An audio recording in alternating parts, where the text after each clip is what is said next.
Kellogg's Pep, the super delicious cereal, presents The Adventures of Superman. Faster than a speeding bullet. More powerful than a locomotive. Able to leap tall buildings in a single bound. Look, up in the sky. It's a bird. It's a plane. It's Superman. Yes, it's Superman. And today we begin a brand new adventure for the Man of Steel. An adventure that is to test all his great and unusual powers to the utmost. A strange and dramatic scene is taking place in the private office of Editor Perry White at the Daily Planet. Clark Kent, his face ashen gray, and his hands clutching the arms of his chair, is staring at the late afternoon edition of the paper on White's desk. The editor, alarmed, has risen and is about to go to Kent's assistance when the door opens and Lois Lane enters. Clark, I wanted to ask you if you'd... Good heavens, what's the matter? Get some water, Lois. No. I'm all right. What happened? Don't stand there asking questions. Get some water. Well, I hear you. You don't have to scream at me. Please, Chief, I'm okay. Now, Kent, you be quiet. Don't try to talk yet. What happened, Chief? I don't know. We were sitting here talking when... I'm all right now. There's nothing the matter with me. There certainly is something the matter with you. You're as pale as a ghost. I don't want anyone in here. It's Beanie with the water. Carry on with one. Here, Clark. Drink this. I'm really all right now. Well, drink it anyway. Water never hurt anyone. Here, go ahead. Don't get up. I'll take a glass. Oh, I'm all right. Leave it on the desk. Okay. Yeah. Now, can't you just sit back and relax? Now, do as I say. All right. Sorry I caused all this trouble. Will someone please tell me what happened? It was nothing, Lois, really. It must have been something, because when I walked in here, your face was the color of the chief's hair. Oh, what's the matter with the color of my hair? Nothing the matter with it, but it's gray. When you're as old as I am, yours will be gray, too. I don't doubt that for a moment. Now, what happened? You started to tell me, Chief. It was nothing, Lois. Believe me. You keep quiet. Go ahead, Chief. Oh, thanks. Good grief. Isn't it possible to carry on a normal conversation around here without sarcasm or screaming or jumping down people's throats? I'm asking a simple question. What happened in here that made Clark look like a ghost? If you'd only stop talking long enough for another person to get a word in edgewise, maybe you'd find out. There's nothing to find out. You keep out of this. I'm waiting, Mr. White. You too. Me too what? You too. Oh, never mind. I'd better tell you what happened before you drive me crazy. Now, we were sitting here talking. I don't remember what about. That's unimportant. When someone came up from the press room with a copy of the early afternoon edition of the paper. Who? What's the difference? Who? A guy from the press room, a guy named Joe. All right. Golly. He put the paper on my desk. Here it is. We went right on talking. I got a phone call, and while I was on the wire, Kent leaned over and glanced at the front page of the paper. Next thing I knew, he looked like he was going to die right in that chair. Now, wait a minute. That's a slight exaggeration, Chief. You certainly looked that way when I came in. Well, maybe I'm tired. Maybe I need a vacation. Right now, I got some work to do in my office. You come back here and sit down. Let him go, Chief. See you all later. Darn fool. No, Lois, I'm worried about him. Maybe he Wait does a minute need... now. Let's see what's on the front page of the paper that might have shocked him. I can't imagine any news story having that effect on him. MacArthur warns Japs against sabotage. President asks for tax reduction. Coal strike pending. Noted meteorologist dies. 5 rescued from fire. That's all, except for the weather report. Maybe it wasn't anything in the paper. Clark has been acting strange lately, Chief. As though he were hiding something. What's he got to hide? It might be anything. You know as well as I do, Chief, that Clark isn't really a normal person. There's something peculiar about him. What do you mean, peculiar? Well, it's hard to put into words, but ever since I've known Clark, I've had the feeling that he's leading a double life, that he's keeping something under cover. You and your double life. Well, I have. Ever since that trial, you've had double life on the brain. He's as honest as the day is long. He's honest enough, but... Good heavens. Now what? I think I know what shocked him. Something on the front page of the paper? Yes, this item right here.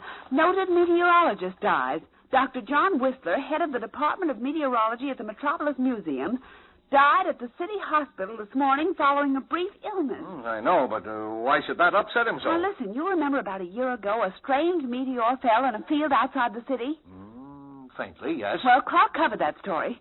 The meteor was turned over to this Dr. Whistler, and Clark interviewed him at the museum. I remember now that there was something peculiar about the meteor. The details are a little hazy now, but... Well, let's call Ken in and ask him about it. No, wait a minute. Let me think. Let's see. Kryptonite. That's what it was. What are you talking The about? meteor. Dr. Whistler called it kryptonite. It was a piece of the planet Krypton. Stop giving me double talk. What's all this got to do with Kent keeling over? I don't know, but there must be some connection. Oh, I'll get him in here. Yes, Mr. White. Oh, Miss Bacharach, tell Clark Kent I want to see him. He's gone for the day, Mr. White. Where'd he go? I think he said he was going home. All right. Now, what do you make of that? First he says he's got work to do, and then he goes home. If you want the truth, I'm worried. I think I'll stop over to the apartment and have a talk with him. Yeah, I'll go along with you. Good. Shall we leave now? Well, we might as well. I'll get my hat and coat, and I'll meet you at the elevator, Chief. Concerned and puzzled about Clark Kent's condition, Lois and Perry White decide to visit him at his apartment. What will they learn? We'll return in a moment to find out. But first... Say, here's more of that exciting news. It's about the swell offer Kellogg's Pep has for you. Kellogg's Pep has a smart-looking, streamlined, real sundial wristwatch for you. One that you can wear on your wrist wherever you are to tell you the hour of the day by the sun. And in a minute, I'm going to tell you how you can get it. It's the modern 1945 version of an instrument that's been part of man's life since the days of ancient Egypt. It's about the size of the usual wristwatch, and it's made from gleaming aluminum with a strap that holds it flat on your wrist. To use it, you lift the pointer and aim it due north. The sun's rays will make the shadow of the pointer fall on the dial, showing the hour of the day. Boy, what fun you can have playing cops and robbers and meeting when the shadow falls at 3. Now, here's how you get this grand Kellogg's Pep offer. Ask Mom to get a good supply of Kellogg's Pep at the store. Then send 2 box tops marked top from the Pep packages along with 10 cents in cash and your name and address clearly printed to Superman, Box 157, Battle Creek, Michigan. And now, back to the adventures of Superman. Alone in his apartment, Clark Kent, obviously troubled, is pacing back and forth across the living room floor. At intervals, he stops short and stands with shoulders hunched, lost for a moment in deep thought. And through it all, another voice, the voice of his conscience, perhaps, keeps talking to him. You've got to do something about it. You've got to. What can I do? That piece of kryptonite. You remember what effect it had on you? Yes, of course I remember. Robbed me of all my strength. It made me weak. That's right. And what good is Superman without strength? That kryptonite must be destroyed. But how can I get near enough to it to destroy it? I told you it robs me of all my strength. You've got to get someone to help you. Where is it? It's in Dr. Whistler's private vault at the museum. He sealed it up at my request. But now he's dead. They'll open that vault, and they won't know the power of that piece of kryptonite. They won't know that it makes Superman a weakling. Why do you speak of Superman as though he were someone else? It's you we're talking about. You are Superman. It will make you a weakling. Must you remind me of it? Why do you think I almost keeled over in Perry White's office? I knew the danger the moment I saw that item in the paper that Dr. Whistler had died. Maybe they won't open the vault. Has that ever occurred to you? Yes, but it's not likely. I'm in constant danger unless that piece of kryptonite is destroyed. Why, I have enemies all over the world. Clever enemies. What if it fell into their hands? There's only one answer. You'll have to tell someone. You'll have to get someone to help you. But how can I reveal my identity? That's a secret I've guarded for years. What's that? Someone's at the door.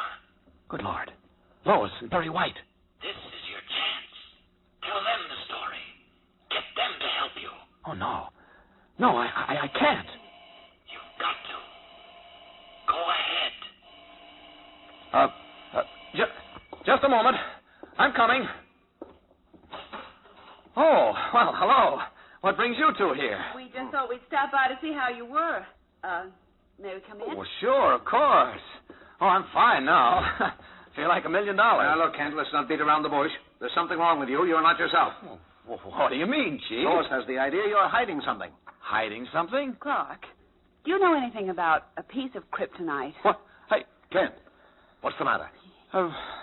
Nothing. You see, I was right, Chief. There is a connection. What are you talking about, Lois? Now, we want the truth, Kent, straight from the shoulder. You're in trouble, and we know it. We're ready to help you if you'll tell us what's wrong. But believe me, Clark, be sensible. When you read about Dr. Whistler's death in the chief's office, you almost fainted. No, you're the same thing happened just a moment ago when I mentioned the piece of kryptonite. Well, there must be some connection. All right. There is some connection. Now, sit down, Kent, and tell us all about it. Remember that we're your friends. We'll move heaven and earth to help you if we can. Well, it's a long story, and part of it's going to amaze you, but I suppose I'll have to tell it. Go ahead, Clark. Anxiously, Lois Lane and Perry White lean forward in their chairs as Clark Kent draws a deep breath and begins his story. What is he going to tell them? Is he finally, after years of guarding the secret, going to reveal his double identity? Reveal that Clark Kent and Superman are one and the same person? This is a tense moment, a moment for which many of us have been waiting. So be sure to tune in tomorrow, same time, same station, for The Adventures of Superman. Faster than a speeding bullet. More powerful than a locomotive. Able to leap tall buildings at a single bound. Look, up in the sky. It's a bird. It's a plane. It's Superman. Fellas and girls, be sure to follow the adventures of Superman. Brought to you every day, Monday through Friday. Same time, same station, by the makers of that super delicious cereal, Kellogg's Pep. And for other thrilling adventures of Superman, see your local newspaper. Superman is also a copyrighted feature appearing in Superman DC publications. This is the Mutual Broadcasting System. Kellogg's Pep, the super delicious cereal, presents The Adventures of Superman. Faster than a speeding bullet. More powerful than a locomotive. Able to leap tall buildings at a single bound. Look, up in the sky. It's a bird. It's a plane. It's Superman. Yes, it's Superman. And today, the Man of Steel tells a story, a wondrous story of the planet Krypton and how he, Superman, came to Earth. Almost a year ago, as some of you will remember, a flaming meteor fell out of the sky and landed in an open field in a suburb of Metropolis. Brought to the Metropolis Museum by Dr. John Whistler, a famous meteorologist, it was discovered to be a piece of kryptonite, a fragment of the shattered planet Krypton. Sent to interview Dr. Whistler at the museum, Clark Kent, in reality Superman, discovered to his horror that if he approached within a distance of 10 feet of the strange green glowing meteor, he lost all his strength. Panic-stricken, he influenced Whistler to seal the meteor in a private vault. But now the meteorologist is dead, and Kent is fearful lest the vault be opened and the dangerous piece of kryptonite fall into strange hands. As we continue now, Lois Lane and Editor Perry White are at Kent's apartment, where Kent is about to tell them why he seems so worried. Listen. This is a strange story you're about to hear. I just hope I can trust you to let it go no further. Now, don't be a fool, Kent. What is it? Well, it concerns Superman. Superman? Yes. As you may or may not know, Superman was the only survivor of the planet Krypton when it exploded in space many years ago. He came to Earth as an infant and grew up to discover that he had strange and unusual powers. I mean, he had impenetrable skin and tremendous strength and the ability to withstand fire and flame. He also had the power to leap great distances and to sustain himself in midair. Oh, perhaps I better go back and tell you the whole story, huh? What story? The story of how Superman came to Earth, Chief. What? Well, how do you know that, Clark? I'll explain later, Lois. First, I want to take you on a far journey, millions of miles from the Earth, where, not so many years ago, the planet Krypton burned like a wondrous star in the heavens. Here, civilization was far advanced. It had brought forth a race of supermen, men and women like ourselves, but advanced to the absolute peak of human perfection. Yes? As we near Krypton, we see high walls and gleaming turrets. We approach the magnificent Temple of Wisdom with its dome of pure crystal shimmering like a diamond in the sun. There, in a great marble hall, Jor-El, Krypton's leading man of science, is about to address a special meeting of the planet's governing council. Council members, I have completed my solar calculations, and much as I dread uttering these fateful words, I have come to the conclusion that Krypton is doomed. Gentlemen, hear him out. Let me try and explain, gentlemen. The sun is gradually drawing Krypton closer to it. Within a month, possibly only a week, the gravitational pull will be so tremendous that Krypton will not be able to weather the strain. And then our planet will explode like a giant bubble, destroying every living thing on it. Gentlemen, assuming for the moment, Jor-El, that what you say is true, how are we to avoid this catastrophe facing us? How can we stop it? It cannot be stopped, Roseanne. It's a force of nature that even we, who are supermen, are powerless to prevent. But there is one way to escape. Escape? What do you mean? As you know, I've been working these many months on a model of a spaceship, which in its final form is designed to carry the entire population of Krypton to another planet. If you will assign to me 1,000 skilled workmen, I will endeavor to construct the spaceship before the end comes. It is all well and good, Jor-El, to speak of spaceships, but where would we go? To the planet Earth. My studies tell me this planet has an atmosphere almost identical with our own. Jor-El, you have been working too hard. You need a rest. Believe me, we have the utmost respect for your knowledge and integrity, but this is too much. Planets as large as Krypton do not explode. Wait. Wait, do you hear that, gentlemen? I hear only a distant thunder. It is not thunder, Roseanne. That's an internal eruption gas exploding in giant pockets. You're listening to the forewarning of doom. Quakes like that are sounding the death knell of Krypton. It will happen, gentlemen, and happen soon. And when the last great eruption comes... When it comes, Jor-El, we will all be ready for it. If Krypton is to perish, we will perish with it. But I assure you, Jor-El, your beard will be long enough to trip over before that time arrives. Very well, laugh if you wish, Roseanne. Laugh, all of you. But a time will come, and that time is perhaps very close at hand when you'll wish you had heeded the words of Jor-El. Order, gentlemen, order. Members of the Governing Council, you have heard Jor-El speak. Is it your wish that we devote time and energy to build a spaceship in order, as Jor-El suggests, the entire population of Krypton be transported to the planet known as the Earth? All in favor, say aye. The Council has spoken, Jor-El. Yes, and signed the death warrant of every living thing on Krypton. There remains only one thing for me to do. Prepare for the salvation of my wife, Lara, my infant son, and myself. As for the rest of you, may God have mercy on your soul.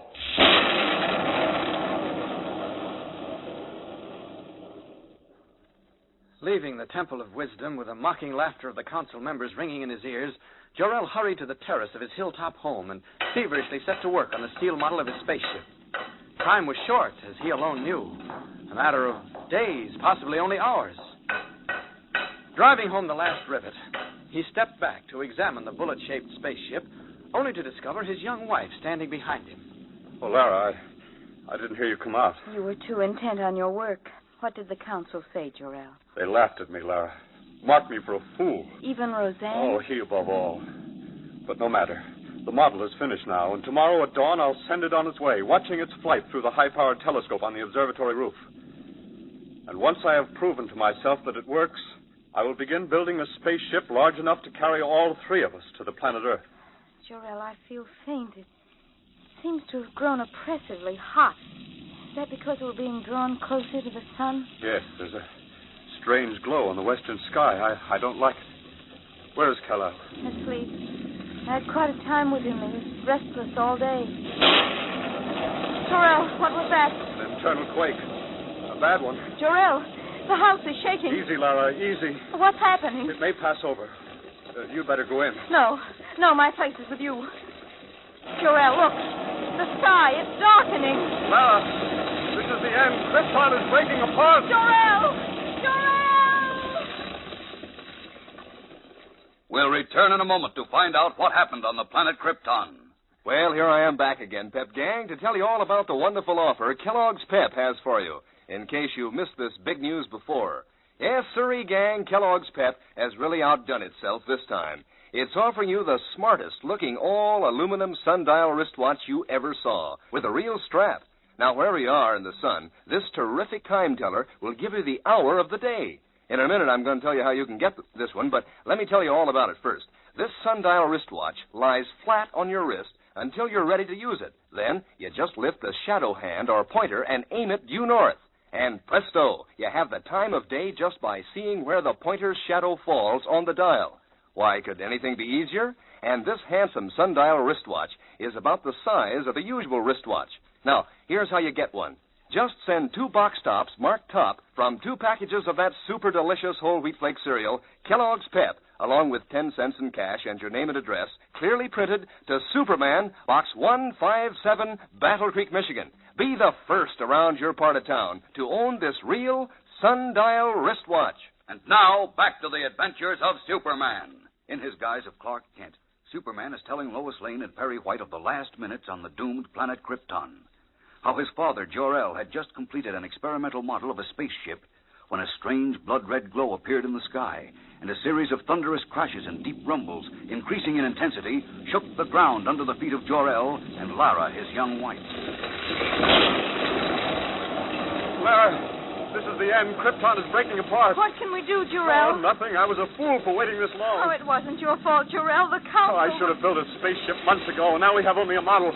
Oh, but wait. It can carry one of us to safety. You, Lara. No. No, if only one of us can be saved, it should be our son. You wait here, I'll get it. Lara! No, perhaps she's right. It should be the boy. Oh, now, if I can only get this atomic generator working, build up enough pressure, I hope there's time. There. Jor-El. Yes? Here he is. Still fast asleep. Here, I'll open the door. I'll put him inside. Gently. Jor-El, are you sure? Hurry, Lara. He's in, Jor-El. Here, good. Now stand back, Lara.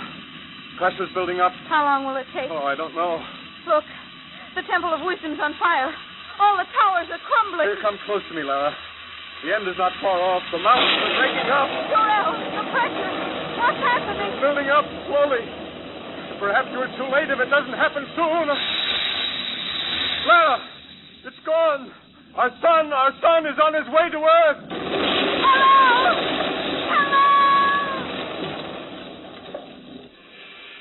Screaming through space, the tiny steel rocket headed toward Earth, leaving the glowing fragments of the exploding planet Krypton behind it. Good heavens, Clark. Go on, Kent. That baby in the rocket. It was Superman, wasn't it? Yes, Chief. That is, he grew up to be the person we know as Superman. And now I'm going to tell you and Lois what happened to him and why I need your help so desperately. You see, Jor-El had set the directional finders on the tiny rocket ship bearing his infant son toward this planet, Earth. A strange expression on his face. Clark Kent begins to tell Perry White and Lois Lane what happened to himself. What is the rest of the fabulous saga of Superman? And is Kent, now in such grave danger, actually going to reveal at last that he is Superman? Don't miss tomorrow's exciting episode, fellows and girls. Tune in, same time, same station, and listen to The Adventures of Superman. Faster than a speeding bullet. More powerful than a locomotive. Able to leap tall buildings at a single bound. Look, up in the sky. It's a bird. It's a plane! It's Superman. Fellows and girls, be sure to follow the adventures of Superman. Brought to you every day, Monday through Friday. Same time, same station, by the makers of that super delicious cereal, Kellogg's Pep. And for other thrilling adventures of Superman, see your local newspaper. Superman is also a copyrighted feature appearing in Superman DC. Kellogg's Pep, the super delicious cereal, presents The Adventures of Superman. Faster than a speeding bullet. More powerful than a locomotive. Able to leap tall buildings at a single bound. Look, up in the sky. It's a bird. It's a plane! It's Superman. Yes, it's Superman.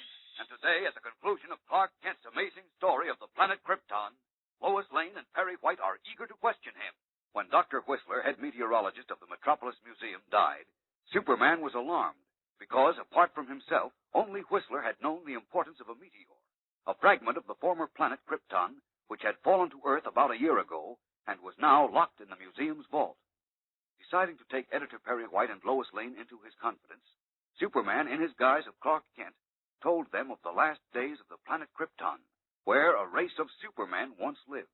Knowing the planet was doomed, Jor-El, a brilliant young scientist, had just completed a tiny model of a rocket ship when Krypton began to disintegrate.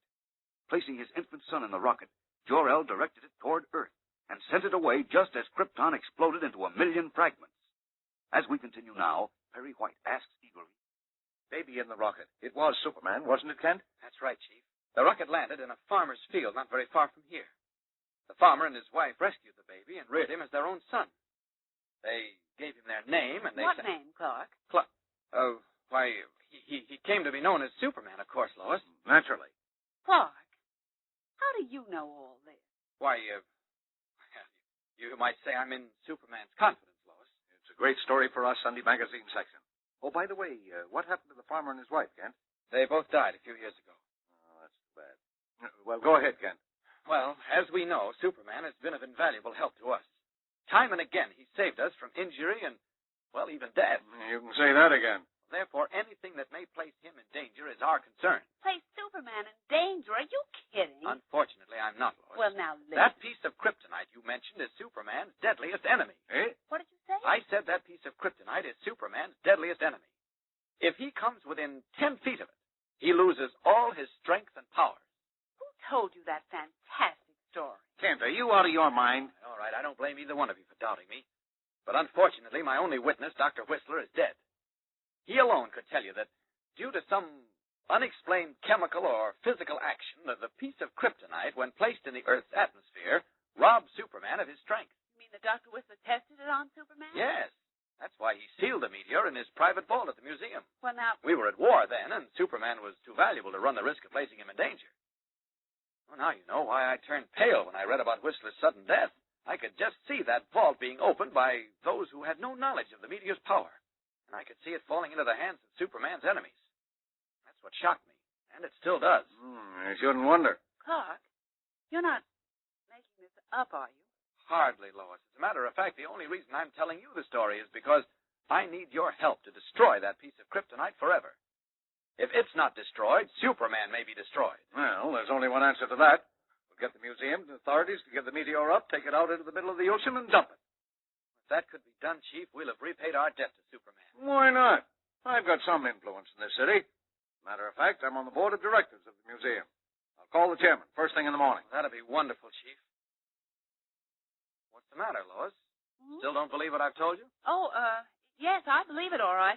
I was just thinking about some work I have to do at the office, Clark. I'd better run along. You could use some sleep anyway. Oh, no, I'm fine now. Gee, I'm completely relieved. Well, I'd better be going anyway. You coming, Chief? Yeah, might as well. All right, I'll open the door for you. Now, Lois is right, Kent. You could use a good night's sleep. Yes, I guess so. I'll be getting right into bed. Well, thanks a lot for coming over. Ah, forget it. Well, good night. Good night, Chief. Night, Lois. Good night, Clark. Vastly relieved and almost a little proud of himself for having been able to tell Lois and Perry White the story without revealing that he is Superman, Clark Kent turns out the living room lights, steps into the bedroom, and is shortly asleep. Hours go by. The clock on a church steeple not far distant is striking midnight, when he is awakened by a raucous voice in the street below.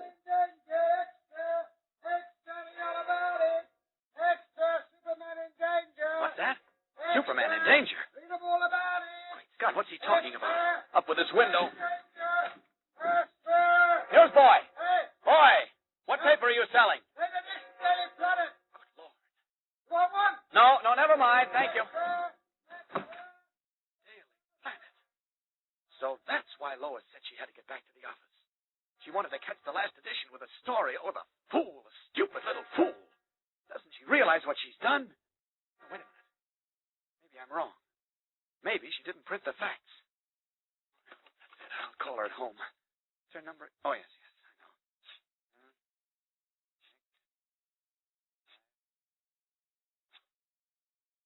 Oh, this is terrible. Simply terrible. Hello? Hello, Lois. Yes? Clark Kent. Oh, I thought you were going to bed. Well, I did, but I was awakened by a newsboy shouting an extra. Lois, you didn't print the story I told you, did you? Of course I did. It's Oh, sensational. Lois. It's still running. But I told you not to let the story go any further, especially the fact that the kryptonite is in the museum vault. I know, but I talked it over with Mr. White, and we decided it was too good to miss. Particularly since he's going to get that meteor out of the museum the first thing in the morning, and no harm can possibly be done. Don't you realize? So go back to sleep and forget about You it. shouldn't have done it, Lois. It was a mistake, a terrible mistake. I don't think so. It's selling a lot of newspapers, and that's what counts. That's not what... Nothing's going to happen, so don't worry. But... Good night, Clark. Good night, Lois.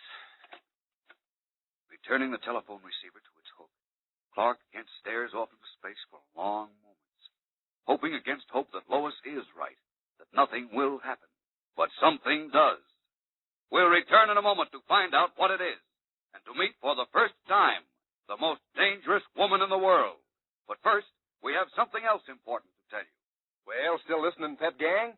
Why, that's just fine, because here's more news about that wonderful real sundial wristwatch. What a honey this sundial wristwatch is, in bright aluminum with a smart strap that keeps it flat on your wrist. Now, it's about as big around as the usual wristwatch, and when you're all set to use it, you merely lift the shadow hand or pointer and aim it due north, being careful to keep the instrument level.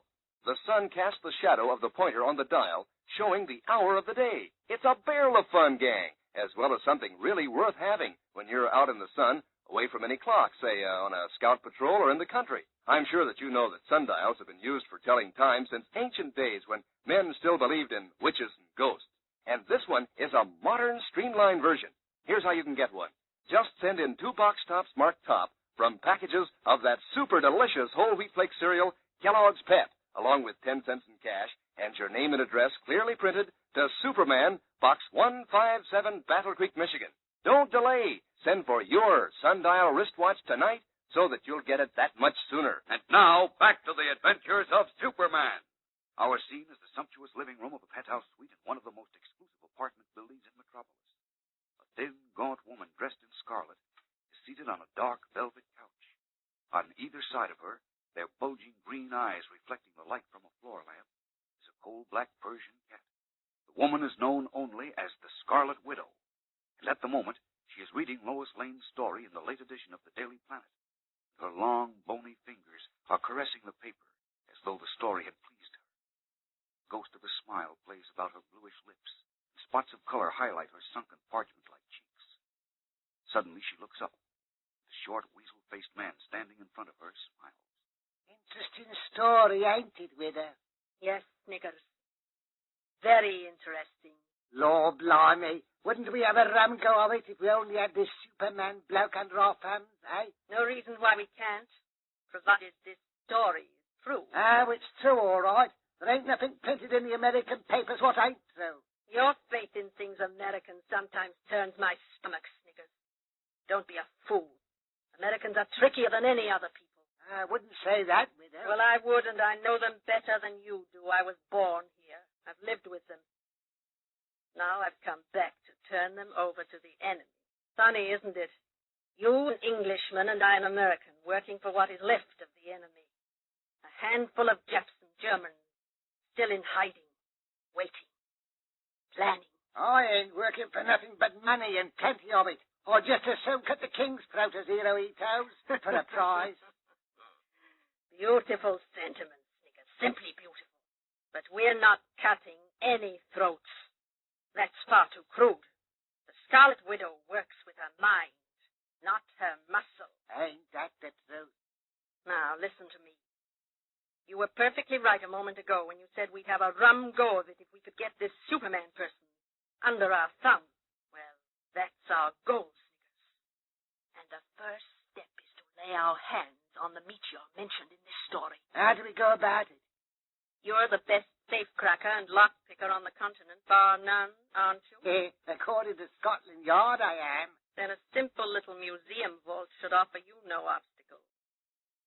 It's now 10 minutes after midnight. By dawn, that meteor should be in our possession. Think you can do it? If I can't with her, there ain't nobody what can. Stroking her 2 sleek pets, the Scarlet Widow smiles understandingly. For a moment, her gray-green eyes resemble those of her cats. Then she nods. I believe you're right, Snickers. If you can't, nobody can. I'm going to let you try it tonight. And so, Clark Kent's fear that an enemy of Superman would come into possession of the one thing on Earth capable of rendering the Man of Steel harmless is about to be realized. What will happen? Will the Scarlet Widow get the piece of kryptonite? If she does, then what? Don't miss a word of tomorrow's tense, exciting episode. Superman is fighting for his very life, so join with him as he battles against the most dangerous woman in the world, the Scarlet Widow. Tune in tomorrow, same time, same station, and follow the adventures of Superman. Faster than a speeding bullet. More powerful than a locomotive. Able to leap tall buildings at a single bound. Look, up in the sky. It's a bird. It's a plane. It's Superman. Fellas and girls, be sure to follow the adventures of Superman. Brought to you every day, Monday through Friday. Same time, same station, by the makers of that super delicious cereal, Kellogg's Pep. And for other thrilling adventures of Superman, see your local newspaper. Superman is also a copyrighted feature appearing in the Superman DC publication. This is the Mutual Broadcasting System. Kellogg's Pep.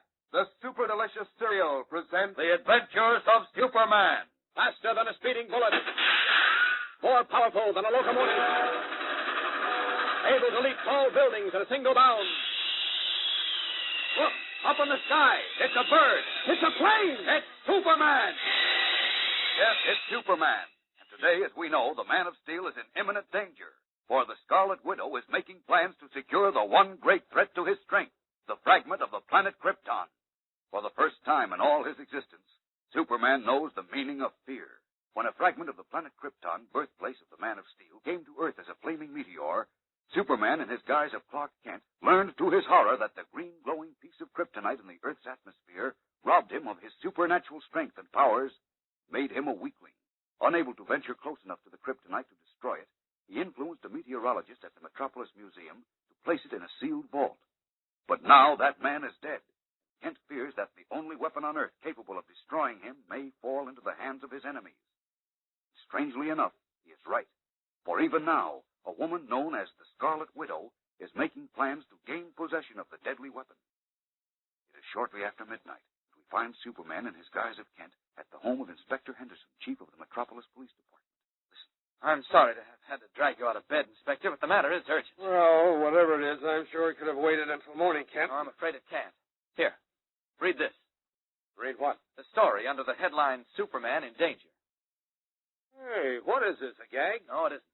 The story ran in yesterday's late edition of The Planet. Lois Lane wrote it. See.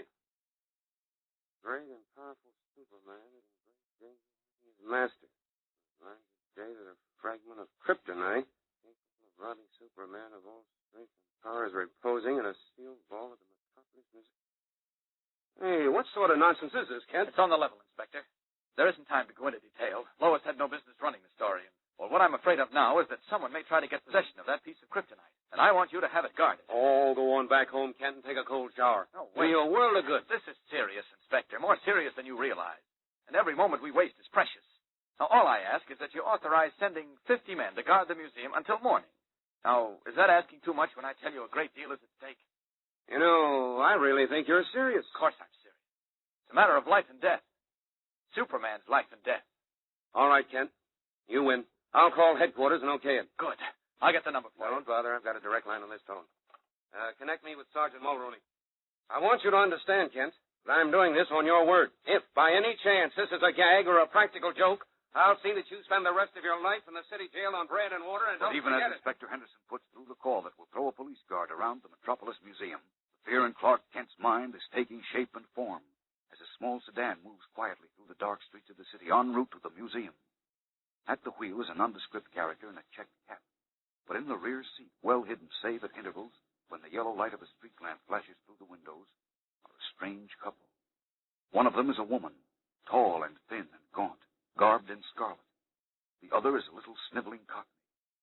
The woman is known throughout the world as the Scarlet Widow. The little Cockney's name is Sniggers. For long moments they are both silent. Then the woman speaks. You told the driver exactly how to approach the museum, I hope, Sniggers. I even drew him a map, I did. Good. Then it should be smooth sailing. We'll circle the museum once to make sure the coast is clear. Then we'll drop you and wait for you on the southeast corner of 10th Street. Right-o.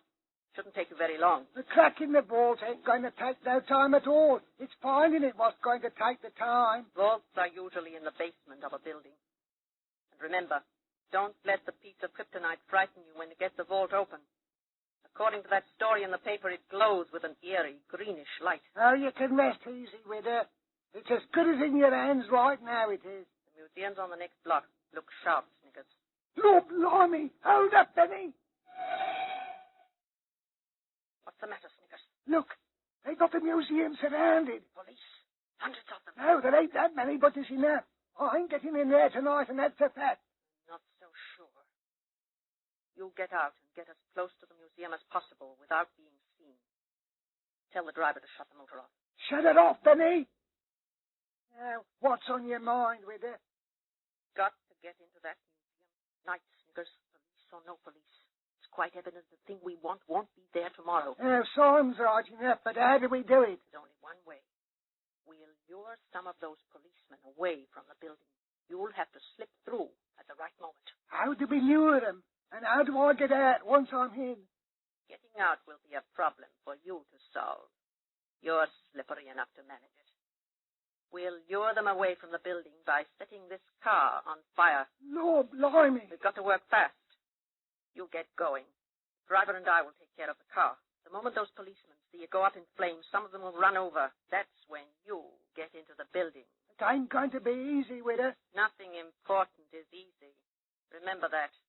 I'll be waiting at the apartment for you. Get going. Right, Al. Goodbye and good luck. I'll be seeing you, I hope. Slipping into the darkness, little Cockney moves silently along a tree-bordered street, creeping closer and closer to the huge granite museum building, where, standing on the steps of the main entrance, is Clark Kent, conversing with Police Sergeant Mulrooney. Chances are nothing will happen, Sergeant, but we just want to make certain. Sure, and it's like me old lady Bridget's always after saying. A pound of prevention, she says, is worth an ounce of cure. Or is it the other way around? Well, either way will do. I imagine it'll be safe enough to send the men back to headquarters at dawn. I'm really sorry we had to bring them out, but it just couldn't be helped. What are we after guarding, Mr. Kent? It's nothing of any real value, Sergeant, except that it Hey, has the... what's that on the next block? Looks like a fire. It ain't nothing else but an automobile. Adams, Clancy, O'Brien, get over there and see what's doing. Okay. Gentlemen, get to a firebox and ring an alarm on the double. Say, Sergeant, maybe I can help. Go ahead if you wish. I'll stay here and keep an eye on things. I'll be right back. Unsuspecting, Clark Kent hurries in the direction of the burning car, his only thought that his help may be needed in rescuing whomever may be trapped in the fire. But no sooner is he out of sight than a shadowy figure slips into the place vacated by the absent policeman, and, hugging the museum wall, moves along silently on cat-like feet until he reaches the delivery entrance to the building. There, a single officer is on guard. Stealing up behind him, Cockney sniggers, presses the sharp point of a knife into the small of the policeman's back. Hey, what the? Don't you move, you're a dead one. Knife's just long enough to reach your heart, and I knows how to get it there. Now keep your hands down at your sides. Back slowly toward the door. Now, not a peep now. All right, hold up. I've got to get this here door open. Now keep your lips buttoned.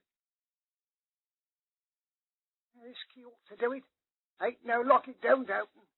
Now, hold still, copper. Don't try nothing. There, does it? It's all right, she's open. Step inside, copper. We're taking a little tour of the museum, you and me, for education purposes, you might say. With a steel blade pressed against his back, the helpless policeman can only follow instructions. Stepping into the delivery corridor, hears the door close behind him. The Scarlet Widow has struck. One strand of the deadly web she is weaving for Superman has been spun. Will Sniggers find the piece of kryptonite? We'll return in a moment with more tense excitement. But first... Yes, Pep Gang, more exciting news about that new Kellogg's Pep Sundial wristwatch with a regular strap for your wrist. And news about how you can get one, too. You see, this swell instrument is just the thing you've been waiting for some real sport.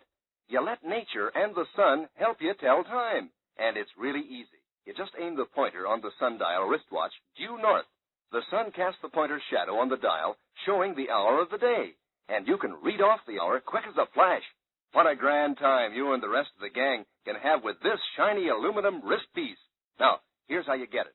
Send in 2 box tops marked top from packages of that super delicious whole wheat flake cereal, Kellogg's Pep, along with 10 cents in cash and your name and full address, clearly printed to Superman, Box 157, Battle Creek, Michigan. Send in today. And now, back to the adventures of Superman.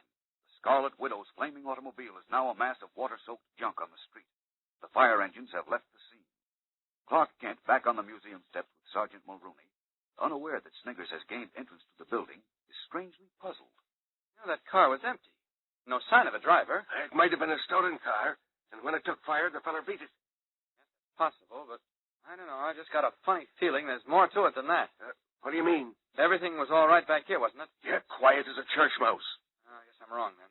I just had the feeling that... Excuse me, Sergeant. Yes, what is it, Mike? You didn't see Halloran around, did you? Halloran? No, the last I saw him, he's over at the side of the building at the delivery entrance. Well, he's not there now. We've only got 49 men. But what are you talking about? Sergeant, Yes, Kent? Someone got into the museum and took Halloran with him.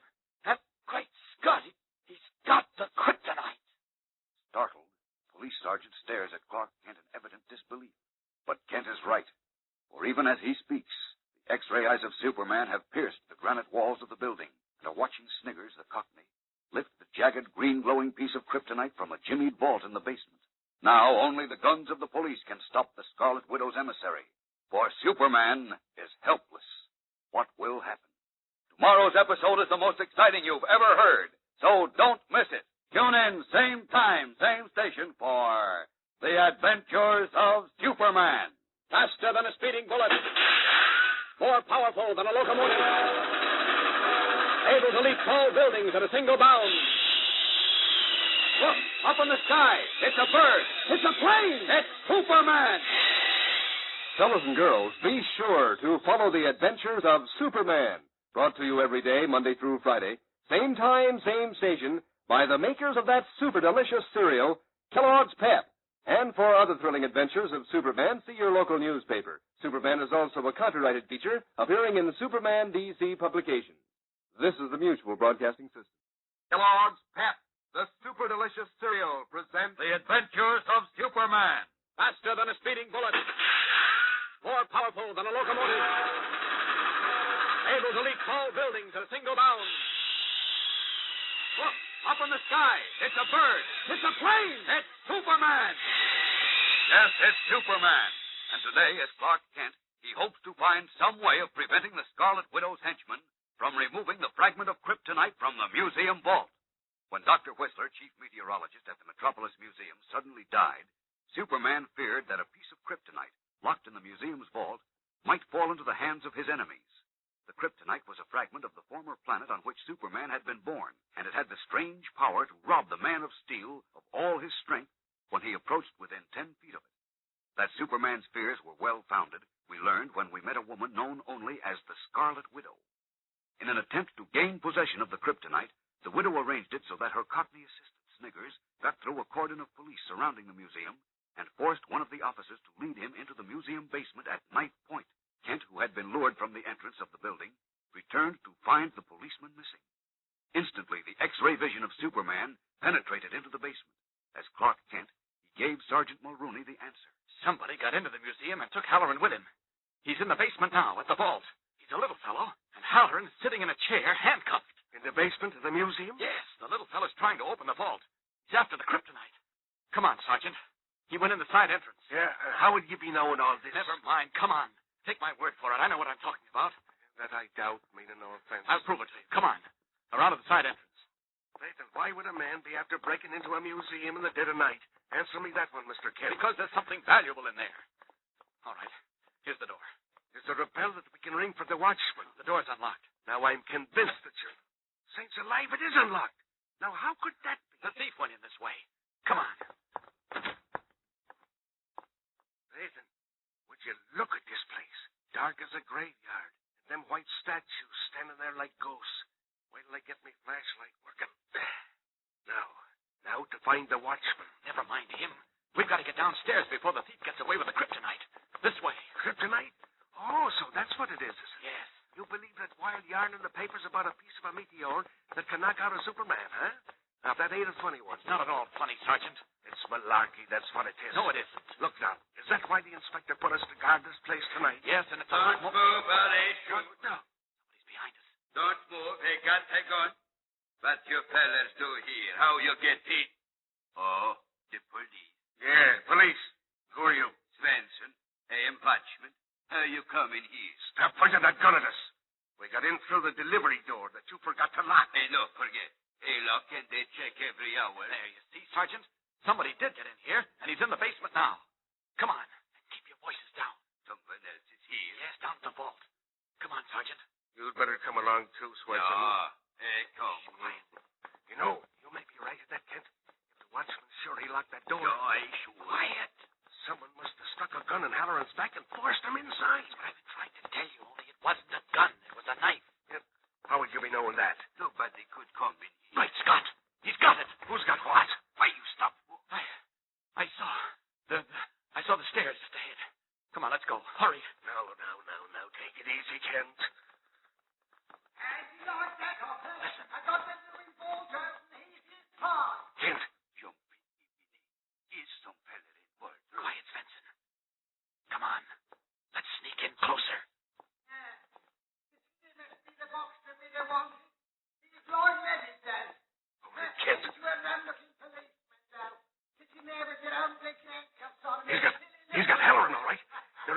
right ahead. You see its flash going on and off? Yes, I see it. That is full through. I wonder if she could have been fooling about what's in this here box. Now, look, Swenson. When we get to the door of that room, you and I'll shine our flashlights inside. But if there's any shooting to be done, let me do it. You understand? Yeah. No. All right, come on, Kent. Okay. Mind, walk quiet. Oh, I know she wouldn't fool me, but he won't hurt nobody if I take a little peek, will he? Wait, Sergeant. What? What are you stopping for, Kent? I can't go any further. What's this here? It glows green, it does. Just like he said. It comes like a blooming dynamo. What's the matter, Kent? Are you scared? Yes. I mean, no. Not of the man. All right, you stay here if you're scared. Come on, Swenson. Yeah. Hey, Cole. No, don't. You'll endanger Halloran. Go my arm, Kent. Oh, Wait, who's that? Oh, you Shut up, You fool. step on me, Cole. Shut up. All right, now. Come on, boy. No, you don't. You take one step and I'll cut this Bobby's heart out, I will. Hold it. Hey, listen, you. No, you listen to me. I'm standing right behind your pal with me knife in his back, see? You take one step and I'll push it through his heart. Jumping Jiminy. You better not. We've got this museum surrounded. You ain't got a chance to get away. Ah, yes, I am. Me and this Bobby's going to walk out of this here museum, and you and them blokes outside is going to let us. As your pal is indebted. Why, you... Come back, Sergeant. You've got to do as he says.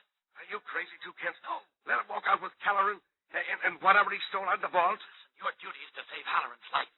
This fellow will let him go as soon as he thinks he has a safe start on us. Besides, I know where he's going. This knife is just hitching in the hand. What's it going to be? Say you know where he's going, Kent? I promise I'll get back whatever he stole. I'll take full responsibility with Inspector Henderson, too. Go on, tell him you'll do it, Sergeant. Tell him. Well, okay, Kent. But you'll have to answer to the inspector like you say. I will. All right, then. We'll let you out, you low-livered skunk. But if you so much as harm one hair of Halloran's head, it'll be too bad for you. I thought you'd do it my way. Listen, then. Turn around and walk back upstairs. We'll be right behind you. Me with this knife in the Bobby's back. Now start walking. Come on, Kent. You too, Swenson. Up on your feet and walk, Bobby. When you get to the museum entrance, you'll say to your police blokes to let us through, see? And no tricks if you want to see your pal alive again. Followed by the wary Sniggers and his police hostage, Clark Kent, Sergeant Mulrooney, and Swenson moved through the dark museum to the side entrance. Does Kent really intend to allow Sniggers to escape with the kryptonite? We'll return in a moment for the startling climax of today's episode. Say, gang, this is the last chance I'll have this week to tell you about the wonderful Kellogg's Pep offer that's going on right now. It's a modern, up-to-date sundial wristwatch that enables you to tell time with the sun easily and quickly. And what a beautiful instrument this all-aluminum timepiece is. Now, it's about as big around as the usual wristwatch with a regular strap that holds it snug and flat on your wrist. When you're ready to use it, just lift the shadow hand or pointer and aim it due north. The sun's rays will make the shadow of the pointer fall on the dial, showing the hour of the day. You'll want to wear this watch whenever you're out of doors on hikes or when you're playing secret games with a gang. You can set a time for meeting like meet me when the shadow falls at 5. Boy, what a lot of fun you and the rest of the kids will have with this sundial wristwatch. Yes, sir, you'll get a great kick out of it. And you can get one easily, gang. Here's how. Just send in 2 box tops marked top from packages of that super delicious whole wheat flake cereal, Kellogg's Pep, along with 10 cents in cash and your name and address clearly printed to Superman, Box 157, Battle Creek, Michigan.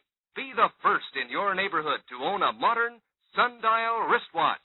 Now, back to the adventures of Superman. Persuaded by Clark Kent, Sergeant Mulrooney has permitted Sniggers to leave the museum and pass safely through the police guard. Carrying a lead box containing the kryptonite, and with his knife threatening a handcuffed policeman, Sniggers proceeded 6 blocks up a dark street, where he ordered Halloran to return to the museum. Then the little cockney took to his heels. Meanwhile, Kent has slipped away from the sergeant and resumed his true identity of Superman, and is now hovering high above the fleeing Sniggers. There he goes. He's got the kryptonite. Got to take him by surprise. Grab the box before he sees me. Before he can open it. Mustn't scare him or he might drop it. Down behind him, slowly. Slowly. He mustn't hear me. Slower still. got him now. He hasn't heard me yet. He just doesn't turn around. Hey, what was He heard me. Sees me. Down to him. Down. There. I got you now. I want that box. Come on, give it to me. Oh, drop it. The kryptonite. Rolled out. It's up there to the sky, you did. I see you. I know you are. You're Superman. Kryptonite. Put it back in the lead box. Hurry. I can't stand. Oh, look at you. Tagging it like a drink, you are. The kryptonite. Put it back. Put it back, nothing. The winter was right. Please. Your stuff knocks you out, it does. Law ain't your sight. Oh. Line. Now, will you look at that? Passed out cold, he did. My eye, that was another squeak. Here, better get this thing back in the box and get out of here quick. There we are. Now, wait a minute, Sniggers, me lad. Why don't we take this here Superman to the widow, too? Now, won't the widow like that? Superman and the stuff to finish him off, too. I'll drag him to the street. Find a taxi cab. My drag friend coming from after a party, I'll say. Sniggers, you got a knob on you. The widow's going to be mighty pleased and generous with the pound note she is. Come on. Come on, Mr. Superman, your Royal Highness. Chortling with glee, the little Cockney drags the inert Superman through the dark street. The Man of Steel's eyes are closed. His head rests on his chest. His red cape trails in the gutter like a broken wing. What will happen? Is this the end of the once mighty Superman? Don't miss Monday's dramatic episode, fellows and girls. Tune in, same time, same station for The Adventures of Superman. Faster than a speeding bullet. More powerful than a locomotive. Able to leap tall buildings at a single bound. Look, up in the sky. It's a bird. It's a plane. It's Superman. Fellows and girls, be sure to follow the adventures of Superman. Brought to you every day, Monday through Friday. Same time, same station, by the makers of that super delicious cereal, Kellogg's Pep. And for other thrilling adventures of Superman, see your local newspaper. Superman is also a copyrighted feature appearing in Superman DC publications. This is the Mutual Broadcasting System. Kellogg's Pep, the super delicious cereal, presents The Adventures of Superman. Faster than a speeding bullet. More powerful than a locomotive. Able to leap tall buildings at a single bound. Look, up in the sky. It's a bird. It's a plane. It's Superman. Yes, it's Superman. And today, with the Man of Steel robbed of all consciousness by the glowing fragment of the planet Krypton, the little Cockney Sniggers is planning a startling surprise for the Scarlet Widow. The one thing in the world which Superman fears, a piece of green glowing kryptonite from the shattered planet on which he was born, and which has the power to rob him of all his great strength, has been stolen from its vault in the Metropolis Museum. Superman followed the thief, a little Cockney named Sniggers. But when he seized him on a nearby street, Sniggers dropped the lead box containing the kryptonite. The box sprang open, and the strange rays emanating from within overpowered the Man of Steel. Delighted with his good fortune, Sniggers seized the limp, unconscious Superman by the collar. And as we continue now, he is dragging him through a dark street, intent on finding a taxicab and taking Superman and the kryptonite to his employer, the dangerous woman known as the Scarlet Widow. Listen. Lord blimey. This here Superman is heavy, he is. If I could only get into the corner and find a hack, I'll tell the driver my friend in the fancy costume took a nip too many at the masquerade party he did. Well, the widow would be glad to see him, eh? Him and the green shining stuff in this here box. Sniggers, she'd say, there's £100 for you. £100, nothing. This night's work is worth £1,000, it is. Here, who's coming? It's a blooming policeman. Cursed the luck, I can't let him find me here. He know what happened at the museum tonight. He might even be looking for me now. I'll have to leave Superman here and hop it through this alley. The widow'll have to be satisfied with this here box she sent me for. Toodaloo, Mr. Superman. I'll be seeing you again, I will. Leaving Superman sprawled across the dark sidewalk, the little Cockney darts into an alley, the box of kryptonite clutched tightly under his arm as a blue-coated policeman patrolling his beat spies the inert man of steel and quickens his steps. Yes, what's this? Sorry, me. And would you look at the outlandish clothes on him? Breathe. There don't seem to be nothing wrong with him. Drunk he must be from some fancy ball or masquerade party. Come on now, wake up. Wake up, I say. You won't. Well, then my club to the soles of your feet will make him. Oh, you're coming too, are you? Oh. What? Where? What is where indeed? Do you think this sidewalk is a feather bed? Huh? Sidewalk. Why? Where am I? Are you asking me now? Oh. Gold is a fine thing, a young gentleman like yourself getting drunk and passing out in the street. What? I'm not drunk. Oh, wait a minute. I remember. Oh, I'm still dizzy. Here now, don't be falling down again. No, I'm all right.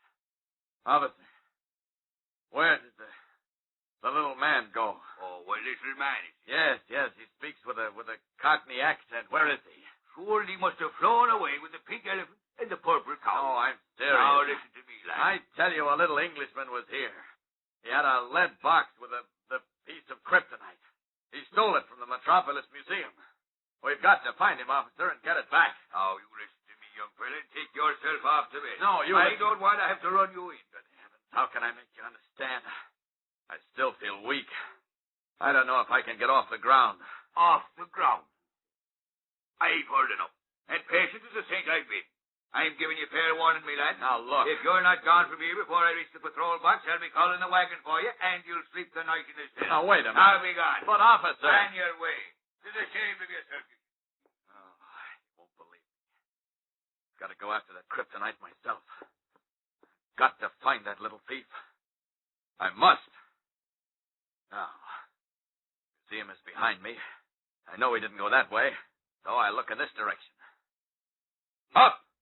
And away! Leaping into a starry sky, Superman streaks above the quiet, night-filled streets, searching desperately for Sniggers. Almost the length of Metropolis he ranges. And then back, and then from west to east and back again. Calling on his powerful muscles for speed and yet more speed. But the little Cockney and the kryptonite have disappeared. Then, finally, as the first crimson fingers of dawn pluck at the gray curtain of the horizon, the man of steel admits defeat, and his heart, filled with a fear such as he has never known before, turns toward police headquarters to seek aid. Meanwhile, in a magnificent, ornately furnished penthouse apartment atop one of the city's most exclusive residence buildings, the ominous thing which Superman fears is swiftly taking shape. On a white velvet sofa sits a tall, gaunt, ugly woman clothed in a flaming scarlet gown. Her hands, long and withered, the nails gleaming scarlet, stroke two black tailless cats which crouch on either side of her, their eyes fixed on a square leaden box which rests on a graceful pedestal of marble. The woman's small, piercing black eyes are fixed hungrily, gloatingly on the same box.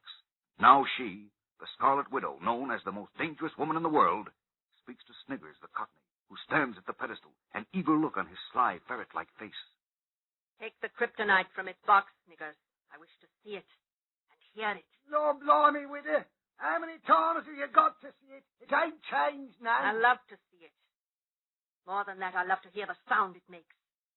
The sound of power. Well, I don't. But everyone to his own taste, I says. Take it from its box. Set it on the pedestal. Well, I'll get me gloves on. This stuff burns, it does. Lord, I don't understand you, Widow. You'll understand when the money blows in. Oh, it will, eh? I suppose it'll blow in that there window, will it? What I wants to know See is... how beautifully it glows. Hear the lovely sound it makes. Like beautiful music. Music? Ain't like no music I ever heard. Now, look here, Widow. I risked my life for this blooming stuff tonight, I did. What I wants to know is, what's it worth? Enough for both of us, Sniggers. How? Where's it going to come from? From that piece of kryptonite. But how? How? The stuff ain't more valuable than gold, is it? Much more valuable than gold, Sniggers. Because of what it can do to Superman. On account of it can knock him out. Exactly. Put the kryptonite back in its box now. It's disturbing my pet. There. I don't get it. I don't understand why the stuff's better than gold on account of it can put Superman to sleep. Perhaps it can put him to sleep forever. So what? What I want to know is, how's it going to put English pounds into my pocket? You're a fool, Sniggers. Don't you know that some of the most brilliant and powerful criminals in the world saw their great plans ruined, went to jail, all because of Superman? Oh, sure, I knows that. Blokes like the Teufel and the Vulture and Pepper Rausch and the one they calls the Laugher. I read about him in a magazine. Exactly. Think what it would mean to such men if Superman were put out of the way forever. No, I don't see how it would mean much to him. They're in jail. You'll see very shortly, Sniggers. When? This very morning. Perhaps at any moment. We'll have some visitors. They'll restore the Scarlet Widow to her former glory. They will bring money. Money, eh? A great deal of money. Days of scrimping and schemes to steal a few thousand are over. I'll be able to have everything again. Everything. And their money and my brains and influence will give me power such as even I have never had before. That listens good to me, Widow. Who's the visitors we're expecting? They should be here very soon now. Who's it? Someone's at the door. Don't be alarmed, Sniggers. It might be the Bobbies. We would have been warned if it were the police. Come. Come where? To admit our visitors, of course. Oh. They're the ones I told you about. They're very impatient, but not as impatient as I. Come, Sniggers, and prepare yourself for a big surprise. Gaunt, bony face lit with eagerness. The Scarlet Widow hurries to the door, followed by Sniggers. Who are her mysterious visitors? We'll return in a moment to learn more about them. But first... Say, gang, suppose you're out on a hike sometime, and you want to know about what time it is, whether you ought to be starting back or not. Well, you can tell the hour of the day by the sun if you've got a modern sundial wristwatch, the kind Kellogg's Pep is putting out. Sure, you just lift the pointer on that shiny aluminum dial and aim it due north. Then see where the sun's rays make the shadow of the pointer fall on the dial, and that's the hour of the day. Mighty handy, isn't it? Mighty smart looking, too. Now, here's the easy way you can get your sundial wristwatch. Ask Mother to get a couple of packages of that super delicious whole wheat flake cereal, Kellogg's Pep. Tear off the 2 box tops, be sure you get the ones marked top, and send them in along with 10 cents in cash and your name and address clearly printed to Superman, Box 157, Battle Creek, Michigan. And remember, this offer will be on for only a short time, so better hop to it. Have Mom get you some Pep today so that you can send for your modern sundial wristwatch. Remember the name, it's P-E-P, Pep, made by Kellogg's of Battle Creek. And now, back to the adventures of Superman. In her ornately furnished penthouse apartment in Metropolis, where Sniggers has brought the stolen kryptonite, the woman known as the Scarlet Widow was opening the door to her mysterious visitors.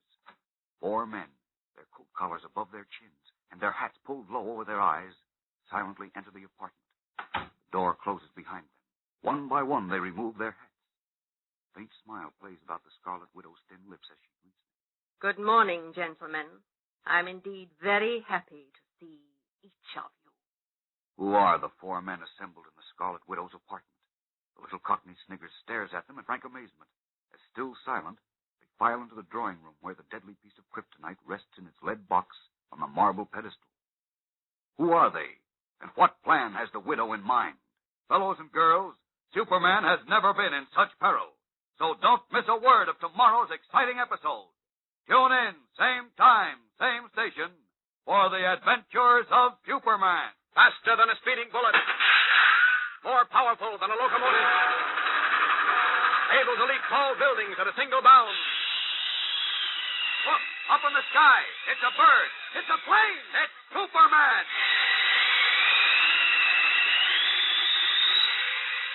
Fellows and girls, be sure to follow the adventures of Superman. Brought to you every day, Monday through Friday, same time, same station, by the grand old Kellogg Company of Battle Creek. And for other thrilling adventures of Superman, see your local newspaper. Superman is also a copyrighted feature appearing in Superman DC Publications. This is the Mutual Broadcasting System. Kellogg's Pep, the super delicious cereal, presents The Adventures of Superman. Faster than a speeding bullet. More powerful than a locomotive. able to leap tall buildings at a single bound. Look, up in the sky. It's a bird. It's a plane. It's Superman. Yes, it's Superman.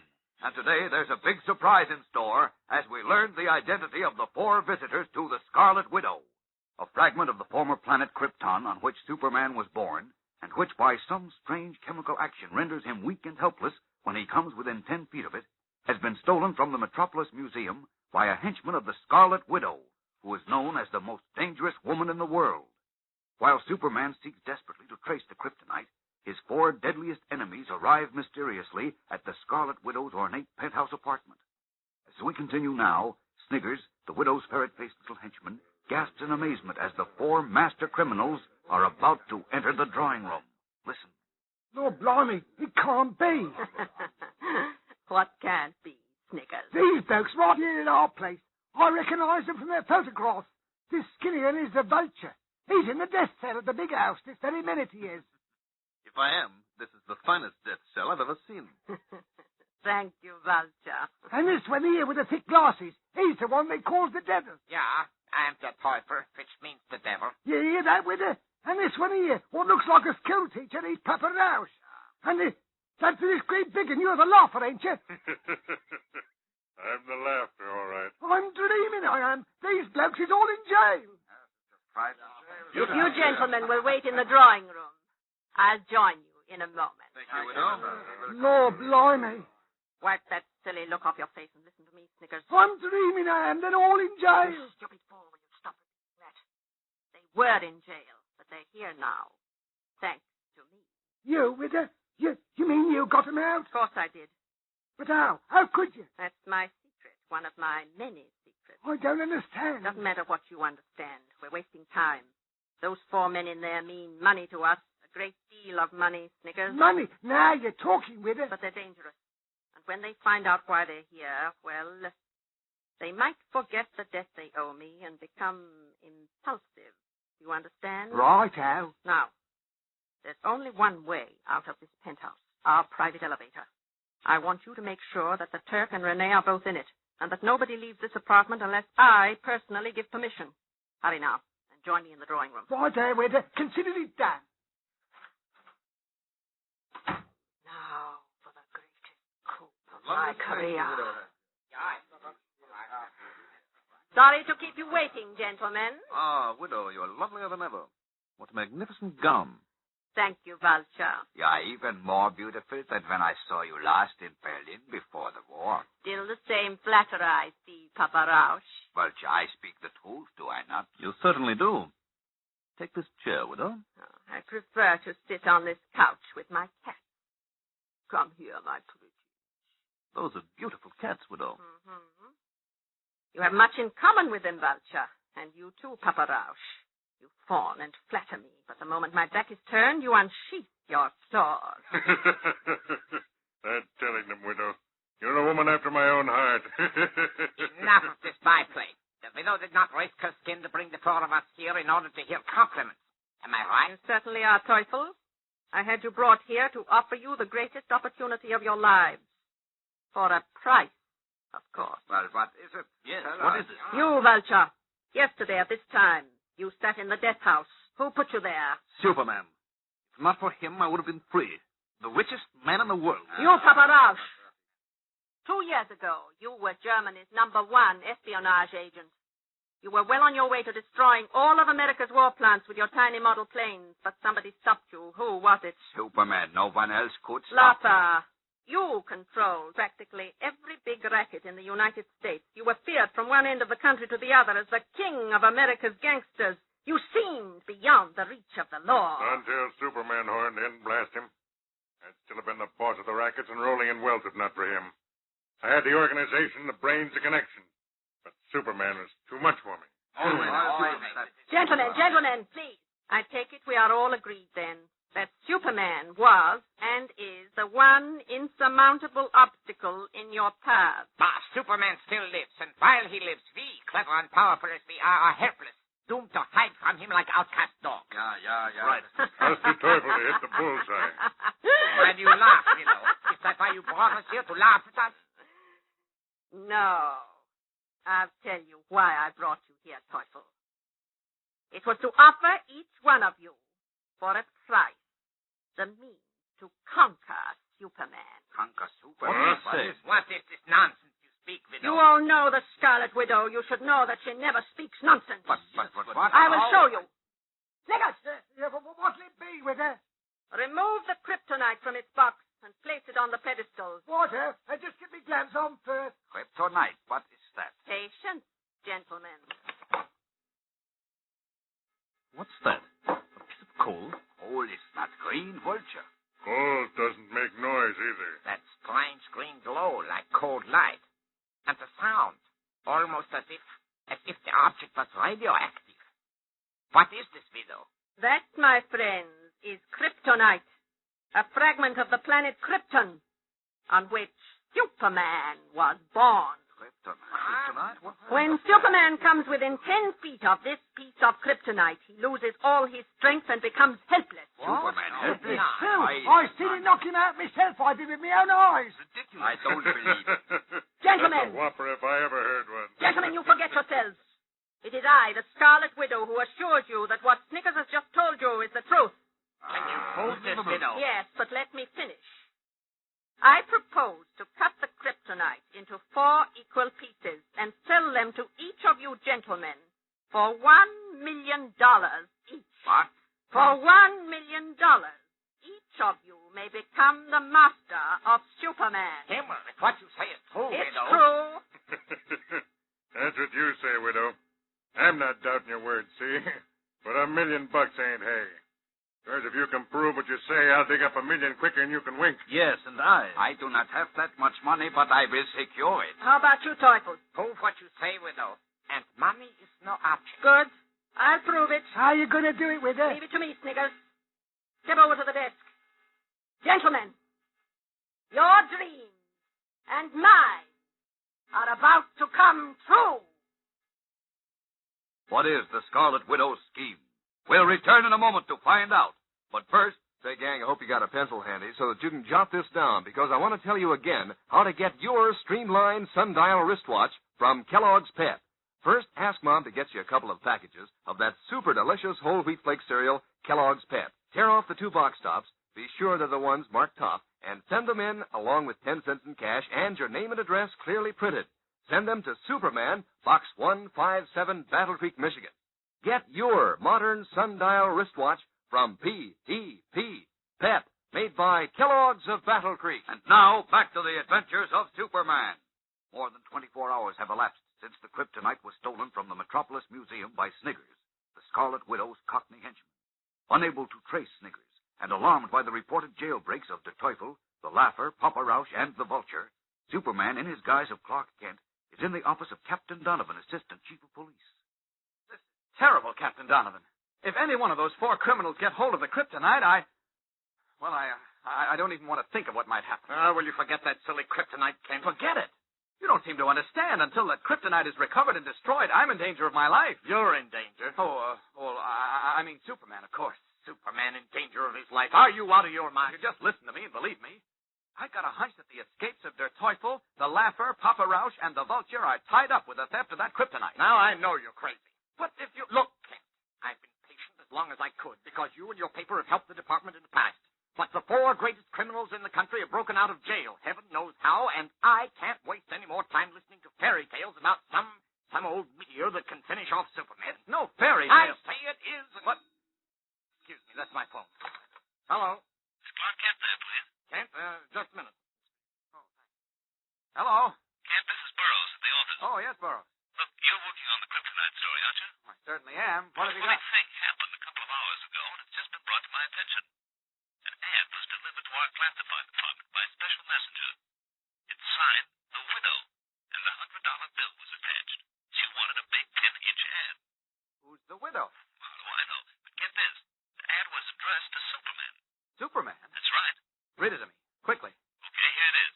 Superman, if you will appear above the Metropolis Bank spire tonight, exactly at midnight, and look straight east, you will see 3 winking lights, red, white, and blue.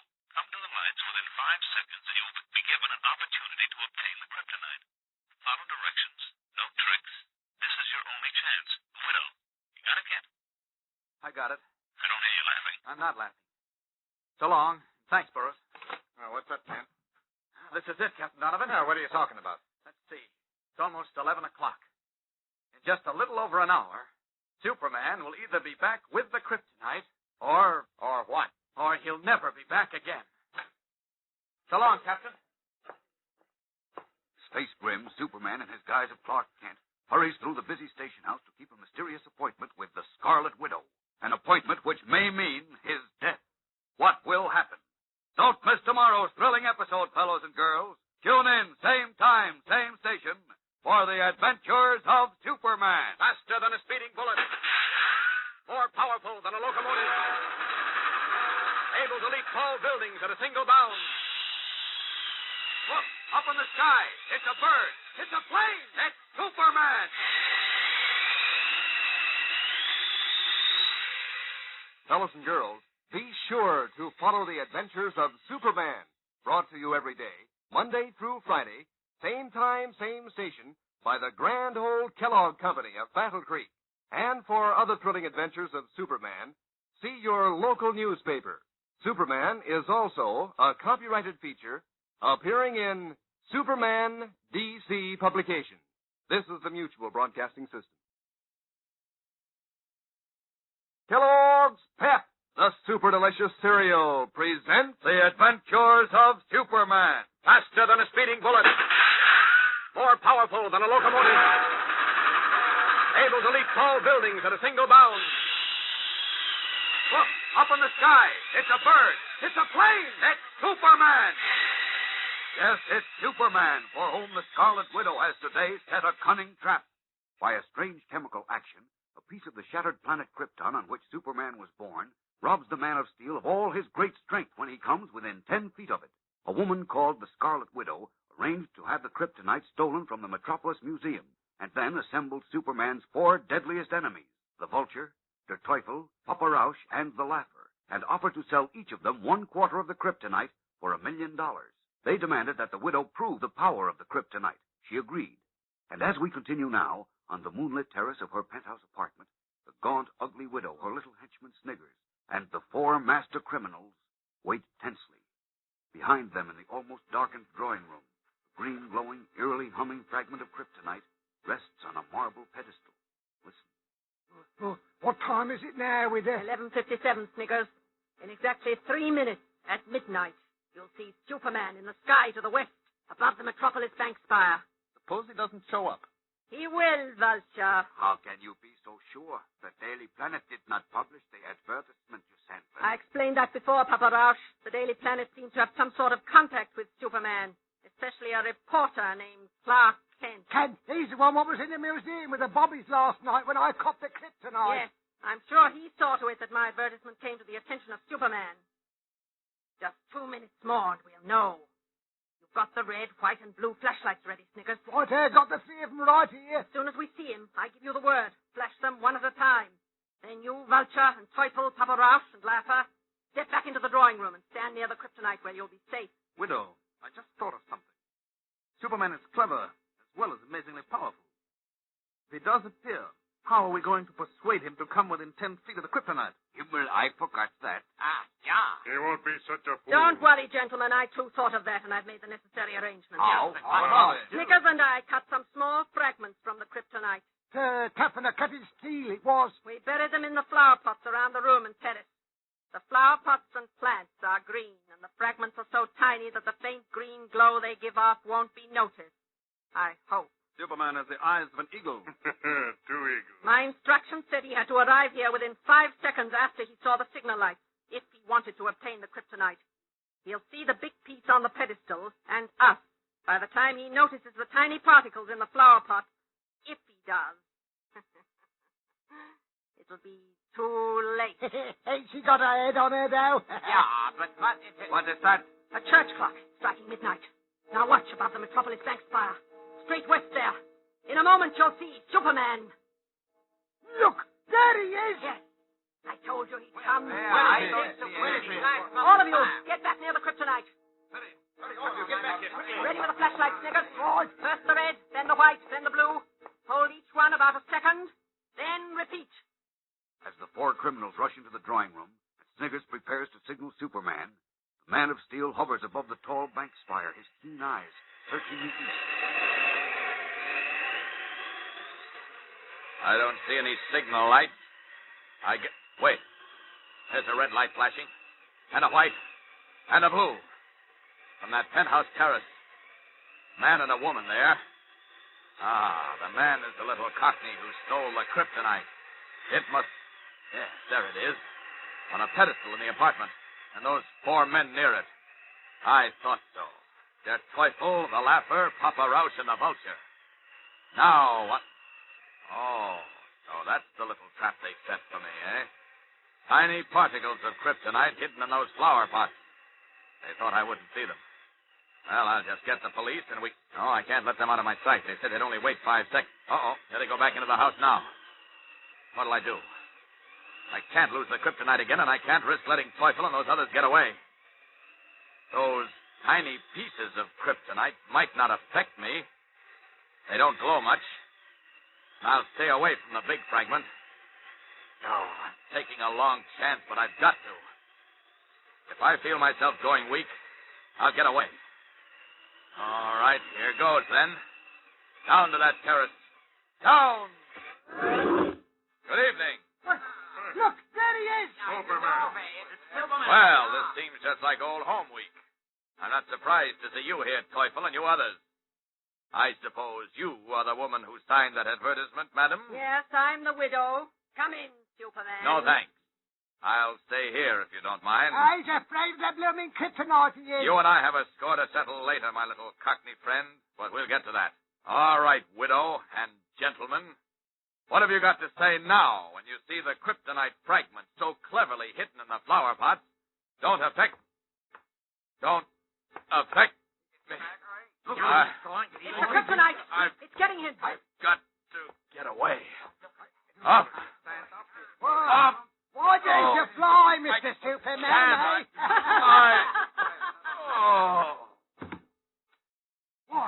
Down there. He's fainted. Blimey, just like he had last night, out like a light he is. I cannot believe it. The Schweinhund lies, like I said. You were right, widow. You're wonderful. My heart still beats. Vic, help me pull him to the big piece of kryptonite. We keep him there until he dies. Yeah. Splendid idea, Teufel. Give us a hand, Laffer. Wait, stop where you are, all of you. My widow. We have him now. We will finish him forever. Yes, and then you won't have to buy the kryptonite. Is that it? Very smart, my friends, but it won't work. If you want to destroy Superman, that's your affair. But you'll each have to pay me $1 million for a quarter share of the kryptonite. First. You're a clever woman, widow. Much too clever. Be careful, Vulture. I had you brought from the death house. Just one word from me and you'll go back. She's right, Vulture. Let's play it her way. It's worth $1 million. With Superman out of the way, the sky is the limit for us. All right, widow. Divide the kryptonite. I'll pay for my share. So will I. All right. I'll pay too. Good. Sniggers, get the children grilled. Hurry. Right here with you. $4 million. Sleep tight, Mr. Superman. Gleefully, Sniggers rushes off to bring tools to divide the kryptonite among Superman's deadliest enemies, while the Man of Steel sprawls motionless at their feet. We'll return in a moment for the exciting climax of today's episode. Say, gang, it's not only a good idea for you to have a smart sundial wristwatch, the kind Kellogg's Pep is putting out, but all your friends ought to have one, too. Sure, because then you can tell time with the sun and make arrangements to meet. Like I'll see you at the football field when the shadow falls on 4. Or a club meeting will start when the shadow falls at 3. You see, this sundial wristwatch is doggone good looking. There's a shiny aluminum dial about as big around as a regular wristwatch held flat to your wrist by a smart-looking strap. When you want to tell the hour, you just lift the pointer on the dial and aim it due north. The sun's rays will make the shadow of the pointer fall on the dial, and that's the hour of the day. Now, here's a tip. I won't be telling you about this swell sundial wristwatch much longer, so you better send for yours today. First, ask Mom to get you a couple of packages of that super delicious whole wheat flake cereal, Kellogg's Pep. Tear off the 2 box tops, be sure you get the ones marked top, and send them along with 10 cents in cash and your name and address clearly printed to Superman, Box 157, Battle Creek, Michigan. Let me give you that again. Send 2 Kellogg's Pep box tops, the ones marked top, 10 cents in cash, and your full name and address to Superman, Box 157, Battle Creek, Michigan. Ask Mom for P.E.P. Pep, made by Kellogg's of Battle Creek. And now, back to the adventures of Superman. In the Scarlet Widow's penthouse apartment, where Superman lies unconscious on the floor, Sniggers, working with drills and chisels, has finally succeeded in splitting the kryptonite into 4 equal parts. Her small, bright eyes gleaming, the widow turns to her unscrupulous guests. Now, gentlemen, about the financial arrangements. I will take my share of the kryptonite now. Not so fast, Teufel. The terms are cash in hand. I have no cash in hand. What will you do? He's got a gun here. Put that gun down, Teufel. What do you take me for, a fool? Don't make a move now, any of you, or I will shoot to kill. You haven't a chance, you cheap double-crosser. The only way out of this apartment is by private elevator. My men are guarding it. They'll kill you. Oh, no, my friend. While all of you watch the kryptonite being cut, I managed to attach a long nylon rope which I brought with me to the terrace railing. I can reach the roof of the building next door by the rope, and I'm going to lock this door to the terrace behind me. By the time you get to the terrace, I will be out of sight. It's dark enough for my purposes, and I have great purposes in mind. Now I have a piece of the kryptonite. Auf Wiedersehen to you all. Break this door down, somebody! It's too thick. Break it down! I'll break it down. Cut it off! Just let me get my life into that bloke. Look out. There. Where is he? Where is he? I don't see him. There he goes across the roof down there. I've got a gun. No, don't shoot, Arthur. Why not? Are you off your knob with he? Just fed off with $1 million of our money. We can't have the police here, you fools. Superman's here. Now listen, all of you. Leave your kryptonite here and go after Teufel. Leave the kryptonite. No. What do you say? You'll do as I say. You all have your gangs. Go to them. Tell them they must find their Teufel. Bring him to me. Then you can have your share of the kryptonite, not before. Now get going, all of you, unless you prefer to return to jail. Well, I'll find Teufel.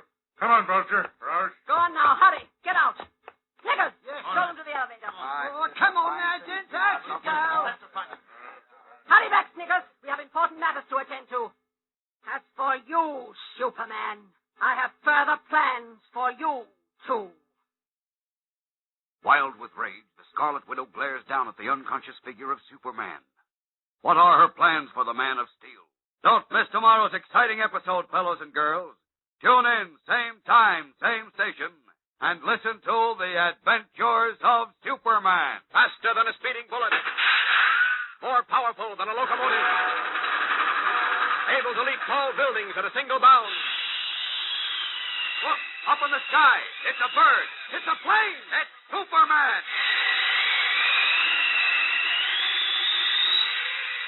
Fellows and girls, be sure to follow the adventures of Superman, brought to you every day, Monday through Friday, same time, same station, by the grand old Kellogg Company of Battle Creek.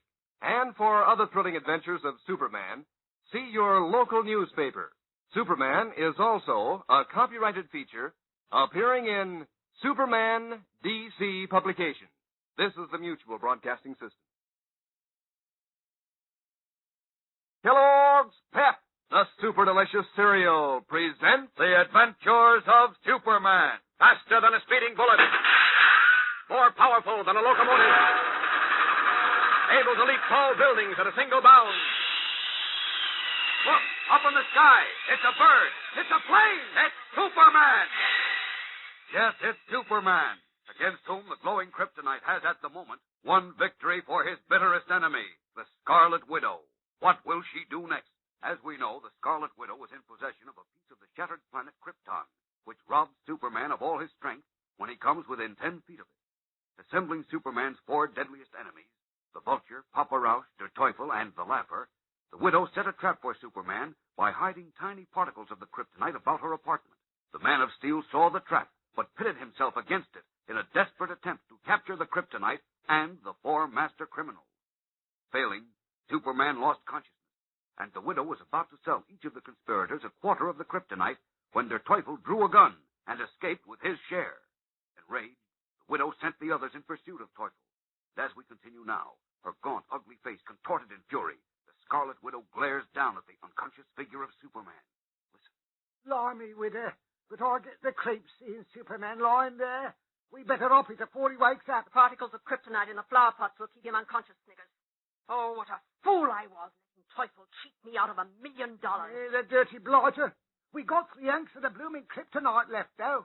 And the Vulture and Pepper Rausch and the Laughter will give us $1 million apiece for them. That's only $3 million. My price was $4. Now, listen to me, Widder. Take what we can, I says, and let's get away from here fast before this Superman bloke wakes up. He won't wake up. He'll never wake up. What do you mean by that, now? The blooming kryptonite knocks him out, it does, but he ain't dead. You can see him breathing. He might wake up any minute. And wait, you hear that? Oh. It's Superman. He's coming too. I warned you, Widder. I told you. Shut up, you fool. Get the 3 big pieces of kryptonite out of the lead box. Hurry. No, we better skip out. You do as I say. Superman knows us. If he lives, we'll never be safe wherever we go. We've got to finish him now. How are we going to do that? I don't like it. We ought to up it. The kryptonite, Sniggers. Hurry. No, I am, Widder.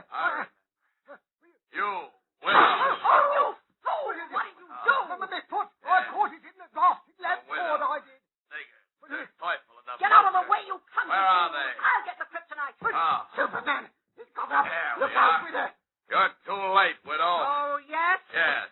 Now, the box is open. Good, Widder, good. No, you don't. No. Stop it. Look at Widder, running like a drunk again. Stop it. No. Look. Oh. Like a blooming light here. No, my heart near stopped beating when I see him come for us. Come on, Widder. We better get out Not of here. yet. Put the 3 pieces of kryptonite down here. What for? I tell Will you. you shut your stupid mouth and do as I say? You almost spoiled things for us once. Mustn't happen again. Get the kryptonite. Well, I can't understand you, Widder. This is our chance to get away. I told you before. He'll pursue us wherever we go. We've got to destroy him now, forever. How do you expect to do that? We'll put 1 piece of kryptonite close to his head, the other 2 next to his body, near his heart. Oh. That ought to finish him. Say now, it ought to at that. Well, wait now, Widder. If Superman's dead, the Vulture and Pepper Rausch and the Laughter won't buy the kryptonite from They're us. not going to know he's dead, you fool. Put the pieces on the floor. They won't, know, you say? How won't they? Leave that to me. Now. The blooming Put stuff. your gloves on. Burn. Hurry. Righto. Then place the pieces the way I show you. All right. Put 1 piece here, next to his head. That's it. Now 1 piece next to his heart. Here. That's fine. The 3rd piece on the other side of his head. Right. There. That should take care of Mr. Superman. Yeah, what a clever one, Widder. How long you suppose it will take? Not too long. If only I had Teufel here to deal with at the same time. Oh, the telephone. Who's that Maybe now? it's called Teufel. I'll answer it. Hello? Yes, Vulture. Did you? The Vulture, did you get him? Quiet. Go on, Vulture. You said... Yes? Yes? Did, eh? Sure, he might have. Right. Right, at once. Yes, it's dirty. Goodbye. Now, let's see. What's that, The Widder? Vulture says they traced Teufel to a drugstore, but he got away. The druggist treated Teufel's hand for a burn. He must have burned himself with the I kryptonite. wish he'd burned his hand off. Druggist said he made a phone call, too. The Vulture thinks Teufel might have called the police and tipped them off as to where Superman is, Oh. so that we'd be arrested and Teufel could get away. Give me a hand with his Cedar chest, Sniggers. What for? We got to get out of here before the Bobby shows And up. leave Superman while he's still alive? Help me pull this chest over to him. Are you daffy, Widder? We can't bother with Superman now. We must. We can't leave him here alive. Don't just stand there, you fool. Help me. Righto. But if the Bobby catches us, we get the chair. They We will. won't catch us. I hope. There. That's far enough. Now, open the chest. All right. Oh, Sniggers. All right. Help me get Superman in there. I'll take him under the shoulders. You take his leg. I don't like it, I tell you. The Bobby says... Will you forget the bobbies? Come on. Lift. Oh, he's heavy. He is. How are we going to get him out of here? The police will be along any minute. We'll be warned in plenty of time if they come. Oh. Turk and Renee are on the lookout downstairs. There. That does it. Just double up his legs so his head will be lower. All right. There. Lid of the chest should close now. No. Wait a minute. Get the chisel. Shave a corner off one of the pieces of kryptonite. Well, what for? Will you stop asking questions and do as you're told? All right. So Superman won't be lonesome, of course. I never seen such a woman as you, Widder. We're in danger we are, and you're making jokes. This is far from a joke, Sniggers. We're going to take Superman for a ride. A ride? Yes, a one-way ride. Oh. And to make sure that even he can't come back from it, we're going to send a piece of kryptonite along with him. Now, hurry, Snickers. Chop a piece off. Right, Al. I'll get Turk up here with the elevator. Hurrying into the foyer, Scarlet Widow presses the button to summon her private elevator. We'll return in a moment for the startling climax of today's episode. But first, let's stand by for a friendly tip. You know, all the gang is so excited with the idea of having a real modern sundial wristwatch that, well, there's a great demand for Kellogg's Pep at the breakfast table, believe me. Of course, all the gang likes that super delicious whole wheat flake cereal because it is super delicious. But boys and girls are making a beeline for those Pep box tops so that they can send in for their sundial wristwatch. And is it a honey? A real shiny aluminum dial held flat to your wrist by a regular strap.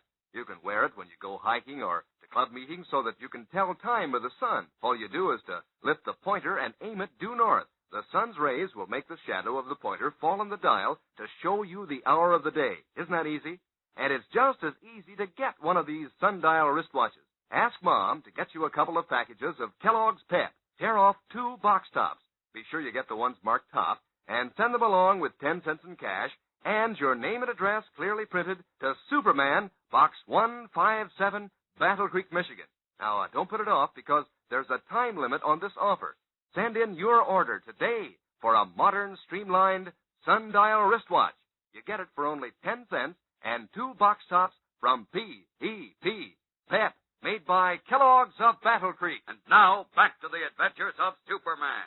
Loading the cedar chest containing the unconscious Superman into a station wagon, the Scarlet Widow, Snickers, and 2 brawny henchmen, Turk and Renee, drove through the dark streets of Metropolis to a small cove on the seacoast where a motorboat was moored.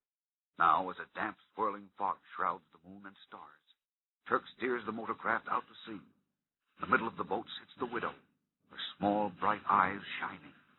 The shivering little Snickers sits beside her, and behind them, rocking with the motion of the boat, is the cedar chest.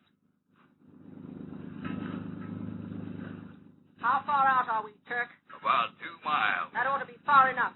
Stop the boat. Okay. Oh, I hope there's no harbor police out here. If there are, they can't see us in this fog.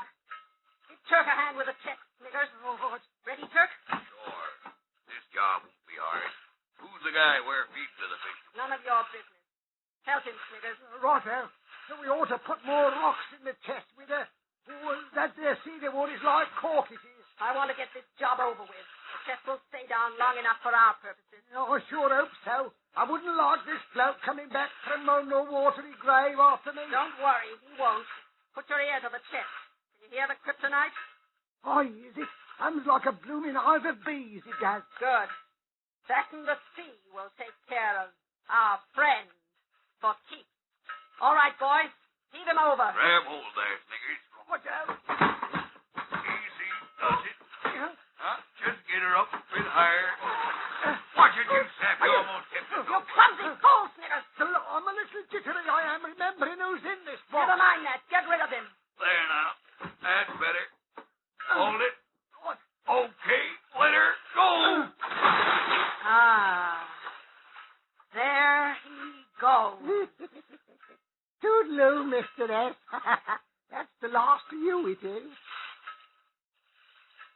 As the Scarlet Widow looks on, the cedar chest containing the unconscious Superman, with a piece of the deadly kryptonite at his side, falls into the fog-swept sea, rocks for a moment, then sinks slowly beneath the waves.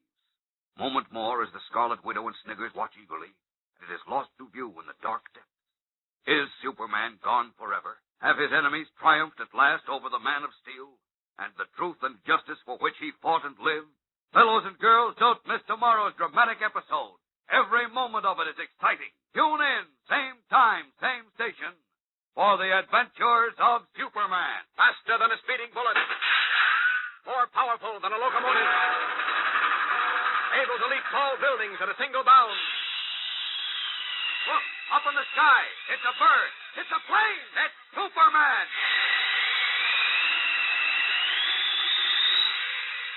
fellas and girls, be sure to follow the adventures of Superman, brought to you every day, Monday through Friday, same time, same station, by the grand old Kellogg Company of Battle Creek. And for other thrilling adventures of Superman, see your local newspaper. Superman is also a copyrighted feature appearing in Superman DC publication. This is the Mutual Broadcasting System. Kellogg's Pep, the super delicious cereal, presents The Adventures of Superman. Faster than a speeding bullet. More powerful than a locomotive. Able to leap tall buildings at a single bound. Look, up in the sky. It's a bird. It's a plane. It's Superman. Yes, it's Superman. And today, as the kryptonite glows relentlessly beside the unconscious form of the Man of Steel, far below the sea, his friends at the Daily Planet are beginning to worry about the man they know as Clark Kent. To prove to Superman's four deadliest enemies that a fragment of the shattered planet Krypton could make them masters of the Man of Steel, the Scarlet Widow set a trap for Superman in her penthouse apartment. In a desperate attempt to recover the kryptonite, which robs him of all his strength when he comes within 10 feet of it, Superman appeared at the apartment. Although he remained a safe distance from the main fragment of kryptonite, tiny particles planted around the room caused him to lose consciousness. Placing Superman in a large cedar chest, together with a small piece of the deadly kryptonite, the Scarlet Widow had the chest taken 2 miles out to sea, dropped overboard. As we continue now, the following morning, Lois Lane has just entered the office of Editor Perry White at the Metropolis Daily Planet. Listen. Chief, this is serious. Clark is missing. Ah, nonsense, Lois. Then nonsense. where is he? He hasn't been seen since the night before last. He hasn't been at his apartment either. Jim and I were there yesterday and again this morning. His bed hasn't even been slept So in. what? Kent's probably out playing detective. Detective. Sure. He's never happy unless he's making like Sherlock Holmes. Now, listen. He must be trying to find that piece of kryptonite or whatever they call it that was stolen from the Metropolis Museum. Now stop worrying about him. Kent acts like a screwball pretty often, but he can take care of himself. But where is he? He's never been gone so long without getting in touch with us. Will you stop asking me where he is? How do I know? Well, you don't have to bite my head off just because you're worried. Who's worried? You are, and you know it. I think we ought to call Inspector Henderson. Are you out of your mind? Kent isn't a baby, and besides, Henderson's got his hands full hunting for the Vulture and the Teufel and Papa Rouse and the Lapper and... what's that? Your intercom. Don't you think I know what it is? Yes, Miss Backrack. Inspector Henderson just called Mr. White. He did? Well, put him on. Come on. What are you waiting for? He isn't on the line. He just gave me a message for you and hung up. He said he was in a hurry. Oh, well, what was the message? He said he hasn't been able to find any trace of Mr. Kent. No, he hasn't. No, but he said Mr. Kent had been at police headquarters last night with Captain Donovan. Donovan? Yes, Inspector Henderson said that Olson had spoken with Captain Donovan, who's on his way here now. Olson? Jimmy Olson? Oh, okay, that's fine. Send him in as soon as he shows up. Yes, sir. You hear that, Lois? Kent was at police headquarters last night, and... Yes, I heard. So you did call Inspector Henderson after all. Huh? Oh, you told me you weren't worried about Clark. No, well, I had to talk to Henderson anyhow about those 4 crooks who broke out of jail, and, I just happened to mention Kent. Now, where's Olson? Headquarters is only 5 minutes from here, and I suppose he had to stop and get the baseball scores. I'm sure he didn't. Jim's just as worried about Clark as we are. As a matter of fact, I think... Oh, there you are. Olson. Come in. Hello, Jim. Never mind the greetings. Never mind. Now, just tell us what Captain Donovan told you. Well, how did you know? Never mind how I know. A little bird told me. An elephant told me. Will you stop wasting time and start talking? Well, sure, if you'll give me a chance. Mr. Kent was at police headquarters last night, trying to get Captain Donovan to help him look for the kryptonite. Ah, there. You see, Lois? Donovan told Mr. Kent he was crazy. And he's right. Especially when Mr. Kent said he was sure the theft of the kryptonite was tied up with the jailbreaks of the Teufel, the Vulture, Papa Rouse, and the Lapper. Well, Kent said that? Uh-huh. Then he got a phone call. Captain Donovan didn't know who it was from, but when Mr. Kent hung up, his face was white as a sheet, Donovan said. Then he told Donovan that Superman would either come to police headquarters with the kryptonite in an hour, or else he'd probably never be seen again. What? Yeah, that's what Mr. Kent said. He went right out. Gosh, I'm worried. Where do you suppose he went? And what did he mean about Superman never being seen again? He didn't mean anything. He was just trying to sound important. Mr. Kent's no four-flusher. Good heavens. Huh? What, Lois? Clark might have fallen into the Vulture's trap, or the Teufels, or the Lappers, or Papa Rouse. What are you talking about? What trap? Now, Chief, Clark had a hand in sending all 4 of those terrible men to jail. Yes. And don't you remember at their trials, each one swore that he'd get Clark? Oh, jeepers, that's right. Golly, Miss Lane, you think they got Mr. Kent? Well, there's no reason to think so. Kent was on the trail of the kryptonite. If they were after him, they knew that. And so they could have set a trap for him using the kryptonite and maybe even Superman as bait. And poor Clark just walked into it. That would explain his telling Captain Donovan last night that if Superman wasn't there with the kryptonite in an hour, he might never be seen again. Yeah, and Superman didn't show up, and neither did Mr. Kent. Gee whiz, what'll we do? Well, now, the thing to do is to not to lose our heads. I'll get in touch with Inspector Henderson. No. What we've got to do is to contact Superman. Superman? Yeah, How in the world? that's it, Miss Lane. Superman can find Mr. Kent, and it would be only fair, too, seeing how Mr. Kent got in trouble trying to help him. Oh, wonderful, wonderful. Just pick up the phone, Olson, and give Superman a ring. Yeah. How are we going to contact him? Well, once, when I needed him, I broadcast from our radio station for Superman, and he heard me. Say, that's right. Remember? And he got there just in time to save us. Yes. Remember, Chief? I mean, Mr. White? Oh, I'll never forget it. Well, what are you waiting for, Lois? Maybe it'll work again. Come on. We'll go upstairs to the studio right now, and you can try broadcasting for him again. Maybe it'll work. Hurrying from the city room, Perry White, Lois Lane, and Jimmy Olsen rushed to the radio studio on the roof of the Daily Planet, where, at a command from White, the news program is interrupted so that Lois, standing before the microphone, can broadcast an appeal for Superman. Superman. Calling Superman, wherever you are. Clark Kent is in danger and needs you. He's in danger because he tried to help you. So please help him now. Superman. Calling Superman. Please contact the Daily Planet at once. Again and again, Lois Lane sends her SOS for Superman out over the airwaves, little knowing that at this very moment, Superman, who is Clark Kent, lies unconscious in a large cedar chest weighted with stones and a piece of the green, glowing, eerily humming kryptonite at the bottom of the sea.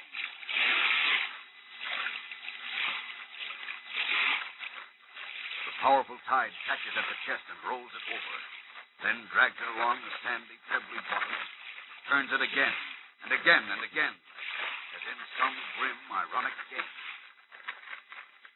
We'll return in a moment for the dramatic climax of today's episode.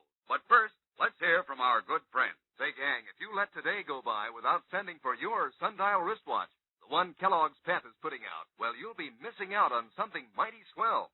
In the first place, this timepiece is so doggone good-looking, you'll want to wear it all day long. The dial's made of shiny aluminum, about as big around as a regular wristwatch, and there's a handy strap to hold it flat to your wrist. You'll use it often to tell time to the sun.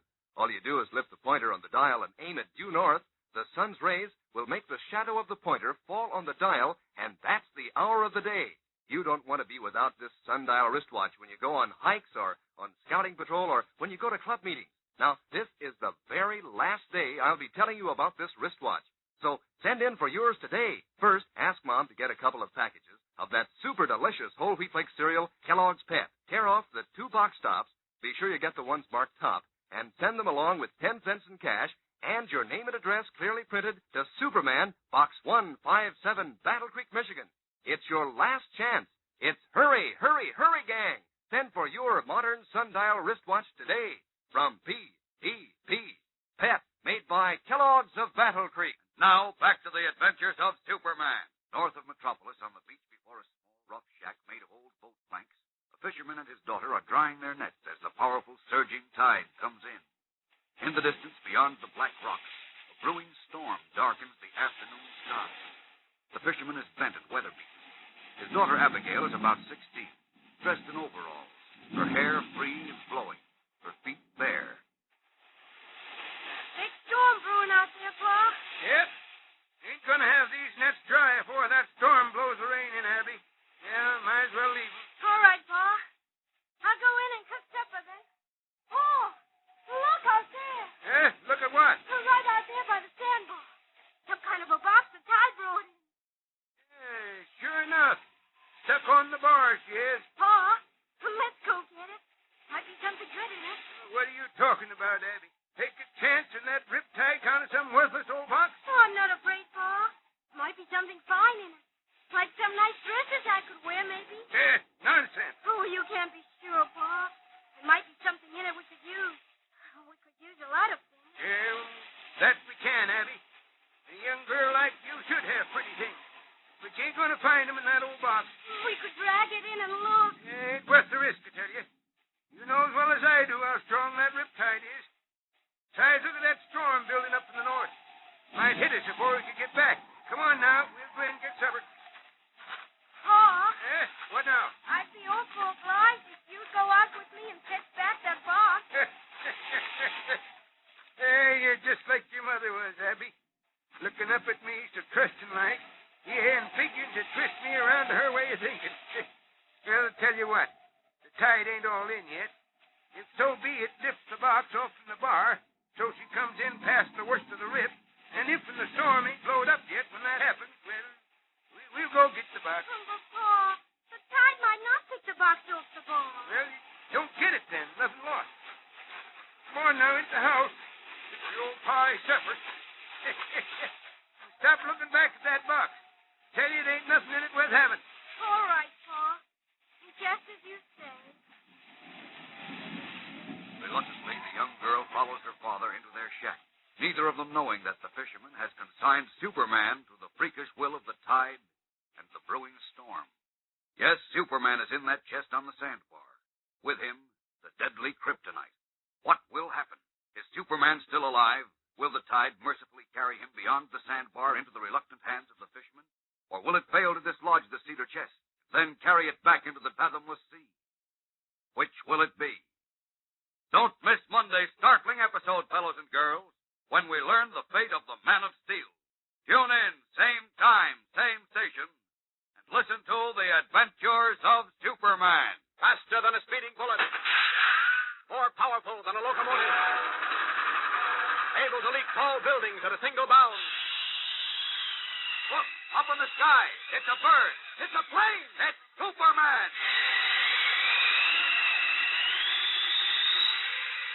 Fellows and girls, be sure to follow the adventures of Superman, brought to you every day, Monday through Friday, same time, same station, by the Grand Old Kellogg Company of Battle Creek. And for other thrilling adventures of Superman, see your local newspaper. Superman is also a copyrighted feature appearing in Superman DC publication. This is the Mutual Broadcasting System. Kellogg's Pep, the super delicious cereal, presents The Adventures of Superman. Faster than a speeding bullet. More powerful than a locomotive. Able to leap tall buildings at a single bound. Look, up in the sky. It's a bird. It's a plane. It's Superman. Yes, it's Superman. And today it would seem that the chest containing his unconscious form has been left to the whims of a merciless sea. A piece of green glowing kryptonite, a fragment of the planet on which Superman was born, has the strange power to rob the Man of Steel of all his strength when he comes within 10 feet of it. Planning to make millions by selling the mysterious metal to Superman's enemies, a woman called the Scarlet Widow stole the kryptonite from the Metropolis Museum. And when Superman made a desperate attempt to recover it, he lost consciousness. The widow placed him in a cedar chest with a small piece of the kryptonite and consigned the chest and Superman to the bottom of the sea. The incoming tide carried the chest to a sandbar near shore, where it was seen by a fisherman and his young daughter, Abby. The fisherman refused to battle a powerful riptide to rescue what he thought was a worthless box. And as we continue now, in their shack on the beach, his daughter Abby interrupts her cooking to stray to the window. Listen. Pa?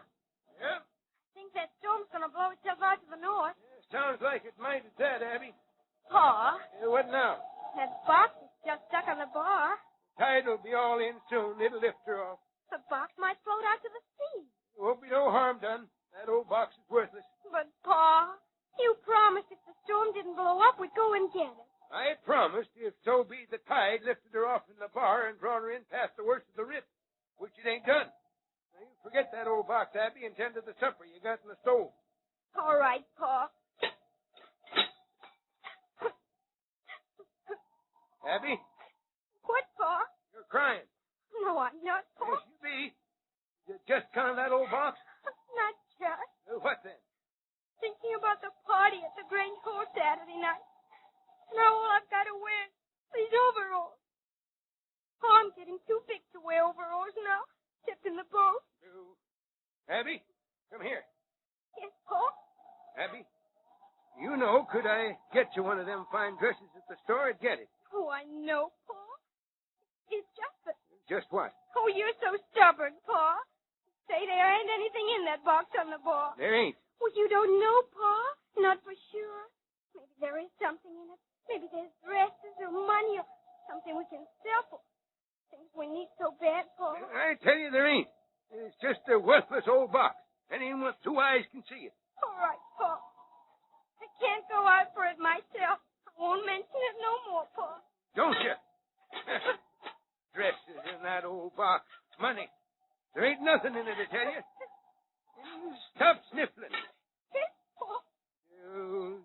like a woman.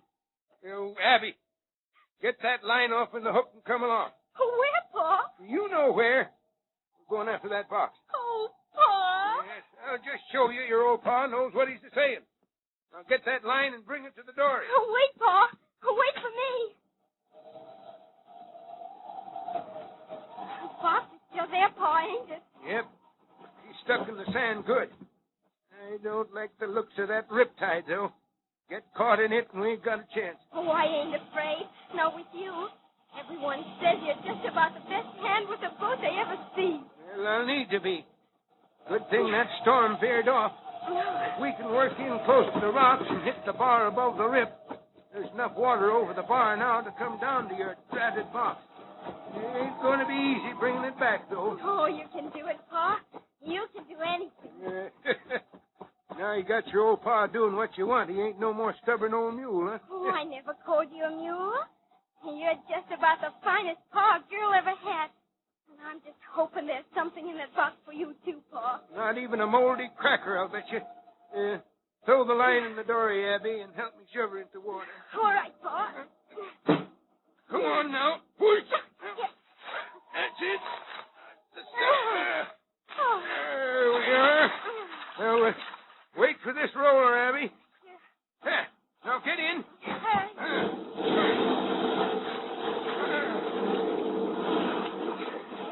Set in the bow and be ready to push if we pitch into the rocks. All right, Pa.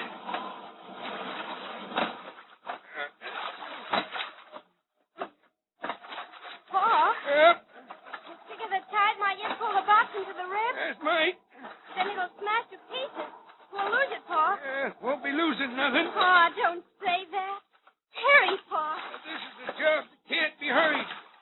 We'll be there soon enough, though. Ain't more than 30 or 40 yards. It's just the rip we got to be careful of. And them rocks. Watch sharp now, Abby. It's going to come in close. I'm watching. Look out, Pa, that big rock. Yes, I see it. Had to shave that one close to the rip of the head. Oh, box is still there. Good thing if you'd never seen it. We're taking a fool's risk, we are, Abby. Oh, maybe there'll be something fine in it. Pa, look. Look at what? The box. Kind of a green glow shining through it. Don't mind the box. Mind them rocks. What do you suppose makes that green glow? Look at it, Pa. I told you. Abby, watch out. Oh, what's the matter? We're going to smash up on the rocks. Pa! Pa, look out!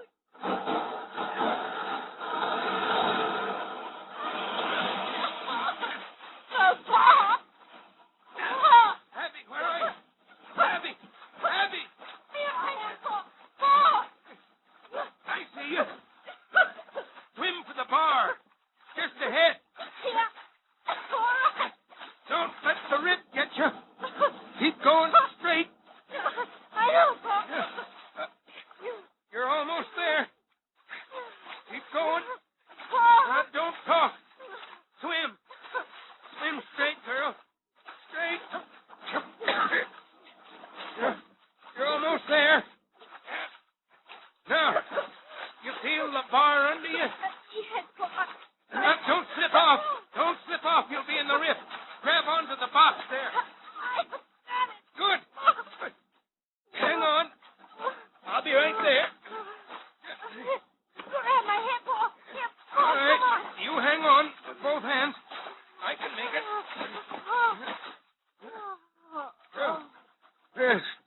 It's a good thing we were so close to the bar. Hang on good to the box, Abby. I suppose the dory smashed, Pa. I wasn't watching the rocks like you told me. Oh, how are we going to get back? Well, we gotta hope this here box stays put till the tide's all in. If so be, we can swim out of the way and work back round the rip to shore.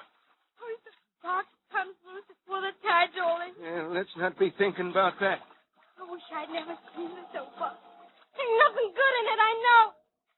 What's just the story? Ain't no use taking on about that now, Abby. I know, Pa, I'm a wicked girl. Pa! Pa, the box is coming loose. I'm feared she be. Hang on tight, Abby. Pa! Pa, we gotta be swept into the rip. Hang on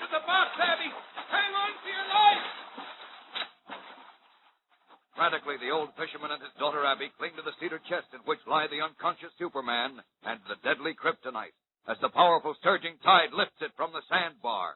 We'll return in a moment for the startling climax of today's episode. But first, let's stand by for a friendly tip. You know, gang, I got a preview of those swell new comic buttons, the new prizes in packages of Kellogg's Pep. I saw some of them this morning, and I could hardly wait for time for Superman so I could give you the big news, because I had an idea you'd be just as excited about them as I am.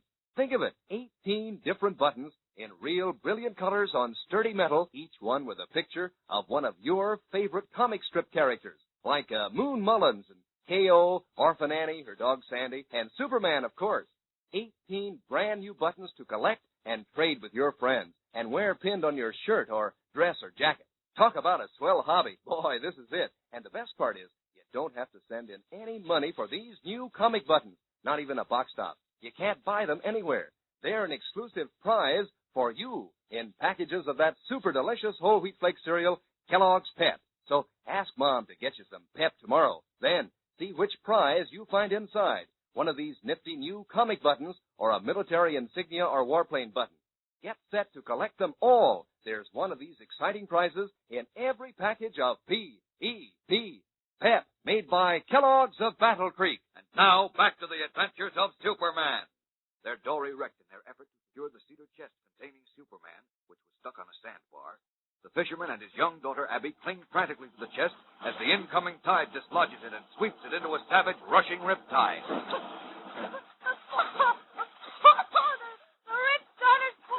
Hang on to the box, Abby, or you'll be thrown under. We're being took out to the sea, Paul. Just pray this old box hold together till we're out of the rip. Paul! Paul! Hang on to the box, I say. Coming apart! Oh, land of mercy, she is. If she busts up, we're done for, Abby. I'm afraid. Oh, Lord. That green going jump there. Where? See, it's sinking now. Came out of the box. Phosphorus in the water, likely. Hang on, Abby. Hang on. The box is coming to pieces. Hang on to me, Abby. Easy, girl. Easy. I got you. Oh, you're no good, box. Oh, look. In the box. It's a man. Land of mercy. Abby. Abby. I'm drowning. Fighting desperately but helplessly in the savage riptide, Abby and her father are hurled violently apart, whirled over and over, then dragged beneath the surface as the cedar chest containing the unconscious figure of Superman is ripped to shreds. What will happen to them? And to the Man of Steel? Don't miss tomorrow's exciting episode, fellows and girls, when we learn the fate of Superman and of Abby and her father. Tune in, same time, same station, for The Adventures of Superman. Faster than a speeding bullet. More powerful than a locomotive. Able to leap tall buildings at a single bound. Look, up in the sky. It's a bird. It's a plane. It's Superman.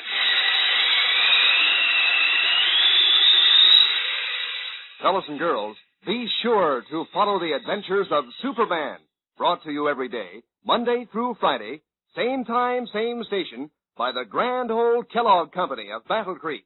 And for other thrilling adventures of Superman, see your local newspaper. Superman is also a copyrighted feature appearing in Superman DC Publications. This is the Mutual Broadcasting System. Kellogg's Pep, the super delicious cereal, presents The Adventures of Superman. Faster than a speeding bullet. More powerful than a locomotive. Able to leap tall buildings at a single bound. Look, up in the sky. It's a bird. It's a plane. It's Superman. Yes, it's Superman, who is today freed of the greatest threat to his power, the fragment of kryptonite. Learning that a piece of kryptonite, a fragment of the shattered planet on which Superman had been born, had the strange power to rob the Man of Steel of his strength, a woman called the Scarlet Widow stole it from the Metropolis Museum. In a desperate attempt to recover the fragment, Superman lost consciousness, and the widow placed him in a cedar chest with a small piece of the kryptonite and dropped him into the sea. The tide carried the chest to a sandbar near shore, where a fisherman and his young daughter Abby were wrecked while trying to retrieve it. Clinging to the cedar chest, they were swept into a savage riptide. As it broke apart in the wild water, they appeared doomed. As we continue now in the cold, raging sea, Superman, freed of the presence of the kryptonite, is regaining consciousness. Listen. What? Where am I? Abby! Abby! I hear someone. There's another voice. Wait, stop. I'm in the sea. How did I? Wait a minute. There's a girl caught in the riptide. And an old man. Tide's pulling them under. Away for them! Away! Picking the girl and her father from the seething water, Superman, once more in possession of all his amazing power, streaks to the fisherman's shack on the beach, the two wet, bedraggled figures in his arms. There, after the girl and her father have changed into dry clothes, they sit drinking hot tea, listening in wide-eyed amazement to the man in the red cape and blue costume. I'm sorry I can't tell you who I am or how I came to be in that cedar chest. But I do want you to trust me and promise not to mention a word of what happened today. Oh, my stars. I don't hardly know what happened to you, Pa. Well, it seems like I know, Abby, but I can't believe it. This here fella seemed to be dead in that there box. But the next thing you know, he was flying us out of the rip. I didn't know for sure this was our own kitchen. I'd be sure we were in another world. Well, I assure you you're not in another world, Abby. Now, about that promise. It's very important that my enemies and yours don't find out what happened. Our enemies? We ain't got no enemies, mister. Not since the war's been over. Oh, yes, you have. Although the war is officially over, there are many evil, fanatical men and women who are plotting ways and means of building toward another war and undoing all we fought for. My stars. You mean them Nazis and Japs? Yes, and their sympathizers. There are many of them. Some were involved in this attack on me. Now, will you promise to keep all that happened here today a strict secret? Oh, of course we will. Won't we, Pa? Of course. I don't think now that the kryptonite itself can kill me, but apparently it can keep me unconscious as long as I'm within 10 feet of it. My body needs food, so eventually, if I'd been carried back to the bottom of the sea, I'd have perished. Krypton what? Huh? Oh, never mind. And by the way, Abby, you said you saw a piece of green glowing metal fall out of the cedar chest. Oh, that's right. Remember, Pa? Yep. Looked like phosphorus, it did. How big was it? Oh, it was pretty small. How big would you say, Pa? No bigger than a pebble. Well, that means they put only a tiny fragment in the chest with me. Got to recover the rest of it in a hurry before they... I'm going now. Thanks again. By the way, Mr. Hinkle, Sam Hinkle. Mr. Hinkle, I'll see that you get a new dory to replace the one you smashed on the rocks. There ain't no reason for you to get me a new dory, mister. We didn't know it was you in that old box. The honest truth is we went out because Abby here had a fool notion might be fancy dresses and stuff in it. That's right. Oh, I see. Well, maybe Abby found her fancy dresses at that. I don't know what you mean, mister. Well, you'll both be hearing from me. Thanks again. Goodbye. Bye. Goodbye. This is the closest call I've ever had. That mustn't happen again. I'd better go back to the planet first. Up and away! Leaving the humble fisherman's shack, Superman streaked through the late afternoon skies toward Metropolis, red capes streaming in the wind. Meanwhile, in Perry White's office at the Daily Planet, gray-haired editor Jimmy Olsen and Lois Lane are frantic with worry at the mysterious absence of Clark Kent. Maybe you ought to try broadcasting to Superman again, Miss Lane. He can find Mr. Kent. I've been broadcasting for hours, Jim, and all I've done is lost my voice. He must be beyond the range of our station. Or else he's in trouble. Superman in trouble? Don't be silly, Olsen. But Mr. Kent said if Superman didn't come to headquarters with the kryptonite by midnight last night, he might never be seen again. Kent didn't know what he was talking about. Got himself all steamed up about the kryptonite being a danger to Superman, and he wound up by getting himself in trouble. Fancies himself a detective and walks into a trap. Of all the dumb, the asinine, the half-witted... Talking about someone I know, Chief? Why, Kent. Mr. Kent. Look, it's Mr. Kent. Is it really you? The flash, Lois. Well, where have you been? We've been going crazy here. What are we... Take it easy. Take it easy. What's all the excitement about? Huh? What's all the excitement about? What? Why, you... What's your blood pressure? A lot you care about my blood pressure. Where have you been the last 48 hours? Not that I should know, of course. I'm only your editor, the fool who pays you your salary. Why, Oh, well, you we've see, been worried today. We thought you'd been trapped by the vulture or one of the others who escaped with him. Well, we've been driving the police department crazy. Lois has practically lost her voice broadcasting an SOS for Superman. Superman? Yeah, we thought maybe he could find you, Mr. Kent. Oh, well, sorry you were all so worried about me. He's sorry now. Isn't that noble of him? Well, now... That doesn't answer my question, Kent. Where have you been? Well, I started out to look for the kryptonite. Well, did you find it? No. How about Superman? You told Captain Donovan that Superman might never be seen again. Superman's all right, Jim. For the moment. For the moment? How do you mean, Clark? Just what I say. He's all right until the widow and Sniggers and the others make another attempt against him with the kryptonite. The widow and who? He said Sniggers. Oh, who's the widow and Sniggers? They're the ones who have the kryptonite. A woman called the Scarlet Widow and a little cockney named Sniggers. They're working with the Vulture, the Teufel, Papa Rausch, and the Laugher. They How do you know? Well, I haven't time to explain now. There's a lot to do, and it must be done quickly. Look, Chief, I've written descriptions of the Scarlet Widow and Sniggers. I want you to run them on the first page of the Daily Planet. Explain that they're a menace to Superman and to society, and ask anyone seeing them to communicate with us or the police department. Now, wait a minute. What? There isn't a minute to waste, Chief. Not a second. If you hurry, you can get those descriptions into the last edition. Jim, you come with me. Oh, gosh, sure, you bet. Where, Mr. Kent? You'll find out. Come on. Now, look here, Kent. What do you mean, just walking into my office and giving me and my staff orders? Well, it's all... I'm the editor here, and I want to tell you to tell me what this is all I've about. told you all I can now, Chief. Please trust me. Trust him? Of all the... Really? Clark Kent, the one-man detective agency and police department. Haven't you any orders for me, Sherlock? No, but I do have a favor to ask you, Lois. What's that? Would you please go to the best store in town and get 2 of the fanciest party dresses you can buy? What? I don't know what size, but it's about the same height and weight as Jim. Gee, dresses? Why, Clark Kent, don't tell me you've got a girl. Oh, yes. Of course not, Lois. No, you see... Oh, look at him blush. No, Oh, Mr. Kent's got a girl. Never mind that. Now, I want to know what this... Where are you going? Now, you come back here. Gotta move fast. Come on back here. Leaving Perry White's office, Clark Kent hurries to the elevators, followed by the eager Jimmy Olsen. What is so important that Kent forgot? We'll return in a moment for the climax of today's episode. But first, here again is your announcer. I'm telling you, gang, these new comic buttons, the new prizes in packages of Kellogg's Pep, are just about the most fun that ever happened. In the first place, they're old, familiar favorites. You know, pals you've been following in the funny papers for a long time, like Smitty and Herbie and Skeezix and Superman, of course. And they're done up in full comic strip colors, printed clear and bright as anything on sparkling white metal buttons, the kinds you can pin on your jacket or dress or cap. Then there's the fun of collecting all 18 different buttons, trading duplicates with your friends. Boy, makes a swell hobby. You get them as exclusive prizes in packages of that super delicious whole wheat flake cereal, Kellogg's Pep. So get busy on your collection. Ask Mom to get you a package tomorrow. That's P-E-P, Pep, made by Kellogg's of Battle Creek. Now, back to the adventures of Superman. Hurrying to Metropolis Police Headquarters with Jimmy Olsen, Clark Kent found that Inspector Henderson was out. After speaking to Captain Donovan, Henderson's assistant, Kent, Jimmy, and Donovan entered a police car with several officers and were driven swiftly to a 65-story apartment building on Boulevard Drive. As we join them now, they have just entered a private elevator. Captain Donovan is taking it up. You'll broadcast the descriptions of the Scarlet Widow and Sniggers all over the country, Captain Donovan? So on the teletype now, Kent. Good. I want to look at this apartment you say they were in with the Vulture, the Teufel, and those 2 others. Oh, Papa Rausch and the Laugher. Gosh, I want to see their apartment, too. You'll see it in a moment. The penthouse of this building. They're not there now. That's why I was in such a hurry to give you the descriptions of the widow and Sniggers, Captain. How do you know they're not there now, Kent? Oh, sure of it. Mr. Kent says they all beat it with the kryptonite. He says. Building superintendent didn't see them move out. This is a private elevator for the penthouse, and it opens on the side of the building.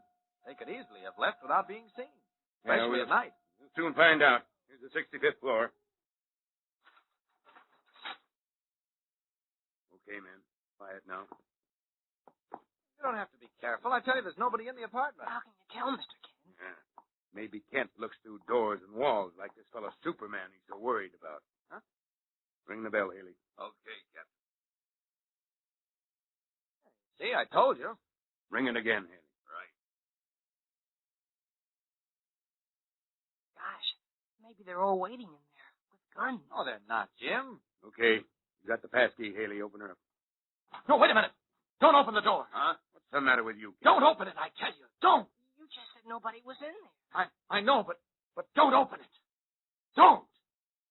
Amazed, Jimmy Olsen, Captain Donovan, and the police officers look at Clark Kent, whose face has turned ghostly pale. What has Kent, as Superman, seen in the Scarlet Widow's apartment? Don't miss tomorrow's exciting episode, fellows and girls. Tune in, same time, same station, and follow the adventures of Superman. Faster than a speeding bullet. More powerful than a locomotive. Able to leap tall buildings at a single bound. Look, up in the sky. It's a bird. It's a plane. It's Superman. Fellows and girls, be sure to follow the adventures of Superman, brought to you every day, Monday through Friday, same time, same station, by the Grand Old Kellogg Company of Battle Creek. And for other thrilling adventures of Superman, see your local newspaper. Superman is also a copyrighted feature appearing in Superman DC Publications. This is the Mutual Broadcasting System. Kellogg's Pep, the super delicious cereal, presents The Adventures of Superman. Faster than a speeding bullet. More powerful than a locomotive. Able to leap tall buildings at a single bound. Look, up in the sky. It's a bird. It's a plane. It's Superman. Yes, it's Superman, who is today again on the trail of the Scarlet Widow and her deadly weapon, the kryptonite. Narrowly escaping death when the Scarlet Widow placed him in a cedar chest with a small piece of kryptonite and consigned the chest to the bottom of the sea, Superman knows that he must recover the main fragment of kryptonite from the Widow if he is to stay alive. With Jimmy Olsen, Police Captain Donovan, and several officers, Superman, in his guise of Clark Kent, returned to the penthouse apartment of the Scarlet Widow. Although he said the apartment was now empty, Kent suddenly called out to the amazed officers not to open the door. And as we continue now, in the foyer outside the widow's 65th story apartment, Kent, pale and trembling, his eyes glazed, staggers backward into the elevator. Listen. Well, what's the matter, Mr. Kent? Are you sick? I feel a little weak, Jim. Oh, gosh, you're pale as a ghost. And you're shaking. Well, I'll be all right in a minute. I didn't look in the flower pots. I took for granted that the widow would take all the stuff away with her. Oh, what stuff? Huh? What are you talking about, Mr. Kent? Look, Jim, I want you to listen and then do exactly as I say, will you? Oh, sure I will. But what's this all about? First you say there's nobody in the apartment, and then you start yelling not to open the door. I know. And then you practically pass out. Oh, never mind. Now listen and get this straight. I want you to go into the apartment. Aren't you coming? I can't. Well, why not? Look, you're not having a heart attack or something, are you? Oh, no. I just felt a little weak for a moment, but I'm all right now. Well, maybe you ate something that didn't agree with you. Well, never mind me. Just listen and don't interrupt.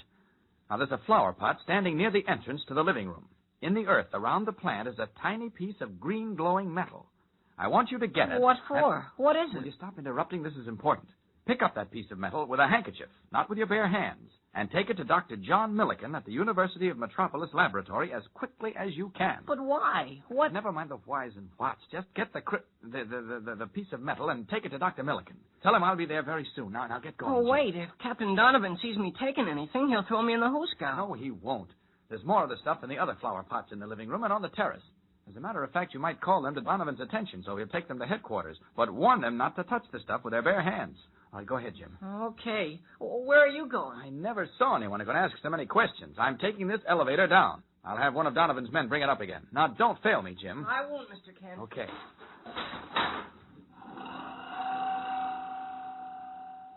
Leaving the building, Kent waits nearby, hidden in the early evening shadows, until he sees Jimmy emerge and enter a taxicab. A short time later, in his true identity of Superman, Kent knocks at the laboratory door of Dr. John Milliken, world-famous physicist. Good evening, Dr. Milliken. Superman. That's right, Doctor. Come in. Thank you. I'm delighted to see you. I haven't had that pleasure since we worked together on the atom. That's right. Now, come into the laboratory and tell me what I can do for you. If you don't mind, Doctor, let's talk right here, It will be much more comfortable at my desk. There are I know. chairs. I'm sorry, but I can't go to your desk. I don't understand. There's something very dangerous to me on your desk, Doctor. Dangerous Yes. to you? I know it sounds fantastic, but that tiny piece of green glowing metal that young Olson just left with you is my deadliest enemy. What? Well, now, look here, Superman. Do you feel perfectly well? I feel fine now, Doctor, but it's the gospel truth. That fragment is a piece of the former planet Krypton, where I was born. And by some strange chemical action, I lose all my strength when I come within 10 feet of it. Oh, I can't believe it. Now, to repeat, it's true, only too true. I told Dr. Whistler, meteorologist of the museum, my story before he died. It was his theory that the substance of the former planet Krypton created a race of supermen there, But here on Earth, a fragment of kryptonite has just the opposite effect on a former inhabitant of that planet, meaning me. In this atmosphere, the kryptonite robs me of all my strength. Whistler said that? Amazing. Yes, unfortunately, right after Dr. Whistler died, some of my enemies managed to steal the kryptonite, and last night they almost succeeded in doing away with me. Oh, good heavens. When they learn I'm still alive, I'm sure they'll try to destroy me again. Don't say that. We need you. You've been of tremendous service to this country. Thank you, Doctor. Then perhaps you'll help me? How can I help you? Examine that sliver of kryptonite on your desk. That phosphorescent metal, is that kryptonite? That's right. Study that kryptonite, Doctor. You're the greatest physicist in the world. Perhaps you can discover how I can defend myself against it. Of course, I'll do my best. But it seems so unbelievable that this sliver of kryptonite can knock you out. It will ultimately destroy me, unless you can develop some defense against it. I'll get to work on it at once. But I can't promise anything, you understand? I understand. But I'm counting on you, Doctor. You're my last hope. I'll do everything in my power, naturally. Now, where can I contact you if I have anything to report? Call Clark Kent at the Daily Planet. Just tell him it's important that you see me. Don't give the message to anyone else. Kent can reach you in an emergency? Well, I keep in touch with Kent, you might say. Well, now I've got to try to pick up the trail of the kryptonite before it's used against me again. Good luck, Dr. Milliken. I'm going to need it. Here, I'll take you to the elevator. No, thanks. I see your skylight is open. I'll use that if you don't mind. So long, Doctor. Good night, Superman. Believe me, I'll do all I can. I'm sure you will. Up and away! Leaping up through the open laboratory skylight, Superman streaks away into the evening to take up his desperate search for the Scarlet Widow and the dreaded kryptonite. But meanwhile, in another Metropolis laboratory, a small, dirty basement room of cluttered tables, retorts, and a littered floor, a strange scene is taking place. The single window is closely boarded and nailed over with heavy black paper, and under the dim glow of an electric bulb hanging from the ceiling, two men lean over a test tube suspended above a Bunsen burner. In the tube is a small piece of green glowing metal and a heavy purplish liquid which boils violently and gives off a brilliant white light and hot steam. One of the men is squat and powerfully built, with a bald, bullet-shaped head and eyes magnified like a frog's behind abnormally thick spectacles. This is Der Teufel, who, until the war ended, was one of Germany's most brilliant scientists and espionage agents. The other man is tall and lean, with cold, pale eyes set in a sallow, impassive face. Watching the test tube, Der Teufel scowls. Everything I've tried, Klaus, everything, but I am unable to dissolve the kryptonite. Or last night and all today you work on this problem, Teufel. Why is it so important to dissolve the kryptonite? That is simple. Because of its effect on Superman, I am convinced that kryptonite is an even greater source of atomic energy than U-235, uranium. Now, do you understand? Nine, you must explain further, Teufel. You are a blockhead. But see, I will try to make you understand. Everything on Earth is soluble. Everything can be dissolved, which means the kryptonite, too, if only the proper chemical agent can be discovered. And once the kryptonite is dissolved, do you not see what that means to us, Kraus? Do you not see? Puzzled, the man, Kraus, waits for Teufel to explain. What has Der Teufel, whose name in English means the devil, in mind? We'll return in a moment to find out. But first, let's hear from our good friend. You know what I heard the other day? Well, someone told me that one of the members of the gang was listening closely Monday when I first told you all about these brand new comic buttons, the new prizes in packages of Kellogg's Pep. And this young fellow was so pleased and excited with the big news, he came right out with a big yippee! Well, I bet you feel like that, too, when you get your first new comic button. It'll be one of your old favorite funny sheet characters, you know. Maybe Superman himself, or Skeezix, or Uncle Walt, or Smokey Stover. You know him, don't you? Or any one of 18 different buttons, each one a humdinger for color and sparkle. You'll get a big kick out of rounding out your collection of all 18 buttons, swapping duplicates with your pals, wearing them on your jacket or dress or cap. And here's the payoff, gang. You don't send in a single penny for these new comic buttons, not even a box top. You can't even buy them anywhere. You just ask Mom to get you plenty of that super delicious whole wheat flake cereal, Kellogg's Pep. Inside every package, there's a swell prize. One of these brand new thriller-diller comic buttons, or a military insignia or warplane button. So get in on the fun. Make sure Mom gets you a package of P-E-P, Pep, made by Kellogg's of Battle Creek. And now back to the adventures of Superman. In the dirty, secret basement laboratory under the streets of Metropolis, Der Teufel, one of Germany's most brilliant scientists, has been unable to dissolve the piece of kryptonite which he stole from the Scarlet Widow. Kraus, one of his henchmen, expresses bewilderment. As I said, Teufel, I am not a scientist, so tell me, why does it mean so much to us that the kryptonite be dissolved? You will see for yourself. But first, I must return to Germany, to the Black Forest, where waiting for me is Herr Professor Milch. Milch is a great chemist, a genius. He will be able to dissolve the kryptonite if anyone can. He will? Yeah, I'm certain of it. Now listen to me, Kraus. The Scarlet Widow, the Vulture, and the Laugher seek everywhere for me. So, too, do the American police. All of them are dangerous, but none so dangerous as the Scarlet Widow. I fooled her once, and I will do it again with your help. What you must do now, tonight, is to obtain papers for me, a disguise, and whatever else is necessary so that I can return to Germany at once. See, Teufel, you ask me to take tremendous risks, not only with my own life, but with those of our comrades. It is only right that you should tell me why I do it. You Verrichter Dummkopf, it is I, der Teufel, who command... all right, Kraus. I will tell you, when Herr Professor Milch dissolves the kryptonite, I intend to create an atom man. An atom man? Yeah. An atom man who from his very fingertips will unleash such a fury of horror and destruction upon our enemies as they have never even dreamed of. My atom man will forever reduce the great Superman and all our enemies to something even less than dust. Now, will you arrange for me to return to Germany? It will be done, Herr Teufel, at once. Heil Hitler. You mean Heil Teufel. It is I who will succeed where Hitler failed. Go now, Kraus. Hurry and arrange matters. Schnell. His huge, distorted eyes gleaming behind his thick spectacles, de Teufel laughs gleefully at his monstrous vision. What is the atom man he has promised to create? And will it be able to destroy Superman as Teufel promises? Teufel, the devil? Fellows and girls, the plot against the Man of Steel is spreading swiftly, dangerously. So don't miss a single episode of his fight for his own life and for the life of humanity. Tune in tomorrow and every day, Monday through Friday, same time, same station, and thrill to the adventures of Superman. Faster than a speeding bullet. More powerful than a locomotive. Able to leap tall buildings at a single bound. Look, up in the sky. It's a bird. It's a plane. It's Superman. Fellows and girls, be sure to follow the adventures of Superman. Brought to you every day, Monday through Friday, same time, same station, by the grand old Kellogg Company of Battle Creek. And for other thrilling adventures of Superman, see your local newspaper. Superman is also a copyrighted feature appearing in Superman DC Publications.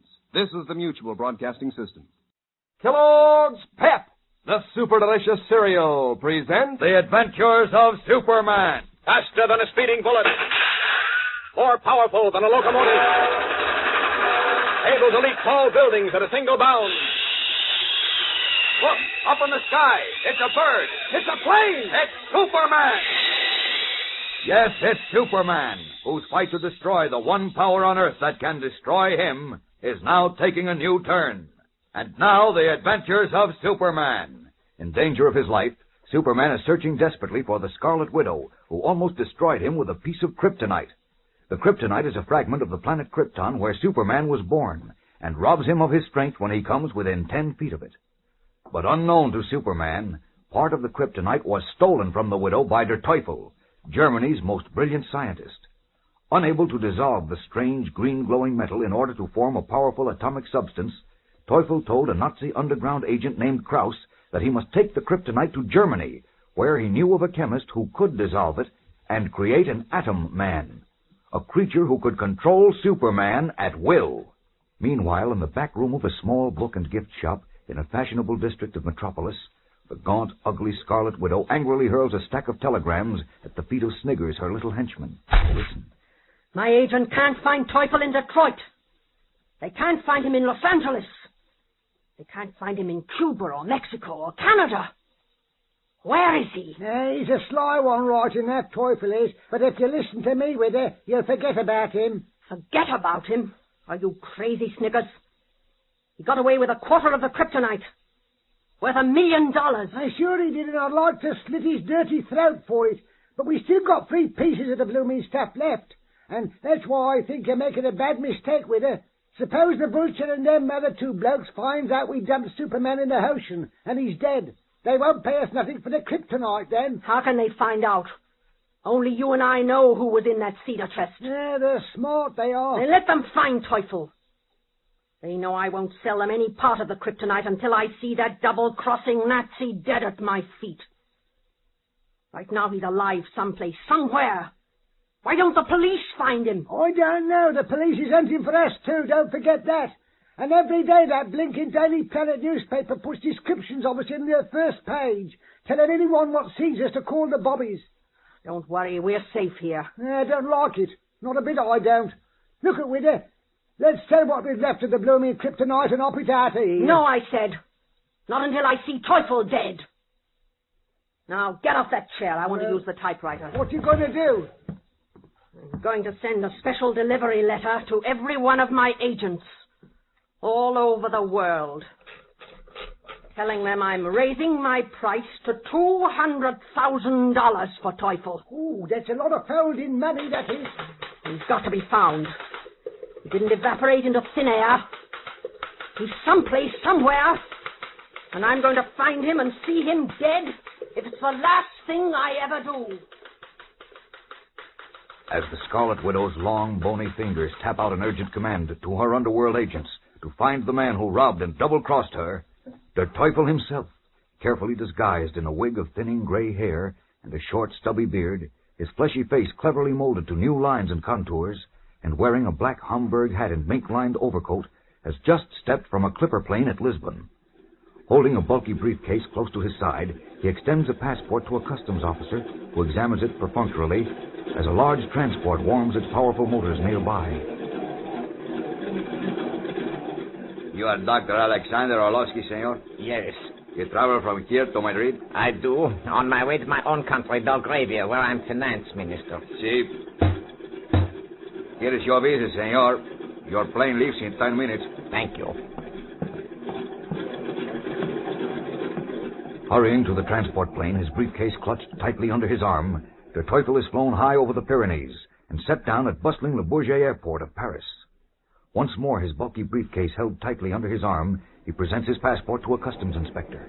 Oui, Monsieur Orlovsky. The newspaper reporters, they hear you arrived today and they ask for you. If you could perhaps not tell the reporters I'm arrived. My plane to Berlin leaves very soon, and I wish to rest before continuing my journey. Oui, Monsieur Orlovsky, I will say nothing to them. Voilà, your visa, monsieur. Bon voyage. Merci, monsieur. Merci.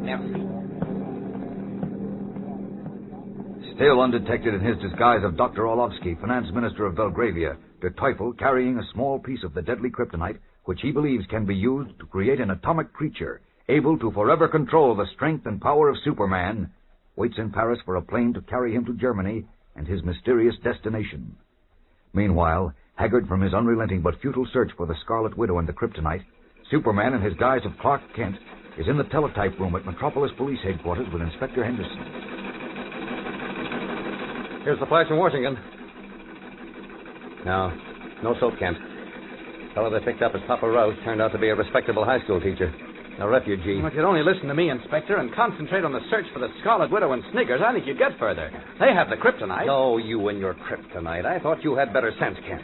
Why? Believing that a piece of fallen meteor can harm Superman. Well, it can do more than that, Inspector. Ultimately, it can destroy him. What? Look, I always had a lot of respect for you, Kent, but after a crack like that, You think I'm crazy, huh? Well, listen, I can tell... call for you, Inspector. Oh, thank you, Miss Hardy. I'll be right along. I had the call transferred to the teletype room. You can take it on the phone right here. Okay. Excuse me, Kent. Certainly. Inspector Henderson speaking. Oh, yes, Haley. What? Say that again. What? A fire with green flames? Green flames? What have you been drinking? Inspector, what did Now, you say just about... a minute, Kent, will you please? What'd you just say, Haley? I didn't get it. A murder? Well, why didn't you say so in the first place? Sure, I'll be right out. Where is it? Huh? 226? Yeah, okay. All right, I'll see you right away. Well, how do you like that, Kent? Why? Haley gives me some cock and bull story about a fire in a basement. A fire that burns with green flames, he says, before he breaks down and tells me there's a murdered man in the basement. Come on, we'll have a look. Fire that burns with green flames, huh? It's very interesting, Inspector. Very interesting. I wonder if it could possibly be... Eagerly, Clark Kent hurries from police headquarters with Inspector Henderson. Who is the murdered man at the scene of the strange fire of green flames? We'll return in a moment for the exciting climax of today's episode. But right now, here's a word from your announcer. Say, your eyes will pop, gang, when you get your first comic button from this brand new series in packages of Kellogg's Pep. These new buttons are really snappy. Bright, full-colored pictures of familiar comic strip characters like Uncle Walt and Skeezix and Nina and Superman, of course. Each one printed in bright colors on a sturdy metal button you'll want to wear pinned on your jacket or dress or cap. Now, there are 18 different buttons in all, so get busy. Collect the whole series. Start out by asking Mom to get you a package or two of that super delicious whole wheat flake cereal, Kellogg's Pep. That's the only way you can get these new comic buttons, you know. You don't send in any money, not even a box top. You just look inside the Pep package for your prize. One of these brand new exciting comic buttons or a military insignia or warplane button. There's a button in every package of P-E-P, Pep, made by Kellogg's of Battle Creek. And now, back to the adventures of Superman. Clark Kent and Inspector Henderson have just arrived at the scene of a recent fire, the basement of a dingy tenement house. The basement, equipped as a cluttered, dirty little laboratory, has been half burned out, and the charred walls are a strange green. Leaving Officer Haley outside to keep back the curious crowd, Kent, Henderson, and a police surgeon are examining two men who lie on the basement floor. One, a short, foreign-looking old man with thinning gray hair and a stubby beard, lies on his side, dead, the blade of a knife in his back. He is clad only in his underwear. The other man, tall and lean, sallow-faced, breathes faintly. This tall young fella, how bad is he, Doc? Beyond help, Inspector. 3rd-degree burns. He won't last more than a few minutes. His driving license says Fred Krause. This address. No other identification. There might be some prints on the knife. I wonder who the old fellow is and where his clothes are. He looks kind of familiar. I know who he is, Inspector. You do? Who is he, Kent? Dr. Alexander Orlovsky, finance minister of Belgravia. Oh? He came to the United States a few weeks ago to try to float a government loan. Are you sure? Positive. I interviewed him. What's the finance minister of Belgravia doing here in this dump? And with a knife in his back. There's a nice kettle of fish. Yeah. Oh, what's the matter, Kent? What? I don't know. I suddenly felt weak and dizzy. What? Great Scott. Huh? What's the matter now? That test tube I just dropped. I was examining it. Inspector, there was kryptonite in that test tube a short time ago. Kryptonite? Yes. That accounts for the green flames. The Scarlet Widow must have been here. And maybe the Vulture, the Teufel, and that gang, too. They killed Dr. Orlovsky for some reason. Something to do with me. With you? Huh? Oh, I mean with Superman. Oh. This man, Fred Krause. He must know where they went and what they're up to. Doctor, you've got to bring him, too. He's got to tell us. Well, what do you say, Doc? Any chance? I don't know, Inspector. He's in pretty bad shape, but I'll try. I'll need some hot water. Well, wait, there's a sink over there, Kent. Maybe, I'll see. Yes, it's hot. I'll get a fan. You've got to bring him too, Doctor. You've got to. He can tell us where the widow is and the kryptonite. He must be made to talk. Quickly and skillfully, the police surgeon works to revive Fred Krause, the Nazi underground leader. Will he succeed? And will Krause tell Superman where the Teufel is? And of Teufel's monstrous plan to create an atomic monster capable of destroying not only Superman, but all of civilization? At this moment, Teufel, in his disguise of Dr. Alexander Orlovsky, is preparing to leave Paris for Germany. Never was Superman in such grave danger as now. So don't miss tomorrow's exciting episode, fellows and girls. Tune in, same time, same station, and follow the adventures of Superman. Faster than a speeding bullet. More powerful than a locomotive. Able to leap tall buildings at a single bound. Look, up in the sky. It's a bird. It's a plane. It's Superman. Fellows and girls, be sure to follow the adventures of Superman, brought to you every day, Monday through Friday, same time, same station, by the grand old Kellogg Company of Battle Creek. And for other thrilling adventures of Superman, see your local newspaper. Superman is also a copyrighted feature appearing in Superman DC Publications. Kellogg's Pep, the super delicious cereal, presents The Adventures of Superman. Faster than a speeding bullet. More powerful than a locomotive. able to leap tall buildings at a single bound. Look, up in the sky. It's a bird. It's a plane. It's Superman. And now, the adventures of Superman. A fragment of kryptonite which robs Superman of his strength when it is brought near him was stolen from the Metropolis Museum by the Scarlet Widow. The widow, in turn, was robbed of a quarter of it by Der Teufel, a brilliant but unscrupulous Nazi scientist. Disguised as Dr. Orlovsky, a foreign minister, Teufel, whose name in English means the devil, is speeding to Germany with the kryptonite, where he plans to create an atomic monster able to control Superman and perhaps conquer the world. Meanwhile, in his guise of Clark Kent, Superman and Police Inspector Henderson arrived at the scene of a fire in a secret basement laboratory, where they found the real Dr. Orlovsky murdered and a man named Krauss dying from burns. Discovering traces of kryptonite in a test tube, Kent urged a police surgeon to try to revive Krauss. And as we continue now, in the charred laboratory, the police surgeon works over Krauss, while Kent and Inspector Henderson watch anxiously. Listen. Well, how is he, Doc? Very low, Inspector. It's just a matter of minutes now. We've got to talk to him, Doctor. Can't you give him adrenaline or something? Well, I've given him chloramine, Kent. If anything will bring him around, that will. I'm not too hopeful, though. Oh, he must come to. We've got to get him to tell us who was here. Whoever it was murdered Dr. Orlovsky. Not more than murder took place here, Inspector. Something to do with the kryptonite. Oh, forget that nonsense, Kent. Nonsense? I tell you that unless that kryptonite is found, and soon, it may mean the end of Superman. What's that? Don't pay any attention to him, Doc. Somebody fed him a lot of hot air about Superman being in danger, and he fell for it. Now, Doc, you've got to bring Krauss around. Well, I'm doing all I can, Inspector, but... Wait a minute. He just groaned. Yes, I think he's coming to. Good. Teufel. What did he say? Teufel. Teufel. Orlovsky. You hear that, Kent? He knows about Dr. Orlovsky. Yes, and apparently Teufel was here. Now, what about Orlovsky, Krauss? Who killed him? Teufel. Teufel killed him? Control. Wait, Inspector. Superman. His pulse is strengthening, Inspector. It's just possible to have a rational moment. I suggest that you decide on the most important question you want to ask him. Ask him where the kryptonite is, Inspector. Are you out of your mind, Kent? I want to know who killed Orlovsky. What if you find out who... Teufel. Where are you? He's rational now. Quick, question him. Krauss, where is the kryptonite? Shut up, Kent. Teufel has it. Where is Teufel? I said shut up, Kent. Now, Krauss, listen to me. Who killed Dr. Orlovsky? Teufel. I thought so. Where is he, Krauss? Where did he go? He went. Where did he go? All right, where? Where, Krauss? He went to Atom Man. I'm afraid he's sinking, Inspector. Listen, Krauss, where? Where? Atom Man. Destroy. Krauss. Listen, Krauss. It's no use, Inspector. He's dead. Well, that's that, Kent.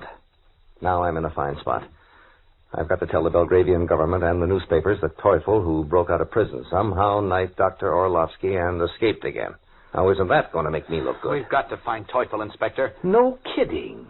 Well, what do you think we've been trying to do ever since he broke out of the pen? But now it's even more important that we find him. He's got the kryptonite. No, that again. And apparently he worked out some experiment in this laboratory with it. Something he told Krauss will enable Germany to control Superman and rule the world.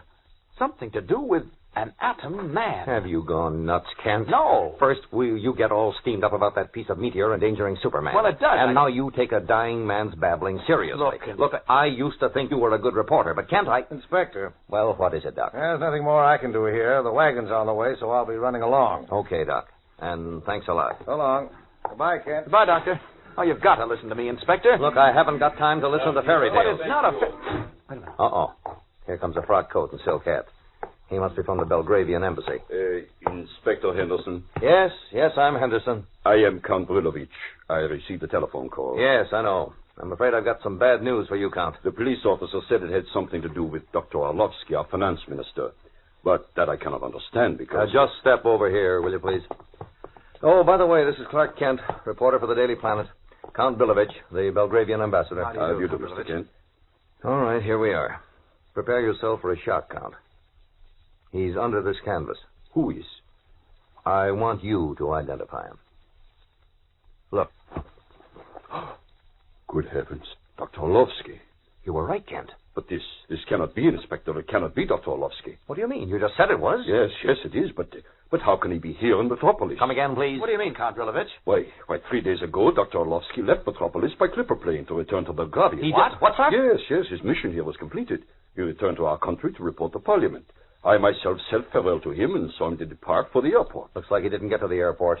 He was waylaid by Teufel for some reason and brought here. Now, why would he... I think I know, Inspector. Orlovsky, I cannot understand. How did he get here? Who did this to him? Just a minute, Count. What did you start to say, Kent? I said I think I know what happened.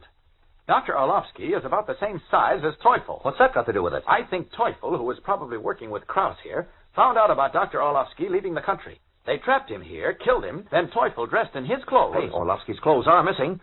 Go ahead, Kent. Teufel made himself up to look enough like Orlovsky to pass muster with the customs inspectors, took Orlovsky's passport and the kryptonite, and got on the clipper plane as Dr. Orlovsky. By George, that might be it, Kent. I'm sure it is. But who is Teufel?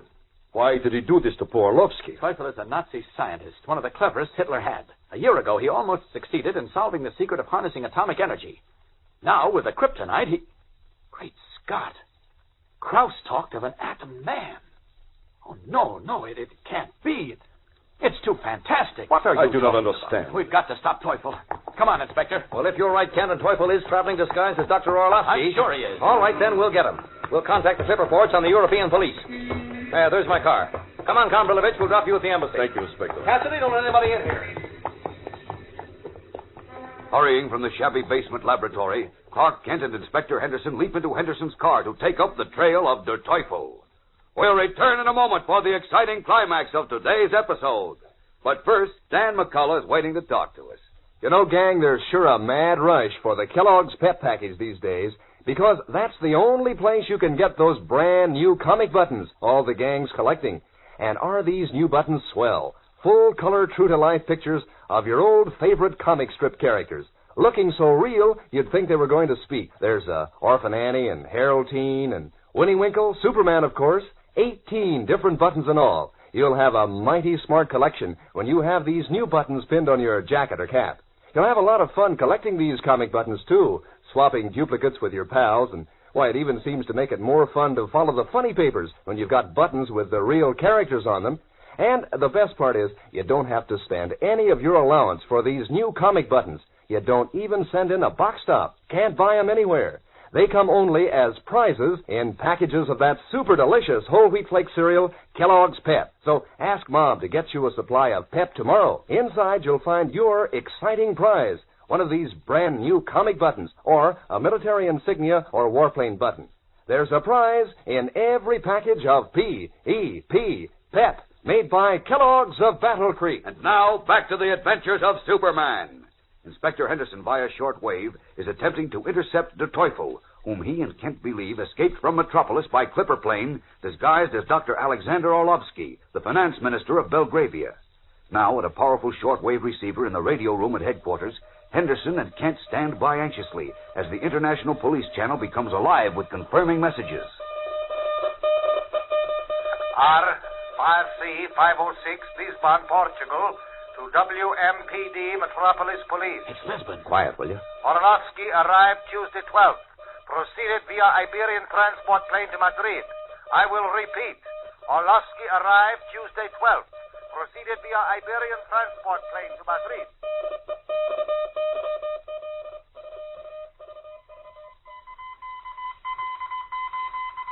Paris, Sûreté, official 21 to WMPD Metropolis Police.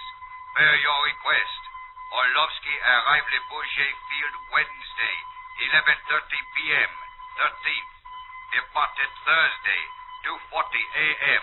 via French Empire Airways. Destination, Berlin. Repeating message, per your request. Orlovsky arrived Le Bourget Field Wednesday, 11:30 p.m., 13th. Departed Thursday.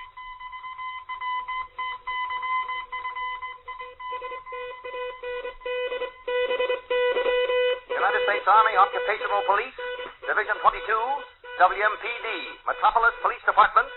Alexander Orlovsky arrived Berlin via French Empire Airways Thursday, the 14th, 11:50 a.m. Arranged reservation on Baltic Transport Line for Belgravia. Leaving Berlin 2:40 p.m., but did not appear again at airport.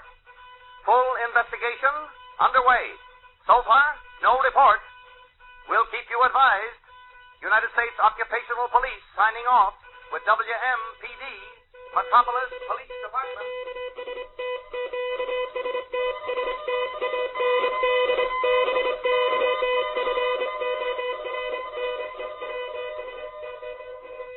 Lisbon, Madrid, Paris, Berlin, and then no report. Alexander Orlovsky, believed to be Der Teufel, seems to have vanished into thin air. And this man, the devil, has in his possession the one thing in all the universe capable of rendering Superman harmless to the forces of evil. What does Teufel intend doing with it? Yes, and what is the Atom Man of which he speaks? From now on, the excitement is breathtaking as the dangerous trail leads across 4 countries and thousands of miles. Superman is battling for his very life, so join with him as he fights to the death. Don't miss a word of Monday's tense and startling episode. Tune in and follow The Adventures of Superman. Faster than a speeding bullet. More powerful than a locomotive. Able to leap tall buildings at a single bound. Look, up in the sky. It's a bird. It's a plane. It's Superman. Fellows and girls, be sure to follow The Adventures of Superman. Brought to you every day, Monday through Friday. Same time, same station, by the grand old Kellogg Company of Battle Creek. And for other thrilling adventures of Superman, see your local newspaper. Superman is also a copyrighted feature appearing in Superman DC Publications. Kellogg's Pep, the super delicious cereal, presents The Adventures of Superman. Faster than a speeding bullet. More powerful than a locomotive. Able to leap tall buildings at a single bound. Look, up in the sky. It's a bird. It's a plane. It's Superman. And now, The Adventures of Superman. A piece of green glowing kryptonite, a fragment of the planet on which he was born, robs Superman of all his strength when it is brought near him. Part of this fragment is now in the possession of Der Teufel, a brilliant but unscrupulous Nazi scientist, who claims that with it he can create an atomic monster able to control not only Superman, but the entire world. Disguised as a foreign diplomat, Teufel flew to Berlin, where he disappeared. And as Superman and the police of 2 continents hunted for him, he came by night to a tiny inn at the edge of the Black Forest. Wearing ragged clothes and a black wig, a patch over one eye, and a battered knapsack on his back, he sits in a corner of the small, uncarpeted dining room, his face half hidden behind a newspaper. As the only other diner leaves, Teufel calls to the fat, white-aproned owner of the inn. Listen. You, come here. Ja, what is it? You do not know me? I do not know time such as you. I wish to close up now. For the meal, you owe me 5 marks. Look closely at me. Gottfried. How do you know my name? Who are you? You do not recognize my voice. Well, I've been away a long time. Wait. I will remove the wig, so, and the patch from my eye, so. Now, do you regard me? The Teufel. Not so bad. Who else is here? At the moment, only myself and my wife, Goethe. But the Allied soldiers are all about in the forest and on the road. I saw them. Tell me, Professor Milk is in the hiding place. Milk? Yeah, Milk, the chemist, my colleague. The Allied soldiers have not captured him. Nein, not yet. Good. I must see him at once. But there's... Come, take me to the passageway. It's in the cellar, is it not?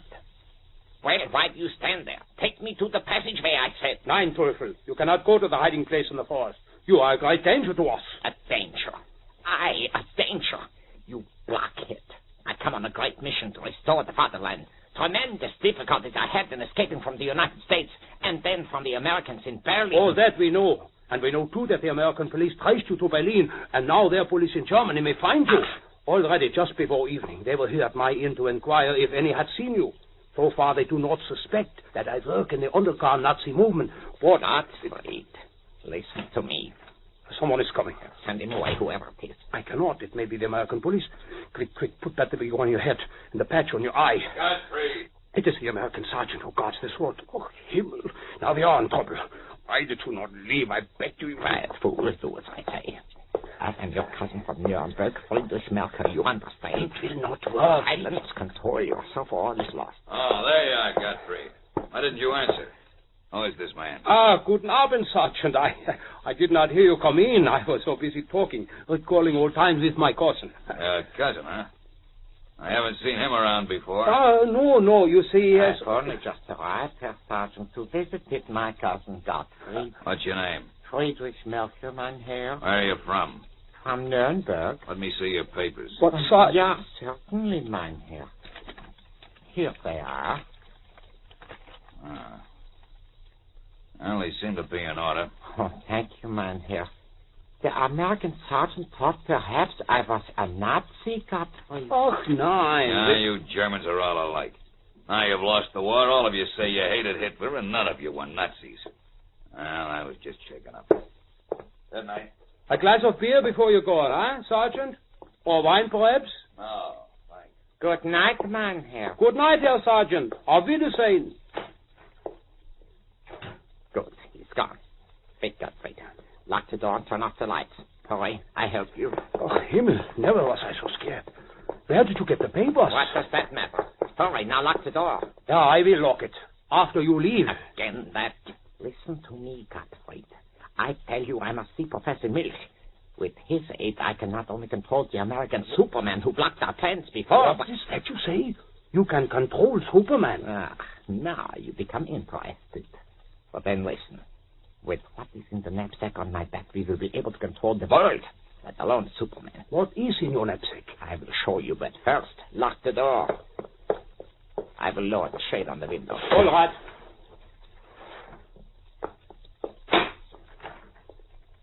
Now, the American soldiers will think I have gone to bed. Show me what is in the knapsack, Teufel. Yeah, 1 moment. Here it is. A box. Is that all? Is that all, he says. This box, Gottfried, is the power to completely destroy our enemies. Look. What strange thing is that? Like a large piece of stone, only it gives off a green light. And what is that queer sound it makes? That which you see, Gottfried, is kryptonite. Kryptonite? Well, what is that? It is a fragment of the former planet Krypton on which Superman was born. When he comes within 10 feet of this substance, he becomes weak and even loses consciousness. What nonsense is this? This is the truth I have seen for myself. And more I have seen. No, do not touch it. It will burn your hand. It will burn? Yeah. It is highly radioactive. I have discovered by experiments that it is more complex in atomic structure and so more radioactive than any other element known in the world. More so even than thorium, radium, actinium, more even than uranium. Uranium? That is what the Americans used to make the terrible atomic bomb. Yeah, but beside this kryptonite, uranium is as nothing. The kryptonite has no impurities, and its radioactive discharge, as I have myself measured with an electroscope, is 100 times greater in intensity than uranium.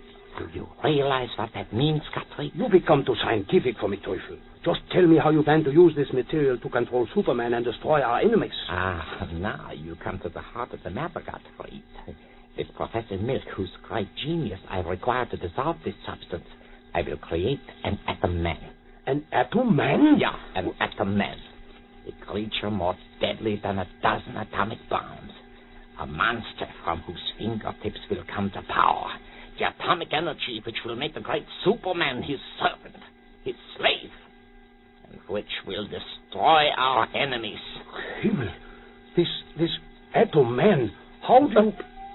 What is that? Sirens. The Americans, police, they approach from the town. They must have traced you here. They must not find me quickly. Take me to the secret passageway. Yeah. If what you just told me is true... It's true. With Milk's help, I can do what I say in a few days, perhaps even less. Quickly now, take me to the passageway. Come this way to the cellar. Hurry. The police will be here in a moment. There's a tunnel under the floor. I will show you. It will take you under the edge of the forest where the Americans stand guard to the hidden cave. Hurriedly, the Nazi innkeeper leads the Teufel down to the cellar, to the secret passageway into the Black Forest. We'll return in a moment for the tense climax of today's episode. But first, let's stand by for a word from our announcer. Say, gang, you kind of like Superman, don't you? Why, sure. Most of you follow his adventures in the funny papers and listen to him on the radio every day. Well, Superman is just one of the characters on those 18 different comic buttons that now come in packages of Kellogg's Pep. Yes, in every package, there's a swell prize. Maybe a button with Superman on it, or Winnie Winkle, or her brother Perry. The pictures are in full comic strip colors on sturdy metal with a handy pin on the back, so that you can wear your whole collection of buttons on your jacket or dress or cap. You'll want to collect all 18 of these brand new comic buttons, so it's a good idea to hold tight to any duplicate. Then trade with your pals for some button you don't have yet, and help round out your collection. And here's how easy it is to get these exciting new comic buttons. You don't send in a single penny, not even a box top. You just ask Mom to get you several packages of that super delicious whole wheat flake cereal, Kellogg's Pep. Then look inside the package and see which prize you find. One of these colorful new comic buttons, or a military insignia or warplane button. Remember now, you can't buy these buttons anywhere. They come only as prizes in packages of Kellogg's Pep. Ask Mom for P-E-P, Pep, made by Kellogg's of Battle Creek. Now, back to the adventures of Superman. As Der Teufel hurried to the secret passageway in the inn near the Black Forest, Superman has streaked to Berlin from Metropolis. And now, in his guise of Clark Kent, we find him in the office of Colonel Greeley, Chief of Intelligence at American Occupation Force Headquarters. I tell you, we've searched everywhere, Kent, everywhere, but we can't find a trace of Teufel. Well, he must be found, Colonel Greeley. I'm well aware of that. He murdered Dr. Orlowski, the Belgravian finance minister. That's right. That makes an embarrassing situation for our state. Well, it's even more important than that. Teufel has the kryptonite, and Superman is helpless against it. Well, I'm not worried about anything like that. I want Teufel for murder. Where was he last seen? At the Berlin airport.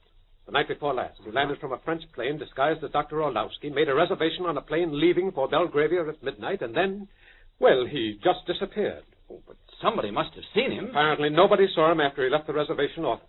He's nobody's fool, you know. We've got to find him. We've got to. Oh, excuse me. That's my phone. Colonel Greeley speaking. Who? Oh, yes, Captain Meisky. What? You have? Where? Who? I see. Yes, of course, I'll be right over. Of course, at once. Thanks, Lord. Come on, Kent. That was Captain Meisky of the Russian Occupational Police. He just got a hot clue to Teufel. He did? What is it? He didn't say, he just told me to rush right over.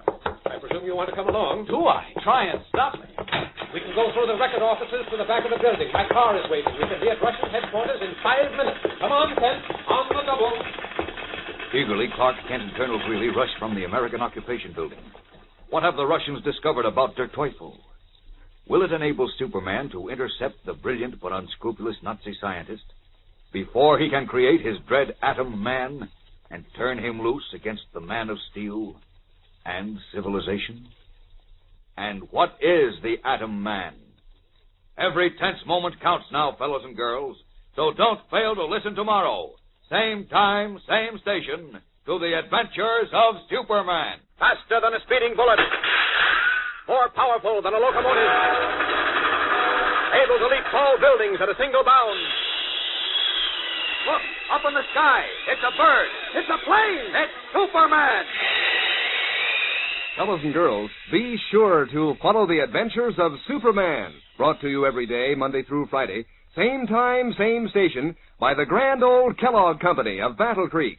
And for other thrilling adventures of Superman, see your local newspaper. Superman is also a copyrighted feature appearing in Superman DC Publications. Kellogg's Pep, the super delicious cereal, presents The Adventures of Superman. Faster than a speeding bullet. More powerful than a locomotive. Able to leap tall buildings at a single bound. Look, up in the sky. It's a bird. It's a plane. It's Superman. And now the adventures of Superman.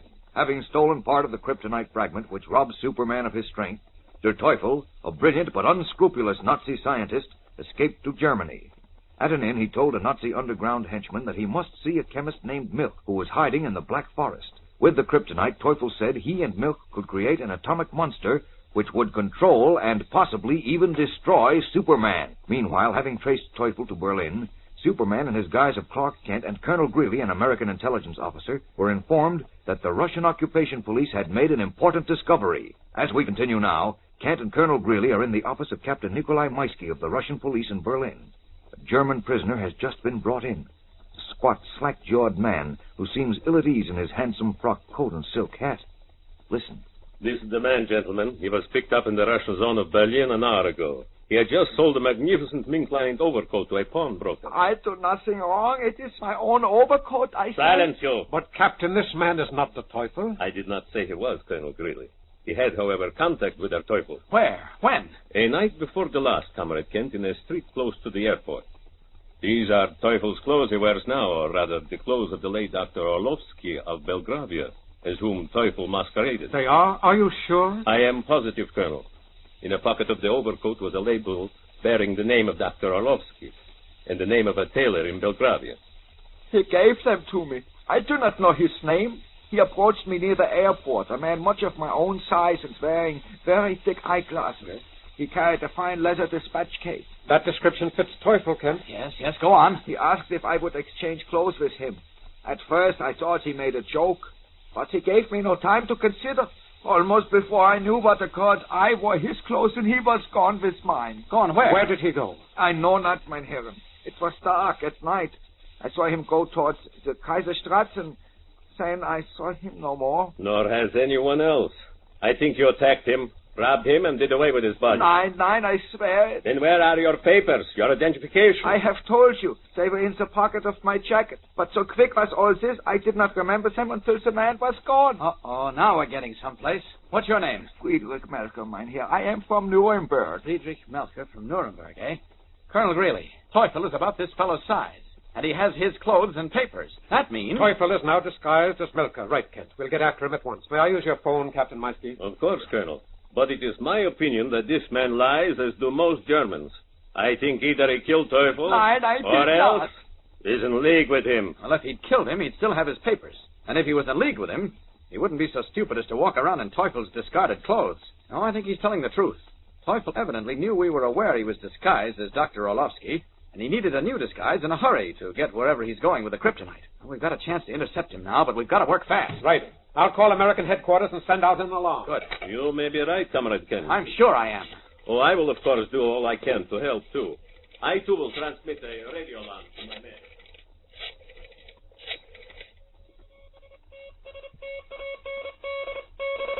Soviet GPU, Berlin, calling all military and police forces. Attention. Search for middle-aged men about 5'7", weight 190 pounds, ragged clothing, carrying identification papers of Friedrich Melcher of Nuremberg. This man is the Teufel, and his person belongs.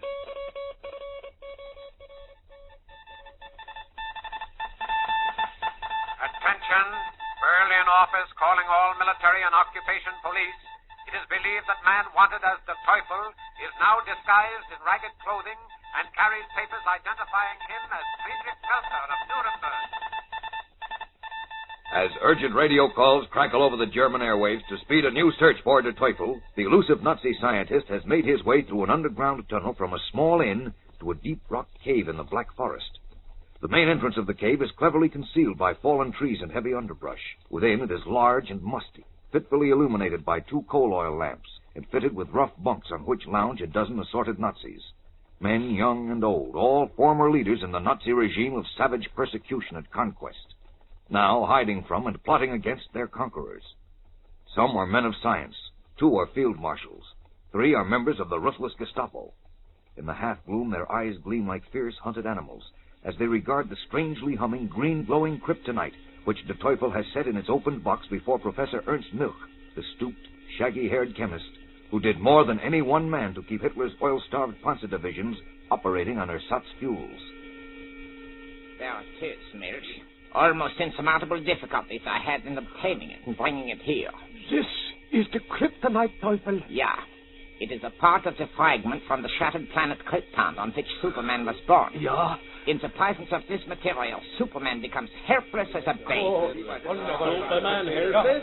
What nonsense is this, It is the truth, General Baumburg. I myself have seen Superman lose consciousness when he approached this metal. I do not believe it. You may be given an opportunity to see for yourself. There is no element like this in all the world, Milch. The gamma rays it emits, as indicated by the cold green light and hum, are too strong even for him. Oh. It is 100 times more complex and radioactive than thorium or radium or even uranium. You tested it with the electroscope? Yeah, and I used shields before. The gamma rays penetrated the shields with such an intensity as to be unbelievable, and ionized the air and gases as uranium could never do. And it has no impurities. Think what that means, Milch. A tiny quantity of it will serve our purpose, whereas the Americans must have a great deal of uranium to purify only enough for a single atomic bomb. What does this madman speak of bombs? Tell him, Milch, how our great factories are destroyed. Tell him how we, the last few loyal followers of the Fuhrer, live here in a cave under the ground, hunted like rats, and forced to subsist on a few lean rabbits and birds we can snare in the forest. Do you think I'm a fool? Have I not ice in my head? However, with the kryptonite we need neither factories nor bombs. What? What do you mean, Teufel? I will explain, but first I will close the door. But now come. Tell us what it is you mean. I mean this, Milch. If you can dissolve the kryptonite, I will create an atom man. What? An atom man. A creature in whose veins will flow a solution of pure kryptonite, who will, by use of a converter, be able to shoot kryptonite atoms from his fingertips in an unbroken chain that will create such destruction as the world has never dreamed of. You're mad. I was never so sane in my life, General Bromburg. If Professor Milch can dissolve the kryptonite, we will be able to control Superman and then force the rest of the world to its knees. But, Teufel, you speak of an atom man. I presume you mean an artificial man, a robot. I mean a human being. What? Yeah. A human being. One of us here, in this cave, will be the world's first atom man. Startled, Professor Milch and his Nazi cohorts stare open-mouthed at Der Teufel. A human atom man. Can Teufel be serious? We'll return in a moment for the climax of today's episode. But right now, let's hear from Dan McCullough. You know, Eddie's mother asked me the other day, what on earth has gotten into him lately? Says she hears him carrying on the strangest conversations with his pals, like, trade you Superman for Harold Teen, or, have you got Smokey Stover yet? Well, of course, I told her he's busy with his collection of the new comic buttons that now come in packages of Kellogg's Pep. Told her there are 18 different buttons, each one with a true-to-life picture of a familiar comic strip character, like Smilin' Jack and Moon Mullins and K.O. Told her these buttons are bright-colored and sparkling on sturdy metal. Told her all the gang likes to collect them, trade them, wear them on their jackets or dresses or caps. And you know what Eddie's mother said? That's fine, she said. I'm going to get Eddie another package of Kellogg's Pep right away. Inside every package, there's a thrilling prize, one of these dazzling new comic buttons, or a military insignia or warplane button. It's a prize for you from P.E.P. Pep, made by Kellogg's of Battle Creek. And now, back to the adventures of Superman. In a hidden cave in the Black Forest of Germany, where Professor Milch, the famous chemist, and several other prominent Nazis are hiding, Der Teufel has just startled them by stating that one of them would become the world's first atom man. You're mad, Teufel, mad. Out of such madness, General, will come victory. But how can this be, Teufel? With the kryptonite in his veins, a man he could not live. In my solution, he would live, Milch. But if the atoms were split, he'd blow up, you fool. Whom do you call a fool, General? I did not lose the war. You did. Well, Milch, speak. But we have everything to gain and nothing to lose. How long before you can dissolve this kryptonite? But I do not know. I have a small laboratory set up in another room as a cave, but it is not very complete. You performed great things during the war, and you did not have everything you needed. Will you try now for your own life and the life of the fatherland? I tell you, he is mad, Milch. Nein, General, the Teufel is not mad. He is a genius. And if he says he can create an atom man, then I believe him.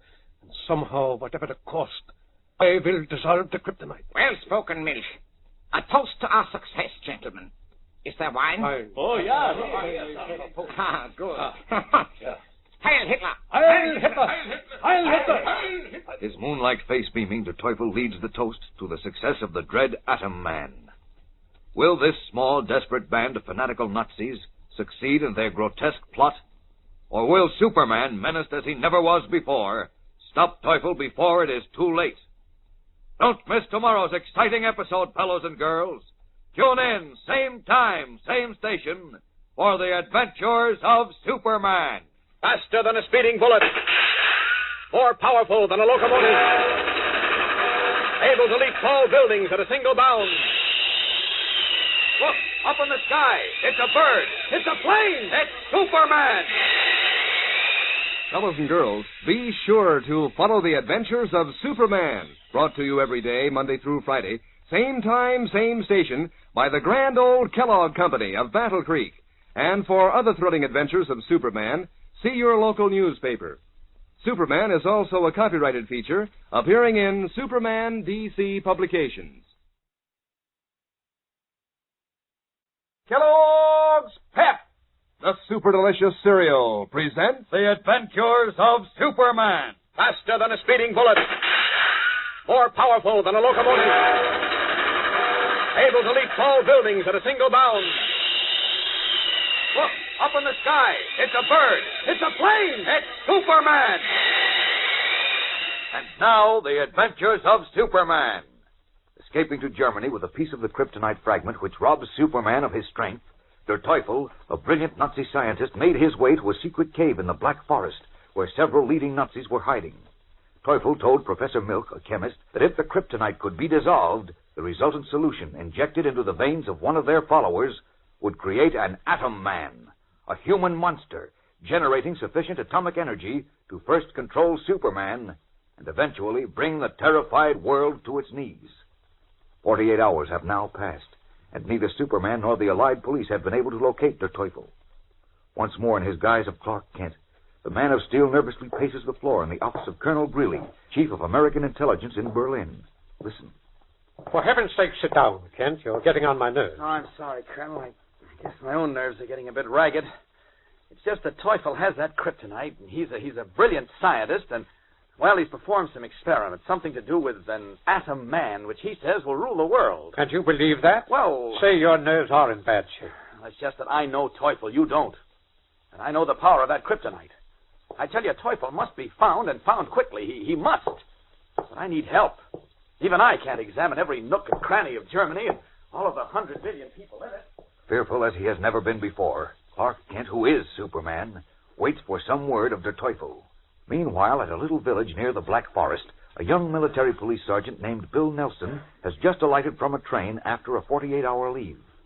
In a jeep with Corporal Harry Marks, he is returning over the dark road to his base. Hey, what's that new gadget in the dash, Harry? Looks like a radio. It is. We're in style now, Bill. Regular big-time cops. They put a two-way set in here day before yesterday, the day you went on leave. Yeah, pretty snazzy. Turn it on, see if we can get Bing Crosby. Are you kidding? Let's see what headquarters has to say. Number 3, South Central Occupation Zone. All military commanders and occupation police stand by for important announcement. Oh, what's this? It is believed that a dangerous German scientist named Der Teufel is now disguised in ragged clothing Oh, that again. and carrying papers identifying him as Friedrich Melker of Nuremberg. This man must be apprehended. Friedrich He is about 5 feet 7, weight 190 pounds, wears thick eyeglasses. He is believed to have in his possession a small piece of green glowing radioactive metal. Take no chances with this man. He is dangerous. That is all. We've been getting that announcement every couple hours since you left. They must want that Teufel guy bad. Wonder what that piece of metal is he's carrying around. Friedrich Melker. No, I've heard that name before. You have? Where? I can't remember. Gosh, I know I heard it someplace. Say, seems to me there's somebody in the movies or on the radio named Melker. Oh, I got it. An opera singer. Melchior.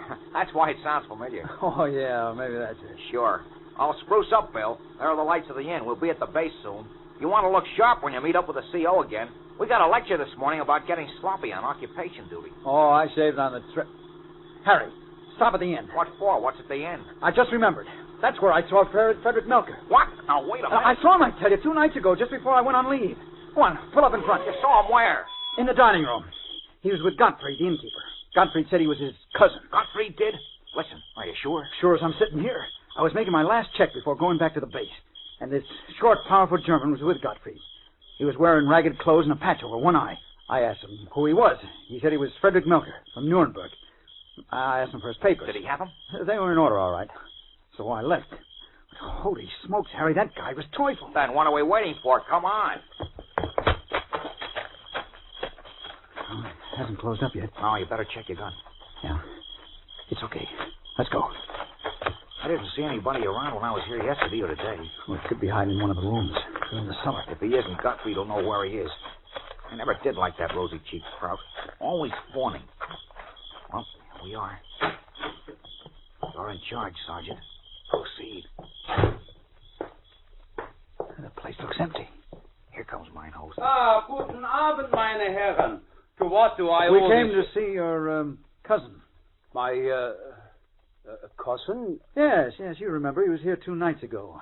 His name's Frederick Melker. Nobody in the dining room, Bill. Oh, my cousin Frederick. Yeah, of course. I'd forgotten he was here. He stayed so short a time. You mean he's not here now? Oh, nine. He left soon after you did, Sergeant. But, why do you wish to see Frederick? Are you kidding? You know doggone well that Just a minute, Harry. Where did he go, Gottfried? He said he was returning to Nuremberg. That is his home. I see.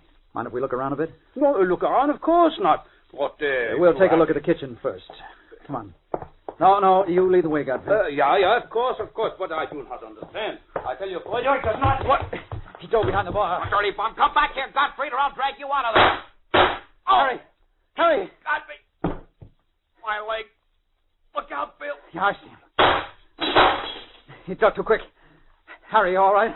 Just my leg. Oh, never mind me, Bill.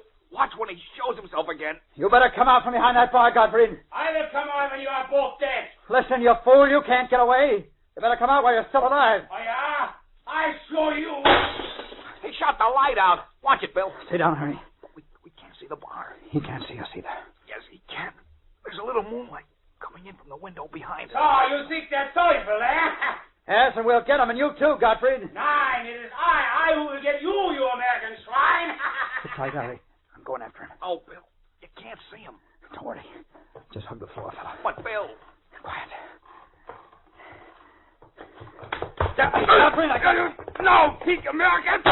Bill, I'm shot. Bill. I'm okay, Harry. I think he's done for, though. How about you? You sound hurt. He nicked me in the side. You stay here. Where are you going? I'm going to the car. Radio. Gotta call the base. Bill. It's okay. I can make it.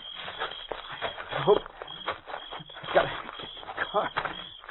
Call the base. Get hurt. Tell him. Harry's hurt. I don't know if I can make it. Splitting his teeth and with one hand close to his wounded side to ease the pain, Sergeant Bill Nelson crawls, falls, and crawls again, slowly and tortuously, toward the jeep. Will he make it? Der Teufel is at this moment in the secret cave in the Black Forest, less than a mile away. Superman, if he were here, could see him. We'll return in a moment for the climax of today's episode. But first, here is your announcer with a friendly tip. Gang, you've heard the word barter, haven't you? You know, B-A-R-T-E-R, barter. That's the ancient way of buying things before they invented money. Means the same as trading or swapping. Well, that old system of barter has sure been brought up to date since the Kellogg Company began packing those brand new comic buttons in packages of Kellogg's Pep.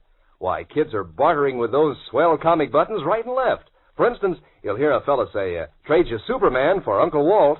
Or a girl might say to her pal, I've got an extra Smilin' Jack button to trade. Now, that's so they can round out their whole collection of 18 different buttons, each one with a different funny sheet character on it. These new comic buttons are doggone good-looking, too.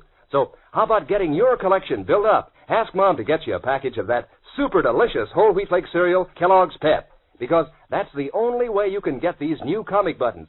You don't send in any money, not even a box top. Can't buy them, in fact. But inside every package of Pep, there's a swell prize, one of these brand new colorful comic buttons or a military insignia or warplane button. That's P-E-P, Pep, made by Kellogg's of Battle Creek. And now, back to the adventures of Superman.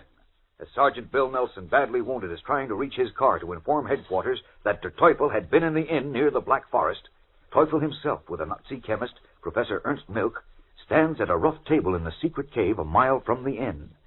In a test tube, suspended above an improvised oil burner, a small piece of green glowing metal in a purplish liquid suddenly crumbles. There is a white-hot flash. Then the liquid in the tube turns green and boils violently, emitting a scorching green steam. Himmel. You've done it, Milch. Ja, Teufel. The kryptonite is at last dissolved. Wunderbar. My converter is already prepared. It remains only to select the one among us who shall become the savior of the fatherland. I have been considering that for I've worked. He should be young, or at a man, and strong. Yeah. And imbued with a hatred for our enemies. And I have decided that my son is the perfect choice. Your son? I have observed him. He is young and strong, and he did well in the war, did he not? He received the Iron Cross from the hands of the Führer himself. I've spoken to him of this experiment. He begs for the honor. Good. Prepare him then. In a few minutes, when the kryptonite solution has cooled, we will inject it into his veins. And in 1 hour, the first atom man will walk the earth to bend first Superman to his will, and then the rest of the world. 1 hour. In 1 hour, Der Teufel states, an atomic monster will leave the dark cave in the Black Forest, first to subdue Superman, and then all civilization. Is there a chance yet for Superman to stop him? Only 1 hour remains. 60 minutes. What will happen? We'll find out tomorrow, so don't fail to be with us then, fellows and girls. Tune in, same time, same station, and thrill to the adventures of Superman. Faster than a speeding bullet. More powerful than a locomotive. Able to leap tall buildings at a single bound. Look, up in the sky. It's a bird. It's a plane. It's Superman. Fellows and girls, be sure to follow the adventures of Superman, brought to you every day, Monday through Friday, same time, same station, by the grand old Kellogg Company of Battle Creek. And for other thrilling adventures of Superman, see your local newspaper. Superman is also a copyrighted feature appearing in Superman DC publications. Kellogg's Pep, the super delicious cereal, presents The Adventures of Superman. Faster than a speeding bullet. More powerful than a locomotive. Able to leap tall buildings at a single bound. Look, up in the sky. It's a bird. It's a plane. It's Superman. And now, the adventures of Superman. In a secret cave in the Black Forest of Germany, a Nazi chemist succeeded in dissolving a piece of pure, highly radioactive kryptonite, which had been stolen by Der Teufel, a brilliant but unscrupulous scientist.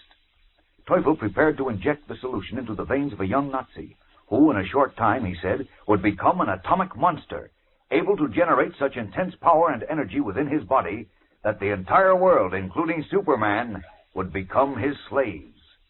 Meanwhile, an American military police sergeant named Bill Nelson had traced Teufel to an inn, from which an underground tunnel led to the cave in the forest. In a gunfight with the innkeeper, Nelson and a companion were wounded.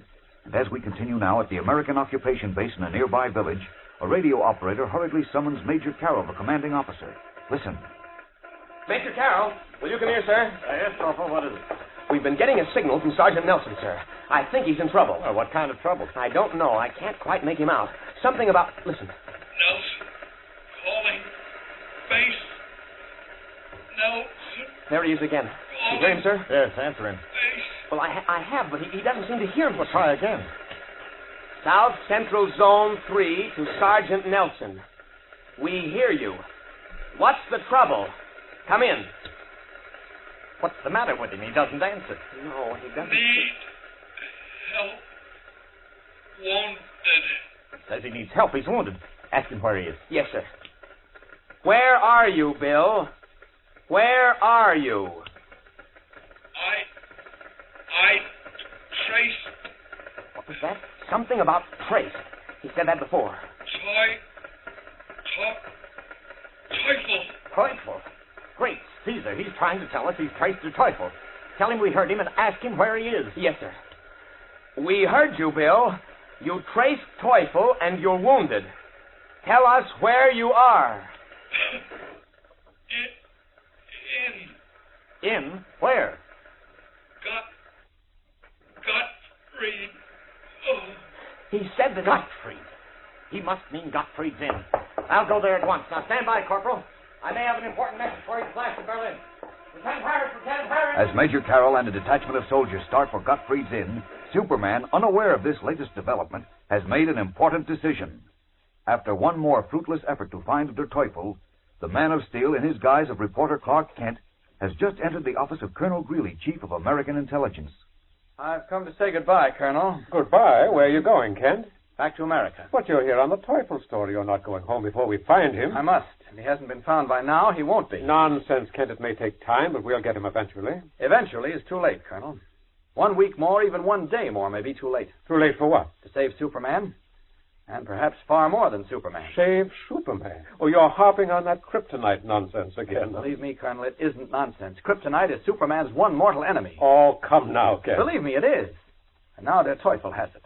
He's one of the most brilliant scientists Germany ever developed. And he knows the power of that kryptonite. He's trying to develop some sort of an atom man with it to rule the world. An atom man, huh? Yes. Look, Kent, you're too smart a reporter to believe anything as fantastic as that. Well, they said the atomic bomb was fantastic, too, Colonel, before the first one fell on Hiroshima. Yes, but an atom man? That's too incredible. I hope so, but I'm not at all sure. That's why I can't waste another minute. I've got to get back to Metropolis, where where a friend of mine is trying to perfect a defense against the kryptonite. A defense for Superman? That's right. So I'll be saying goodbye, Colonel, and thanks for everything. Well, there's nothing to thank me for, Kent. I've enjoyed having you around. But have a nice trip home and say hello to the Statue of Liberty for me. I will. So long, Colonel. Goodbye. Now, let's see. Plenty of deserted offices at this late hour. Yeah, this will do. I'll just close the door. And out of these clothes. Colonel Greeley thinks there's nothing for Superman to worry about, eh? Well, I know there is. Dr. Millison must find some defense against the kryptonite. That's my only chance to survive. There we are, all set. Up with this window, and back to Metropolis. Up, and away! Leaping high into the starry night sky, Superman streaks away to the west, across the continent of Europe, and out over the broad Atlantic toward Metropolis. Meanwhile, in a musty, dimly lit cave deep in the Black Forest of Germany, the dread menace which Superman fears is being prepared against him. On a rough bunk lies a tall, slim, blonde-haired young German. His eyes are closed, and he breathes heavily, laboriously, his chest straining to its utmost as the breath rasps from his lips. A long rubber tube extends from a taped clasp on his forearm to a glass vial suspended above the bunk, in which the last drops of a thick, brilliantly green liquid are disappearing into the tube. Leaning over one side of the bunk, his eyes popping behind thick-lensed spectacles, is Der Teufel, his fingers on the sleeping German's pulse. On the other side, his face white and tense, stands the shaggy-haired chemist, Professor Milch. How is his pulse, Teufel? It is very rapid. But in a few moments, when the kryptonite solution is taken into his blood, it will recede to normal. You say it will, but how do you know? Such an experiment as this has never been attempted before. I am confident we will succeed. You are confident. It is not your son who lies there, it is mine. You offered him for this great service to the fatherland, and he pleaded for the honor. Do you now regret it? Nine, of course not. It is just that now I'm afraid for him. You should not be afraid. Rather be proud. For I give your son the opportunity of visiting such terror and destruction upon his hated enemies as is almost beyond imagination. But first, the great Superman will bow to him and do his will. Yeah, that is good, Teufel, good. But why does he not regain consciousness? The solution is all gone now from the vial. In a moment. The kryptonite is a great shock to his system. Remove the transfusion, too. Yeah. I will attach the converter so that when he awakes, he will be ready. Yeah. That small square box you attach to his throat. That is the converter? Yeah. It fits above the jugular vein. This little switch here. When it is thrown, an impulse flashes to the kryptonite in his blood, rearranging the outer structures of the atoms. They rush toward his hands, on which he will wear the meshed platinum and thorium gloves I showed you. At that point, the nucleus of the atom is broken, and there will emerge from his fingers such a stream of energy that anything in its path, be it men or great buildings or even mountains, will disappear as if they had never been there. Yeah, the theory I understand, Teufel. You need not lecture me as if I was a schoolboy. But so far it's only a theory. My son's life is at stake. What I wish to know, will the theory become a fact? Wait. It begins. You mean? See, his labored breathing subsides. And feel for yourself how his pulse beat lowers. Yeah, it appears normal now. And see his eyelids flutter. Yeah. In the moment, Milch, in the moment, our atom man will be born. Rigid with excitement, Der Teufel and Professor Milch bend over the tall, blond German youth on the bunk as the other Nazis in the cave crowd close behind them. We'll return in a moment for the dramatic climax of today's episode. But first, here's a mighty swell suggestion. Say, gang, you'll want to spread the news around to all your friends that you're collecting those slick new comic buttons that now come in packages of Kellogg's Pep. Because that's the only way they'll know you can trade duplicates with them. And you wouldn't want to miss out on that fun. You want to be sure you round out your collection of all 18 different buttons. Yep, that's 18 different comic strip characters, like Smitty and K.O. and Herbie and Superman, of course. And the best part is, you don't have to send in a single penny for these sharp, new comic buttons, not even a box top. Fact is, you can't buy them anywhere. But you can ask Mom to get you a package of that super delicious whole wheat flake cereal, Kellogg's Pep. Inside each package, there's a thrilling prize, one of these bright new comic buttons or a military insignia or warplane button. Remember, that's P-E-P, Pep, made by Kellogg's of Battle Creek. And now, back to the adventures of Superman. In a musty, dim-lit cave in the Black Forest of Germany, where Der Teufel has injected Professor Milch's son with a solution of kryptonite, Teufel, Milch, and 10 other Nazis gaze down breathlessly at the tall, blond young German on the rough bunk. 1 minute. 2 minutes have passed since the youth's eyelids quivered, and he seemed to be regaining consciousness. Now Professor Milch's voice trembles as he says, "What is wrong, Teufel? Why does he not regain consciousness?" I do not know. See how pale he is. But his pulse, feel his pulse. It grows so faint. Yeah, I do not understand. But why do you just stand there? Do something. There's nothing that I can do. Everything seemed most satisfactory. He seemed to absorb the shock of the transfusion well. You saw yourself how his labored breathing subsided and his pulse lowered. Perhaps in a moment. In a moment he will be dead. 9 Give years. me no more words. Save my son. Do something, I tell you. Restrain yourself, Restrain myself. I tell you that my son is... There's no heartbeat. There must be. There's not. He is... You murdered my son, Teufel. Impossible. Everything went as planned. My computations were exact. I checked them over and over. You killed him, I tell you. You killed him. Impossible, I say. Impossible. I could not make such a mistake. It is impossible. Scowling, Der Teufel shakes his head stubbornly as he glowers down at the pale, motionless body of the young German on the cot. Is the youth really dead? And has Der Teufel's monstrous plot against Superman and all civilization failed? Or is the crafty and brilliant scientist right when he continues to repeat? Impossible, I say. He cannot be dead. Der Teufel cannot be wrong. It is impossible.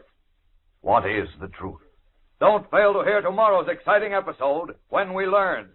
Tune in, same time, same station, for the adventures of Superman. Faster than a speeding bullet. More powerful than a locomotive. Able to leap tall buildings at a single bound. Look, up in the sky. It's a bird. It's a plane. It's Superman.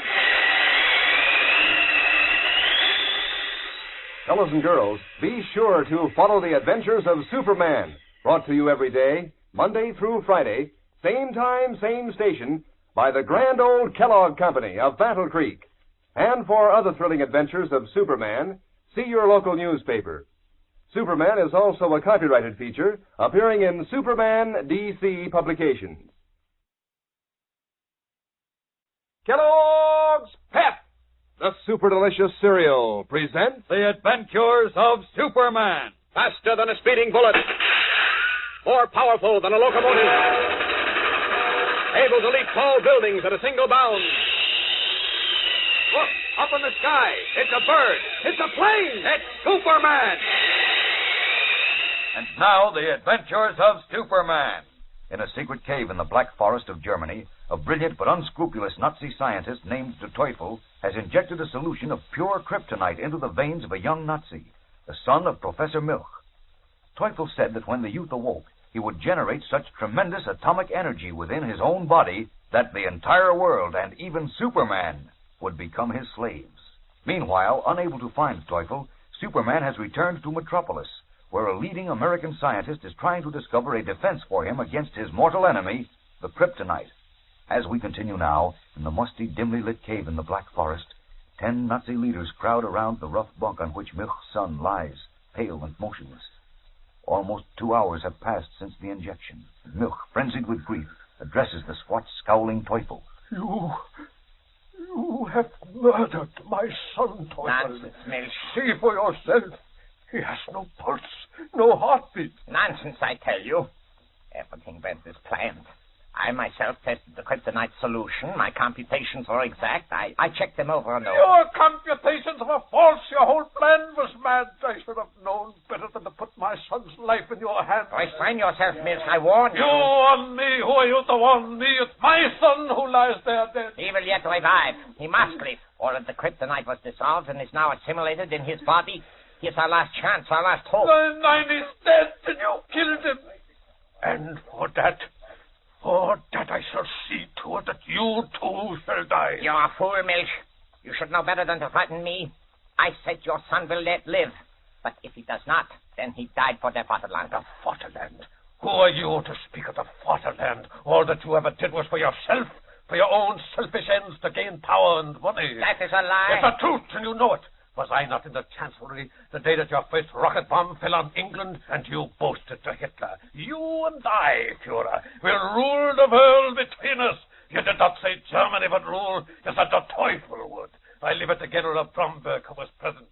General, is it not true what I've said? Gentlemen, please, we cannot afford to quarrel among ourselves. There are too few of us left. Then take this fool Milch away from me until he calms down. I must take... A fool, am I? Why? Yeah, you are a great fool, Milch. A disgrace to our noble cause. I am a fool, am I? A disgrace to our cause.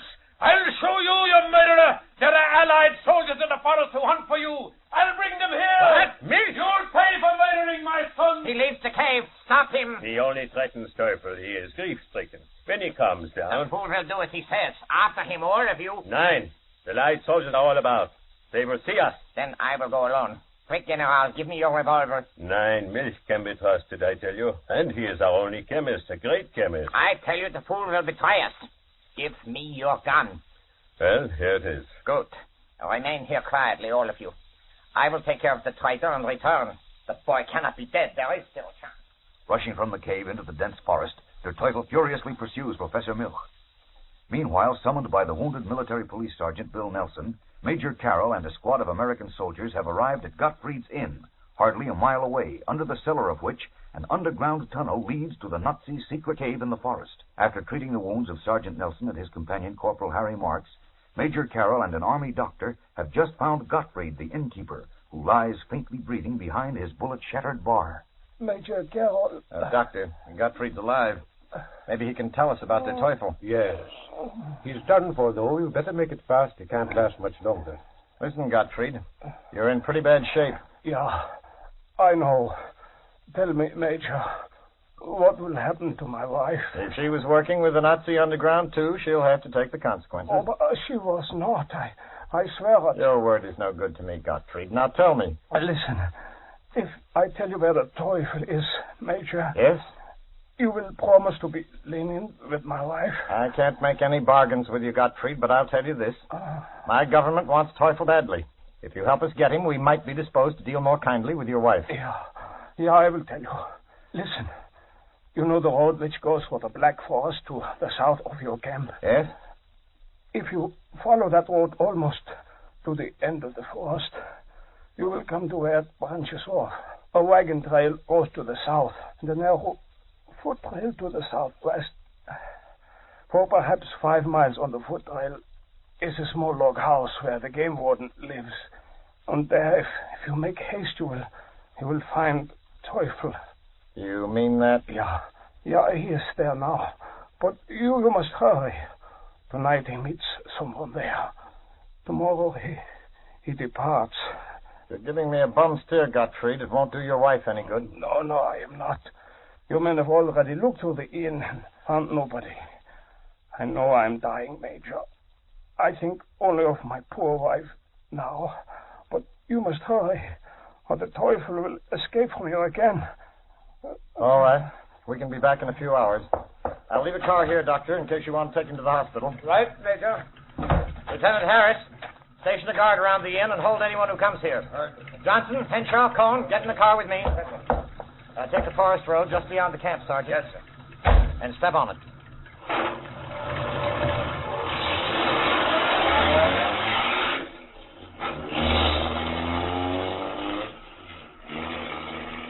Speeding away from the inn, Major Carroll is unaware that the wily Gottfried has sent him on a false trail, and that a few hours' delay in discovering the secret tunnel under the inn may mean the difference of life or death to Superman.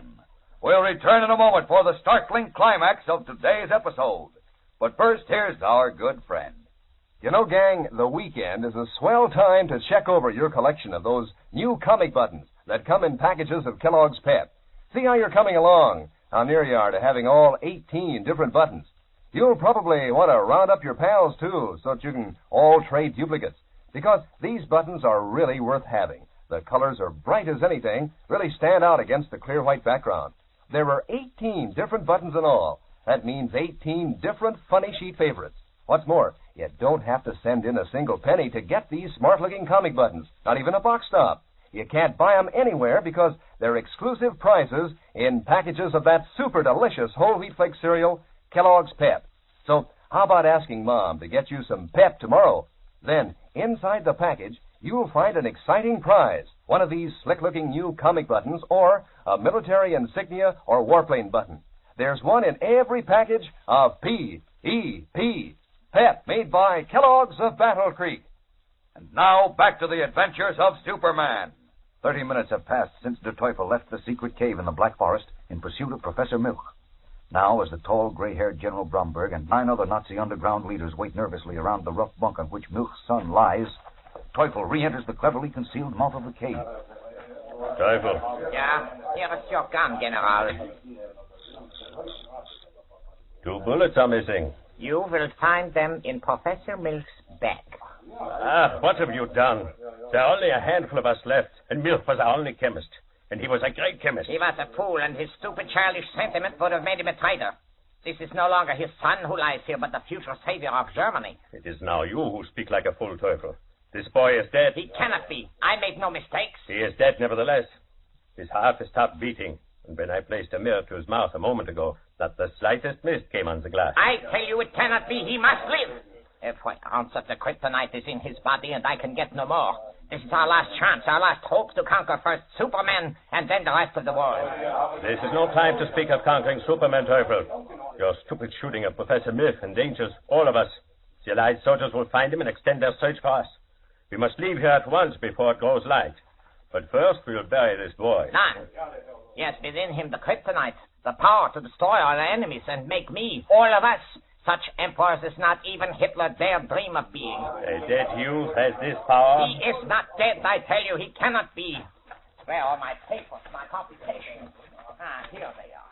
We will check them again. Perhaps some small thing went wrong which I can rectify. We will pay no attention to this madman. Policeman, Jodl, Schmidt, Keller.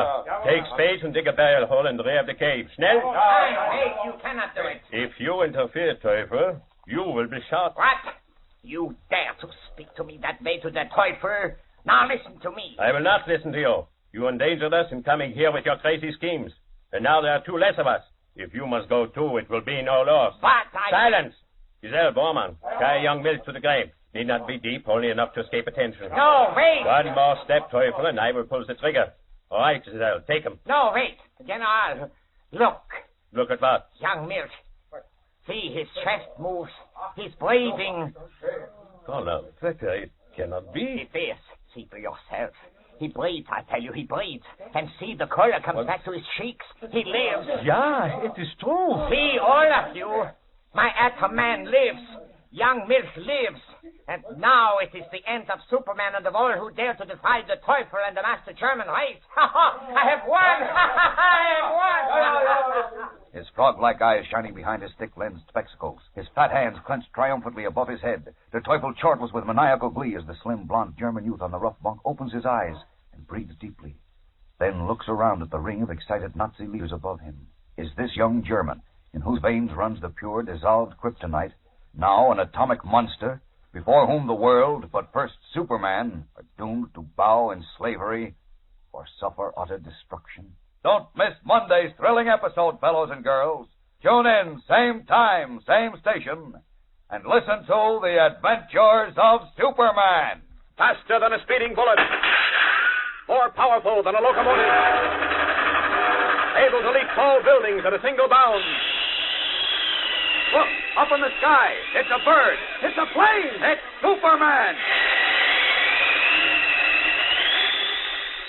Fellows and girls, be sure to follow The Adventures of Superman. Brought to you every day, Monday through Friday, same time, same station, by the grand old Kellogg Company of Battle Creek. And for other thrilling adventures of Superman, see your local newspaper.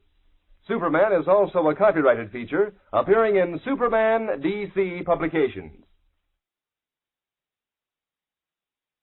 Kellogg's Pep, the super delicious cereal, presents The Adventures of Superman. Faster than a speeding bullet. More powerful than a locomotive. Able to leap tall buildings at a single bound. Look, up in the sky. It's a bird. It's a plane. It's Superman. In a secret cave in the Black Forest of Germany, where several former Nazi leaders were hiding, a brilliant but unscrupulous Nazi scientist named De Teufel injected a solution of pure kryptonite into the veins of a young German named Milch.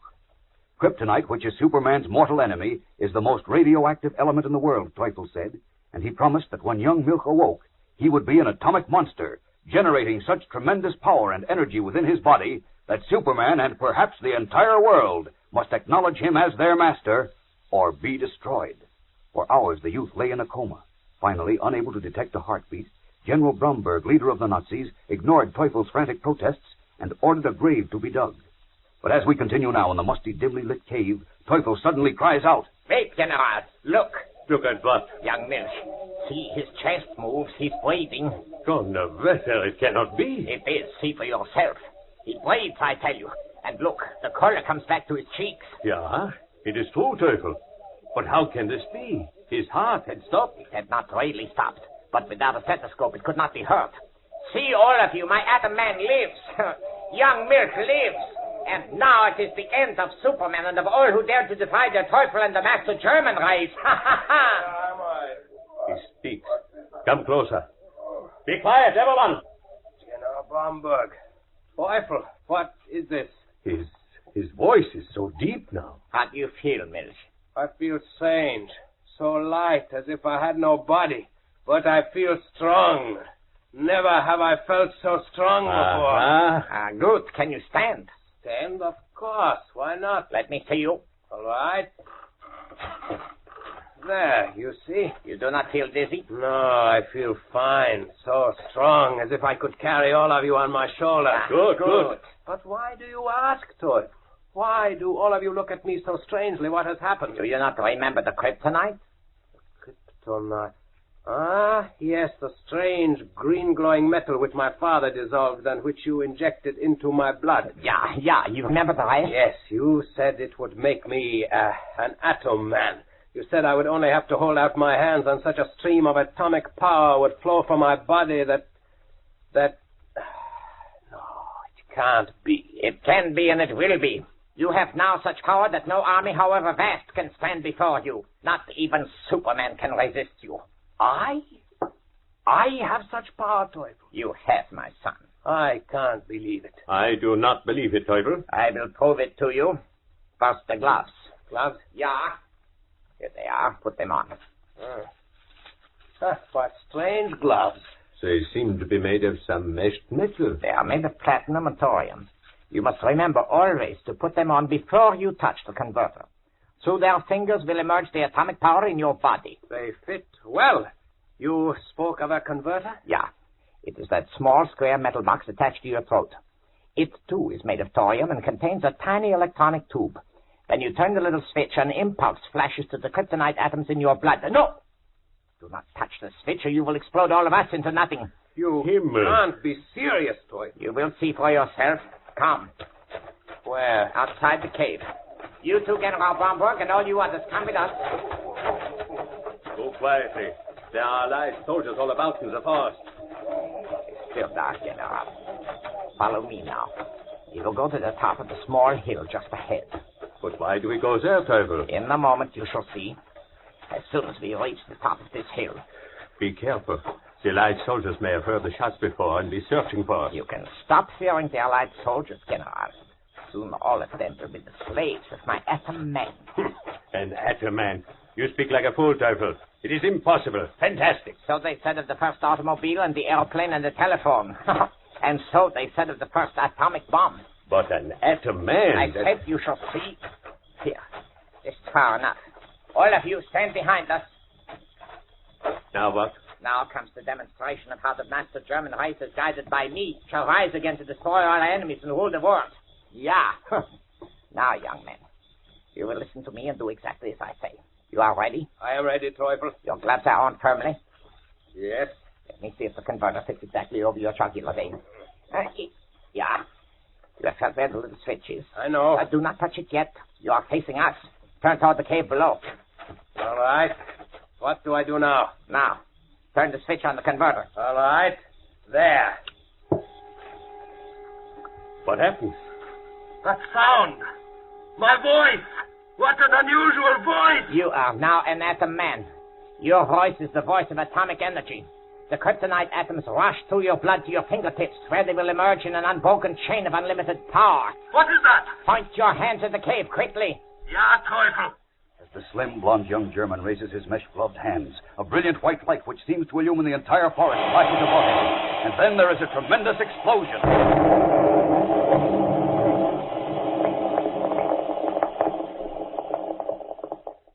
What has happened?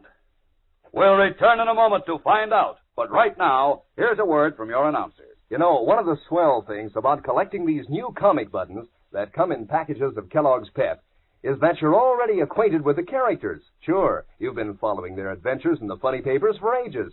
So when you get a button with a picture of Winnie Winkle on it, well, it's kind of like meeting up with an old friend, or Superman, or Harold Teen, or any of the 18 different buttons in the series.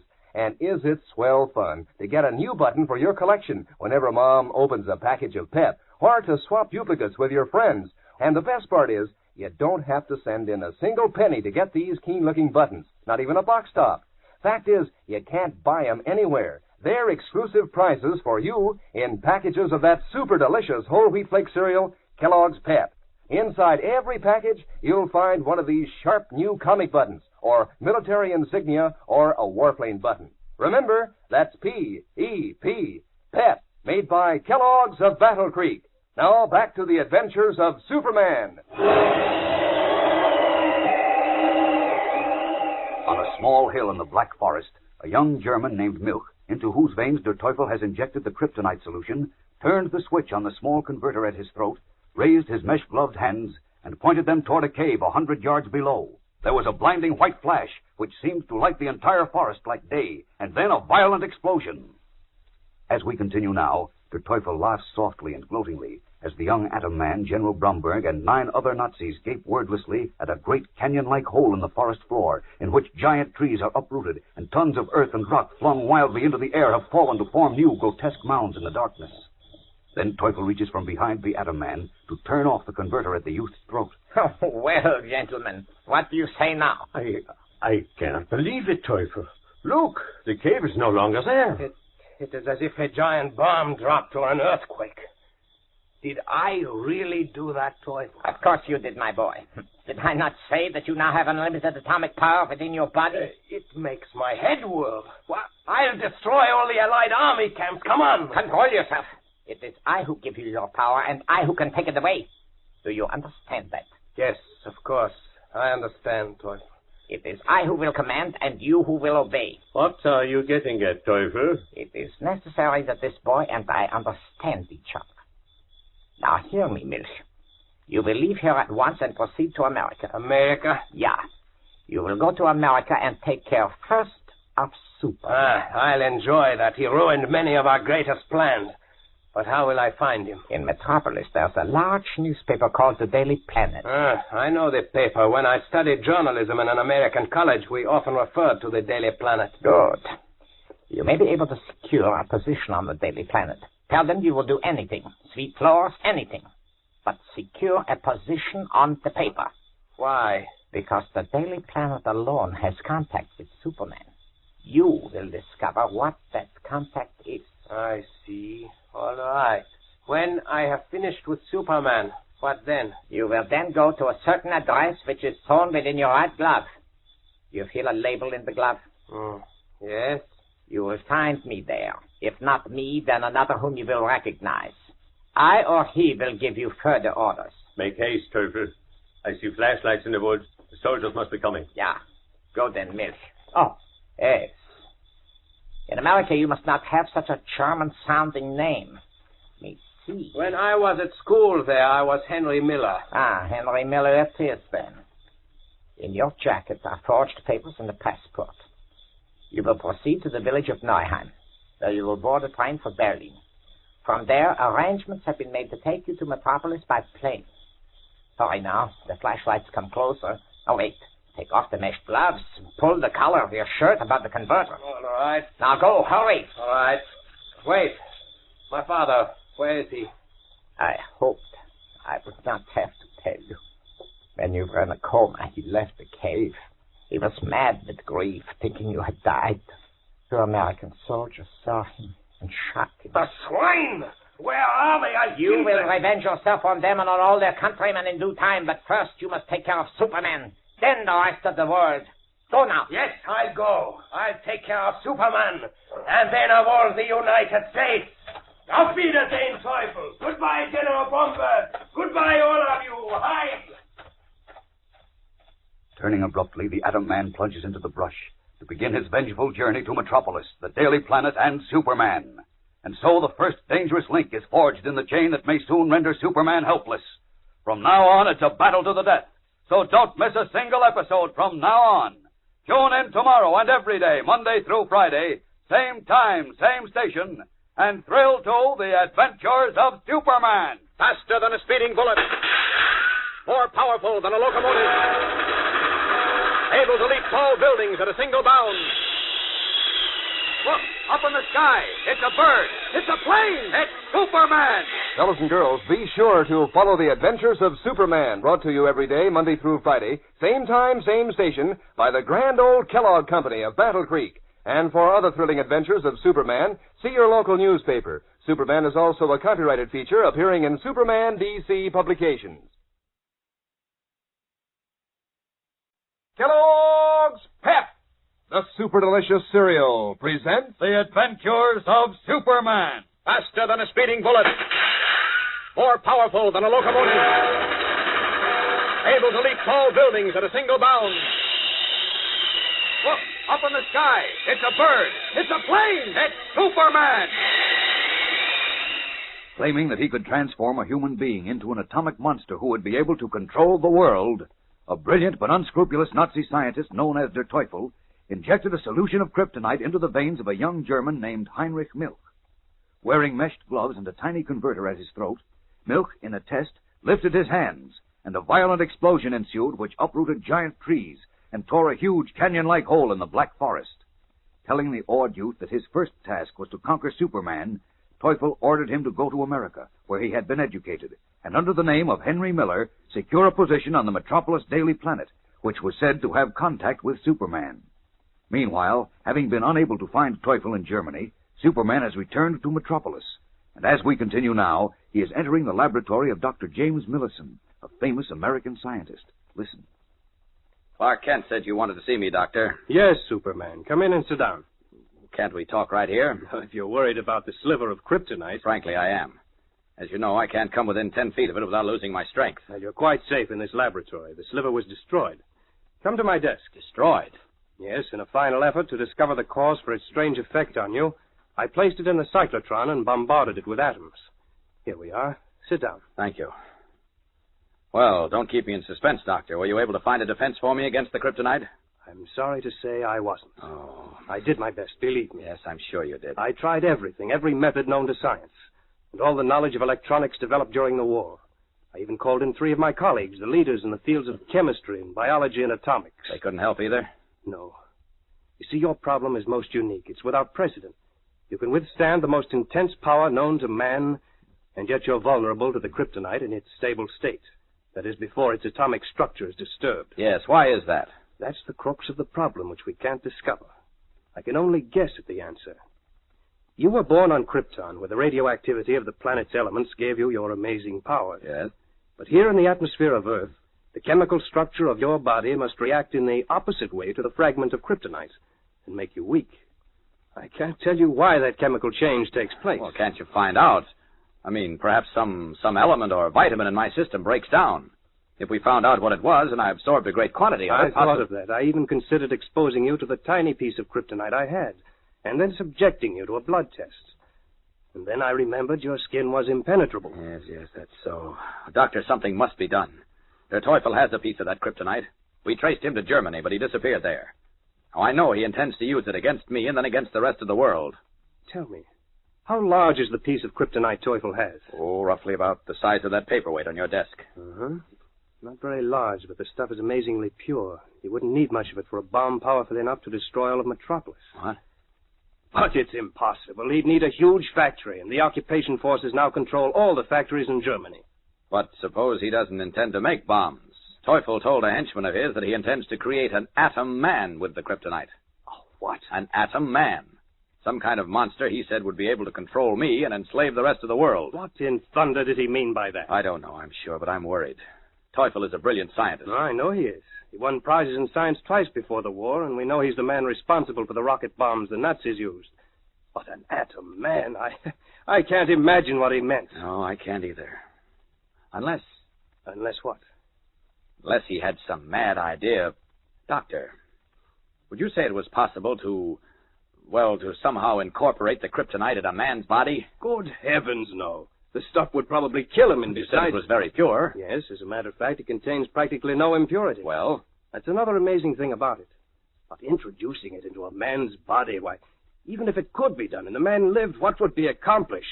If Teufel discovered a way of harnessing and then loosing the tremendous atomic power you say there is in the kryptonite, while it was in a human body, well, he'd have his atom man, wouldn't he? Not even Teufel is that clever. Forget such a fantastic possibility, Superman. Would you say it was impossible? In science, we rarely say anything is impossible. But I'll go so far as to assure you that such an atom man is practically impossible. Well, that's a relief. Now, if only there was some defense for me against the kryptonite. I know that Teufel has some plan up his sleeve, and apparently its success depends on getting me out of the way. As I told you, I haven't been able to invent a defense against it. But I'm working on something now which may help you. You are? What's that? A detector. Detector? Yes, we were able to measure the humming sound the kryptonite makes and its gamma rays. Using a radar principle, we're completing a detector now which will warn you of the presence of the kryptonite while it's still some distance away. How far away? Well, that can't be determined accurately. It'll depend on the quantity of the stuff, whether or not it's subdued by other elements, and so on. But the detector will certainly register its approach within 100 yards. Well, that'll give me a fighting chance, at least. I won't be taken by surprise. When will this detector be ready, Doctor? Late today, I hope. Oh? 2 of my assistants are working on it now. Would you like to see how they're progressing? I certainly would. It might make the difference between life and death to me. Come with me. Thank you. There's a small laboratory behind that steel door where I do my most important work. Oh? Here we are. In just a moment. This door's always locked. Come in. Thanks. This way. Those 2 men across the room are working on the detector. I'll bet they jump a foot when they see Superman in person. As Superman and Dr. Millicent enter the private laboratory, an angry scene is taking place in Perry White's office at the Metropolis Daily Planet. Seated at his desk, the gray-haired editor scowls furiously at Jimmy Olsen, the freckle-faced cub reporter. And you say Kent just walked out of the office again, Olsen? Well, he didn't walk, he ran. And he didn't say where he was going? No, sir. He got a phone call, grabbed his hat, and beat it. Did he say when he'd be back? No, he didn't. Well, how do you like that? Whenever Mr. Kent gets a notion he wants a vacation, which has been happening practically every day recently, he just takes it. Oh, I don't think he went on any vacation, Chief. I mean, Mr. White. You don't think? Do you know where he went? No, but Do you know where he disappeared to yesterday? No. Or the day before that? No, but Or the day before that? The 3 days before that? No, but Well, neither do I. Neither does Lois. Neither does anybody except Kent himself, and he's not talking. Well, I'm sure it must be something important. Something important? Something too important to tell me, his editor? The poor fish who pays his salary?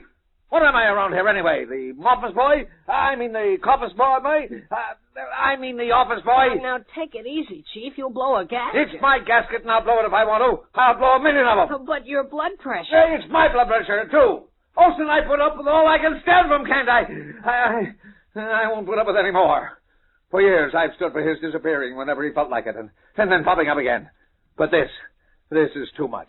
This is the last straw. But, Mr. White... Ever since that piece of kryptonite was stolen from the museum a couple of weeks ago, Kent's hardly been in the office at all. I'll bet that's what it is. Mr. Kent must be trying to find the kryptonite. He said Superman was in great danger from it. Superman in danger? Well, of all the poppycock. If that's what Kent's wasting the Daily Planet's good money on, it's time he learned a lesson. Yes, sir, he needs a lesson, and I'm going to teach it to him. Well, what do you mean? What's that? Oh, the intercom. Well, what is it, Miss Blackrock? There's a Mr. Henry Miller to see you, Mr. White. Who? Mr. Henry Miller. Henry Miller. Henry Miller? Oh, who's he? Henry Miller. Is this the young Nazi in whose blood runs the dread kryptonite? We'll return in a moment for the exciting climax to today's episode. But right now, here's a word from your announcer. You know, gang, it's not often you can get such swell prizes without sending in any money, not even a box stop.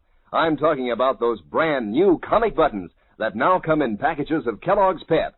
They're so easy to get, easy to look at, too. Bright comic strip colors, sparkling white background, sturdy metal buttons you'll get a kick out of wearing on your jacket or dress or cap. And what a kick you'll get out of collecting all 18 different buttons, trading duplicates with your friends, and comparing notes on how many you've collected so far. You know, these are real, true-to-life pictures of your favorite comic strip friends, like Moon Mullins and K.O. and Smilin' Jack and Superman, of course, 18 of them in all, each one just about the best-looking thing you can imagine. So how about getting busy on your collection? Today, ask Mom to get you a good supply of that super-delicious whole wheat flake cereal, Kellogg's Pep. That's the only way you can get these new comic buttons, you know. You can't buy them anywhere. You don't send in any money, not even a box stop. You just look inside the Pep package and see which prize you find. A nifty, colorful comic button or a military insignia or warplane button. It's a prize for you from P.E.P. Pep, made by Kellogg's of Battle Creek.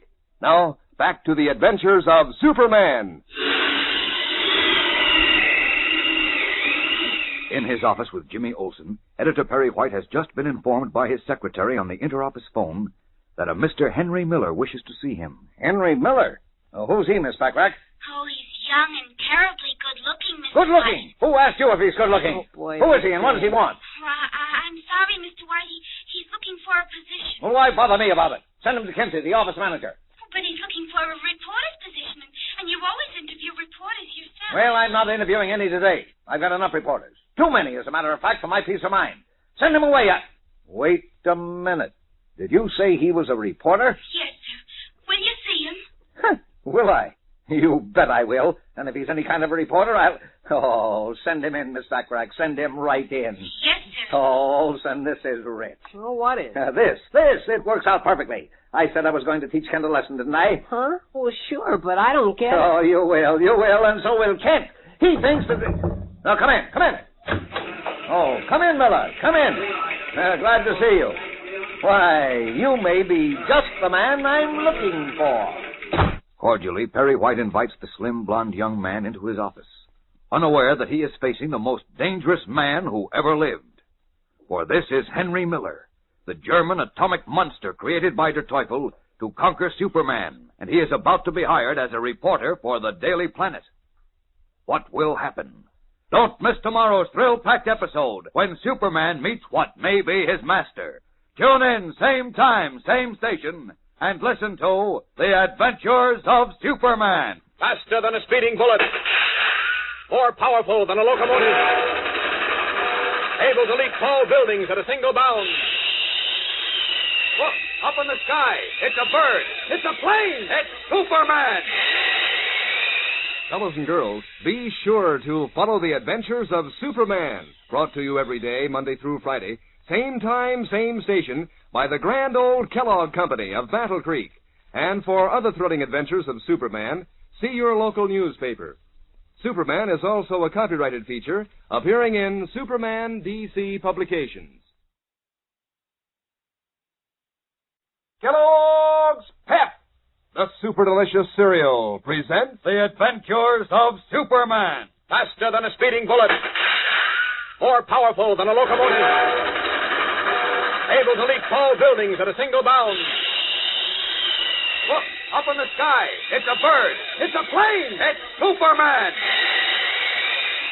Making deadly use of a small piece of kryptonite, the strange green glowing metallic substance that robs Superman of all his strength and power, the half-crazed but brilliant Nazi scientist known as Der Teufel, the Devil, created a human monster he has called the Atom Man, in whose veins flows a solution of the kryptonite capable of developing enough atomic energy to destroy anything in its path, including Superman. Posing as Henry Miller, Heinrich Milch, the young American-educated Nazi who has been given this unlimited power, came to America under Teufel's orders, and at this very moment is applying for a job at the Daily Planet in order to make contact with Superman. As he enters Editor Perry White's office, he seems to be a normal young man, blond and Nordic-looking, but now speaking perfect English, all traces of his accent gone. Also missing, for the moment, are the metal mesh gloves and tiny electronic throat converter that transform him into the dread Atom Man. Listen. Come in, Miller, come in. Thank you, sir. Close the door. Oh, I better leave, Mr. White. No, stick around, Olson. This is going to be fun. So, you'd like a reporter's job, eh? I would if there's one open, sir. Oh, there's one open, all right, and a very good one, too. Oh, incidentally, meet Jim Olson, one of our Cubs. How do you do, Mr. Olson? I'm glad to meet you. Yes, there's a job open. I just lost my key man. Or maybe I should say he lost me. Now, Miller, what's your background? Who have you worked for? Well, sir, I've been, overseas for a number of years. Oh, return vet, eh? Good. You boys deserve all the break. Yes, sir, there's not enough we can do for you. You hear that, Olson? A return vet. Yes, Mr. White. Where'd you work before you went in, Miller? Well, I spent a year on the Denver Clarion and 6 months on the Chicago Herald. Two good papers. Anything special to do? No, sir, just general reporting. All right. You've got the job. $50 a week to start and a raise in a month if you come through. How's that sound? Sounds fine, sir. I don't know how to thank... Forget it. Any man who risked his life fighting for me deserves everything I can give him. Oh, Olson. Yes, Chief? Look, what did I tell you about that chief business? You know my name! Yes, Chief. I mean Mr. White. Take Miller into Kent's office. Clear out Kent's desk. Oh, you better not do that, Mr. White. What did you say? Mr. Kent won't like it. He's got a lot of private papers in his desk. I don't care whether he's got a pink elephant and a family of pygmies. I said clear out his desk, and I mean clear it out. Now go ahead, before you get tossed out on your ear. Yes, sir. Just follow me, Mr. Miller. Okay. Good luck, Miller. Good luck. I'm sure you'll work out. I hope so, sir. I'll try hard. And tell Miss Blackrack Olson that if Kent does break his heart and come in, I don't want to see him. Yes, Mr. White. Mr. White seems to have quite a temper. Yeah, but his bark is worse than his bite. I'll show you Mr. Kent's office, but if I were you, I wouldn't clear out the desk until Mr. Kent gets back. It's over this way. Who is this Kent fella? What does he do, go on 3-day drunks? Oh, are you kidding? Why, Kent wouldn't touch a drink with a 10-foot pole. He doesn't smoke either. He's the best reporter on the paper. The best in the country. Then how come he never shows up? Well, he shows up. Right now he's out on a big story, I guess. Here's his office. Not bad. I'm going to like this job. Oh, don't be too sure. What do you mean? Well, Mr. White's okay, but he can run you ragged sometimes. I started here as a copy boy, and I know. You got to be able to move as fast as Superman sometimes. Did you say Superman? Yeah, and that's no joke. No, Superman is hardly a joke. I understand that you have some contact with him here at the Daily Planet. Oh, who told you that? I don't remember now. Is it true? Well, sort of. Does he actually wear a blue costume and a red cape, or haven't you ever seen him? Oh, I've seen him all right, plenty of times. Sure he does. How would you contact him if you needed him? Oh, you better ask Miss Lane that question. Miss Lane? Mm-hmm, Lois Lane. She's our star girl reporter. I think you ought to meet her. She's in this next office. Come in. Hi, Jim. Hi, Miss Lane. I'd like you to meet Mr. Miller, a new reporter Mr. White just hired. Well, welcome to the Daily Planet, Mr. Miller. How do you do? Jim, please close that door, will you? Oh, sure. The racket of those typewriters just about drives me crazy. Thanks, Jim. Well, so you've joined the ranks. Is that it, Mr. Miller? The Deadline Fraternity. Perry White's trained seals. Is it as bad as all that? No, not really. We take a beating, but we have a lot of fun. Right, Jim? Huh? Oh, yeah, sure. Well, what's eating you, James? Oh, me? Uh-huh. Why, nothing. Oh, now, come on. I know that down in the mouth. Olson, look. What is it? Mr. Miller is taking Mr. Kent's place. Oh, that's fine. I'm off. What did you say? Mr. Kent's been fired. Mr. Miller is taking his place. Who said so? The chief, Mr. White. Oh, the chief. For a minute you had me worried. By this time, Jim, you ought to know better than to take the little Napoleon at his word. Both Clark and I have been fired at least 15 times in the last year. Is that so? But this time it's for keeps. Oh, nonsense, Jim. I tell you, Miss Lane, this time Mr. White means it. Don't worry, Jim. The minute Clark sticks his nose in that door, it'll be all... What's going to happen the minute I stick my nose in the door? Oh, Mr. Kent. Hi, Jim. Clark, you're in trouble. Meet Mr. Miller, the man who's taking your place on the paper. Huh? Clark, I'm talking to you. This is Mr. Miller. Clark. Dazed, as though someone had suddenly cut him across the face with a whip, Clark Kent, almost a little frightened, feels a strange weakness creeping over him as the solution of kryptonite in Henry Miller's veins begins to take some effect, even without the metal mesh gloves and the electronic converter. This is the first meeting of the Atom Man and Superman, although neither is aware of the other's true identity. Something startling is bound to happen, so stay tuned in for the dramatic climax in a few moments. But right now, here's a word from your announcer. You know, most of the gang wear their new Kellogg's Pep comic buttons pinned on their jacket or dress or cap, so everybody can see how many they've collected. But I met up with a girl yesterday who pins hers on a piece of black velvet her mother gave her. You know, like medals. Of course, it doesn't matter how you keep them, as long as you're keeping up with the other kids, rounding out your collection of all 18 different buttons. You'll want Smilin' Jack and Lillums and Smitty and Superman, of course, and all the other true-to-life pictures of your favorite comic strip friends. Now, any duplicates you get, you'll want to swap with your friends. That's part of the fun. And it's also fun to compare notes and see who's got the most different buttons every day. So don't miss out, gang. Get to work on your collection right away. Ask Mom to get you a package of that super delicious Kellogg's Pep, because that's the only way you can get these new comic buttons. You don't send in any money, not even a box top. You can't buy them anywhere. But inside every package of Pep, there's a swell prize, one of these brand new colorful comic buttons, or a military insignia or warplane button. It's a prize for you from P.E.P. Pep, made by Kellogg's of Battle Creek. Now, back to the adventures of Superman. A strange scene is taking place in Lois Lane's office at the Daily Planet. Clark Kent, in reality Superman, is facing for the first time young Heinrich Milk, alias Henry Miller, in whose veins flows a solution of kryptonite that makes of him a deadly atom man. As Lois Lane and Jimmy Olsen look on in bewilderment, Kent pales as he feels a strange weakness coming over him. Listen. Clark, what's the matter with you? I don't know, Lois. Oh, don't you feel well, Mr. Kent? Here, sit down. I think perhaps I'd better leave. No. I'm sorry, Mr. Miller, Clark. I'm sorry, Mr. Miller, but It's all right. I've got some unpacking to do anyway. I'll see you all later. Bye. Bye. Now, Clark, what's the matter with you? I don't know, Lois. Well, you look simply ghastly. Where have you been the last few days? Germany. Germany? Jeepers. Now, wait a minute. You left here on Monday, and today is Wednesday. Almost like the weakness the kryptonite gave me. What's that? Oh, did I say something? I'm sorry. You said you were in Germany, Mr. Kent. Well, I said that. Clark, what in the name of heaven has come over you? Nothing, Lois. Nothing, really. Well, do you realize what's going on around you? I don't understand you, Lois. I don't know what you're talking about. Look, you better go in and see Perry White. What for? Well, for one thing, he's your employer, and every employer likes to see his employees once in a while. And for another thing, you've been fired. What, again? Well, this time it's serious, Mr. Kent. Really, Jim? Yeah, that's why Mr. White hired that Miller guy, to take your place. What Miller guy? Oh, good heavens. Clark, go right in to see the chief, will you? Why? Go ahead now. Open the door, Jim. All right. Well, Go ahead, Clark. all right. I'm going. You don't have to push. Oh, the crazy thing. Close that door, Jim, will you? What's wrong with him, Miss I Lane? don't know, but it's serious, Jim. Which key connects with Mr. White's office on the intercom? Number 3. Yes? What is it? Oh, it's Lois Lane, Chief. Clark Kent is coming into your office. Oh, no, he's not. Chief, now listen to me. There's something wrong with Clark. You telling me? I mean, seriously. Keep him in your office as long as you can. Now, don't let him go. I'll be in there soon. What's that number? What number, Miss Lane? I've got it here in my book somewhere. I think it's right. Here it is. 3748.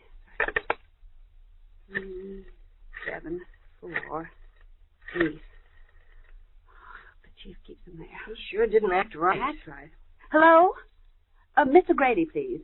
Well, he was completely irrational, Jim. It's the most incredible thing I've ever seen. Hello? Mr. Grady? Mr. Grady, I need your help. We have a reporter here at the Daily Planet who seems to have had a nervous breakdown. Yes, he's suddenly become completely irrational. Well, I'd like you to send for him immediately and take him out to your rest farm. Yes, you'll need at least 2 strong men, because I'm sure he won't consent to go along willingly once he learns... Convinced that Clark Kent is in the process of losing his mind, Lois is making emergency arrangements to have him picked up and taken away for treatment, unaware that Kent's trouble is that he has unknowingly met up with his deadliest and most powerful enemy, the newly created Atom Man. Now, with 2 burly attendants on their way for Kent, the Atom Man's search for Superman and Superman's efforts to escape from the weakening effects of his one undefeatable enemy, the powerful atomic energy contained in kryptonite, takes a strange new twist. Will these 2 meet again, the Man of Steel and the Atom Man? When? Where? There's excitement ahead, excitement and spine-tingling suspense in this battle to the death, so don't miss a single thrilling word of it. Tune in tomorrow, same time, same station, and follow the adventures of Superman. Faster than a speeding bullet. More powerful than a locomotive. Able to leap tall buildings at a single bound. Look, up in the sky. It's a bird. It's a plane. It's Superman. Fellows and girls, be sure to follow the adventures of Superman, brought to you every day, Monday through Friday, same time, same station, by the grand old Kellogg Company of Battle Creek.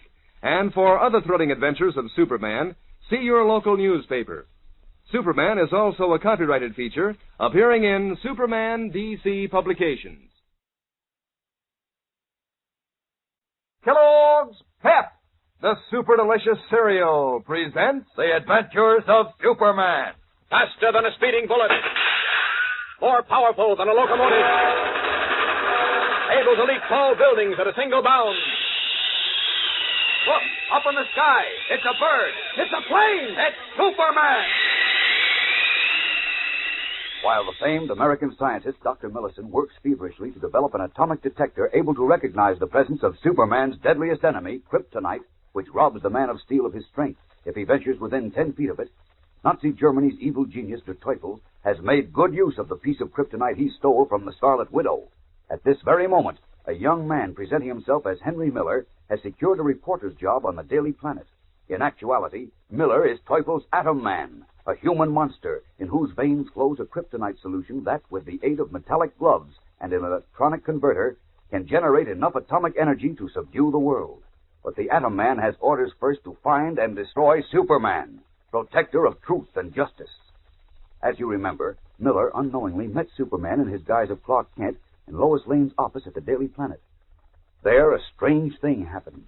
Even without the aid of the metal gloves and converter, the kryptonite in the Atom Man's veins weakened and dazed Kent. Worried and concerned at what seemed to be Kent's irrational condition, Lois called a man who operates a rest farm. Mr. Grady, you've got to help me. We have a reporter here at the office who seems to have had a nervous breakdown. Yes, he's definitely irrational. Well, I'd suggest you send 2 attendants up to get him, because I'm certain he'll resist once he learns he's being... As we continue now, Kent and Lois are with Editor Perry White in the latter's office. Lois is making every effort to humor Kent, while waiting for the rest farm attendants to arrive, and winking at Perry White to make him understand. Of course you're all right, Clark. There's nothing the matter with you. Nothing. What are you winking at me for? Winking? Winking, Chief? You heard me, winking. Maybe there's something wrong with you, Lois. You're nervous as a cat. Oh, nervous? Well, I'm as calm as a kitten. And then, for the love of Pete, stop winking at me. It's driving me crazy. Oh, Chief, sometimes you're an obtuse fool. Oh, what did you say? Oh, look, Lois didn't... What did you say, Miss Lane? What kind of a fool am I? An obtuse fool. O-B-T-U-S-E. It means dull and stupid. Oh, come now. You keep out of this, Kent. You don't work here anymore. And from this moment on, young lady, neither do you. You're fired. Again. This time it's for keeps. This time What's that? Your inter-office phone. Who asked you?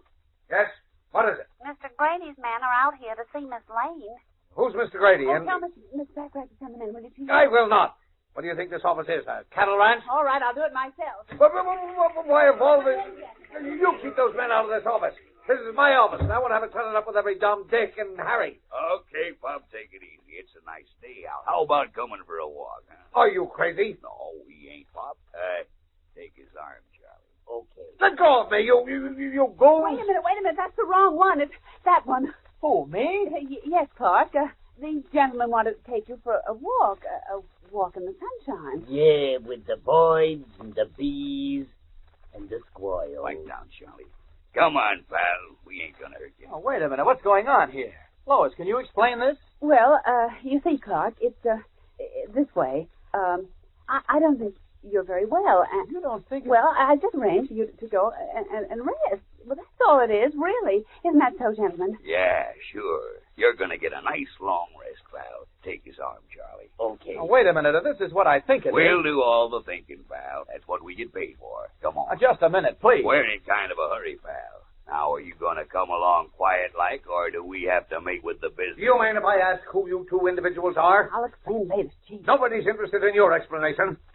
Look, Pop, don't get in our hair. That's all we gotta say. Just don't get in our hair. I'll get in more than your hair before I'm through. Wait a minute.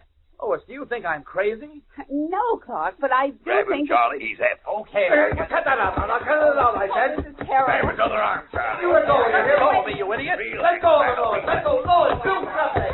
I know what you've got to do something. Unable to reveal his true strength, Clark Kent decides to submit as the two attendants force him out of the office despite Perry White's frantic protests. Meanwhile, in a shabby basement room in the heart of Metropolis, Henry Miller, the Atom Man, is reporting to his creator, De Teufel. As I say, getting the job at the Daily Planet was nothing. Making contact with Superman is going to be another matter. You made, of course, some preliminary inquiries. I questioned a young reporter named Olson, but he couldn't give me much information. He referred me to a Miss Lane. Yeah, Lois Lane.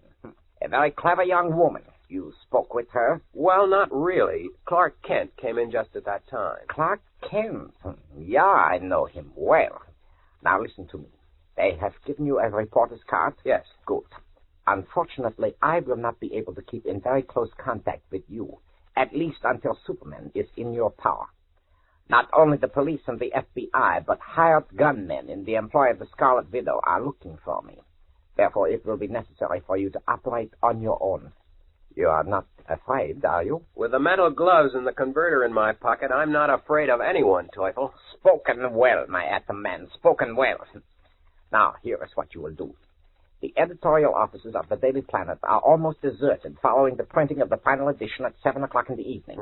That much I know. Tonight, between 7 and 8, you will go to the Planet and carefully search the desks of the editor, Miss Lane, and Clark Kent for any information you can find that will lead you to contacting Superman. And if I find no such information? I feel certain you will learn something at the offices of the Daily Planet. Perhaps enough to accomplish what has been my dream for years. What's that? To bring the great and powerful Superman to his knees. To see him groveling before me, begging for mercy, to watch him die. Slowly and painfully. Go, my Atom Man. Go and do this thing for me. Gloating even before the kill, De Teufel, his half-crazed mind alive with the thought of subduing the American symbol of truth and decency, sends his deadly, monstrous Atom Man on the way. We'll return in a moment to learn what happens in the darkened offices of the Daily Planet. But right now, here's a word from your announcer. You know, gang, you're missing out on something the other kids are having a lot of fun with, unless you're collecting those new comic buttons from packages of Kellogg's Pep. You're going to be out in the cold when the fellas and girls compare notes and tell how many different buttons they've collected so far and swap their duplicates. So better hop to it. There are 18 different buttons in this new comic strip series, you know, each one with a speaking likeness of one of your favorite funny sheet characters.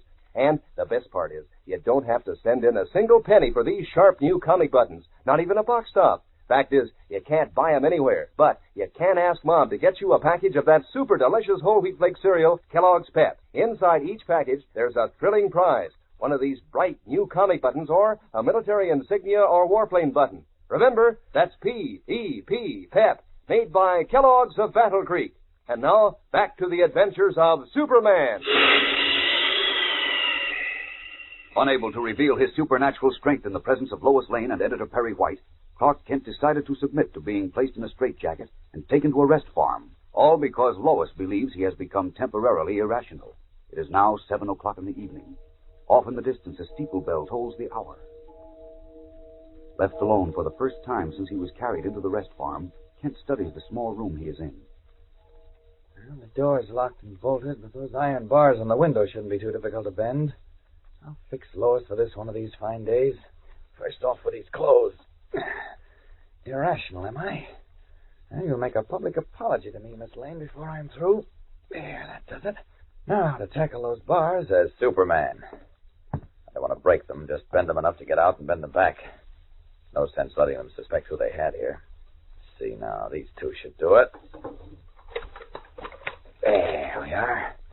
Should be able to squeeze through that opening. Well, here goes. So, made it. Not by much. Now to get the bars back in shape. They'll be puzzling this out for a long time to come, those two dodo birds who brought me here. So, set straight as a die. Now where? Let's see, it's a little after 7. Nobody at the office now. I think I'll drop in and leave a note for Jimmy. Got to be able to contact someone at the office. Up, up, and away! Leaping into the darkened sky, Superman wings to the heart of the city. And bare moments later, drops down on the 20th story ledge of his own office window. Now, this is a lot faster than elevators. Up with the window. And inside. I'd better leave the note in an envelope or someone may think it's... That's funny. There's a man in Lois's office rummaging through her desk. Great Scott, it's that new reporter the chief hired. Miller. I'll teach him to go through other people's desks. Give him the scare of his life. Having a good time, my friend? Superman. Well, is that all you've got to say? No, I'll have something more to say in just a minute. Yes, plenty more to say. Startled at having suddenly come face to face with the one person he has traveled 4,000 miles to find, Henry Miller's hands slip into the pockets of his jacket, reaching for the metal mesh gloves and electronic converter that will transform him from an ordinary human being into a destructive monster, an Atom Man. He can scarcely believe his good fortune, scarcely believe that the broad-shouldered costumed figure standing in the doorway is the object of his search, and Superman, unaware of what he is in for, looks on.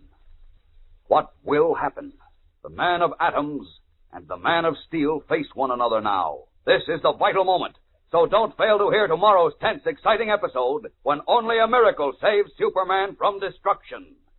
Tune in, same time, same station tomorrow for the further adventures of Superman. Faster than a speeding bullet. More powerful than a locomotive. Able to leap tall buildings at a single bound. Look, up in the sky. It's a bird. It's a plane. It's Superman. Fellows and girls, be sure to follow the adventures of Superman. Brought to you every day, Monday through Friday. Same time, same station, by the grand old Kellogg Company of Battle Creek. And for other thrilling adventures of Superman, see your local newspaper. Superman is also a copyrighted feature appearing in Superman DC Publications.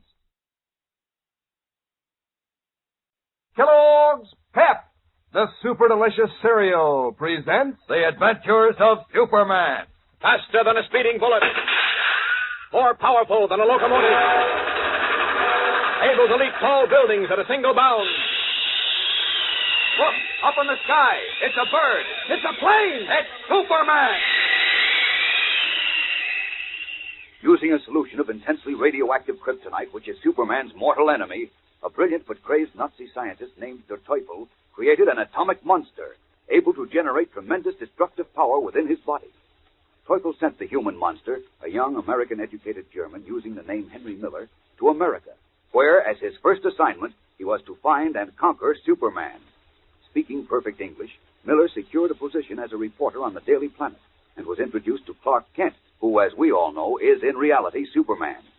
In the presence of the kryptonite in Miller's blood, Kent became momentarily dazed and irrational. Believing that he was losing his mind, Lois Lane had him taken to a rest farm, from where the Man of Steel escaped that evening. Returning to the seemingly deserted Planet office, he found Miller rifling Lois's desk and challenged him. Having a good time, my friend? Superman. Well, is that all you've got to say? No, I'll have something more to say in just a moment. Quickly, Miller's hands dart into his jacket pockets, fumbling for the metal mesh gloves and electronic throat converter that will transform him into a deadly Atom Man. And unaware of his great danger, Superman stands in the doorway, arms akimbo, a disdainful smile playing about his lips. You're reaching for a gun, Miller. You're wasting your time. You see what I'm... Someone's coming just my luck. Don't move, Miller. Stay where you are. I've never seen that. Jim, look. Superman? Good evening, Lois. Well, Jim? Well, leaping lizards. What are you doing here, Superman? I caught this man rifling your desk. What man? Why, it's Henry Miller. He's our new reporter. I can explain. Stay where you are. As you wish. Superman is making a great to-do about nothing, Miss Lane. I missed my gold cigarette case at dinner. It's quite valuable, and I happen to be very fond of it. I thought that I might have left it in my desk, so I came back for it. This is my first day at the Planet, you know, and in the dim light, I must have mistaken your office for mine.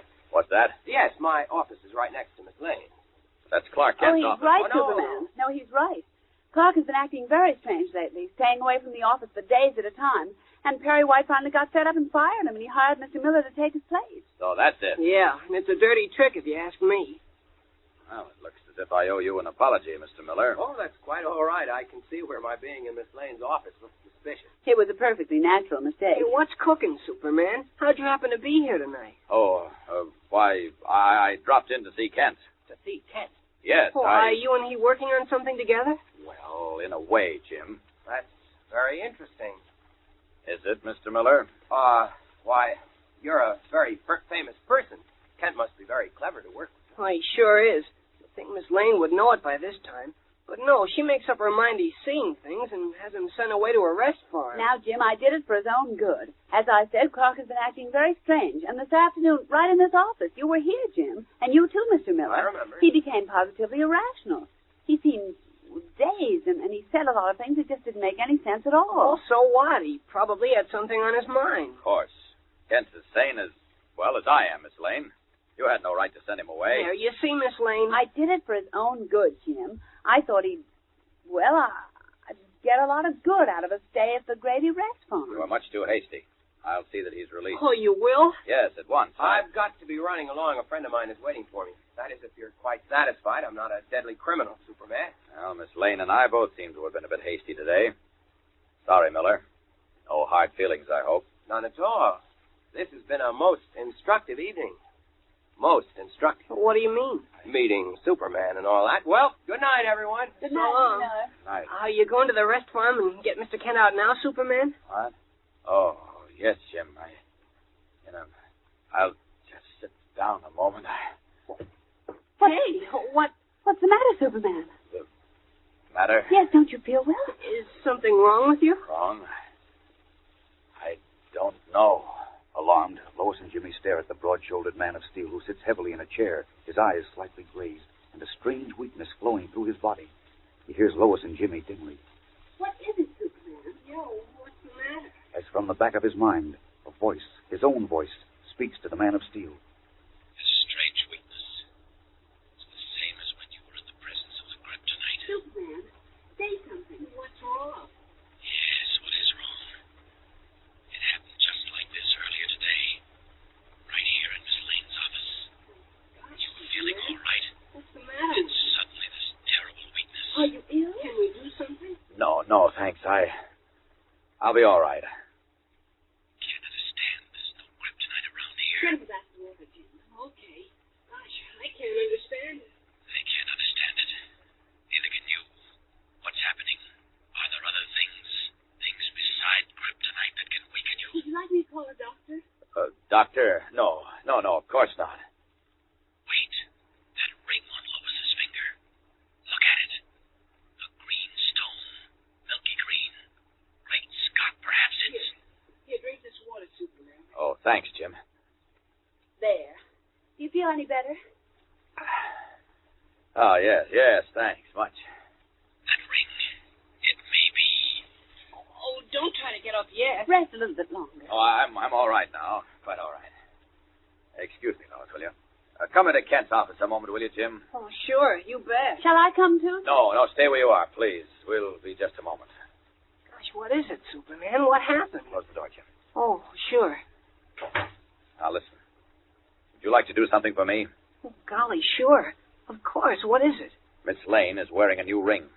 It has a green stone. A green stone? Yes. It's on the little finger of her left hand. I want you to get it for me. You want me to get Miss Lane's ring? That's right. Why? What for? Never mind. I'm asking this as a personal favor. Will you do it? Well, sure. Then take it to Dr. John Millison. His laboratory is in the science building at Metropolis University. Oh, I know where it is. I took something there from Mr. Kent a few days ago. But why... Never mind the questions. Just get the ring and rush it to Dr. Millicent. Tell Miss Lane I admired it and want to copy it or something. Oh, okay, I'll get it. Good. But are you going to get Mr. Kent out of that rest farm? You take care of the ring and I'll take care of Kent. Is that a deal? Oh, it sure is, and thanks a million. I'm awful worried about him. Oh, my. What? Oh, nothing, Jim. Just get Miss Lane's ring to Dr. Millicent as fast as you can. So long now. Oh, wait, the door isn't that way. This window will do. So long, Jim. Up, and away! Leaping into the dark, star-filled sky, the Man of Steel streaks from the planet building and heads for Metropolis University to await Jimmy's arrival with Lois Lane's ring. Is it possible that someone has given Lois a ring with a stone made of kryptonite? We'll know in a moment, so keep listening. But right now, here's a word from your announcer. You know, the other day I heard of a family with 5 children, 3 boys and 2 girls. And they're all collecting the new comic buttons that come as prizes in packages of Kellogg's Pep.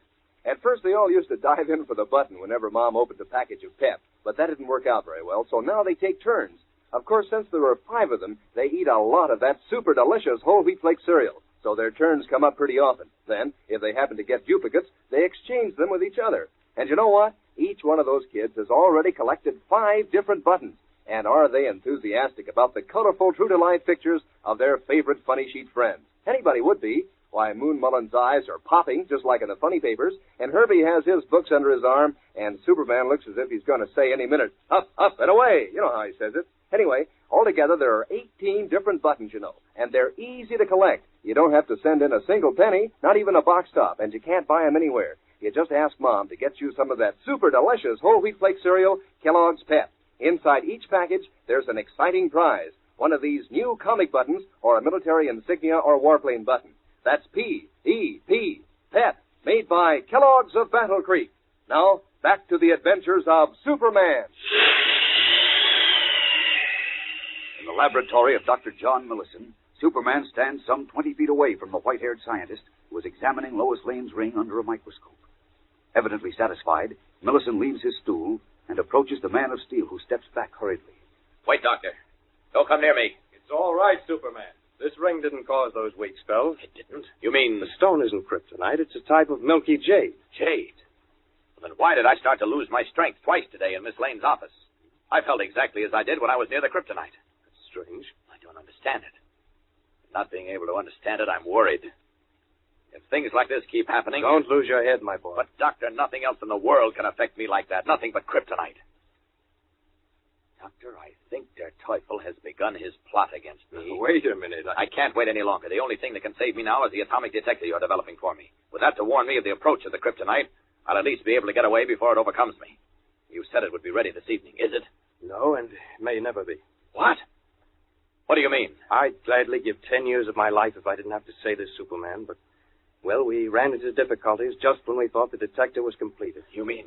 We haven't been able to solve the problem yet, and frankly, well, I don't know if we ever will be able to. Great Scott. What can I do now? What can I do? Helplessly, Superman stares at Dr. Millicent, his one last hope of protection against the kryptonite seemingly gone. And unknown to the Man of Steel, the danger he fears is even closer to him than he suspects, due to an error he himself made in Lois Lane's office. At this very moment, Henry Miller, the dread Atom Man, is in a telephone booth, conveying an important message to the brilliant, half-mad Nazi scientist at the other end of the wire. Teufel, it is I, Miller. We have nothing to worry about from now on. Yes, that's right. Well, I made a wonderful discovery tonight. I know exactly how to contact Superman whenever you decide to get rid of him. Of course I know what I'm saying. Yes, I'll be right over. Goodbye. What does the Atom Man mean? How can he contact Superman at will? Every moment is tense now, fellows and girls, as the greatest menace the world has ever known draws closer to the Man of Steel and to all civilization. Don't fail to be with us Monday for a thrill a minute as Teufel and the Atom Man close in. Be sure to listen, same time, same station, to the adventures of Superman. Faster than a speeding bullet. More powerful than a locomotive. Able to leap tall buildings at a single bound. Look, up in the sky. It's a bird. It's a plane. It's Superman. Fellows and girls, be sure to follow the adventures of Superman, brought to you every day, Monday through Friday, same time, same station, by the grand old Kellogg Company of Battle Creek. And for other thrilling adventures of Superman, see your local newspaper. Superman is also a copyrighted feature appearing in Superman DC Publications. Kellogg's Pep, the super delicious cereal, presents The Adventures of Superman. faster than a speeding bullet, more powerful than a locomotive, able to leap tall buildings at a single bound. Look, up in the sky, it's a bird, it's a plane, it's Superman! As you remember, a brilliant half-mad Nazi scientist named Der Teufel injected a solution of highly radioactive kryptonite into the veins of a young German, thus making him an atomic monster, able to destroy anything in his path. Appearing as an ordinary young man named Henry Miller, the Atom Man secured a position as a reporter on the Metropolis Daily Planet, with orders to find and destroy Superman. As we continue now, in a shabby basement room of a Metropolis tenement, Henry Miller is telling Teufel of an important discovery he made at the Daily Planet that evening. Disguised in a black wig and drooping mustache, his skin dyed olive, Der Teufel's frog-like eyes blaze behind thick-lensed spectacles as he interrupts angrily. What? You say Superman appeared at the Daily Planet this evening? Yes, I was going through Miss Lane's desk as you told me to, trying to find some clue as to how the paper contacted Superman. And suddenly he was there. And you let him get away? I had to, Teufel, you see. What do you mean you had to? Did you not have your metal gloves and the throat converter with you? Yes, but... Nothing. You had only to slip them on, touch the switch on the converter, and such atomic power would have poured from your fingers that Superman would have fallen helpless at your feet.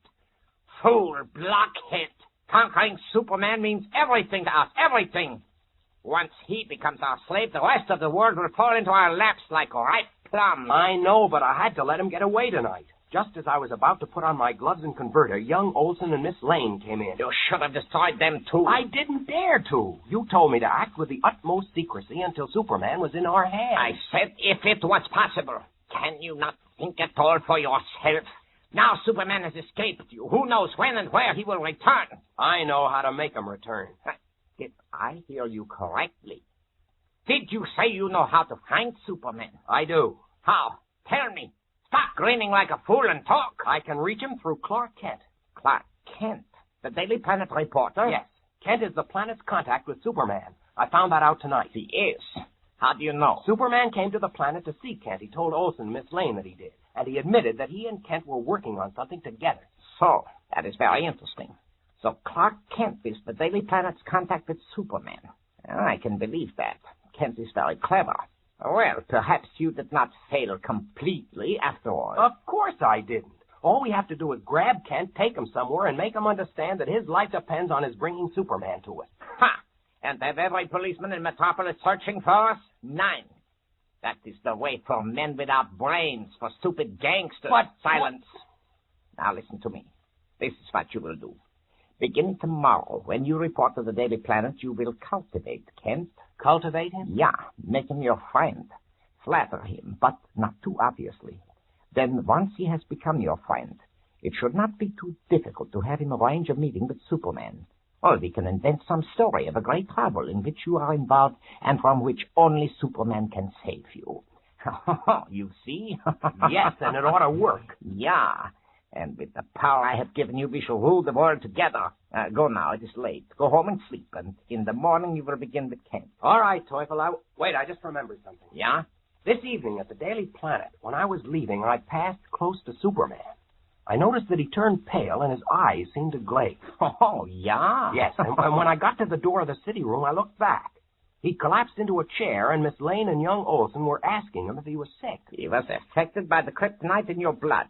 If it had been in its original form, he would have lost consciousness. Yes, I know, but tell me, are you sure that nobody else is affected by it? Of course I am. Did I not work with it?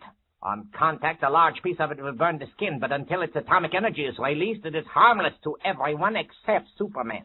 Then why was Clark Kent affected by it? What is this? Kent was affected? Yes, this afternoon in Miss Lane's office. Kent came in and was introduced to me. He was looking fine, he was in good spirits, But the moment he came near me, he turned pale, his eyes glazed, and he collapsed into a chair, exactly as Superman did this evening. Yeah, go on. At first I thought he was having a heart attack, but everyone there said that he was sound as a rock and nothing like that had ever happened to him before. So it must have been the kryptonite in my blood. And if that's the case, how can I get friendly with him? I won't be able to get near him without... Wait. Could it be? Could what be? Himmel. Could it be that Clark Kent is Superman? Clark Kent? Superman? What are you talking about? Yeah, the more I think of it, the more I am convinced that we have stumbled on the most closely guarded secret in the history of civilization. Superman's identity. Yeah, now that I look back, when I myself was involved with Superman, Clark Kent also appeared. Not once, but on a number of occasions. Teufel, it's incredible. And tonight, you learned from Superman himself that Clark Kent is his contact with the Daily Planet. If Kent is Superman, making contact with himself would be easy, nine? Yes, of course, but... I know what you are about to say. We are not certain. That's right. Then we will make certain. We will prove it to ourselves beyond any doubt. How? Listen carefully. I have discovered that the alpha rays in kryptonite do not penetrate lead. Tonight, I will prepare for you a vest treated with a special tincture of lead. It will cover your heart and your main arteries and prevent the emanations of the kryptonite in your blood from escaping. It is these emanations, I am certain, that weakened Superman when he was in your presence. I don't understand. Do not interrupt. Tomorrow morning at the Daily Planet, you will approach Clark Kent wearing the lead-treated vest. If he is not affected in your presence, leave and remove the vest. When the opportunity arises, approach him again. If then he is affected, we will have positive proof. And when we have that proof? Then we have Superman. Exactly where we want him.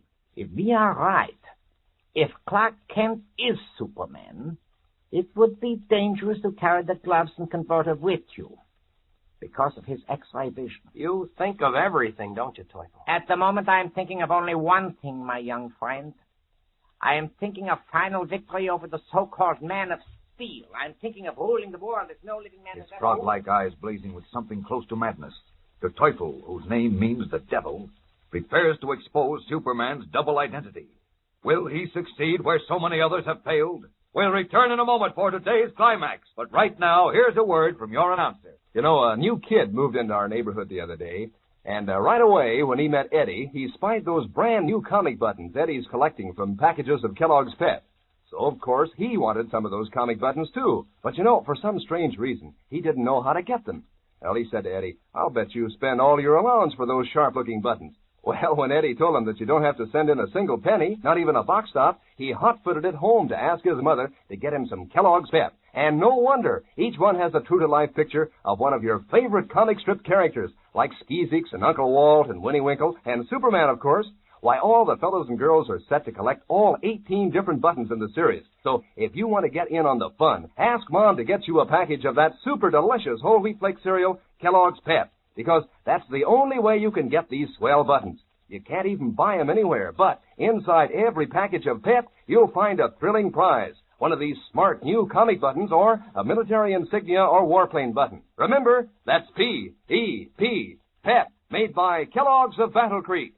Now, back to the adventures of Superman.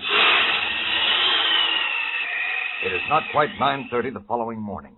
Clark Kent, summoned by a telephone call from Jimmy Olsen, enters the city room of the Daily Planet and proceeds to Editor Perry White's office. Good morning, Chief. Good morning, Jim. Morning. Oh, hello, Mr. Kent. Gee, it's swell to see you back at the Planet. He's not back. He's just paying a brief call. That's right. Jim, you said there was a cable? Oh, why don't you two kiss and make up? This place isn't the same without Mr. Kent, Chief. I expect my reporters to spend their working hours reporting. Theory with which Mr. Kent doesn't seem to agree. Give him his cablegram. Oh, okay. Here it is, Mr. Kent. It's from Army Intelligence in Berlin. Oh, it is? Good. Maybe they... Maybe who? What? Just a minute. Now, let me remind you, Kent, if that cable has to do with any story you were working on while you were a member of my staff, I'm entitled to it. Well, that's a relief. Huh? What is? Oh, all my troubles are over. They are? Uh-huh. What troubles? Der Teufel is dead. The kryptonite is gone for good, and now I can stop worrying about the Atom Man. Well, what Atom You Man? say Teufel is dead, Kent? That's what Colonel Greeley says. Apparently they traced him to a cave in the Black Forest in Germany where there'd been a terrific explosion. They caught a Nazi, a former Gestapo man, trying to sneak out of the woods. He told our men what had happened, hoping to save his own neck. Well, what did he tell them? That Teufel had been experimenting with a piece of kryptonite, trying to create an atom man. A what? An atom man. But we can forget all that now. Teufel blew himself and several other Nazis in the cave to Kingdom Come, and the kryptonite was destroyed, too. Ah, yes, sir. All Superman's worries are over. But what? Quiet, Olson, quiet. Kent, this is a terrific story. Police all over the world were looking for Teufel. This cablegram gives us a scoop. It hasn't been on the teletype yet. Uh-huh. You want me to write it? Naturally. What are you standing there grinning like a... Now, wait a minute. If I take you back, do you think you can attend to business and let Superman take care of himself? Well... He really doesn't need your help, you know. That's what you think, Chief. Well, I'll try to be good. Come on, Jim, let's get to work. Yes, sir. This is more like it. Hot dog. Just a minute, Cat. Yes? I told that new man Miller to take your office. Oh. When he comes in this morning, give him a desk in the city room. Okay. Come on, Jim. Oh, say, I feel like the man in the desk house who just got a pardon from the governor. Well, I don't get it, but as long as you feel good, it's okay by me. Oh, there's Miller coming in now. Huh? We better tell him about the switch. Let me handle it, Jim, huh? No sense causing any hard feelings. Poor Miller hasn't hurt anyone. Smiling for the first time in days, Clark Kent steps forward to meet the one human being on the entire face of the earth who has it within his power to destroy him. No, Henry Miller hasn't hurt anyone yet. But that time is soon coming. And unknowingly, Kent is walking into the trap with his eyes open. Anything can happen from here on in, and something does tomorrow. So don't fail to listen. Tune in, same time, same station, to The Adventures of Superman. Faster than a speeding bullet. More powerful than a locomotive. Able to leap tall buildings at a single bound. Look, up in the sky. It's a bird. It's a plane. It's Superman. Fellows and girls, be sure to follow the adventures of Superman. Brought to you every day, Monday through Friday. Same time, same station, by the grand old Kellogg Company of Battle Creek. And for other thrilling adventures of Superman, see your local newspaper. Superman is also a copyrighted feature appearing in Superman DC Publications. Kellogg's Pep, the super delicious cereal, presents The Adventures of Superman. Faster than a speeding bullet. More powerful than a locomotive. Able to leap tall buildings at a single bound. Look, up in the sky. It's a bird. It's a plane. It's Superman. Believing that Der Teufel, the brilliant half-mad Nazi scientist, had been killed, and that the piece of kryptonite which robs him of his strength had been destroyed, Superman relaxed, thinking he was out of danger. But as we know, Teufel is in Metropolis with a young, American-educated German named Henry Miller, whom he has transformed into what he calls an atom man, able to destroy anything in his path. Learning that Clark Kent and Superman had both become dazed in Miller's presence, Teufel reached the startling conclusion that Kent and Superman were one and the same person. To test his theory, Teufel treated Miller's vest with a tincture of lead and explained to him, This vest will prevent the emanations of the kryptonite in your blood from escaping. If Kent is not affected when you wear the vest in his presence, but is affected when you are not wearing the vest, then we will know he is Superman. As we continue now, we find the slim, blonde atom man wearing the leaded vest at the Daily Planet, where he is talking with Clark Kent in the latter's office. Listen. I heard that Mr. White changed his mind about firing him, Mr. Kent. I guess that means I'm through, huh? Oh, no, not at all, Miller. No, we can use another reporter, and the chief thinks you'll make a good one. Well, that's a relief. I know I'm no great shakes, but you're one of the best reporters in the country, and here I was, Mr. Nobody, taking over your office and expected to fill your shoes. Believe me, I'm tickled pink to see you back. Well, thanks. Come on, we'll find you a desk out in the city room. Swell. Oh, let's see. Well, there's a vacant desk next to Jim Olson's. How does that strike you? Couldn't be better. I like Jim. Oh, he's a grand youngster. Got the makings of a first-class reporter, too. I ought to warn you, though. Jim can ask more questions per minute than any 6 other humans. I'm used to that. I've got 2 kid brothers. Oh, that's They're all. pretty good on the question stuff, too. They live here in Metropolis with you? No, they're out in California with my mother. Oh. They're another reason I'm glad I'm holding the job. Those kids use up a lot of shoe leather. I bet they do. Ah, here we are. Hey, this looks okay. You'll probably find a lot of accumulated junk in this desk. If you do, just dump it in the basket, huh? Okay, thanks loads, Kent. Not a bit. By the way, I wonder if I could ask you a favor. Of course. What is it?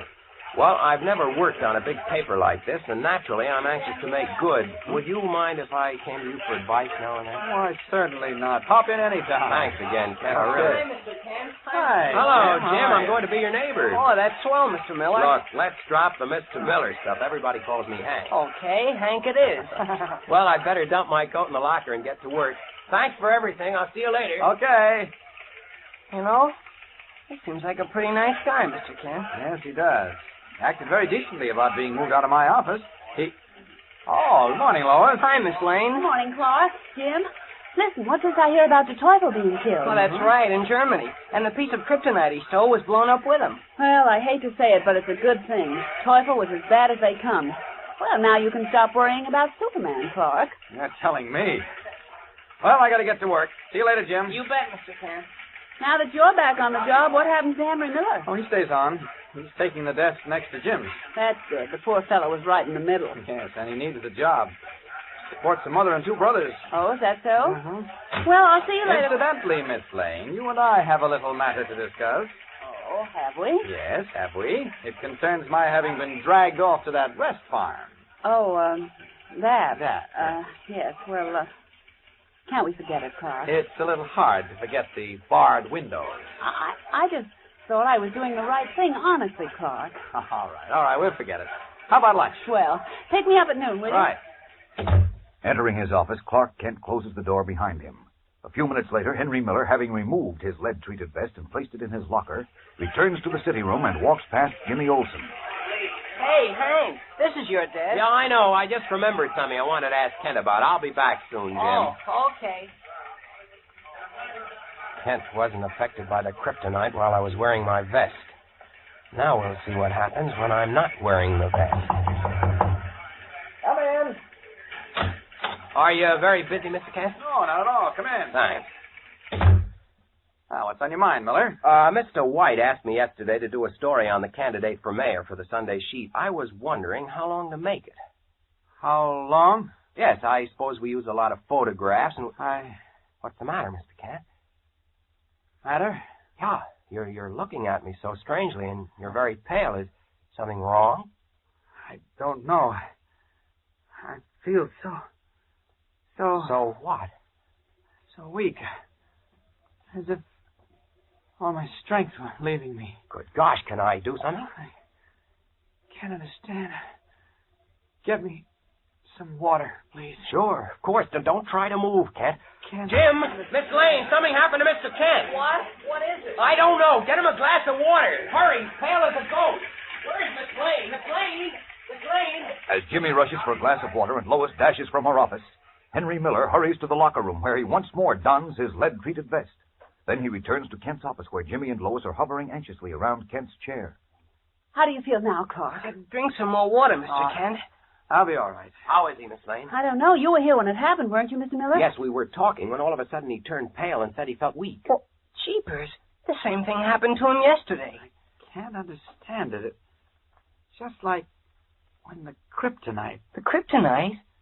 Oh, but there isn't any here. I know there isn't. What does he mean? He's becoming irrational again. Just like he did yesterday. He gets illusions that Superman is in danger. Listen, Jim, you better call a doctor. Okay, I'll call Doc Jennings. You better get the chief, Miss Lane. He's out of the office. Oh, dear. Superman should have left him at the rest farm. He's losing his mind. I know he is. I'm sure it isn't anything so serious, Miss Lane. How do you feel now, Mr. Kent? Oh, much better, thanks, Miller. Sorry to have been so much trouble. You are feeling better, Clark? Oh, sure. You sure? Positive. I'm perfectly all right now. I can't understand what happened to me. Have you been examined by a doctor lately? Why, yes. I'm in perfect shape. We can't wait that long. Dr. Jennings is out on a case, Miss Lane. He won't be available for a couple of hours. I don't need a doctor, Jim. I feel fine. Now, look here, Clark Kent. You are going to be examined by a physician, and that's all there is to that. Well, I think Miss Lane is right, Mr. Kent. I certainly am right. Now, look... All right. I know that look in your eye, Lois. I'll go see my own doctor. Good. Get your hat and come on. You too, Jim. Well, now, wait a minute. I don't need a bodyguard. Jim and I are going with you, Clark, to make sure that you don't change your mind. Now, Okay. come on. Come along now. Oh, if Mr. White gets back before we do, will you tell him what happened, Mr. Miller? Yeah, all right, Miss Lane. I hope you'll be all right, Mr. Kent. I'm all right now. Be back soon. So long, Hank. So long, Jim. They're gone. 7, 0,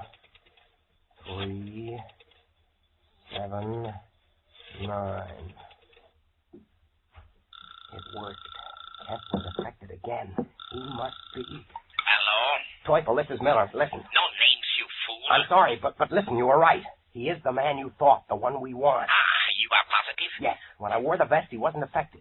But when I took it off, he became dazed and almost collapsed, just like he did yesterday. Good. Very good.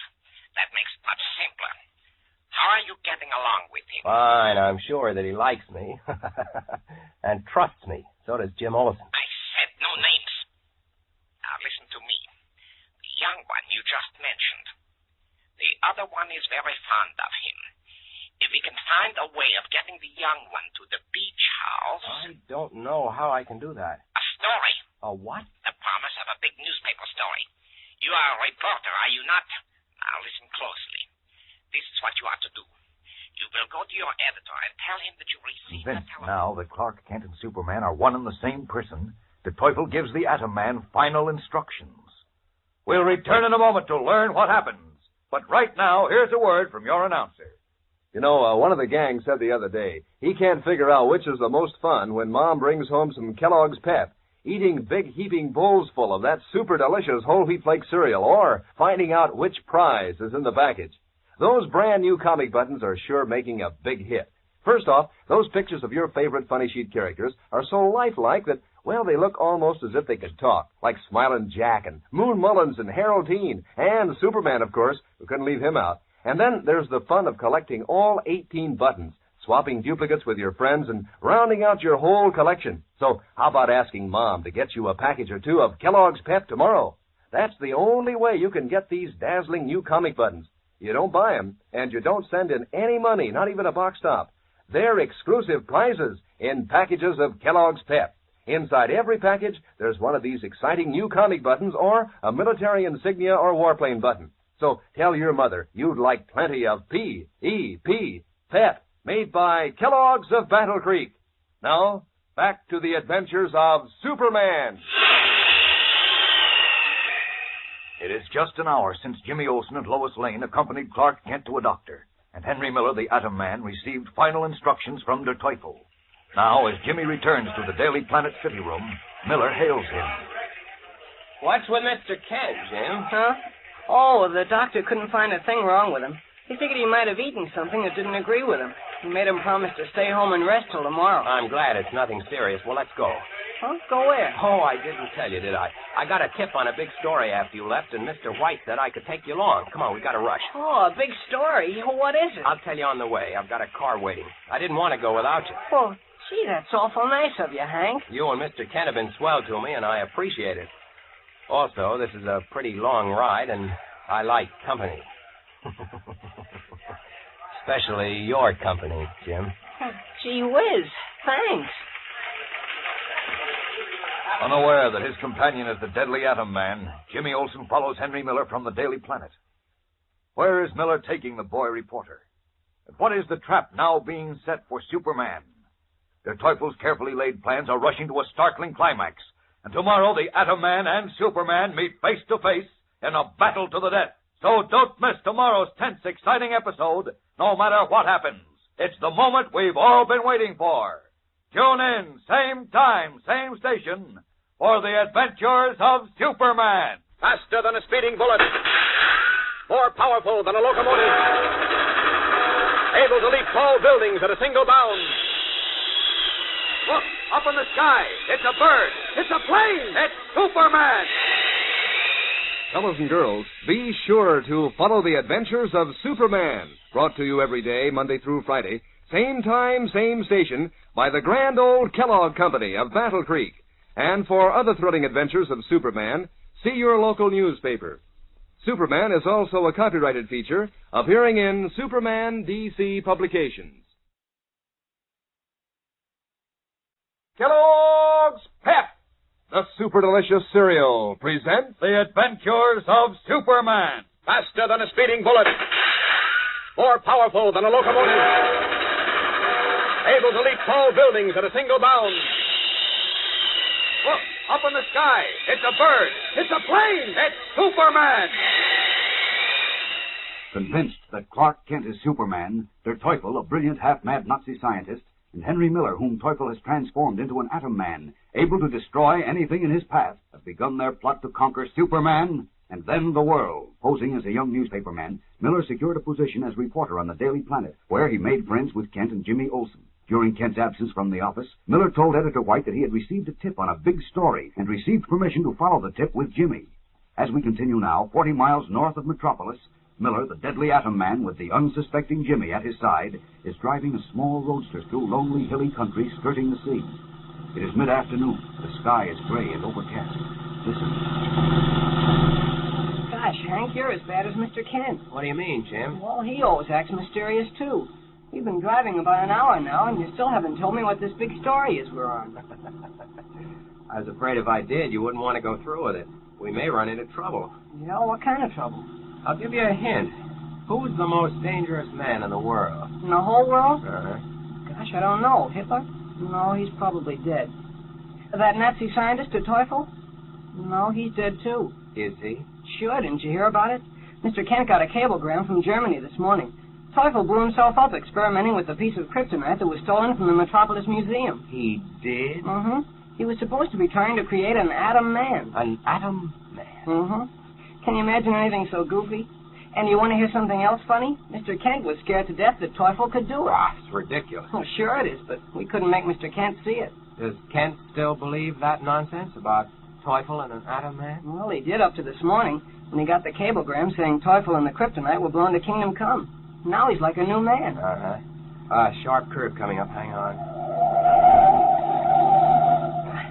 Look, we kind of got off the subject, Hank. You were going to tell me what this big story is we're on. We didn't get off the subject. Well, sure we did.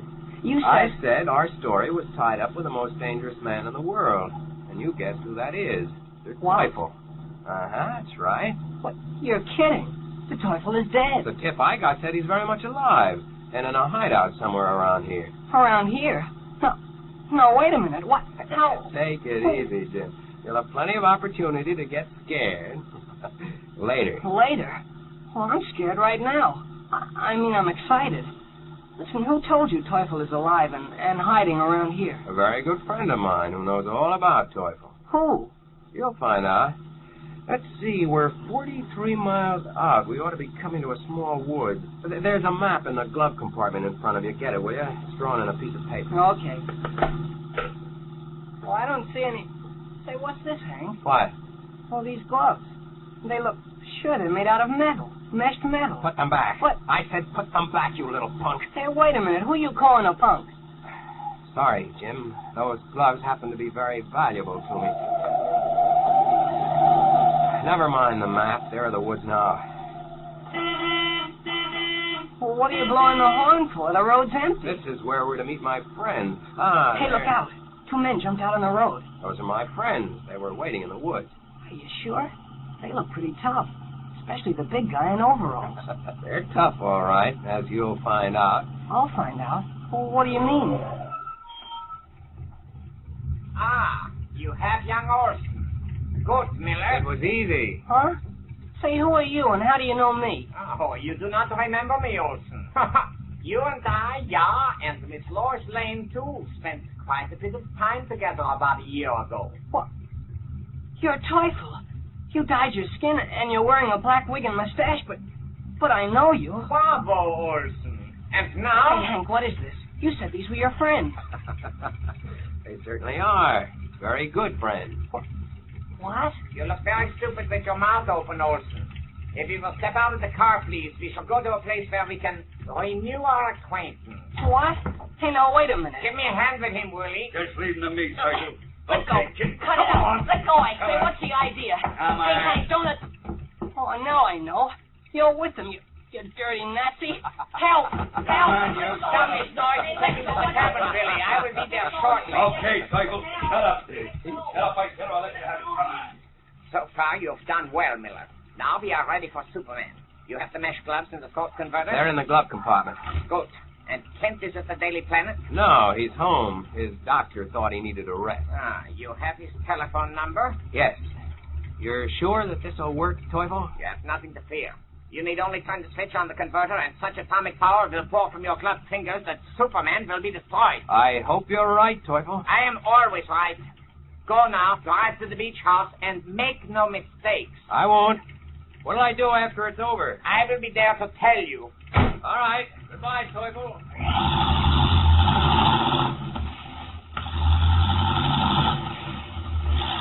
Leaving the Teufel standing in the road, Henry Miller, the Atom Man, drives rapidly away. A half hour later, Clark Kent's telephone rings. Hello? That you, Mr. Kent? Yes. This is Henry Miller. Listen, Jim Wilson and I came out here on a story. Yes, I know. The chief told me. Well, we ran into trouble. Bad trouble. What happened? Jim. Yes? What about Jim? Mr. Kent, you've got to do something. I wanted to call the police, but Jim insisted I call you. Well, tell me what's wrong. Where are you? I haven't time to tell you. They'll be back any moment. They said they're going to shoot us. Where are you, Miller? At a beach house a few miles north of Grant Crossing, but you've got to hurry. All right. Take it easy, Miller. Take it easy. A beach house north of Grant Crossing? Yes. I'll be there in a few minutes. A few minutes? It's 50 miles from Metropolis. I'll contact Superman. You and Jim sit tight, Miller. Don't worry. Superman will be right out.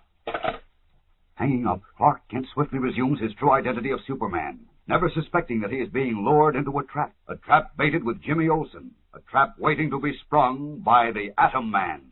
We'll return in a moment for the thrill-packed climax of today's episode. But right now, here's a word from your announcer.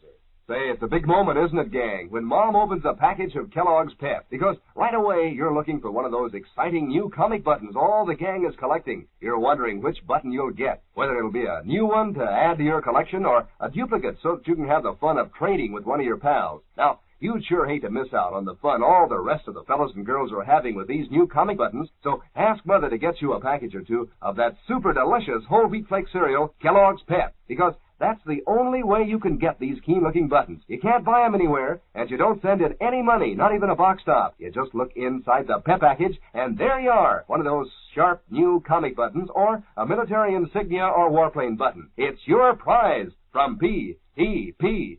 Pep, made by Kellogg's of Battle Creek. Now, back to the adventures of Superman. In a cabin set on a vast, lonely beach edged by a forest, Henry Miller, the Atom Man, has just completed his phone call to Clark Kent. Now, swiftly, he straps a small square metal box around his throat, directly over his jugular vein. This is the converter, in which a tiny electronic tube at the turn of a switch will flash an impulse to the kryptonite in his blood and send atomic energy rushing to his fingertips, from where it will emerge in an unbroken stream of terrible, shattering power. Quickly, then, he pulls on his meshed gloves of platinum and thorium, throws a scarf around his neck, and has just time to clasp his strangely gloved hands behind his back as a strong burst of wind is heard above the cabin, and then a thud as of a giant dropping to earth. A timeless moment, and the door of the cabin is flung open, and Superman in blue costume and red cape strides into the room. Miller, what happened? Where's Jim? Welcome, Superman. All right, never mind that. Where's Jim, I say? He's with the Teufel. What? Der Teufel? Yes. What are you talking about? What's that on your throat? You'll see in a moment, Superman. Miller, what are you doing? What's that strange noise? And what are those gloves you're wearing? You'll see that in a moment, too. Scott, what happened to your voice? Miller! You can stop calling me Miller from now on. Let me introduce myself. I am the Atom Man. No. Don't try to move. You're helpless now. No. Stand back. Don't come near me. Raising his weirdly gloved hands, the Atom Man slowly advances on the Man of Steel, who, helpless, stands rooted to the spot as all the miraculous strength in his massive superhuman muscles drains away. Step by step, the atomic monster in human form moves forward. Finally, he stops, and his thin lips curl in a deadly smile. This is the end, Superman. In a moment, you'll die.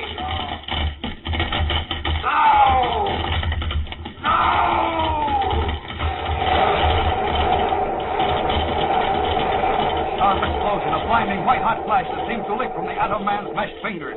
Jagged green sparks that strike against Superman's wilting body like miniature bolts of lightning. Is this the end? As the one and only survivor of the amazing civilization that once flourished on the planet Krypton finally met his master? Superman, whose strength was beyond measure, whose impenetrable skin turned back the sharpest steel, whose unfailing devotion to truth and justice struck fear into the hearts of those who preyed on their fellow men. Has he become the victim of that strange, mysterious power, atomic energy, the power that brought the warlords of Nippon to their knees? Has it now brought Superman to his knees, never to rise again? Fellows and girls, don't miss tomorrow's amazing episode. Nothing like this has ever happened before. So remember to tune in and tell all your friends to tune in tomorrow. Same time, same station, for the most exciting episode ever broadcast in the Adventures of Superman. Faster than a speeding bullet. More powerful than a locomotive. Able to leap tall buildings at a single bound. Look, up in the sky. It's a bird. It's a plane. It's Superman. Fellows and girls, be sure to follow the Adventures of Superman, brought to you every day, Monday through Friday, same time, same station, by the grand old Kellogg Company of Battle Creek. And for other thrilling adventures of Superman, see your local newspaper. Superman is also a copyrighted feature appearing in Superman DC publications. Kellogg's Pep, the super delicious cereal, presents The Adventures of Superman. Faster than a speeding bullet. More powerful than a locomotive. Able to leap tall buildings at a single bound. Look, up in the sky. It's a bird. It's a plane. It's Superman. Now, The Adventures of Superman.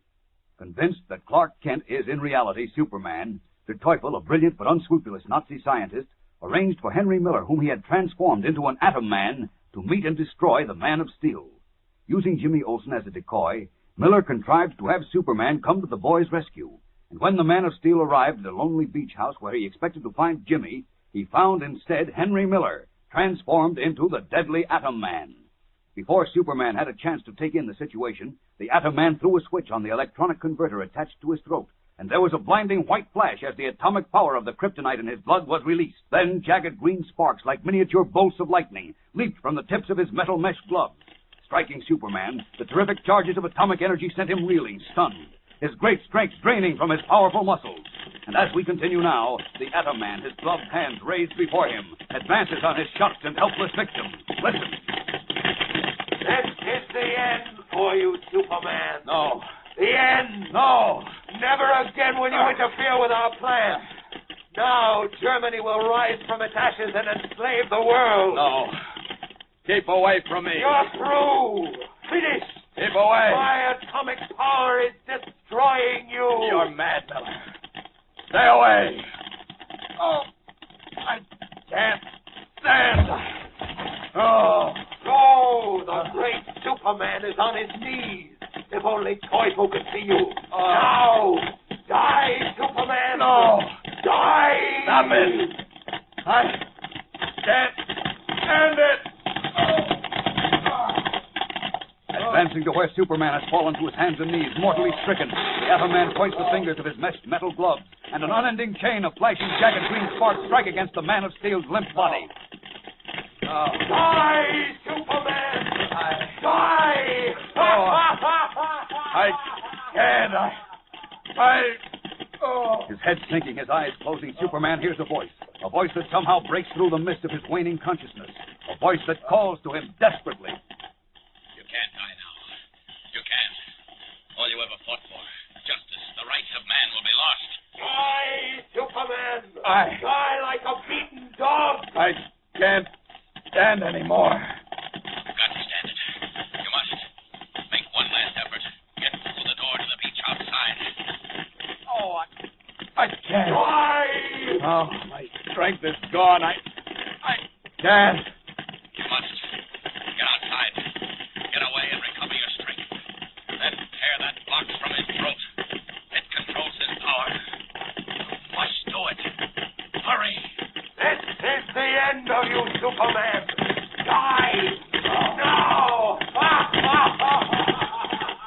Somehow, from somewhere in his racked, tortured body, Superman finds the strength to raise himself from his knees, to stagger, reeling like a drunken man through the open door to the beach. Enraged, the Atom Man pursues him. You can't get away, you fool! You're finished! Finished, do you hear? Only a few more seconds and you're through! As the Atom Man pursues the reeling Man of Steel, the stream of jagged green death pouring from his meshed hand misses its mark, striking the beach and exploding a torrent of sand high into the air. A huge crater opens up, and down into it tumble the Man of Steel and the Atom Man, where they tangle in mortal combat. I'll finish you! No! No! That mark on your throat. I must get it. His arms like lead, his fingers numb. The Man of Steel claws at the converter on the Atom Man's throat, almost reaches it, but the Atom Man twists away, trips, turns, and is temporarily hidden from his prey by a deluge of sand, which falls between and around them, forming a maze of small hills and dunes. Now, my chance. Get away before he finds me. Where are you? You can't escape. Where are you? Must get away. Must get strength back. Great chest heaving, his eyes burning like live coals, Superman drags himself up the sandy slope of the crater, while the Atom Man, seeking him wildly in the maze of dunes, points his hands this way and that, blasting fast new craters in the beach. Where are you, Superman? Furiously, the Atom Man hunts for his prey, finally sees him staggering toward the forest. Shouting triumphantly, he races after him. No, I've got you! Stop, you fool! Stop! If I can reach the woods and lose it. Again, the Atom Man points his meshed hands toward the Man of Steel, sending atomic lightning flashing into the forest beyond the beach. Great trees twist as in a violent earthquake and hurtle skyward, trailing masses of white roots like giant twisting snakes.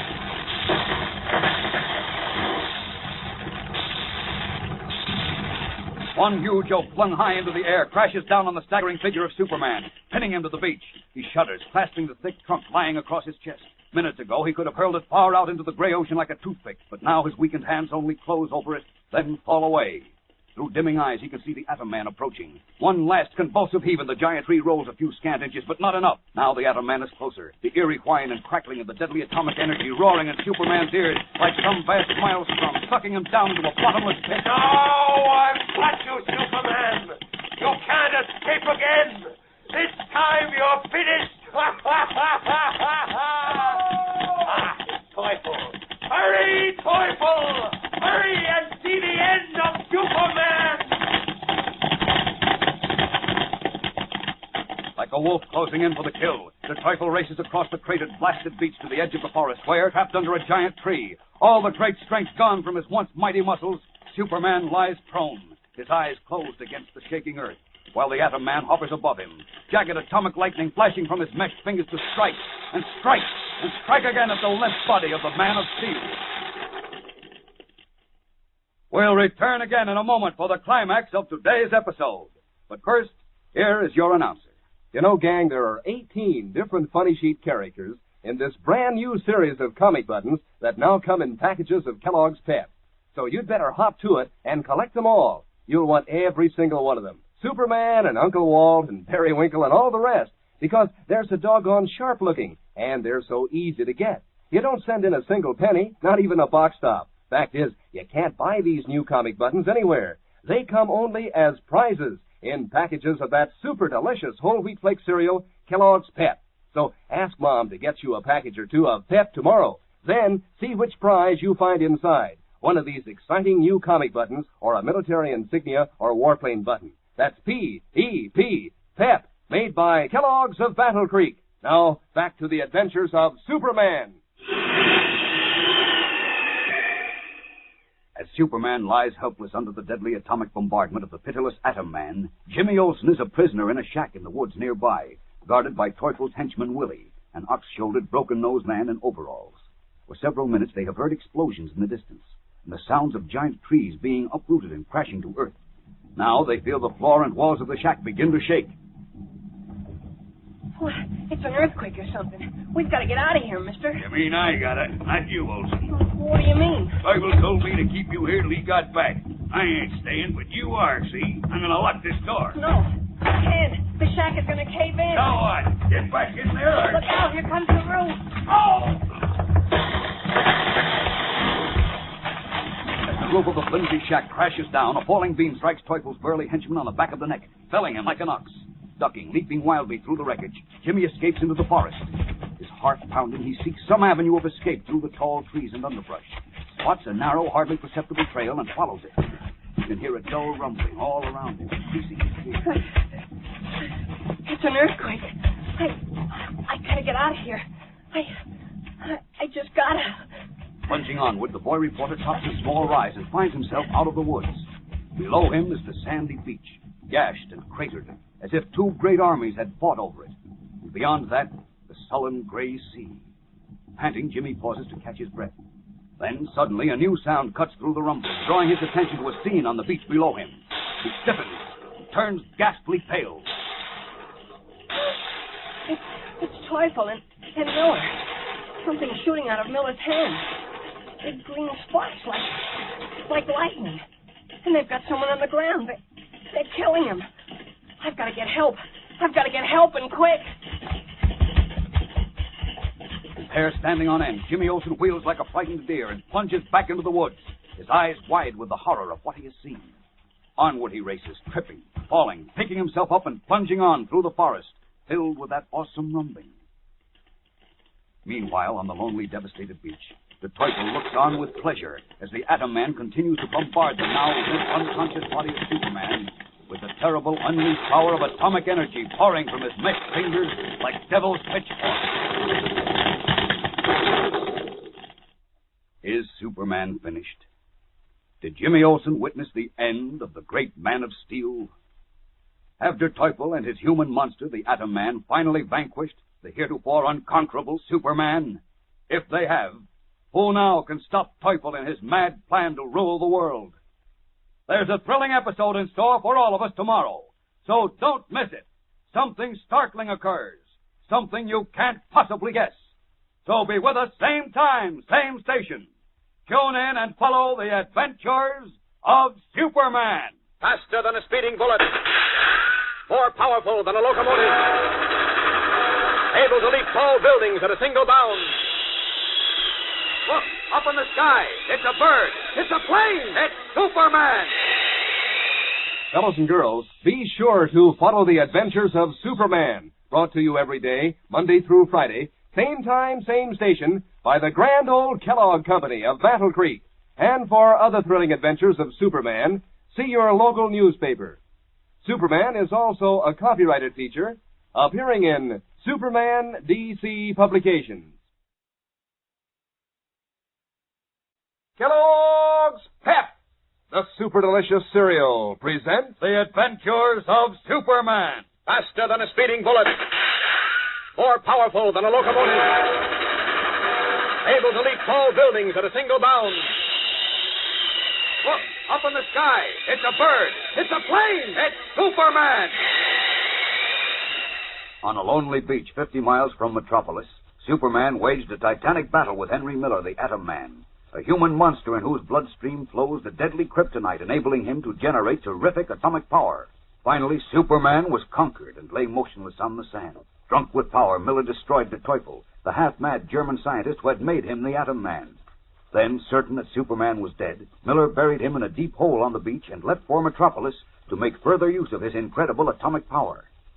As we continue now, Jimmy Olsen, having escaped from a henchman of Teufel's, has arrived at the ravaged, blasted beach with Sheriff Simpson and a deputy. Unaware that Superman lies almost beneath his feet, Jimmy stands by as the sheriff and his deputy bend over the charred body of the Teufel. Appears to me this man was struck by lightning. Wouldn't you say so, Fred? It ain't nothing else, Ferb. Must have been one awful freak storm that hit here, too. There were the big craters in the beach, and them trees down the woods. You notice how they're split and blackened clear through? Yeah. Olsen, Yes, Sheriff? take another look at this fella.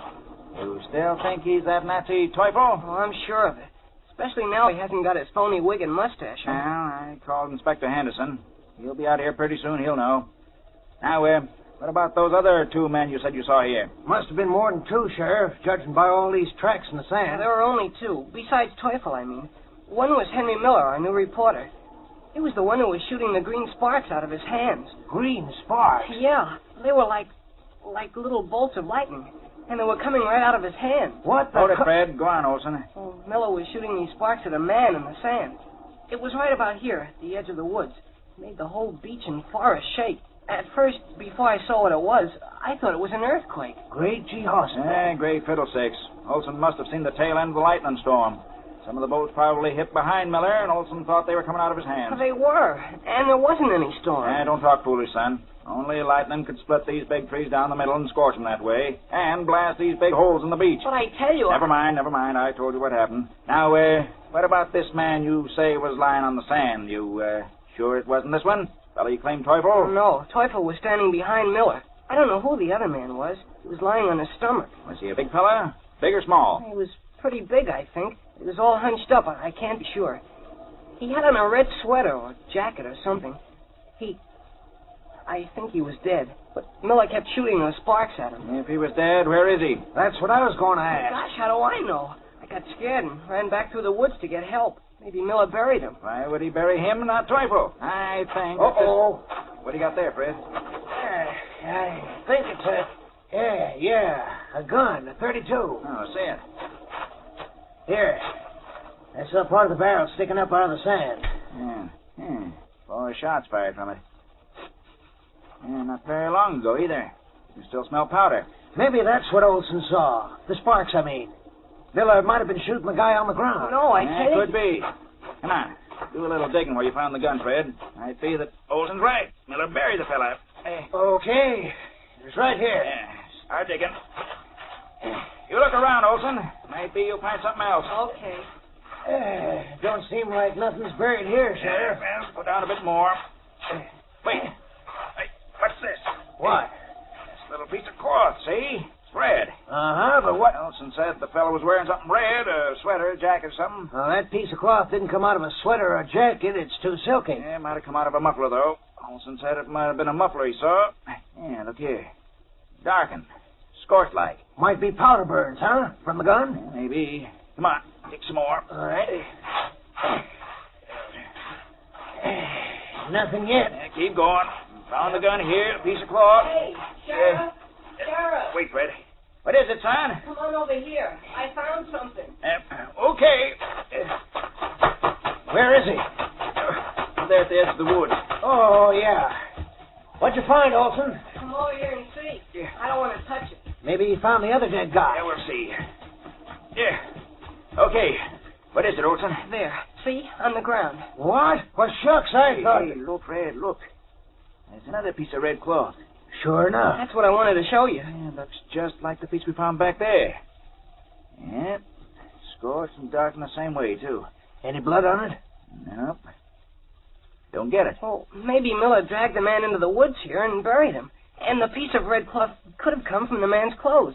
Remember I told you he was wearing something red? Say, that might be it, Sheriff. The ground looks fresh turned over, too. Maybe if we dig right here... the ground looks fresh turned over. That's from the trees getting uprooted in lightning storm. But if we dig right here where I found the knife... Yeah, we can't go digging up the whole beach and woods. Tell you what to do, Fred.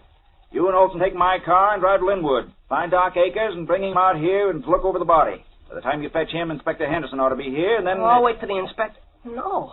Gosh, I gotta call the Planet and tell him what happened to Teufel. This is a big scoop. I don't want any newspaper stories till Inspector Henderson says it is Teufel.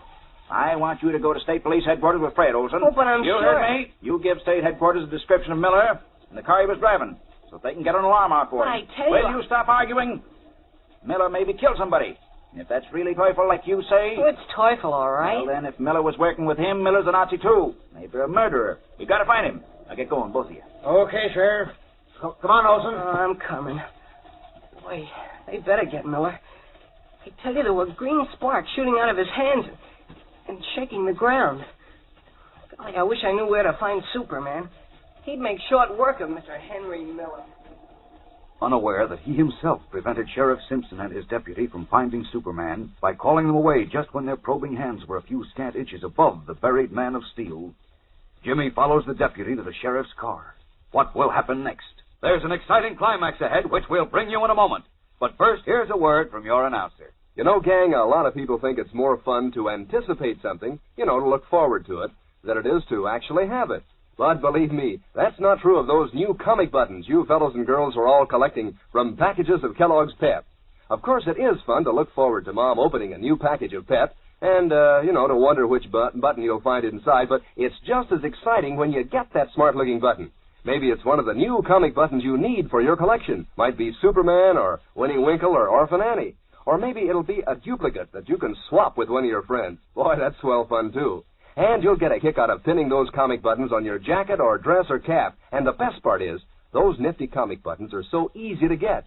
You don't send in any money, not even a box top, and you can't buy them anywhere. You just ask Mom to get you some of that super delicious whole wheat flake cereal, Kellogg's Pep. Inside every package, there's a thrilling prize, one of these new comic buttons with pictures of your funny sheet favorites or a military insignia or warplane button. There's a prize for you in every package of P-E-P, Pep, made by Kellogg's of Battle Creek. Now, back to the adventures of Superman. It is just before sunset on the lonely, ravaged beach where Superman and the Atom Man fought their Herculean battle. Teufel's body has been removed. Inspector Henderson and state police officers have visited the scene, made photographs, measured footprints, and departed. Now all is silent, save for the low murmur of the wind and the lapping of the outgoing tide.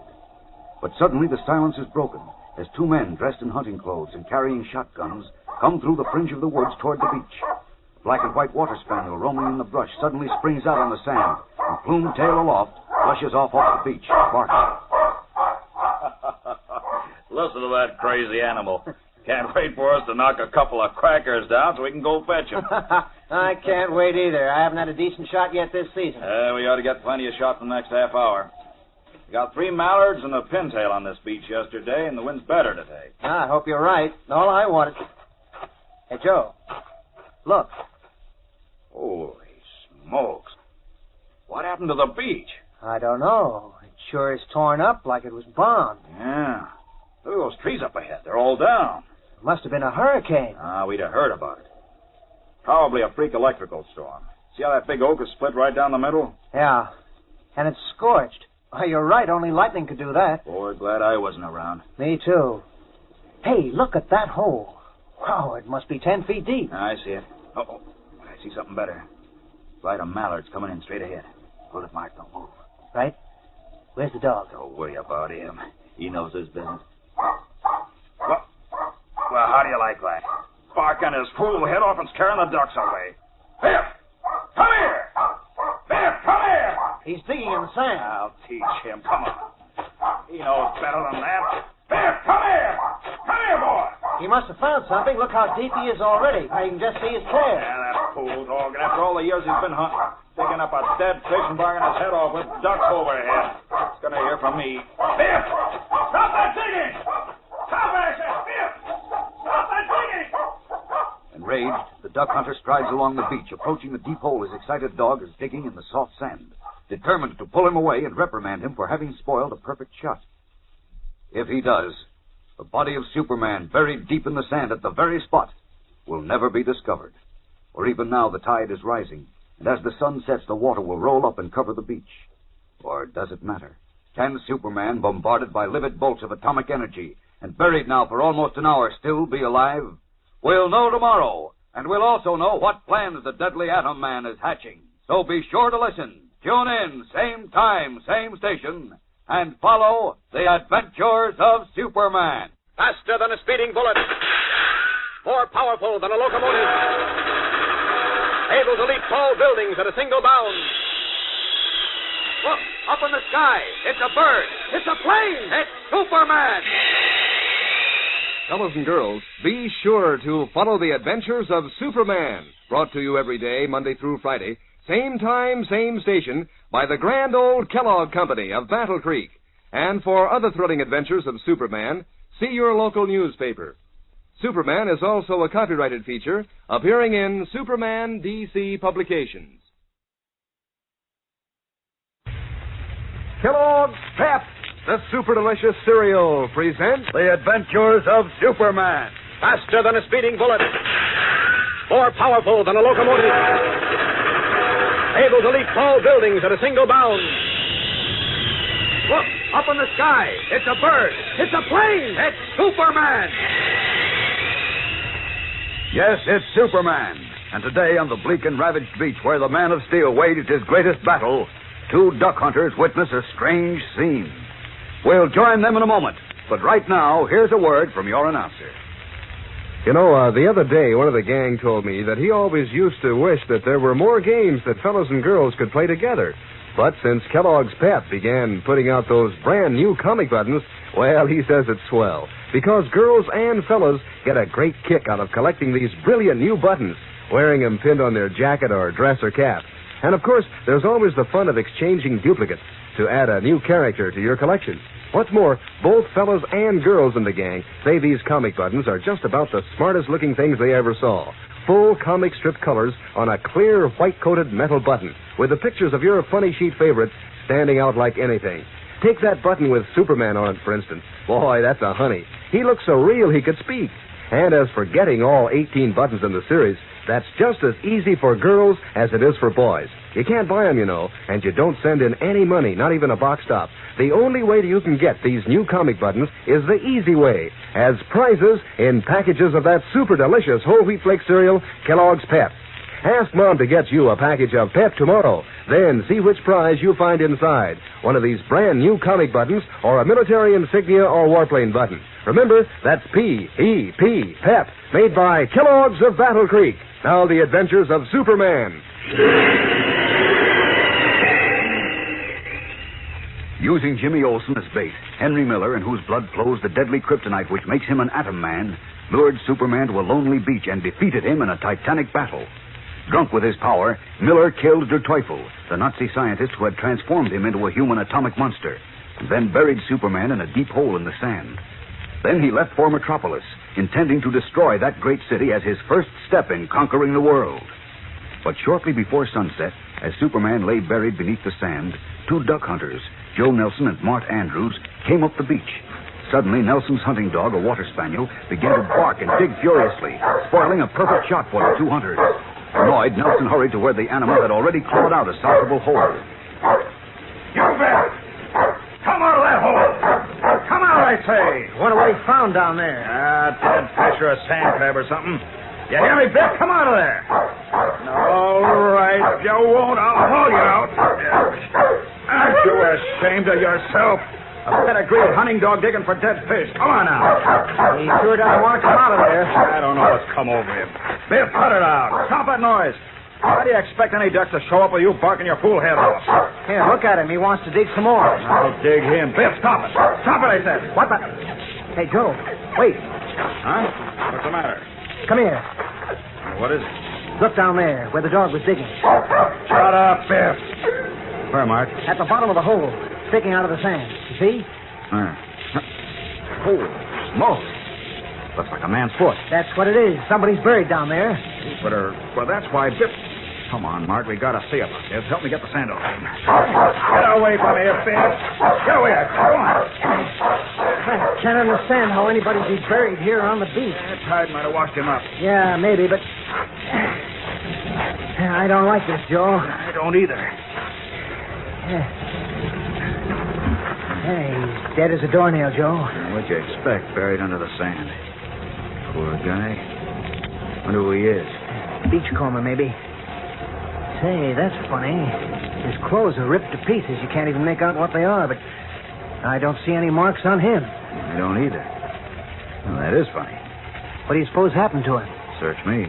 He wasn't drowned, you can tell that. You know, come to think of it, he must have been struck by that lightning. Lightning? Sure, the lightning storm that knocked down all those trees and tore up the beach. Big bolt must have hit him, dug a hole in the beach, and buried him. Look at his clothes, or what's left of them. See how charred they are? If it was lightning that burned and tore his clothes up that way, he'd be burned too. That's right. Well, no use worrying about... Hey, what was that? What was what? I heard a low moan. Didn't you hear it? No. Oh, maybe you heard Biff up the beach. Biff's way up the beach. There it is again. Yeah. Holy smoke, Joe. This fellow's alive. How could he be? Buried under the sand. Wait a minute. See if I can hear his heart. Well, you felt his heart before. I just put my hand over it. I was sure he was dead. Quiet now. Hear anything? Not yet. Wait. Yeah. It's beating all right. It is? Yeah. I can hardly hear it, but it's beating all right. We've got to get him to a doctor fast. Take his legs, Joe. Okay. Oh, no. No, wait. We better not move him. He might be hurt inside. Now, I'll tell you what. I'll drive to Sam Tyler's and call the hospital at Linwood. Send out an ambulance. But his heart's weak. He may go any minute. Getting the ambulance here will be better than us carrying him to the car and then giving him a bumpy ride. The ambulance could come in on the beach road. I'll make it as fast as I can, Mark. Come on. Leaving his hunting companion with the still figure of Superman, Joe Nelson rushes away to his car. Within an hour, an ambulance roars up the beach road, and 2 attendants bearing a stretcher hurry across the dark sands. A short time later, in a room in the Linwood Hospital, Superman lies in a bed, his eyes closed, scarcely seeming to breathe. Leaving an intern and nurses with him, Dr. Bruce, chief of staff, steps into the corridor where Sheriff Simpson awaits him.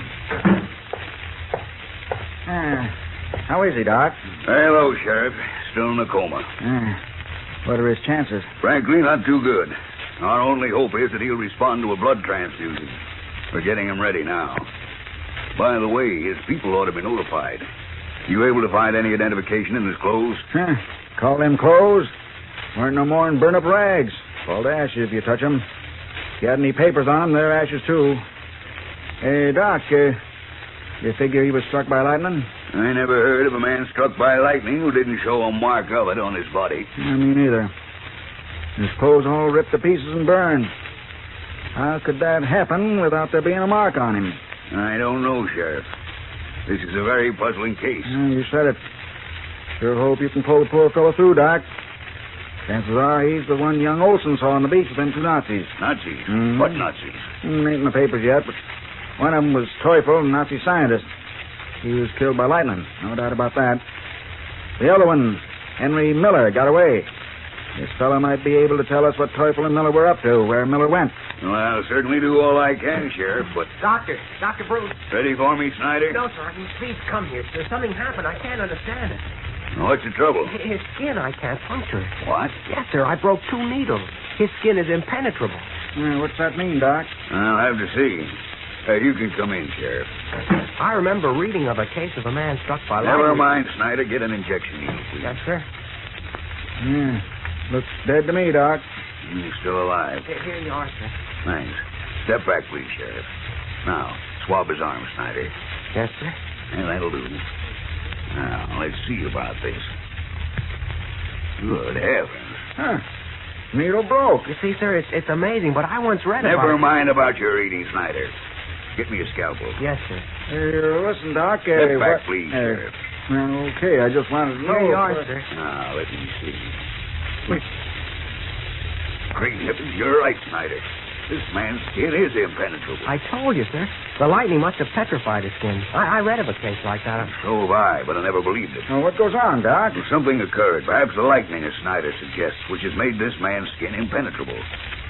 That means, unfortunately... Yeah? What does it mean? It means we can't give him blood plasma. We can't do anything for this poor chap now. He's doomed. Superman doomed. And strangely enough, by one of his own superhuman powers. And while he lies helpless, given up for lost, his deadly foe, the Atom Man, has arrived in Metropolis. We'll return in a moment for the startling climax of today's episode. But first, here again is your announcer. You know, gang, these new comic buttons that Kellogg's Pep is putting out are so easy to get that, well, your collection must really be growing. For instance, have you got the Superman button yet? Boy, doesn't he look real with his bright red cape and Superman insignia? And how about Uncle Walt from Gasoline Alley? He has that cowlick, you know, the tuft of hair that's always sticking up straight. And Moon Mullins and his big black cigar. And Harold Teen with his bow tie. Believe me, every single one of these 18 comic strip characters looks just as real as in the funny papers. Full comic strip colors, too, on a white enameled metal button that's a real eye-catcher. Gee, it's fun collecting all 18 different buttons, trading duplicates with your friends, and wearing all your buttons pinned on your jacket or dress or cap. And these buttons are easy to get. Sure, you don't send in a single penny, not even a box top. Fact is, you can't buy these bright-colored buttons anywhere. You just ask Mom to get plenty of that super delicious whole wheat flake cereal, Kellogg's Pep. Then, look inside the package and see which prize you find. One of these sharp-looking new comic buttons, or a military insignia, or a warplane button. It's your prize from P.E.P. Pep, made by Kellogg's of Battle Creek. Now back to the adventures of Superman. As Superman was brought to the Linwood Hospital, Henry Miller, the Nazi atom man who had defeated and left him for dead, arrived in Metropolis. Now, just before 11 o'clock at night, his hat pulled low over his face and his coat collar muffling his chin, he is riding an express elevator to the observation tower of the Metropolis Bank Building, the highest point in the city, 105 lofty stories above the street. Except for the atom man and the uniformed operator, the elevator is empty. You won't get much for your 50 cents tonight, mister. Tower closes in 5 minutes at 11 o'clock. 5 minutes will be enough for my purposes. You can't really get the view in that short time, from all sides of the tower, that is. Besides, it's pretty cloudy tonight. I don't mind clouds. Okay, mister, it's up to you. Here we are. Looks like you got the whole place to yourself. That's okay. I won't be lonesome. I'll be up for you in 5 minutes when the tower closes. Fine. That's all the time I'll need. I don't get it, but okay. Walking out the deserted observation tower, 105 stories above the street, Henry Miller casts a quick look around him, makes certain he is alone, then reaches into his pocket and withdraws his meshed metal gloves and electronic throat converter. Quickly, he straps the converter to his throat, tight against his jugular vein, then pulls on his metal gloves. Now he is the deadly atom man. He stops at the chest-high brick wall which surrounds the tower, peering down through the cloudy night at the broken pattern of lights and darkness below him, where the citizens of Metropolis work and sleep peacefully, unaware of the destruction threatening them. First Metropolis, then the rest of the world. I will leave only this building standing. The rest I will turn to less than dust. For a moment longer, the atom man looks down on the great city beneath him. Then his right hand moves to the switch on the converter at his throat, the switch that will send the impulse to the kryptonite atoms in his blood and force them surging in a terrible stream of atomic power through his metal-gloved fingers. What can save Metropolis now? Jimmy Olsen, Perry White, Lois Lane, and all the other innocent millions. Superman lies scarcely breathing in a hospital 50 miles away. Never was a moment more tense. So don't miss tomorrow's thrilling episode, fellows and girls. Something happens. Something you can't possibly guess. Tune in, same time, same station, for a thrill a minute in the adventures of Superman. Faster than a speeding bullet. More powerful than a locomotive. Able to leap tall buildings at a single bound. Look, up in the sky. It's a bird. It's a plane. It's Superman. Fellows and girls, be sure to follow the adventures of Superman. Brought to you every day, Monday through Friday. Same time, same station, by the grand old Kellogg Company of Battle Creek. And for other thrilling adventures of Superman, see your local newspaper. Superman is also a copyrighted feature appearing in Superman DC publications. Kellogg's Pep, the super delicious cereal, presents The Adventures of Superman. Faster than a speeding bullet. More powerful than a locomotive. Able to leap tall buildings at a single bound. Look, up in the sky. It's a bird. It's a plane. It's Superman. Conquered and left for dead by Henry Miller, the Nazi atom man, Superman lies in a coma in a country hospital. With his costume torn and burned beyond recognition, his identity is unknown, and all hope for his life has been abandoned. Meanwhile, with Superman disposed of, Miller decided to test his atomic power by destroying part of Metropolis. Late at night, he ascended to the observation tower of the Metropolis Bank Building, 105 stories above the street. Alone now on the high tower, he fastens a tiny electronic converter to his throat and dons meshed metal gloves. A maniacal gleam in his eyes, he looks down at the great sleeping city below him and reaches to throw the switch on the throat converter, to flash an electronic impulse to the deadly kryptonite atoms in his blood and send them surging in a stream of terrible atomic power through his metal-gloved fingers. Listen. Now is the time. I will destroy part of Metropolis. Then the rest of the world will surrender to me. And Germany will rise from her ashes. And I shall be her savior. In a moment, Metropolis, you'll be dust. Only this one building will remain of all your glory. Throwing the switch, the atom man raises his curiously gloved hands, stretches them beyond the chest-high wall which surrounds the dark tower. He waits for the atomic energy to build and surge in his blood. For the first blinding white-hot flash, the avalanche of jagged green sparks, the forked lightning that leaps from his fingers. He waits one moment, two, and then the first whining crackle of the deadly atomic power begins. Here it comes.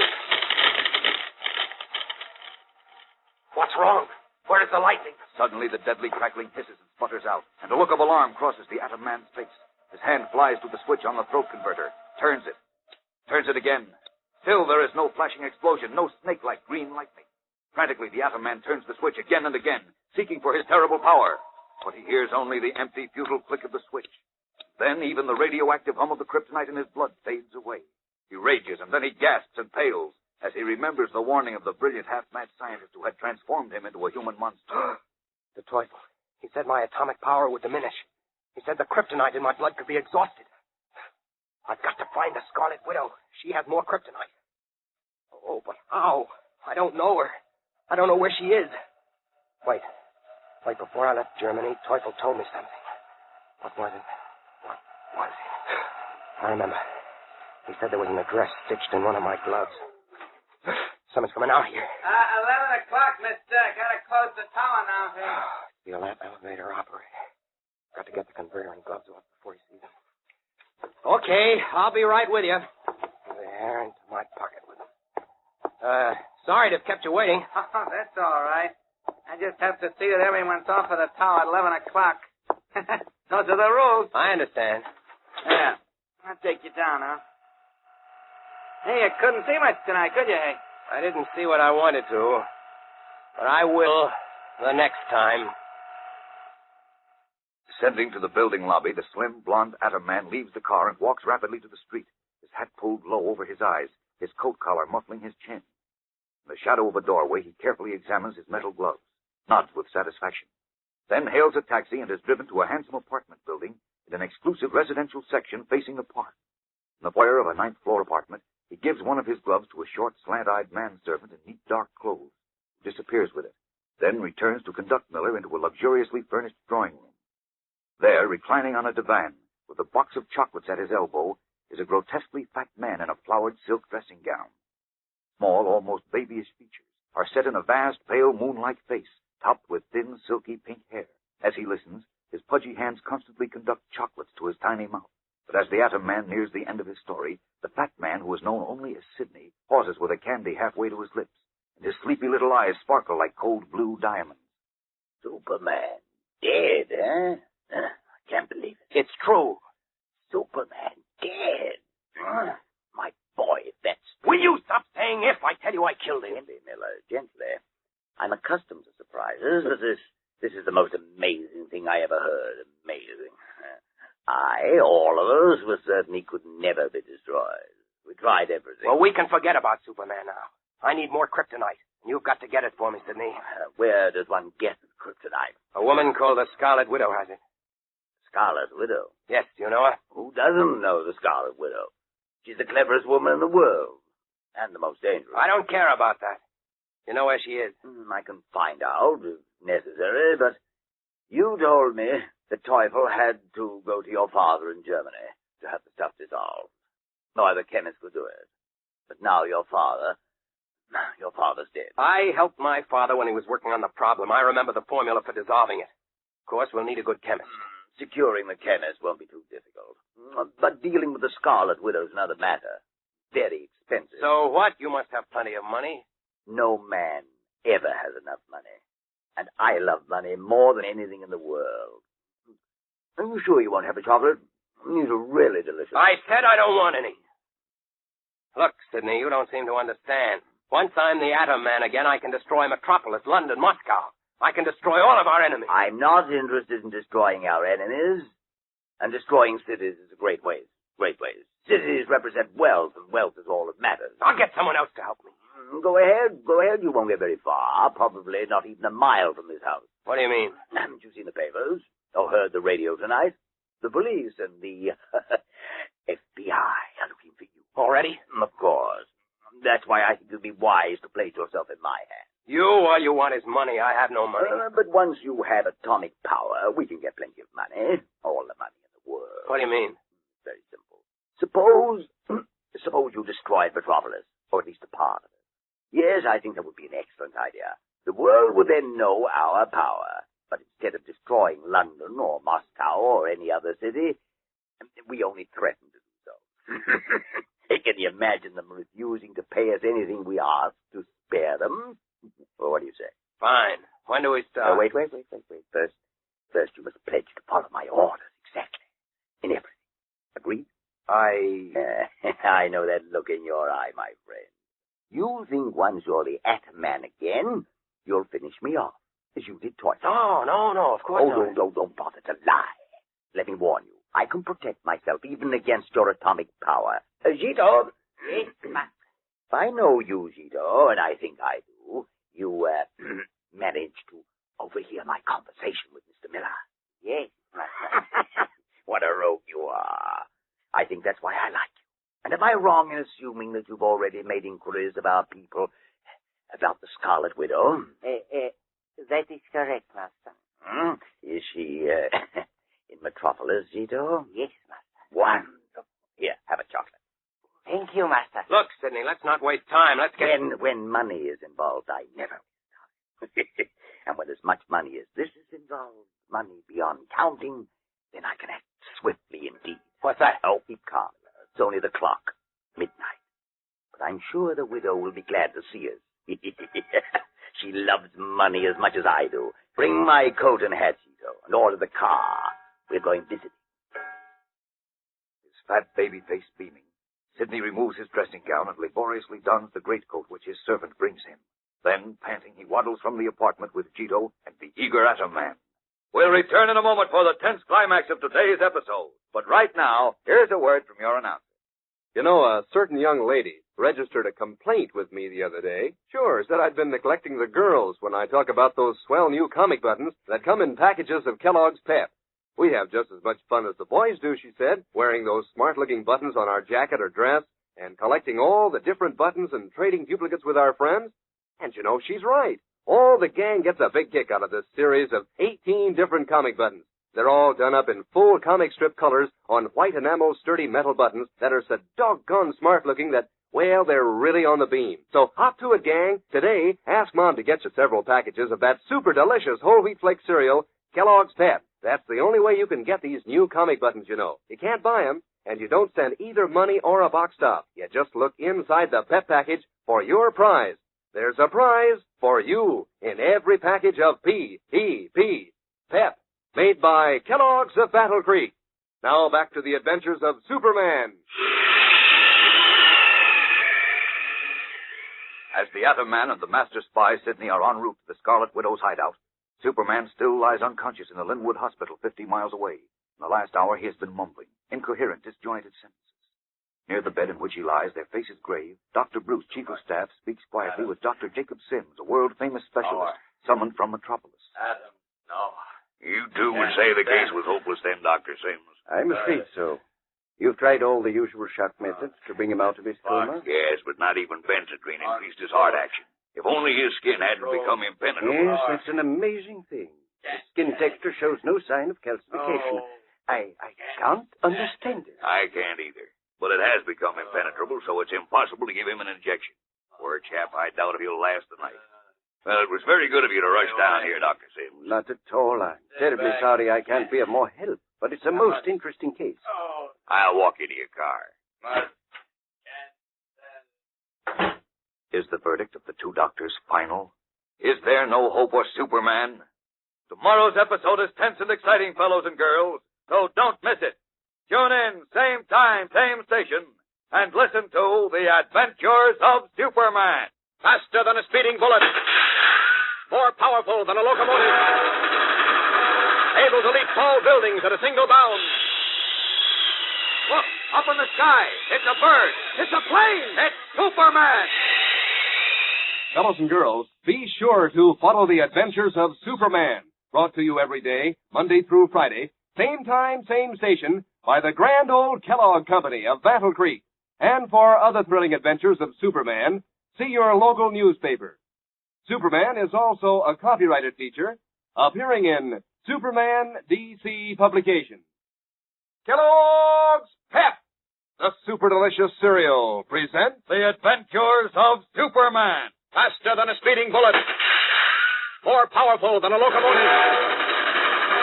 able to leap tall buildings at a single bound. Look, up in the sky.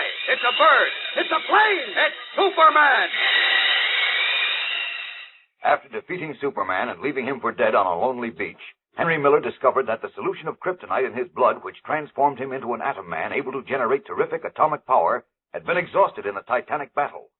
Determined to destroy Germany's enemies, Miller called on a strange fat man named Sidney, the money-hungry creator of the Nazi spy system, and told him that a woman called the Scarlet Widow possessed the only remaining kryptonite in the world. Seeing an opportunity for untold wealth, Sidney agreed to try to get the kryptonite. As we continue now, the gaunt, ugly widow and her little cockney henchman Sniggers are in their hideout behind an innocent-appearing book and gift shop in Metropolis. It is just after midnight, and both of them, contemplating a huge pile of crisp banknotes, are in high spirits. Listen. $2 million. And when Pepper Rouse gets here, we'll have $3 million. We're rich, Widow. We're rich. Yes, I'm a happy woman tonight, Sniggers. I've got money again, power. And the only man who ever double-crossed me, Der Teufel, is dead. All on account of that little piece of kryptonite I copped out of the Metropolis Museum that night. Who'd ever have thought it'd bring us all this money? I told you it would. I knew the Vulture and Papa Rausch and the Laugher would pay me almost anything I asked for the power to control Superman. You was right with it. You're always right. I never seen blokes fork up $1 million so fast as the Vulture and the Laugher when you give them their pieces of the blooming stuff tonight. When's Pepper Rouse coming for his? He said he'd be here within the hour. Good. Then we can hop it out of this dump. Where we go? I was thinking of the Argentine. Fleischmann writes there are lots of opportunities down there. Gee, that sounds good to me, Widow. We'll have a high old time with all that money. What? Someone's at the door. Hey, must be Pepper Rouse. I'll let him in. Wait. It may not be Ralph. Must be. He said he was coming right away. Not so loud. Sure it's Pepper Rouse. Who else can it be? How do I know? Might be the police. The police? Or some of our friends who found out we've got all this money. We are not taking any chances. Quick, help me get the money into the straw. All right. He ain't going to take this all away from us, no, sir. There. Be careful now. Walk quietly to the door. All I'm saying is it better be nobody except Pepper Rouse. Quiet.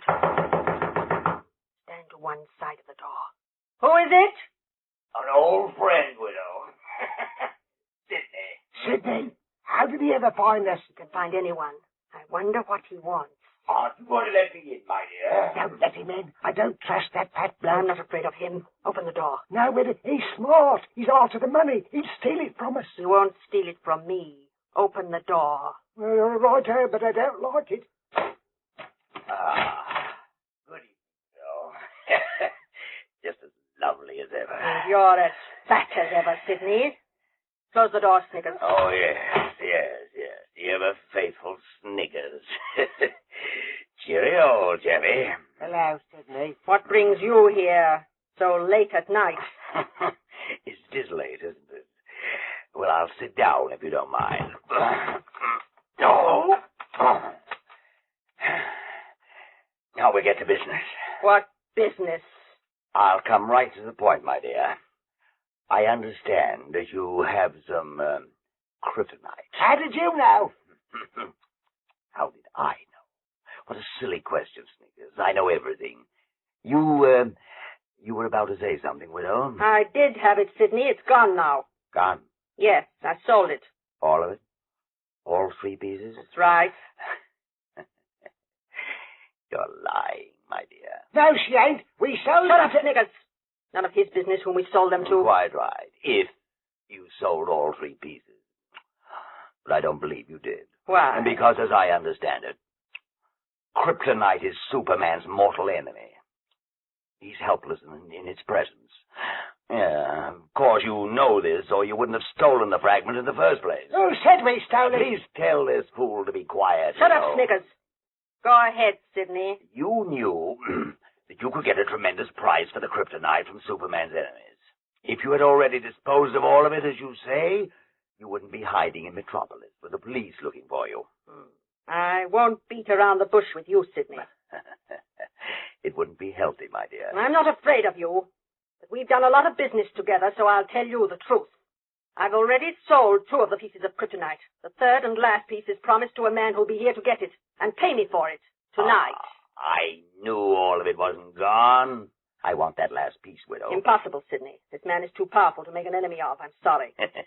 No man is powerful when he's dead. This bloke ain't dead. Hey. I realize that, but it might be easily arranged. You see? Now, look here, Sidney. I don't want to get mixed up with any of your Gestapo tactics. I've played a long and dangerous game, and I've won. Now I intend to leave the country. Safely. With my money. And that's right, it is. My dear Widow, I assure you that if you sell the kryptonite to me, you'll be taking no chance. I'm not so sure. But if you don't, I doubt that you'll leave this country at all. What? I've told you before, Sidney, you can't scare me. I've no intention of scaring you, my dear. I only wish to point out that unless you sell me that last piece of kryptonite, the police will be informed of where you are. And if you leave here without my permission, they'll be kept informed of your movements until they catch up with you. I think you know me and my organization well enough to realize that even you can't hide from us long. I'll fix you. I wouldn't try to use that knife, Sniggers, if I were you. Apart from the fact that I'd shoot you first, my man Cheeto's outside. Cheeto? Exactly. Well, Widow, you always think quickly. What do you say? I think I'd enjoy killing you, Sidney. But, of course, you're much too sensible to try. Yes. All right. You win on one condition. What's that?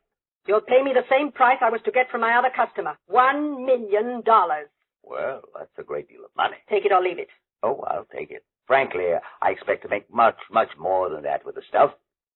Much, much more. Oh, well, I must be going. Just one thing more. The man you're expecting tonight. What's his name? Papa Rausch. You know him? Yes, of course. If you'll open the door, please, Sniggers, I'll leave and make the necessary arrangements for Papa Rausch. Righto. I'll be glad to see the last of you, I will. I'll return later with the kryptonite. I'll be here. I'm sure you will. Good night, Widow. Good night, Sniggers. Smiling pleasantly, Sidney waddles through the door to arrange a murder. So get possession of the kryptonite, which will once again transform Henry Miller into a deadly atom man. We'll return in a moment for the startling climax of today's episode. But right now, here's a word from your announcer. You know, gang, even if you tried, I'll bet you couldn't think of a more exciting prize than those new comic buttons from packages of Kellogg's Pep. Think of it, Superman and Orphan Annie and Moon Mullins, 18 different comic strip characters in all. And you can collect them easy as pie. You don't send in any money, not even a box top. Fact is, you can't buy these comic buttons anywhere. You just ask Mom to get you a good supply of that super delicious whole wheat flake cereal, Kellogg's Pep. Then look inside the package and see which prize you find. One of these keen new comic buttons or a military insignia or warplane button. It's your prize from P.E.P. Pep, made by Kellogg's of Battle Creek. Now back to the adventures of Superman. As Sidney, the fat man, was preparing to obtain possession of the last piece of kryptonite, Jimmy Olsen, who had returned to Metropolis, has just come back to the village of Linwood, summoned by Sheriff Simpson. And as we join them, the boy reporter and the sheriff are now entering the hospital where Superman had been brought from the beach where he had been found near death after his mighty battle with the Atom Man. Oh, who is this man you want me to see, Sheriff? Well, pretty sure this is the fellow you saw on the beach yesterday, Olsen, with Miller and Teufel. We're hoping you can identify him. Here, up these stairs. Hey, but gosh, Sheriff, I didn't see his face. Well, anyhow, seeing as how you was mixed up in it, might just be you know this fella. Doc Bruce and that specialist they had out from Metropolis say he won't last through the night. We'd like to know who he is so we can get in touch with his family. Gee, the poor guy. Yeah, this way. His room's right down the hall. All right. And if you can identify him, we might be able to find out what Miller and Teufel was up to, where Miller went. That would suit me fine. Miller's a dirty Nazi, and he's got to be caught. Well, nobody's been able to catch him so far. Hold it. Here's the room. Is he still unconscious? Yeah. Ain't woke up since they dug him out of that hole in the sand. Come on, he's in that bed there. What? That? Oh, what's the matter? Hey, there's nobody in this bed. No, he's gone. Gone where? How do I know? He was right in that bed an hour ago. He was unconscious, in a coma. And now he's gone. Holy smokes. Doctor, nurse, somebody come quick. Dr. Bruce, nurse. Startled, Jimmy Olsen rushes out into the hospital corridor. leaving Sheriff Simpson to stare incredulously at the empty bed in which only an hour ago Superman lay in a coma, his life despaired of by the physicians. What has happened? Where is the dazed and stricken Man of Steel? Fellows and girls, our story has taken a strange new twist.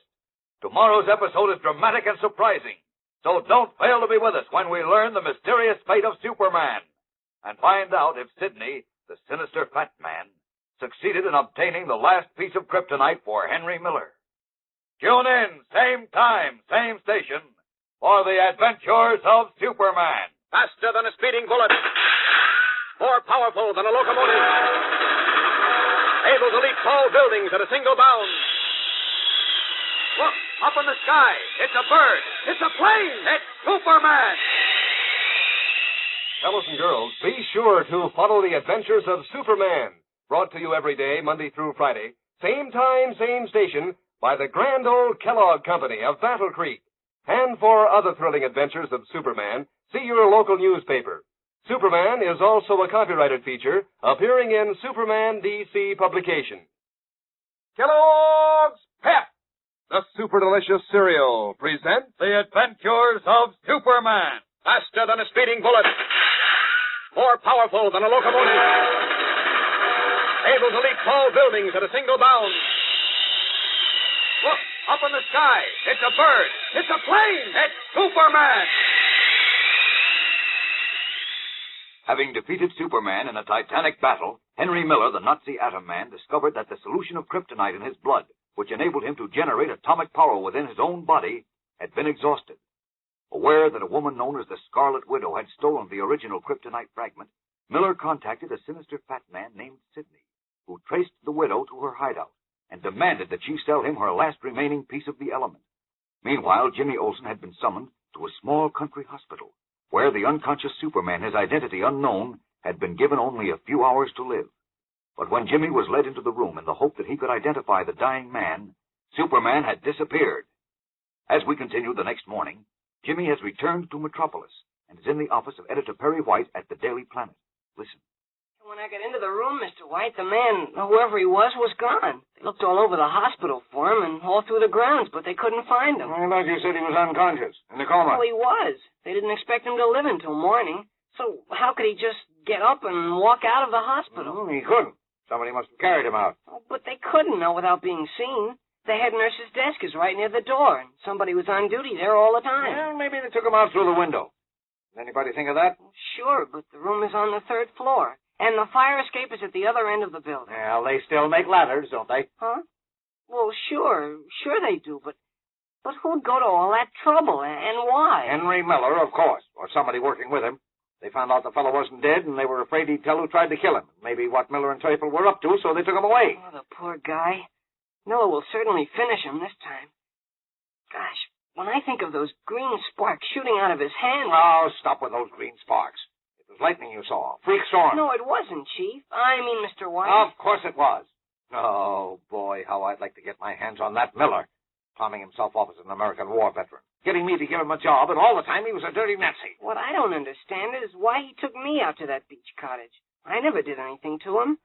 Gosh, Mr. Ken and I thought he was a nice guy.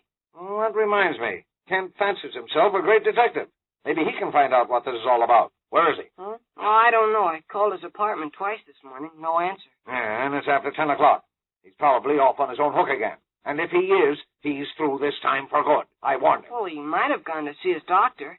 He was sick yesterday morning, you know. Huh?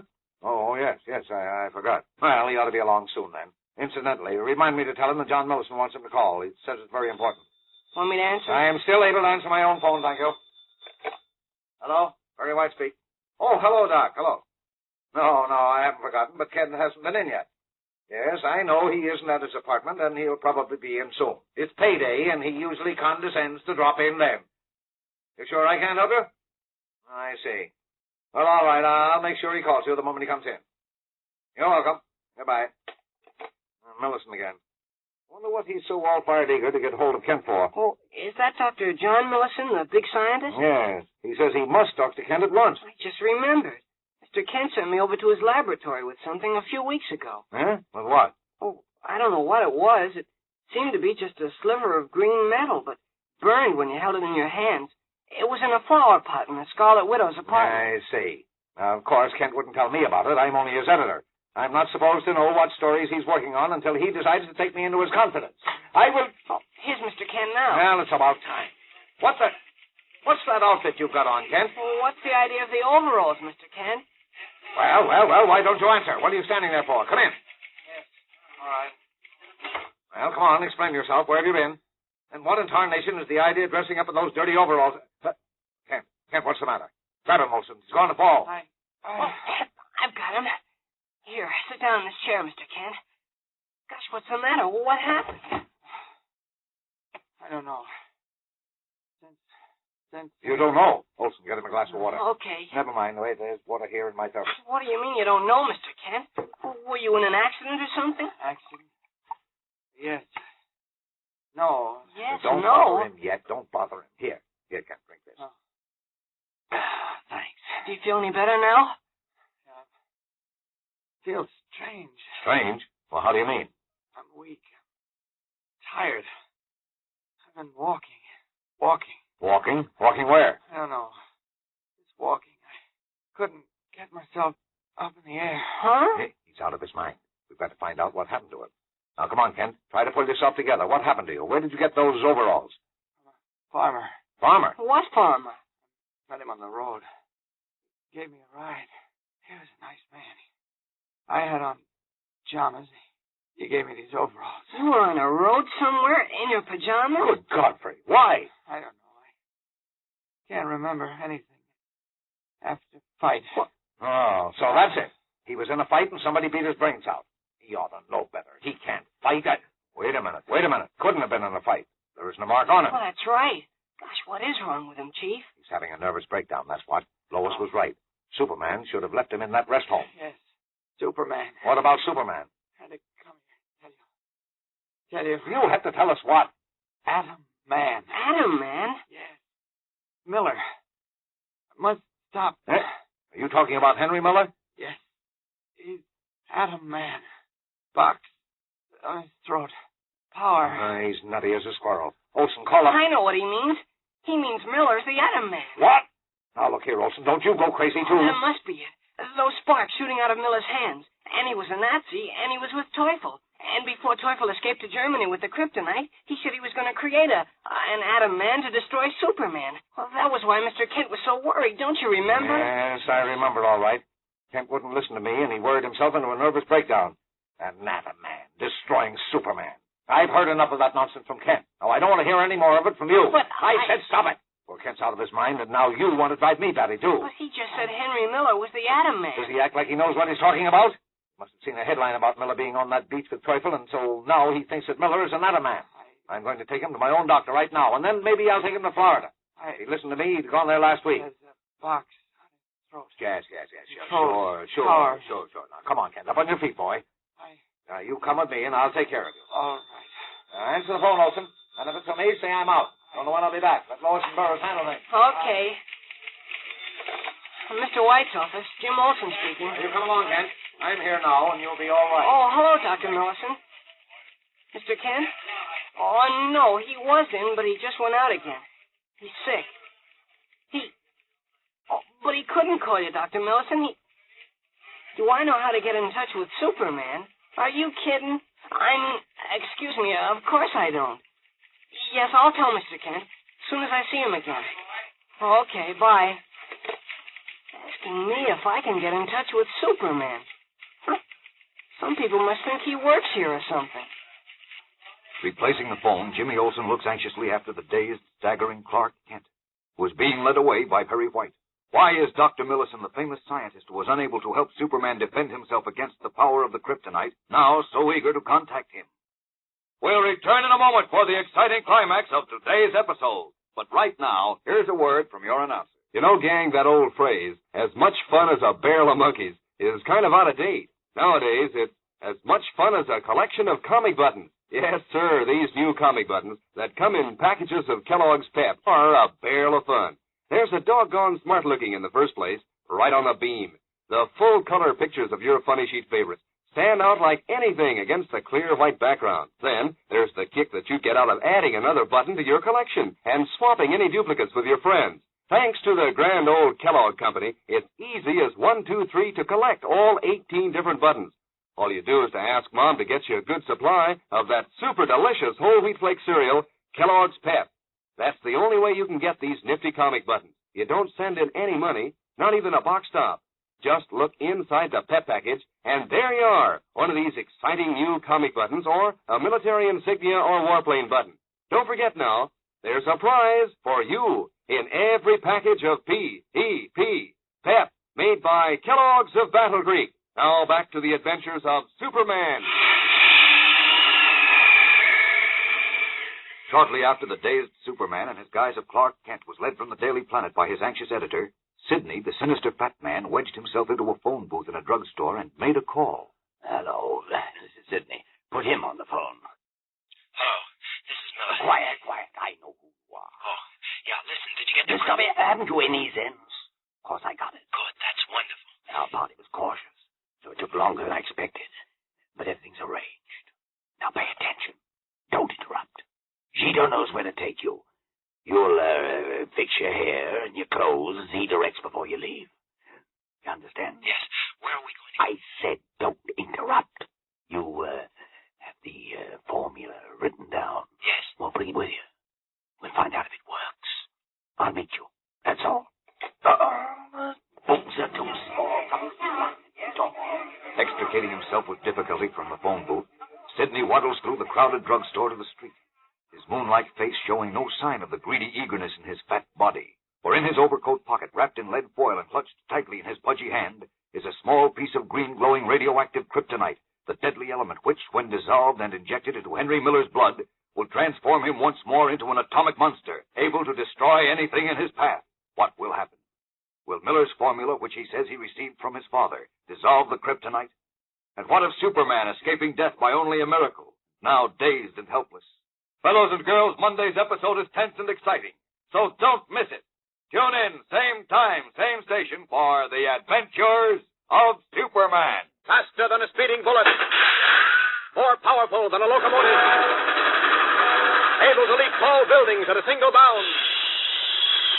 Look, up in the sky. It's a bird. It's a plane. It's Superman. Fellows and girls, be sure to follow The Adventures of Superman. Brought to you every day, Monday through Friday. Same time, same station, by the grand old Kellogg Company of Battle Creek. And for other thrilling adventures of Superman, see your local newspaper. Superman is also a copyrighted feature appearing in Superman DC publication. Kellogg's Pep, the super delicious cereal, presents The Adventures of Superman. Faster than a speeding bullet. More powerful than a locomotive. Able to leap tall buildings at a single bound. Look, up in the sky. It's a bird. It's a plane. It's Superman. Left for dead on a lonely beach by Henry Miller, the Atom Man, Superman was brought to a country hospital where he lay in a coma for many hours, his identity unknown. But the following morning, weak and dazed, he managed to make his way back to the Daily Planet where he could only mumble strange words. Meanwhile, discovering that the solution of kryptonite in his blood, which had made him an Atom Man, had been exhausted in his titanic battle with Superman, Miller contacted a strange character known only as Sidney. Sidney, in turn, contacted the Scarlet Widow, who had stolen the original kryptonite fragment from the Metropolis Museum and forced her to sell him the last remaining piece of the element. As we continue now, Sidney, Miller, and a German chemist named Joseph Bush are in a laboratory in the attic of a Metropolis bungalow. Suspended over a Bunsen burner is a quartz beaker, in which a colorless liquid boils violently and gives off cloudy fumes. At the bottom of the beaker is a mass of green glowing powder. Bush, the chemist, is speaking. You are sure you gave me the right formula, Herr Miller? Positive. 6 parts of hydrofluoride to 1.5 parts of aqua regia. You have not forgotten anything? Nope. It's the same formula my father worked out in Germany. I was there. And it dissolved the kryptonite, hmm? How else do you think it could have been injected into my blood? He ground it into a powder just as you did, then put it into a beaker with the hydrofluoride and aqua regia. Why are you asking all these questions, Bush? Because, Sidney, you can see for yourself. The kryptonite is not dissolving. I don't understand it. I do. Obviously. you didn't give Bush the right formula. But I did, Sidney. Then why doesn't it work? I don't know. You don't know. You're a fool, Miller. And I, for the first time in my life, have been a fool, too. You realize I paid the Scarlet Widow $1 million for that spoonful of green powder? $1 million? Yes. I had to get rid of Papa Rausch besides. Keep him from getting it. If you had asked me first, Mynheer, I would have advised against it. The whole idea is fantastic. To create a human atom man. What do you mean, fantastic? Teufel did it with me, and I killed Superman with my atomic power. That I do not believe. I did, I tell you. Oh, stop it. Stop. Boy's telling the truth, Bush. I happen to know the Teufel did inject kryptonite into his veins, and it did give him atomic power. It is difficult to believe. Never mind what you believe. Your job is to dissolve that stuff. Now go ahead and do it. But the formula is wrong. It is not. You're a stupid fool, Bush. Schweinhund, how dare you? Stop it, both of you. Get to work, Bush. Dissolve that kryptonite. You do not seem to understand. To find the formula for dissolving such a hard element as this, and one so complex, takes years. Years? Yeah. And even then it may fail. It had better not fail. I don't intend to lose my hard-earned money. Miller, you said you were sure of your father's formula. Positive. Then give it to Bush. Correctly. Or a policeman will find you in a dark alley tomorrow morning. With one of Gito's sacrificial knives in your back. Now get busy. What's that? The ventilator fan. Carrying the fumes away. It still does not dissolve. Miller, try to remember. There must have been some other agent, some catalyst with the acid. No, I can't remember any. There must have been. Try to remember. Did your father perhaps add acetone? No. Or ethyl iodine, or molybdenum? He tried molybdenum first, but it didn't work. Perhaps copper chromite then? No. Or sulfurochloride? He tried that too, but... Phosphorus oxychloride? No.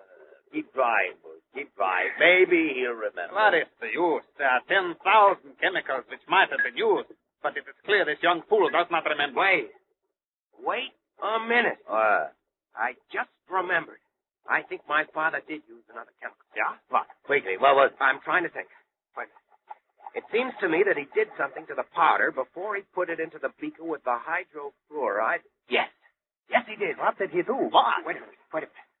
It was the night he told Teufel and me that he finally had the right formula. Teufel asked him what it was, and he said 6 parts hydrofluoride, 1.5 parts aqua regia. That we know. Quiet. Go on. Teufel got terribly excited and started to measure out the acid. My father told me to bring him the teapot. I knew he was very tired. He'd been working night and day for almost a week. I brought the pot to the slab of stone he was using for a table, and then went to the other end of the cave for the hot water kettle. What is this talk of teapots and kettles? I'm coming to it. Wait. When I got back with the kettle of water, my father waved it away. He was just putting the teapot down, and I remember noticing that the kryptonite powder in the mortar was wet, and that it hissed and gave out sparks. I didn't think anything about it at the time. I was excited and tired, too. But now I think he poured the tea brew on the powder. What? Tea brew? Yes, it must have been that. He had the pot in his hand, and Teufel had the acid several feet away where my father had rigged up a coal oil burner. You think it could have been the tea, Bush? In tea, there's only tannic acid. Could that do it? Of course not. It must have been the tea. Such stupid, childish talk. Confound you, Bush! Look here.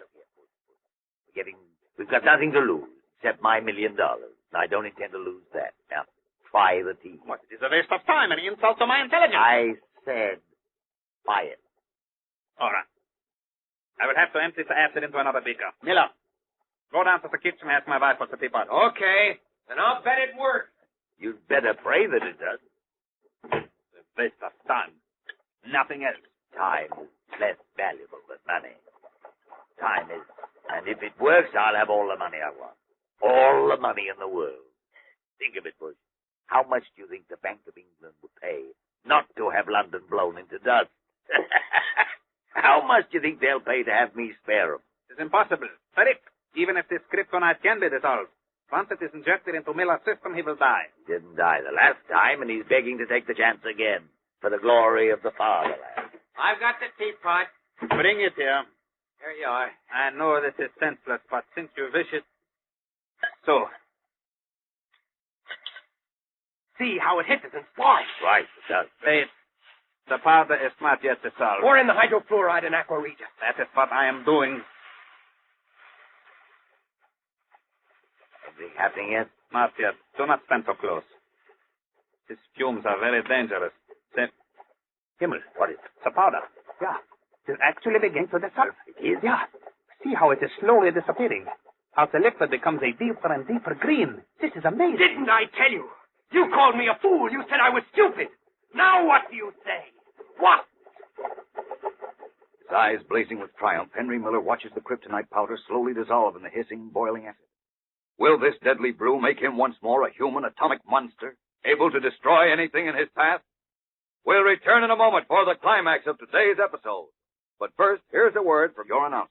You know, gang, one of the best things about this new series of comic buttons Kellogg's Pep is putting out is that you keep right on having fun. Yes, sir. This isn't something that you do in a minute and then forget. You get loads of fun for weeks and weeks. First off, it's mighty exciting to see which button is inside the package when Mom opens a new package of Pep. Maybe it's a comic button that you don't have yet. Maybe Lillums or Herbie or Haroldine or maybe even Superman, complete with cape and Superman insignia. But if it's a duplicate, that's even more fun because then you can scout around and see which one of your pals has a different button to swap with you. Now, it's a cinch to collect all 18 different buttons.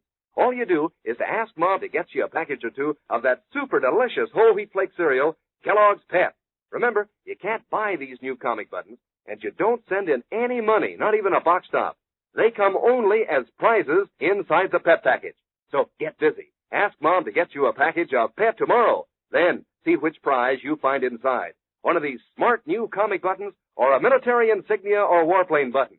That's P-E-P, Pep, made by Kellogg's of Battle Creek.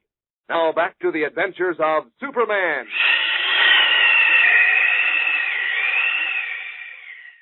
Henry Miller, Sidney, and their Nazi chemists succeed at last in dissolving the kryptonite.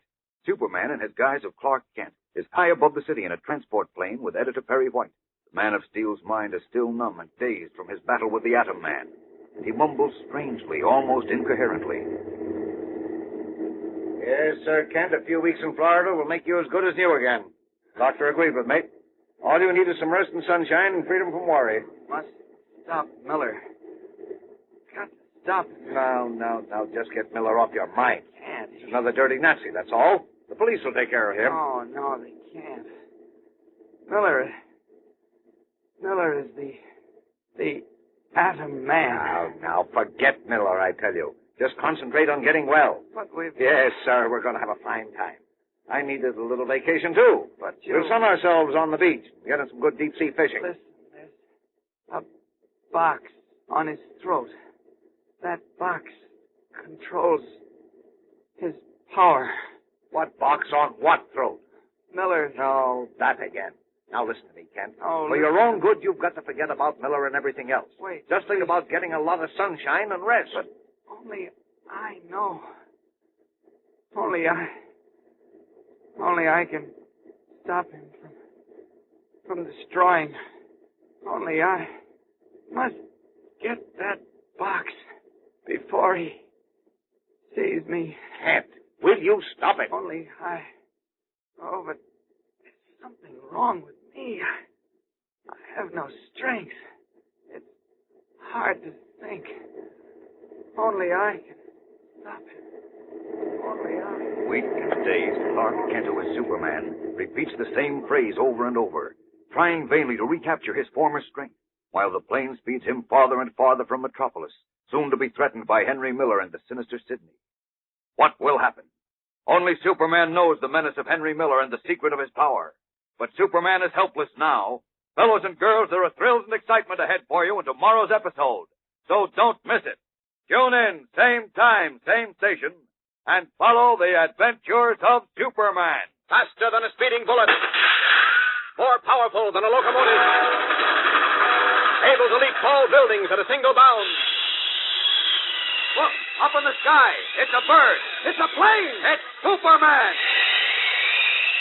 Fellows and girls, be sure to follow the adventures of Superman. Brought to you every day, Monday through Friday. Same time, same station, by the grand old Kellogg Company of Battle Creek. And for other thrilling adventures of Superman, see your local newspaper. Superman is also a copyrighted feature appearing in Superman DC publication. Kellogg's Pep, the super delicious cereal, presents The Adventures of Superman. Faster than a speeding bullet. More powerful than a locomotive. Able to leap tall buildings at a single bound. Look, up in the sky. It's a bird. It's a plane. It's Superman. Dazed and helpless after his defeat by Henry Miller, the Atom Man, Superman, in his guise of Clark Kent, was taken to Florida by Perry White, who believed Kent was suffering from nervous breakdown. Meanwhile, discovering that the kryptonite in his blood, which enabled him to generate atomic power, had been exhausted in his mighty battle with Superman, Miller contacted a strange individual known only as Sidney, who secured for him the Scarlet Widow's last remaining piece of kryptonite. In the attic laboratory of Joseph Bush, German chemist, the deadly element was dissolved. And as we continue now, Miller lies on a couch, breathing heavily, his eyes closed. A long rubber tube extends from a clamp on his bare arm to a glass cylinder suspended above, in which a brilliant green liquid is slowly disappearing. Sidney sits wedged into a chair as Bush nervously tests Miller's pulse. Listen. Well, Boris, how's it look? His pulse is very rapid, over 100. I should think it would be. That kryptonite's powerful stuff. I would feel better if we had a doctor here. They didn't have a doctor in the cave in Germany when Teufel injected the stuff into Miller the first time. Fewer people involved, the better. It's always been my motto. But what if something goes wrong? We would not know what to do. Time enough to call a doctor there. What's that confounded noise? The ventilator fan. Well, turn it off. It is not yet safe to do so. The fumes of the acids we use are very dangerous. They must be cleared from the room. Oh, well, sit down and relax. You make me nervous. How can I relax? Nothing like this has ever been dreamed of before. Imagine a human being able to generate atomic power within his own body. Well, Miller can, Bush, he can. I had a first-hand report on his demonstration in the Black Forest. He got rid of Superman, you know. I cannot believe that is true. I wouldn't go through with this if I didn't believe Superman was dead. Superman destroyed. That is amazing. Never did I believe such a thing was possible. Neither did I. That's what convinced me to give the Scarlet Widow a cool $1 million for her last piece of kryptonite. Why, I expect What to is make... this? What's the matter? His pulse has become very faint. While we were talking, I can hardly feel it at all. You can't? None. See how pale he has become. Like that. He hardly breathes. I do not like this. No. Don't lose your head. I told you we should have a doctor. I will call Not yet. Disconnect the transfusion tube. The stuff's all out of the jar. But I do as I say and disconnect the fuse. Yeah, all right. Wait.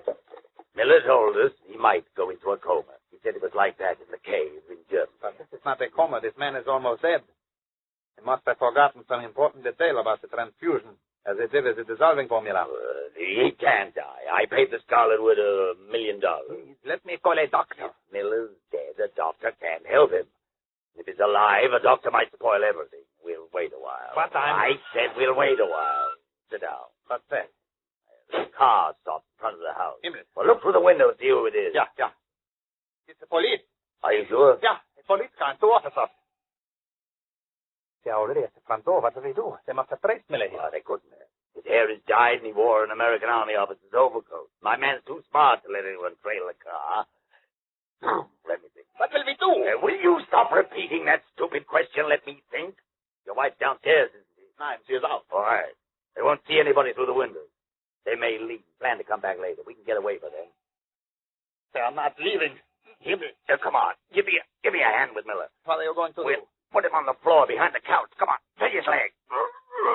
Come on, hurry. It will not work. They will search now. It's our only chance. I talked myself out of tough spots before. Maybe I can do it again. Easy now. Easy. There. They are still ringing. We are trapped. No. Get this, Bush. Let them in. Tell them you were working on an experiment and didn't hear them. What kind of experiment? Never mind. Let me do the talking. Now, pull yourself together and let them in. That is madness. We are trapped, I tell you. Hurry now. Do as I say. For heaven's sake, stop trembling. How can I? I'm afraid. One moment, please. I'll move the couch. Closer to the wall. There. Better drop something over him in case they come up here and look behind the couch. Oh, that looks suspicious. Well, now let's see. Miller's coat. Where'll I put it? No, closet here. I'll have to fold it and sit on it. First, I'll shut off that infernal ventilator. Now, there. Door's closed. I wonder what happened. Someone's running upstairs. I hope it... It's all right. They're gone. Not so loud, you fool. Never was I so scared. What do they want? A car parked too close to the fire hydrant in front of the vacant lot next door. They're looking for the owner. My goodness, that was the first door. Come on. Help me move this couch away and get Miller back on it. He is dead. Better we leave him there until Jito can take him away at night. Uh-huh. What is that? Miller, does that sound like he's dead? Come on. Let it really be that he is alive. What happened? Where He am I? bet he's alive. There. Are you all right, Miller? What happened? It's a miracle. The solution of kryptonite was injected into you. Don't you remember? But kryptonite. Yes, of course. My atomic power, I have it again. I feel strong as if I could lift mountains. Just the way I felt the last time. Good, good. It'll be dark in an hour, and you can test your atomic power then. And if it works... It'll work. I can tell. I can feel it. In an hour, I'll destroy Metropolis. I'll destroy every stick and stone of it. I'm the Atom Man again. Yes, indeed, you are my Atom Man. Maniacal gleam in his eyes, Henry Miller lifts his hand, gloating at the thought of the terrible atomic power that will soon pour through them. We'll return in a moment for the exciting climax of today's episode. But first, here's a word from your announcer, Dan McCullough. You know, I hear there's plenty of friendly competition among you fellows and girls nowadays to see who can collect the most different comic buttons from packages of Kellogg's Pep. Isn't it swell fun trading any duplicates you get and adding to your collection? And don't these new comic buttons look keen, pinned on your jacket or dress or cap? The colors are so bright and gleaming, and the pictures of your comic strip favorites show up like anything against that white enameled background. Like Superman with his bright blue jersey and red Superman insignia. That famous Superman cape is a flying in the wind, too. And Moon Mullins, boy, you'll get a chuckle out of that button. He's mighty comical, with his popping eyes and big black cigar. Believe me, every single one of these 18 different buttons is really on the beam. Why, you'll want to collect them all. And you can, too, because they're easy to get. You don't send in any money, not even a box top. You just ask Mom to get you a good supply of that super delicious whole wheat flake cereal, Kellogg's Pep. Then see which prize you find inside the package. One of these smart new comic buttons, or a military insignia or warplane button. It's your prize from P.E.P. Pep, made by Kellogg's of Battle Creek. Now back to the adventures of Superman. It is an hour since Henry Miller awoke with a fresh solution of kryptonite in his veins. Dusk is drifting down over Metropolis. The city's millions, unaware of the terrible threat hanging over their heads, are hurrying homeward. Joseph Bush's little attic laboratory, Sidney sits reading the evening edition of the Daily Planet, which Bush's wife has just brought him, while Miller paces the floor impatiently. Below, at the front door, Bush keeps watching. It's dark now, Sidney. What are we waiting for? It's not dark enough. Be patient. It'll be pitch dark by the time we get to the tower. I want it to be pitch dark when we leave here. But here, son, patience is a valuable trait. Try to cultivate it. What's this? What? It's a good grief, Kennedy. What is it? Can what be? Superman. Possible he's alive? Superman alive? That's impossible. Why? He must be. According to this newspaper story, the unidentified man who we know as Superman disappeared from the Linwood Hospital last night. But he couldn't have. The doctor said he was dying. The doctor didn't know who that patient was. But we know. Oh, this is terrible. It ruins all our plans. Oh, no, it doesn't. Just you fool. Superman's going to let you destroy Metropolis or any other place without defending it. He'll be there at the first explosion. No, he won't. He'll be afraid to come near me. Superman afraid? You're out of your mind. No, he knows I'll finish him this time. You couldn't finish him the last time after exhausting all your atomic energy. And I got the last piece of kryptonite from the widow. There's no more. Exhaust that, or Superman, we're through. Finish. No, he can't stand in my way again. He can't. There must be a way. There's no way we'll make it. All my great leads and all my $1 million, they're gone. There must be a way. With my great atomic power that... Oh, I forgot. There is a way. Teufel figured it out. What do you mean? Teufel knew how Superman could be finished. He wanted me to do it, but I wouldn't listen to him. I was sure that Superman was dead. But now I will do it, and I can't fail. Well, what are you talking about? Tell me. All right. Listen, Sidney. Superman has another identity. I know what it is, but he doesn't know. I won't have to. Triumphantly, the Atom Man confides his plan for the destruction of Superman to the intense Sidney. The plan developed by the late and brilliant and half-mad Teufel, who had thought of everything. As Sidney listens, his little pig eyes sparkle like cold blue diamonds in his sinister moonlight face. You've hit it, Miller. You've hit the perfect plan. Superman can't escape now. He's doomed. What was Teufel's plan, which the Atom Man and Sidney now propose to put into operation? Do you remember what Teufel said just before he died? Fellows and girls, a new and even more terrible threat menaces Superman now. A threat he himself once voiced as the only way in which he could be destroyed. Tomorrow, the fatal trap is baited for the Man of Steel. So don't fail to be with us then. Tune in, same time, same station, and thrill to the adventures of Superman. Faster than a speeding bullet. More powerful than a locomotive. Able to leap tall buildings at a single bound. Look, up in the sky. It's a bird. It's a plane. It's Superman. Fellows and girls, be sure to follow the adventures of Superman. Brought to you every day, Monday through Friday. Same time, same station, by the grand old Kellogg Company of Battle Creek. And for other thrilling adventures of Superman, see your local newspaper. Superman is also a copyrighted feature appearing in Superman DC publication. Kellogg's Pep, the super delicious cereal, present The Adventures of Superman. Faster than a speeding bullet. More powerful than a locomotive. Able to leap tall buildings at a single bound. Look, up in the sky. It's a bird. It's a plane. It's Superman. While Clark Kent, who, as we know, is Superman, was taken to Florida by Perry White after his narrow escape from destruction at the hands of Henry Miller, the Nazi Atom Man, Miller was being injected with another solution of radioactive kryptonite, which enables him to generate deadly atomic power within his own body. Miller was preparing to destroy Metropolis when Sidney, the sinister fat spy with whom he has allied himself, discovered through a newspaper item that Superman was still alive. Sidney convinced Miller that their plans for world domination were hopeless while the Man of Steel lived. As we continue now, in the little attic laboratory of a German chemist, Miller is telling Sidney how Superman can be destroyed.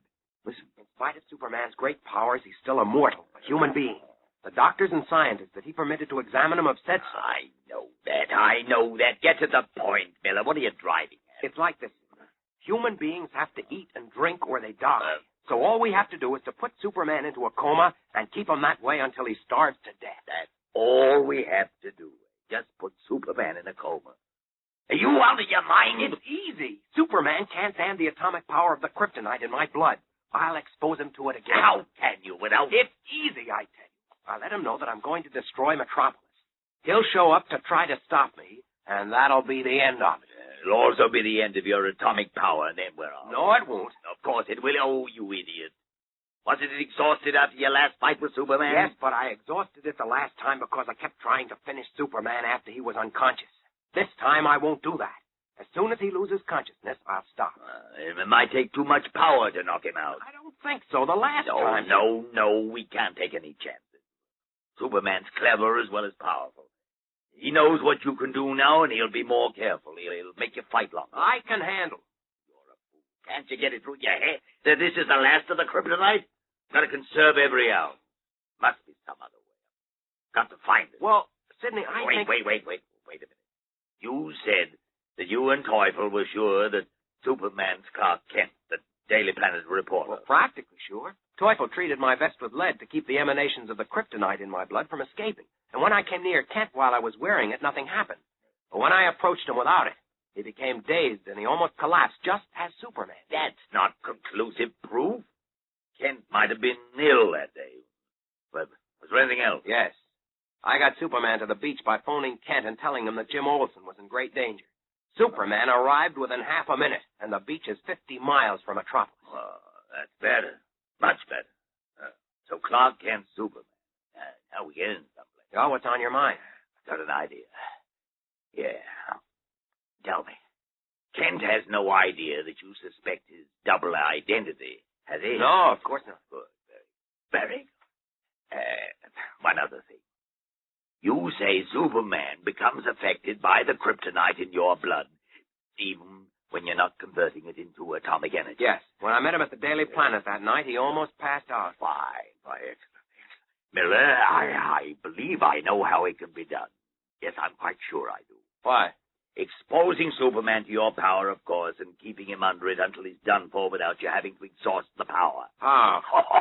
Oh, this is good. Now, look, Sidney, if you're figuring on my walking up to him or sitting next to him in a restaurant or something, it won't work. He knows it. I'm quite aware of And that. a disguise won't work either. His X-ray vision will see right through that. I know that, too. In fact, I know much more about Superman than you do. I've made a study of him for years, trying to find a way to get rid of him, and now I found the way. Which way? Tell me. I'll tell you in the car. Where are we going?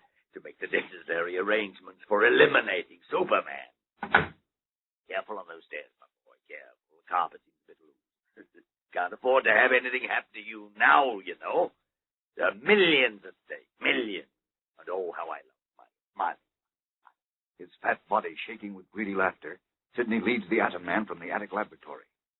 Meanwhile, having arrived at a small hotel on the Florida coast with Perry White, Superman, in his guise of Clark Kent, immediately retired to his room, where he fell into a deep, dreamless sleep. Late the following morning, when he joined his editor on the sunny breakfast terrace overlooking the sparkling blue ocean, his step was firm, his eyes clear, and the heavy numbness which had clouded his mind since his encounter with the Atom Man was gone. Good morning, Chief. Well, good morning, Kent. Say, you look fine, like your old self. How do you feel? Oh, in the pink, as Jimmy would say. I never saw anyone make such a speedy recovery. Why, you're a new man. Yes, but I'm still worried. No, none of that. No worries. No thinking about the office or anything else for 2 weeks. 2 weeks? Are you kidding? I certainly am not. I arranged for both of us to be gone for 2 full weeks. We're just going to fish, swim, lie in the sun, eat, and sleep. Now, how does that sound? Huh? Sounds fine, but did you arrange it with the Atom Man, too? Huh? With the what? Henry Miller, the Atom Man. Henry Miller, Now, look here, Ken. Don't go off on that subject again. That's what made you sick. Made me sick, all right, but not in the way you think. What do you mean? There's no such thing as an Atom Man. Miller's a dirty Nazi, all right, but don't... Now, Chief, please. Well, now, look, Ken. In the first place, you're not well enough to go back. Physically, I never felt better in my life. Physically? But how about mentally? What do you mean? You're a sick man, Ken. Created some kind of a fantastic illusion in your mind about an Atom Man. I only wish you were an illusion. Unfortunately, though, he's real. And unless we stop him, most of us will be dead in a month. All the ridiculous nonsense. Now, look here, Kent. Listen to reason. You told me yourself that Dr. Millison, one of the greatest scientists we have, told you that it was practically impossible to create an Atom Man. And that it... Well, say, that reminds me. Millison was trying to get hold of you. He was? When? Where? Why didn't you tell me? Well, how could I? First you weren't around, and then you were sick. You were phoning the office practically every hour. Here, where are you going? You haven't had your breakfast. I got to call Millison. Maybe he was able to what? Now sit down. Here comes your breakfast. Hey, you call Millison later. I can't wait. This may make all the difference. So long, Chief. Kent, will you come back here? Kent, come back, I say. Kent! Well, she's vacation. He arranged it for my benefit, but those calls from Millison mean what I think they do. See, where can I... Now, touch your bushes behind the terrace on the for a dressing room. There we are. Now, off with these clothes. Good thing I had another Superman outfit. The Atom Man certainly ruined my other one. Next time we meet, maybe it'll be different. Maybe. If only Millison has been able to... Ah, there we are, all set. Now, back to Metropolis. Up and away! Leaping high into the sunlit clouds, Superman veers and rockets away to the north, red capes streaming in the wind. Will he find what he hopes at Dr. Millison's laboratory? We'll return in a moment to learn what happened. But right now, here's Dan McCullough to tell you about that wonderful series of comic buttons. You know, gang, since Kellogg's Pep began putting out those smart-looking new comic buttons, I've learned a thing or two. For instance, one of the girls in our neighborhood was showing me her button with Winnie Winkle on it. And I learned that Winnie's hairdo is called a page boy. And Winnie's brother, you know, the little kid with a soft bow tie, has a name that's a sort of a joke. You know, Periwinkle. Well, a periwinkle's a plant or a little sea snail. And what I'm learning about the fun you fellas and girls are having, collecting all 18 different buttons. These buttons are just about the best-looking things you ever saw, in brilliant colors on a clear white background. Aren't you glad it's so easy to collect these swell comic buttons? Why, you don't send in a single penny, not even a box top. and you can't buy 'em anywhere. All you do is to ask Mom to get you plenty of that super delicious whole wheat flake cereal, Kellogg's Pep. Inside every package, there's an exclusive prize, one of these swell new comic buttons or a military insignia or warplane button. It's your prize from P.E.P. Pep, made by Kellogg's of Battle Creek. Now back to the adventures of Superman. Once more in possession of his great powers, Superman has arrived at Dr. John Millicent's laboratory on the campus of Metropolis University. Eagerly now, he holds in his hand what is, at first glance, only a modern plastic trousers belt. But woven under the smooth, glossy surface is a network of fine, hardly discernible wire filaments, which cross and crisscross through the entire belt. You say this belt will detect the presence of kryptonite, Dr. Millicent, and warn me of it? If there's any kryptonite within 100 yards, the belt will warn you. How? There's an alarm, secreted in the buckle. Oh, yes, I see it. It'll send out a high, wavering whine. Not very loud, but you'll hear it. You say it'll detect the presence of kryptonite within a radius of 100 yards. Well, I say that conservatively. It may detect it at a greater distance, but 100 yards is certain. Good. It's constructed along a principle of radar, which was perfected during the war. Now, look, Doctor, this is terribly important. Will it detect kryptonite in liquid form, in a man's body? In a man? Oh, you still got Teufel's Atom Man on your mind. I'd forget that if I were you. Well, I can't, because, you see, Teufel did create an Atom Man. Oh, come now, Superman. I tell you he did, Doctor. I battled with him, and it's only a miracle that I'm still alive. Heavens. You really mean? Yes, I do. Don't mention it to anyone. No sense alarming people until it's absolutely necessary. No, of course not. I can't believe it. It's true. Only too true. And unless I stop him, he'll destroy every vestige of civilization as we know it. Now tell me, Doctor, this is important. Will the detector warn me of the presence of the Atom Man? Will it? Well... Tensely, Superman waits for Dr. Millicent's answer. The answer which this time will truly mean life or death to him. Because at this very moment, Sidney is on his way to the Daily Planet to set a deadly trap for Clark Kent, whom he suspects is Superman. Fellows and girls, don't miss tomorrow's tense, dramatic episode. There are a dozen thrills and surprises in store for you, so don't fail to tune in. Same time, same station, and follow the adventures of Superman. Faster than a speeding bullet. More powerful than a locomotive. Able to leap tall buildings at a single bound.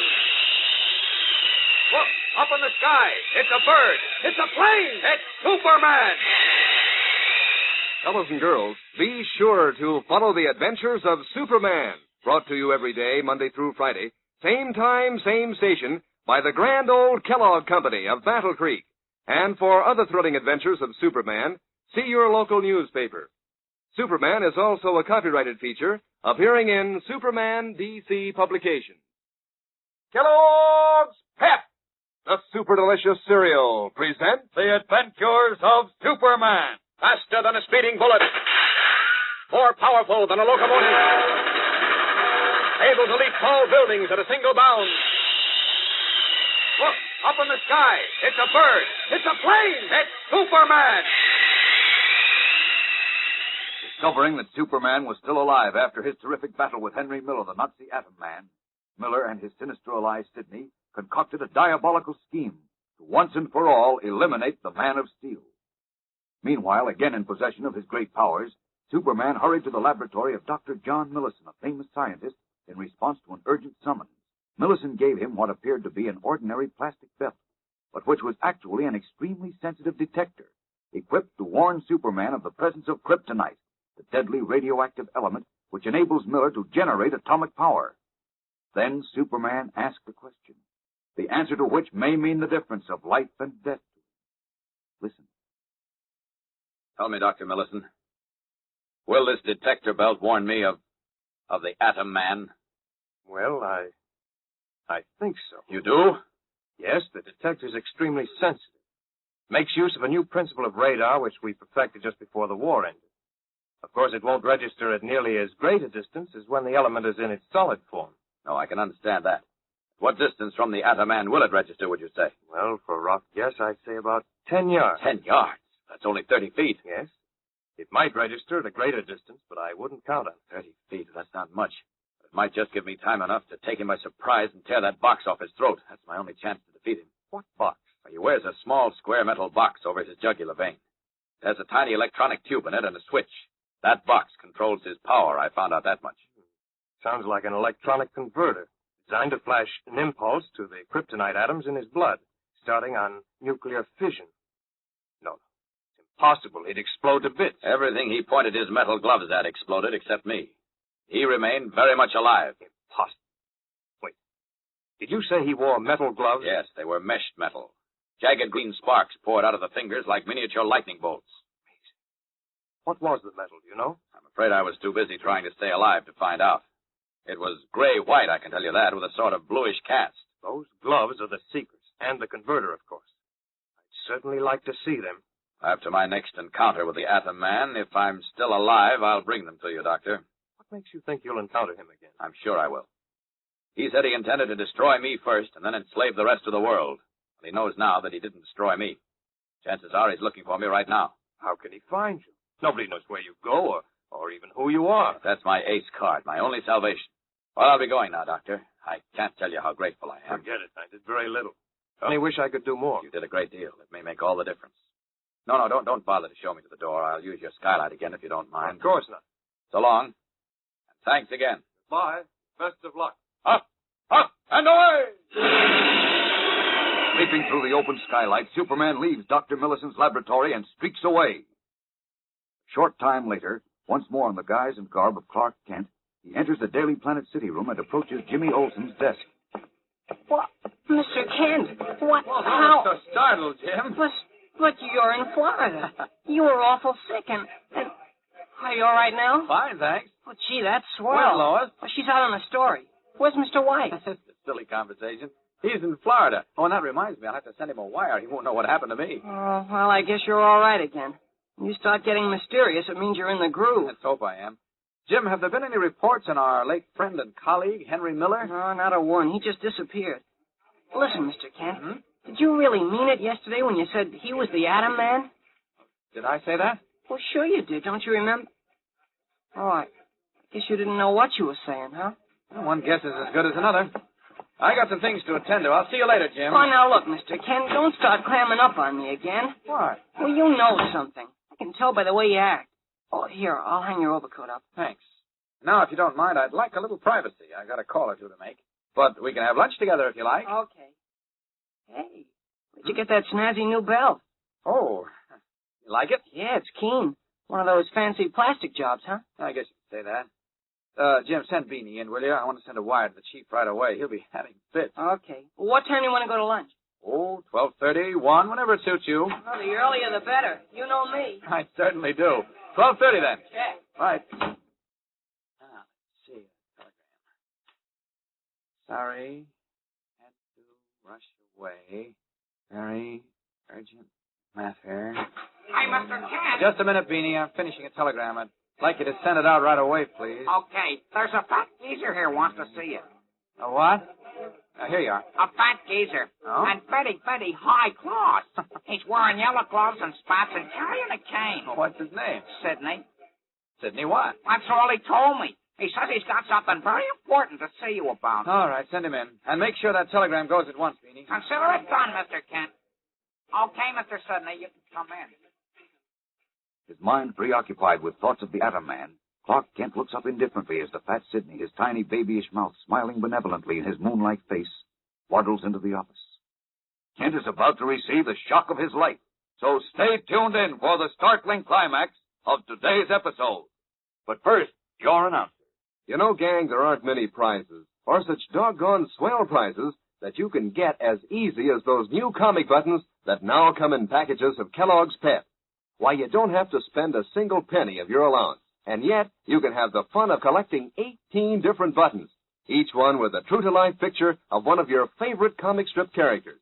It's no end of fun to add to your collection every time Mom opens a new package of Pep. Fun to swap duplicates with your pals, too, and mighty exciting to wear all your buttons pinned on your jacket or dress or cap, so everybody can see how many you've collected. And did I say these new comic buttons are easy to get? Why, you don't send in any money, not even a box top. All you do is to ask Mom to get you some of that super delicious whole wheat flake cereal Kellogg's Pep. Then look inside the package for your prize. One of these slick-looking new comic buttons from P.E.P. Pep, made by Kellogg's of Battle Creek. Now back to the adventures of Superman. Sidney, the shrewd master spy who now controls the Atom Man, has just entered Clark Kent's office at the Daily Planet. Placing his Homburg hat, yellow gloves, and cane on a corner of the desk, he wedges his fat body into a chair and leans forward confidentially. I'm a retired businessman, Mr. Kent, and for several years I devoted myself to a hobby. I think you'd be interested in this, and I need your cooperation. On what? Why, my hobby, which I have reason to believe is the same as yours. I'm afraid I don't understand. What hobby? Why, Superman, of course. Superman? Yes. Why you look so startled, Mr. Kent? Startled? I'm not startled. Oh, forgive me. I thought you were. What makes you think Superman is my hobby? Perhaps I used the wrong word. Perhaps I should say he is my hobby and your work. My work? What do you mean by that? Oh, perhaps nothing. Perhaps a great deal. But let me tell you the real purpose of my visit. Yes, please, go ahead. Yes. Well, you see, I'm considering publishing a report of my studies on Superman, in which I would reveal to the world his true identity. His true identity? Of course, you know he has a double identity. He has? Come now, Mr. Kent, you know who he really is. I do? Certainly you do. That's why, before I publish my findings and expose his identity... No, you can't do that. You can't. Why not? Because, well, you may be mistaken. I'm quite sure I'm not. Well, you may be. You must be. And if you published a false report, you'd cause a great deal of trouble. Yes, I would, wouldn't I? I wouldn't want to do that. That's why I want your help. My help? How can I help you? As an expert on Superman, Mr. Kent, I'd like you to look over my documents and photographs and all the other material that I have on the subject. See. Well, this sounds very interesting, Mr. Sidney. I'd like to see your documents and other data. Yes, I was sure you would. Shall we go now? I have a little place in the country. It's only about an hour's drive. Oh, no, I'm afraid I can't leave just yet, but I have a car and well, perhaps this evening. Oh, whatever you say. My place is called Green Meadows. It's on a side road 3.5 miles west of Glenville on Highway 33. You'll see a rustic sign saying Green Meadows and a dirt road through the trees. I'll find it all right. Good. I'll be expecting you then. Goodbye, Mr. Kent. Until tonight. Yes. Tonight. Deeply worried, Clark Kent stares at the door through which Sidney waddled from the office, mutters to himself, "Does he really know who I am? Or is he only bluffing?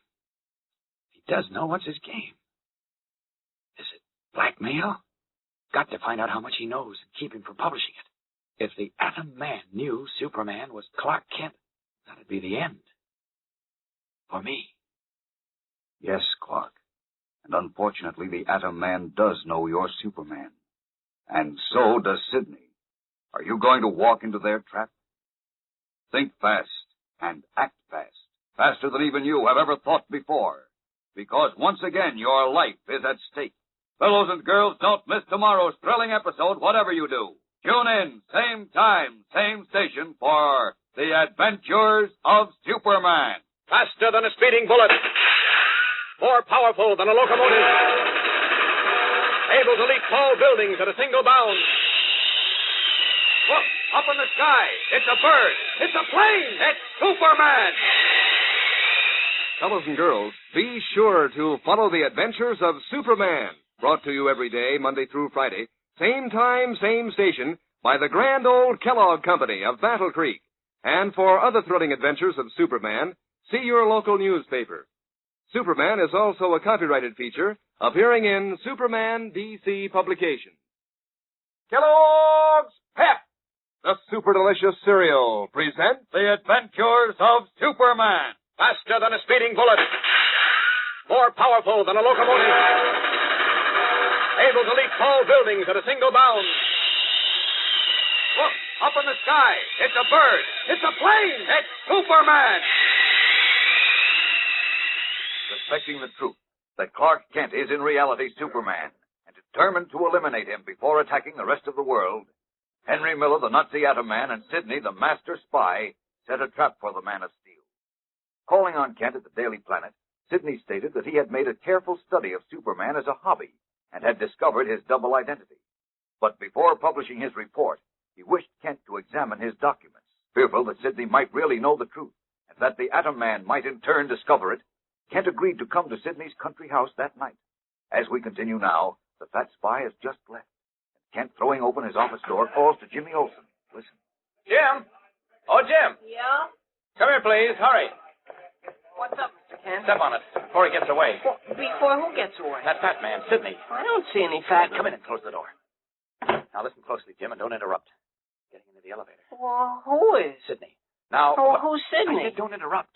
I want you to call Inspector Henderson. Don't touch that desk. Gosh, There are fingerprints on it. Whose fingerprints? Sidney's. Now, will you please be quiet and listen? Okay, Call but Henderson and ask him as a personal favor to me to get a fingerprint man up here at once. I want the prints taken off this corner of the desk and identified if possible. You got that? Oh, sure, but what's this all about? No time to tell you now, Jim. Ask Henderson if he knows anything about a man named Sidney, a retired businessman who lives at Green Meadows. That's a few miles north of Glenville on Highway 33. Have you got that? Sidney, retired businessman, Green Meadows. Check. Good. Then call Candy Myers and tell him I want all the dope he can get on Mr. Sidney at once. Now, today. I'll either be back later for the information or I'll call you. Now, get going. Okay, but where are you going? I'll explain everything later, Jim. Get on the phone and call Henderson first and then Candy Myers. Hurry. Now, out of these clothes. There's no doubt about it. Sidney was implying that I'm Superman. Got to find out more about him. Uh-oh. Getting into that big black car at the curb. Well, I'll just follow him as Superman. There we are. All set. Windows open. I'll go out that way. Up and away! Now, where is he? Oh, there's his car. Up higher. Up! Heading west toward River Road. Away! Leaping higher into the bright, cloudless sky like some great red and blue bird, Superman streaks above the metropolis traffic, which moves like a procession of tiny ants far below. His keen eyes never leave the big black car in which Sidney drives, and he follows it through the outskirts of the city, then into the country on a broad, rolling highway. A little over an hour later, when the car turns off the highway into a narrow dirt road through the trees, Superman is still high above, watching it stop before a low, rambling house of stone and timbers into which Sidney enters. Dropping a little lower, the Man of Steel hovers, his eyes searching, probing. Just one other person in the house. Manservant. Oriental of some sort. Nothing suspicious so far. Wait a minute. That closet in his room. Can't see into that. Oh, it's made of mirrored doors, opening into the room and bathroom. Can't see through the lead backing on the mirrors. The closet ceiling must have been painted with a heavy lead paint. Sidney's lying down on his couch. Looks like he's going to take a little nap. Well, I'll just look over the ground. As Superman searches the ground surrounding the house and the nearby woods, Sidney, reclining on a couch, his eyes closed, speaks in a low voice, barely moving his lips, addressing his remarks to Henry Miller, the Atom Man, who was concealed in the glass-doored closet at the foot of the couch. Don't open the door any wider, Miller. It's stuffy in here. Well, we can't take any chances. Superman may be above the house at this very moment. What makes you think that? Well, he's no fool. I hinted very strongly to Kent that I believe he's Superman, so he'll naturally be suspicious of me. Look the place over thoroughly before he comes here tonight. You shouldn't have made him suspicious. I had to, or he wouldn't bother to show up. I purposely laid myself open to him so that when he comes here tonight, he won't possibly think that I'm in league with you or with any other of his enemies.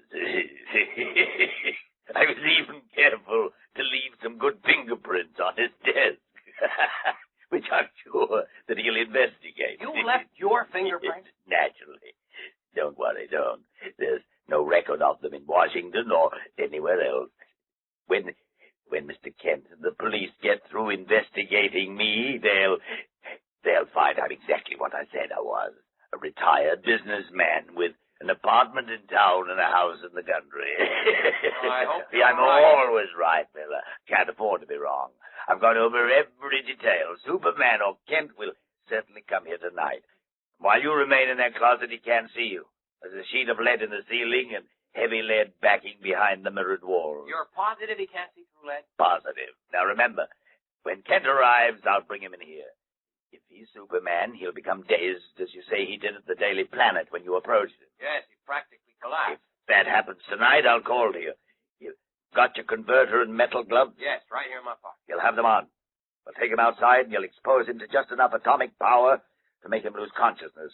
Then we'll keep him in a coma until he finally starves to death. Will Clark Kent, who is Superman, step into the trap set by Sidney and the Atom Man? We'll return in a moment to find out. But right now, I see that Dan McCullough is waiting to talk to you. You know, I guess I'm a pretty forgetful guy. All week long, I've forgotten to put in a special plug for the girls who are collecting those swell new comic buttons from packages of Kellogg's Pep. And everybody knows that the girls get just as much fun of these slick-looking buttons as the fellas do. No wonder. It's mighty exciting when Mom opens a new package of Pep to see which button you'll find inside. Maybe it's a comic character that you don't have yet, like Orphan Annie or her dog Sandy or Harold Dean, or even Superman himself. Or maybe it'll be a duplicate so that you can have the fun of swapping with one of your friends. But whichever comic strip character it is, it's bound to be doggone smart-looking. And these buttons sure do show up when you pin them on your jacket or dress or cap. And they're so easy to get. You don't send in a single penny, not even a box top. Why, you can't even buy them anywhere. They come only as exclusive prizes in packages of that super delicious whole wheat flake cereal, Kellogg's Pep.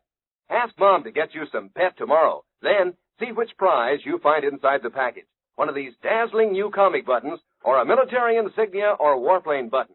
There's a button in every package of P.E.P. Pep, made by Kellogg's of Battle Creek. Now back to the adventures of Superman. The big clock in the city room of the Metropolis Daily Planet shows 20 minutes past 7 o'clock in the evening. Only a few reporters, hats tipped back on their heads, still sit at their typewriters. Jimmy Olsen, feet cocked on his desk, slumps back in his chair, snoring gently, as Clark Kent enters and walks swiftly to the boy reporter. All right, wake up, Jim. Where? Oh, Mr. Kent. Gosh, I was having the worst dream. Teufel had us tied All up. right, never mind your dreams now. What about Sidney? Sidney? Oh, yeah. Well, he's okay, Mr. Kent. Okay. Yeah, I don't know who you thought he was, but... Did Inspector Henderson have his fingerprints checked? The guy from headquarters was here right after you left. Henderson called just a little while ago and said to tell you there was no record of Sidney's fingerprints in the department or in Washington. Did Henderson know anything about Sidney? He said he never heard of him. How about Candy Myers? Did he check on Sidney? He said Mr. Sidney is a retired businessman, like he told you. He used to be a partner in a glass importing company. He retired 3 years ago, and Candy says made a pile of money. The house he lives in must have cost a pretty penny. Now, go on, Jim. What else? Well, he's a bachelor, and he's got an apartment in the Oglethorpe Apartments and a house in the country near Glenville. He calls it Green Meadows. The doorman and elevator boys at the Oglethorpe told Candy Sidney was a nice, quiet guy. Oh, yeah, he belongs to the Metropolis Athletic Club. Good, respectable club. Anything else? No, I don't think so. Oh, yeah, he's got a valet named Gito. Yes, I saw him. So both Inspector Henderson and Candy Myers give Sidney a clean bill of health, eh? Yeah, he's white as a lily. Oh, look, Mr. Kent, what's this all about? Why were you suspicious of him? Well, what's the difference? I watched the place practically all afternoon, and I couldn't see anything to worry about either. Hey, look, I almost starved waiting for you to have lunch. Let's go have dinner, and you can tell me about it. No, can't do, Jim. I've got an appointment. Oh, shucks. Well, come on, we'll go downstairs together. No, you go ahead. I got one or two things to do before I leave. I'll see you tomorrow. Okay. Good night. Good night, Jim. Closed again. Looks like I spent a lot of time, did a lot of worrying for nothing. Sidney seems to be all right. If he does think I'm Superman, I might be able to talk him out of it. Or at least, since he's a decent citizen, persuade him to keep it under his hat. There we are, all set. Up with the window. And out to Green Meadows. Up and away! Leaping into the air, Superman streaks through the dark night to Sidney's house in the wooded countryside, where, after searching above the house carefully again, he drops to earth and resumes the garb and guise of reporter Clark Kent. Then, ascending the 3 stone stairs to the heavy oak door, he rings the bell. Well, good evening, Mr. Kent. I'm delighted to see you. Delighted. Come right in. Oh, thanks, Mr. Sidney. Gito will take your hat and your coat. Oh, all right. You've no idea how glad I am to see you. Gets quite lonesome out here in the country alone. I was just sitting here listening to the radio. But now that you're here, we can have an interesting evening. With Superman. With Superman? Discussing him, of course. Oh. If you will just follow me, Mr. Kent. Yes. I have all my material in my study. Fine. I'm very anxious to see it. Unaware of the deadly, inescapable trap he is stepping into, Clark Kent follows Sidney down the hall to the study, where, in the lead-lined closet which Superman's X-ray vision cannot penetrate, waits the deadly Atom Man. The electronic converter fastened to his throat, the strange metal gloves on his hands. What will happen? Can anything save Superman now? Don't miss Monday's thrilling episode. Be sure to be with us then. Same time, same station, to hear the adventures of Superman. Faster than a speeding bullet. More powerful than a locomotive. Able to leap tall buildings at a single bound. Look, up in the sky. It's a bird. It's a plane. It's Superman. Fellows and girls, be sure to follow the adventures of Superman, brought to you every day, Monday through Friday, same time, same station, by the grand old Kellogg Company of Battle Creek. And for other thrilling adventures of Superman, see your local newspaper. Superman is also a copyrighted feature appearing in Superman DC publication. Kellogg's Pep, the super delicious cereal, presents The Adventures of Superman. Faster than a speeding bullet. More powerful than a locomotive. Able to leap tall buildings at a single bound. Look, up in the sky. It's a bird. It's a plane. It's Superman. Convinced it is necessary to eliminate Superman before attempting to control the world, Sidney, the cunning international spy who was in league with Henry Miller, the Nazi Atom Man, set a mortal trap for the Man of Steel. Telling Kent, whom he suspects is Superman, that he had discovered the double identity of the Man of Steel, Sidney invited him to his country house, supposedly to examine some important documents. Suspicious, Kent had Sidney investigated, but learned only that he was a successful retired businessman, as he claimed. After studying the house and grounds for hours, Kent, wearing a special plastic belt designed to indicate the presence of atomic energy, finally rang the bell that evening, his fears gone. Sidney admitted him and led him to his study where, concealed in a closet lined with lead-backed mirrors, which neither Superman's X-ray vision nor kryptonite can penetrate, waits the deadly Atom Man. The closet door is closed, and Sidney motions Kent to an armchair only a few feet away. Listen. Sit down. Sit down, Mr. Kent. I think you'll find that chair quite comfortable. Thank you. May I offer you a cigar or a cigarette? No, thanks. I don't smoke. Perhaps you'll have a drink. A highball. Well, thank you. No, I don't drink either. Don't got any trouble for me, please. Oh, no trouble at all. No idea how delighted I am to have you here. You are? Oh, yes. Yes, indeed. You see, I lead a pretty lonely life. Since I retired from business, I have no family. I happen to have enough money for my needs. Huh? So I've nothing to occupy my time, except my hobby. See. Yes, I believe you said your hobby was, Superman. That's right. You know how a man with a hobby is. He likes to talk to others with the same interest. I imagine you and I know more about Superman than anyone else in the world. We do? Of course we do. I, because I've given years of study and research to the subject, and you, for obvious reasons. I'm afraid I don't understand. Oh, come now, Ken. There's no need to be cagey with me. I told you that I discovered Superman's double identity, didn't I? I remember you mentioning it this morning, yes. But you don't believe it. Oh, I didn't say that. But you meant it. Well, no. I don't blame you. Hundreds of men richer than I, powerful men, good and bad, have tried to discover who Superman really is. I rather flatter myself that it was I who finally solved the mystery. If you have solved it. Of course I have, of course. Took me a long time, a lot of work, but I solved it. All right, then I'll ask you the $64 question. Who is Superman? Why, you, of course. I? Naturally. Couldn't be anyone else. You deny it? So I'm Superman, eh? Well, you're certainly very flattering. I've investigated story after story in which both you and Superman were involved. Most of them written under your name, by the way. Oh, well, that doesn't prove anything. Perhaps not, but I've noticed a situation in almost every story which is the same. Oh? Each time, just before Superman appeared, you disappeared. And each time after Superman disappeared, you reappeared. Oh, haven't you ever heard of coincidence? And a coincidence repeats itself time after time. It ceases to be a coincidence, Ken. and don't you think it's strange, to put it mildly, that while other members of your staff were seen with Superman many times, you, who had more contact with him than anyone else, were never seen with him? Oh, you're sure about that I've never been seen with him? Oh, positive. I've got a filing cabinet in the closet here, filled with stories that prove my point. Let me show you that. No, don't bother. Well, no bother at all. It'll be a pleasure. Well, it isn't necessary. Since I wrote the stories, I know what's in them. Sit down again, please. I want to tell you something. Huh? Ready to confess? No. Look, Sidney. Hasn't it occurred to you that you're playing a pretty dangerous game? What do you mean? If Superman has another identity, He has. he's taken great pains to keep it secret. Very powerful. He might resent your prying into his personal life. You can't frighten me, Ken. I've told you, I've made a long and careful study of Superman. He's honest, fair-minded, always on the side of truth.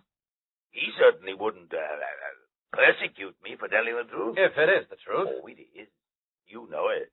Admit it, Ken. I'll admit nothing of the kind. You are a stubborn chap, aren't you?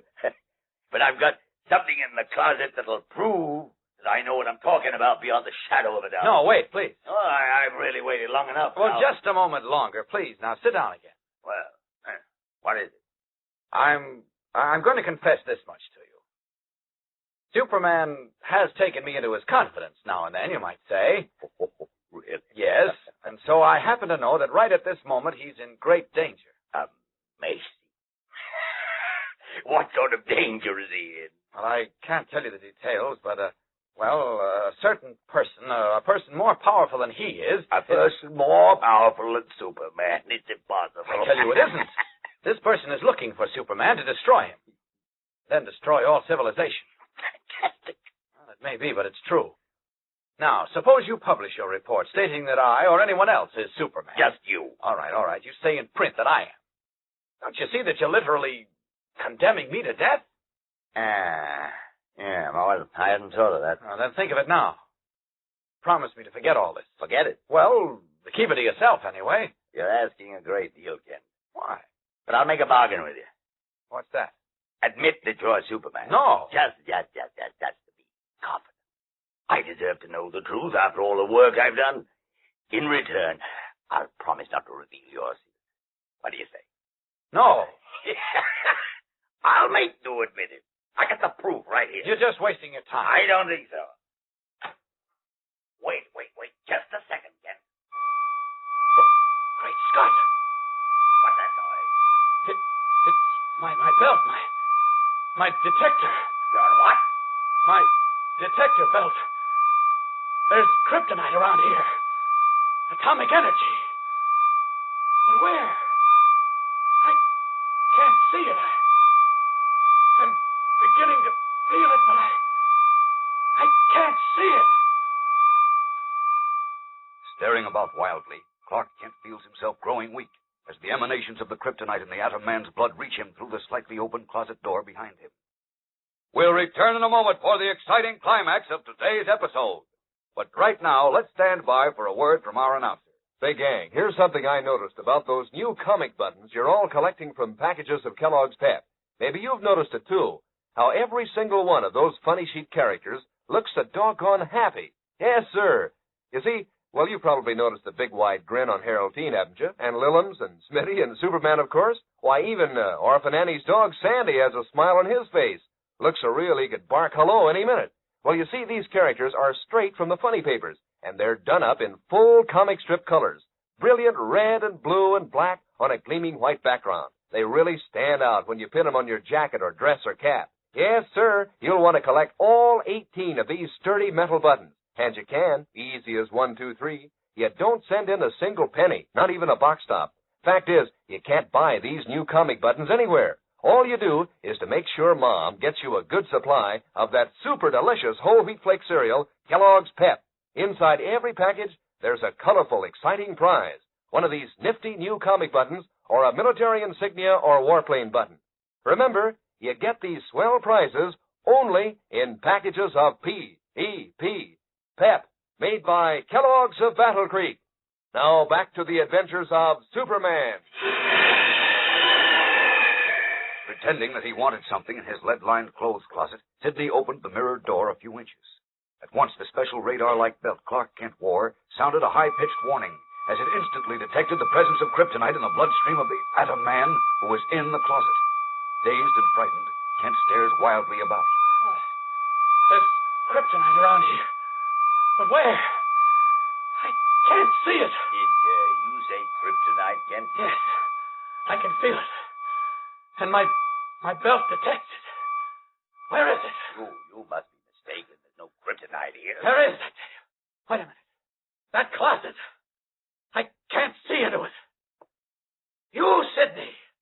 You tricked me. You must have. In there. Where are you going? Must get out of here. You can't. I must. Through that window. Up. Up. Where's strength going? I can't get up in the air. Up. Up. The great Superman's wings. He can't fly. Come out of the closet, Miller. Get out of here. We were right. Clark Kent is Superman. Of course he is, didn't I tell you? Miller. Yes, and this time you won't escape. No. Keep away from me. I must get away. He went through the window. It's all right, he's on his hands and knees. He can't get away. Come on, through the window after him. Well, how can I get through a window? I'll use the back door. You go out and hold him, Miller. I'll hold him, all right. No, Miller. Keep away. You got away from me once, but not this time. When I turn the switch on the converter. No. No. There. Now, Superman, alias Clark Kent. No. You hear my atomic car? No. You feel the green lightning? No. This is the end of you. No. The end.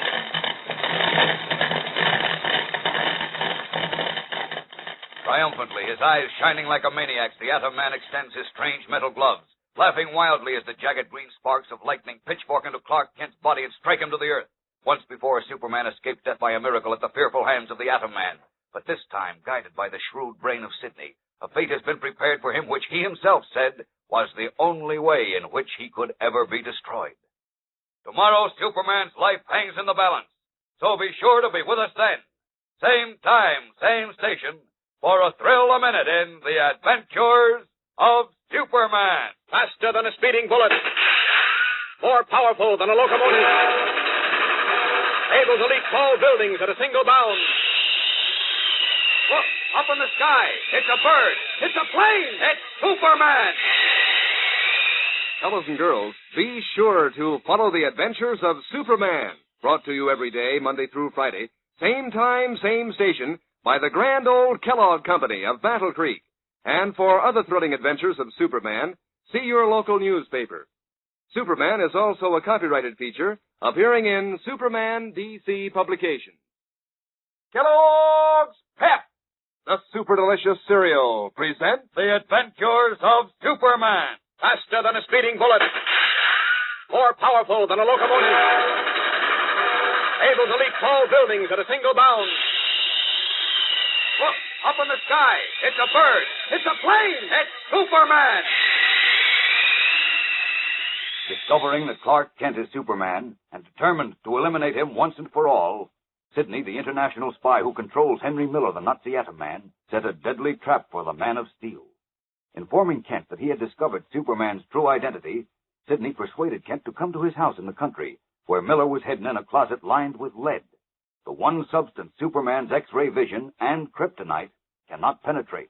When Sidney opened the closet door, the emanations of the kryptonite in Miller's veins dazed and weakened Kent. Attempting to escape, he crashed through a window, but fell to his knees on the lawn outside.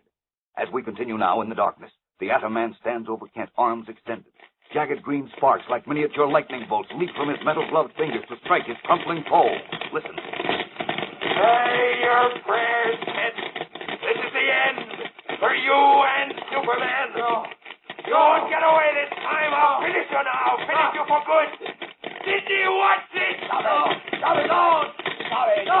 Wasting your atomic power, you fool. Let go of my arm. Get away from me. Strike him at the base of the skull and he'll lose consciousness. I'm going to kill him. You couldn't kill him before if you'd forgotten. Don't be a fool, Miller. The whole world is ours if only you listen. Strike him at the back of the neck. Just make him lose consciousness, and then we can finish him as we planned. For a moment, the Atom Man hesitates as the voice of reason slowly penetrates his murder-crazed mind. Clark Kent, struggling vainly as the great strength ebbs from his battered body, hears another voice, his own, speaking to him. Stop struggling. Pretend to lose consciousness before it's too late. That way you can find out what they're up to. It's your only chance. He's unconscious. Turn that thing off. Now, why waste it? Miller, do as I say. All right. Now you're using your head. Come on, give me a hand with him. Oh, I'm too weak. I got too excited. Cheeto. Yes, Master? Come here. Imagine. Superman lying at my feet. I never would have believed it. What are you going to do with him? Carry him to the garage. The garage? Oh, you mean you're going to put him in the car and take him someplace? No. Now, Sidney, wait a minute. Now, don't worry. I know what I'm doing. Cheeto? Yes, Master? Take our friend Mr. Kent under the shoulders. You take his legs, Miller. Now, wait a minute. Do what I say, Miller. And hurry. You're crazy if you're going to keep him in the garage. Kent might have told someone he was coming here tonight. When they discover he's missing, the police will come here to look for him. They won't find him. Now carry him to the garage. Why won't they find him? Don't you think they'll search the garage? Of course they will. But I still say they won't find him. Now save your breath, and I'll show you what I mean in a moment. Sometimes I can't figure you out. Many wiser men than you have said the same thing. That's right, Tito. That is correct, Master. All right. Here we are. Now inside with him. Set him down. Now close the door, Tito. Turn on the light. Yes, Master. I still don't see what you're up to. Patience, Miller. Remember, I advised you to cultivate more patience. It's a wonderful trait. I can do without the lectures. Master, shall I open it now? If you please, Tito. Open what? You'll see. What's that? The floor's open. One of the concrete sections is set in a steel frame, which is on rollers. Well, what's down there? A comfortably furnished, air-conditioned room. Look down and you'll see it. Hey, that's not a bad hideaway. That's a slight understatement. It's an excellent hideaway and a perfect place for our purpose. Now, if you and Gito will carry him down the steps. Okay. Come on, Gito. Yes, sir. I'll put the light on down here. Careful on those steps, Miller. They're rather steep. Yeah, this bird is heavy. He'll be a lot lighter in a month. I'll drop him on the floor near the pump. All right. Let him go, Gito. I never thought I'd see the day when the great Superman was dragged about like a sack of potatoes. Look at him. Go on back to the house, Gito, and remove all traces of our visit. Just in case some of his newspaper friends or the police drop around. Straighten the study, rub all the furniture to remove his fingerprints, and the front doorknob, too. Yes, Master. Now put a new pane of glass in the window. Yes, Master. If a car comes into the driveway, let me know at once. Yes, Master. You think of everything, don't you, Sidney? Attention to details, no matter how trivial they seem, is the secret of my success. Now I'll close the panel above us, and we'll be warm and comfortable. There we are. You won't mind if I turn the radio on, will you? Do as you please. Oh, I hate dance orchestras. That's better. Does my heart good to see Superman lying there, helpless. You'll find magazines and books on a shelf, Miller. Or if you prefer to go to bed, it's your bunk next to our friend. You mean I'm going to sleep down here? Of course you are. And eat and drink, too. Cheeto will bring us our meals. You'll find him an excellent cook. What's the idea? Well, you ought to be able to figure that out for yourself. Clark Kent, or Superman, is unconscious, but he isn't dead. Yet. Would be just too bad if he regained consciousness when you weren't here. Yeah, but I don't want to be cooped up in this underground room. Gito can watch him, or you. And if he starts to recover, call me and I'll knock him out again. We can't take chances like that. Oh, that's lovely music. Besides, I don't want you using up your atomic power and knocking him out. The way I look at it, you're close to him at all times. The kryptonite in your veins may be enough to keep him unconscious. Shouldn't take any more than a month or two to finish him. A month or two? That's all. A strong man can live a month or more without food, but few of them can live that long without water. Of course, Superman's no ordinary man. It may take 2 months to starve him to death. But, Sidney, Oh, stop fretting, Miller. What's a month or two of mild discomfort when we're playing for such high stakes? Once Superman is out of the way, nothing could stop us. We only have to threaten to destroy a large city or any part of it, and they'll pay us anything we ask. Anything.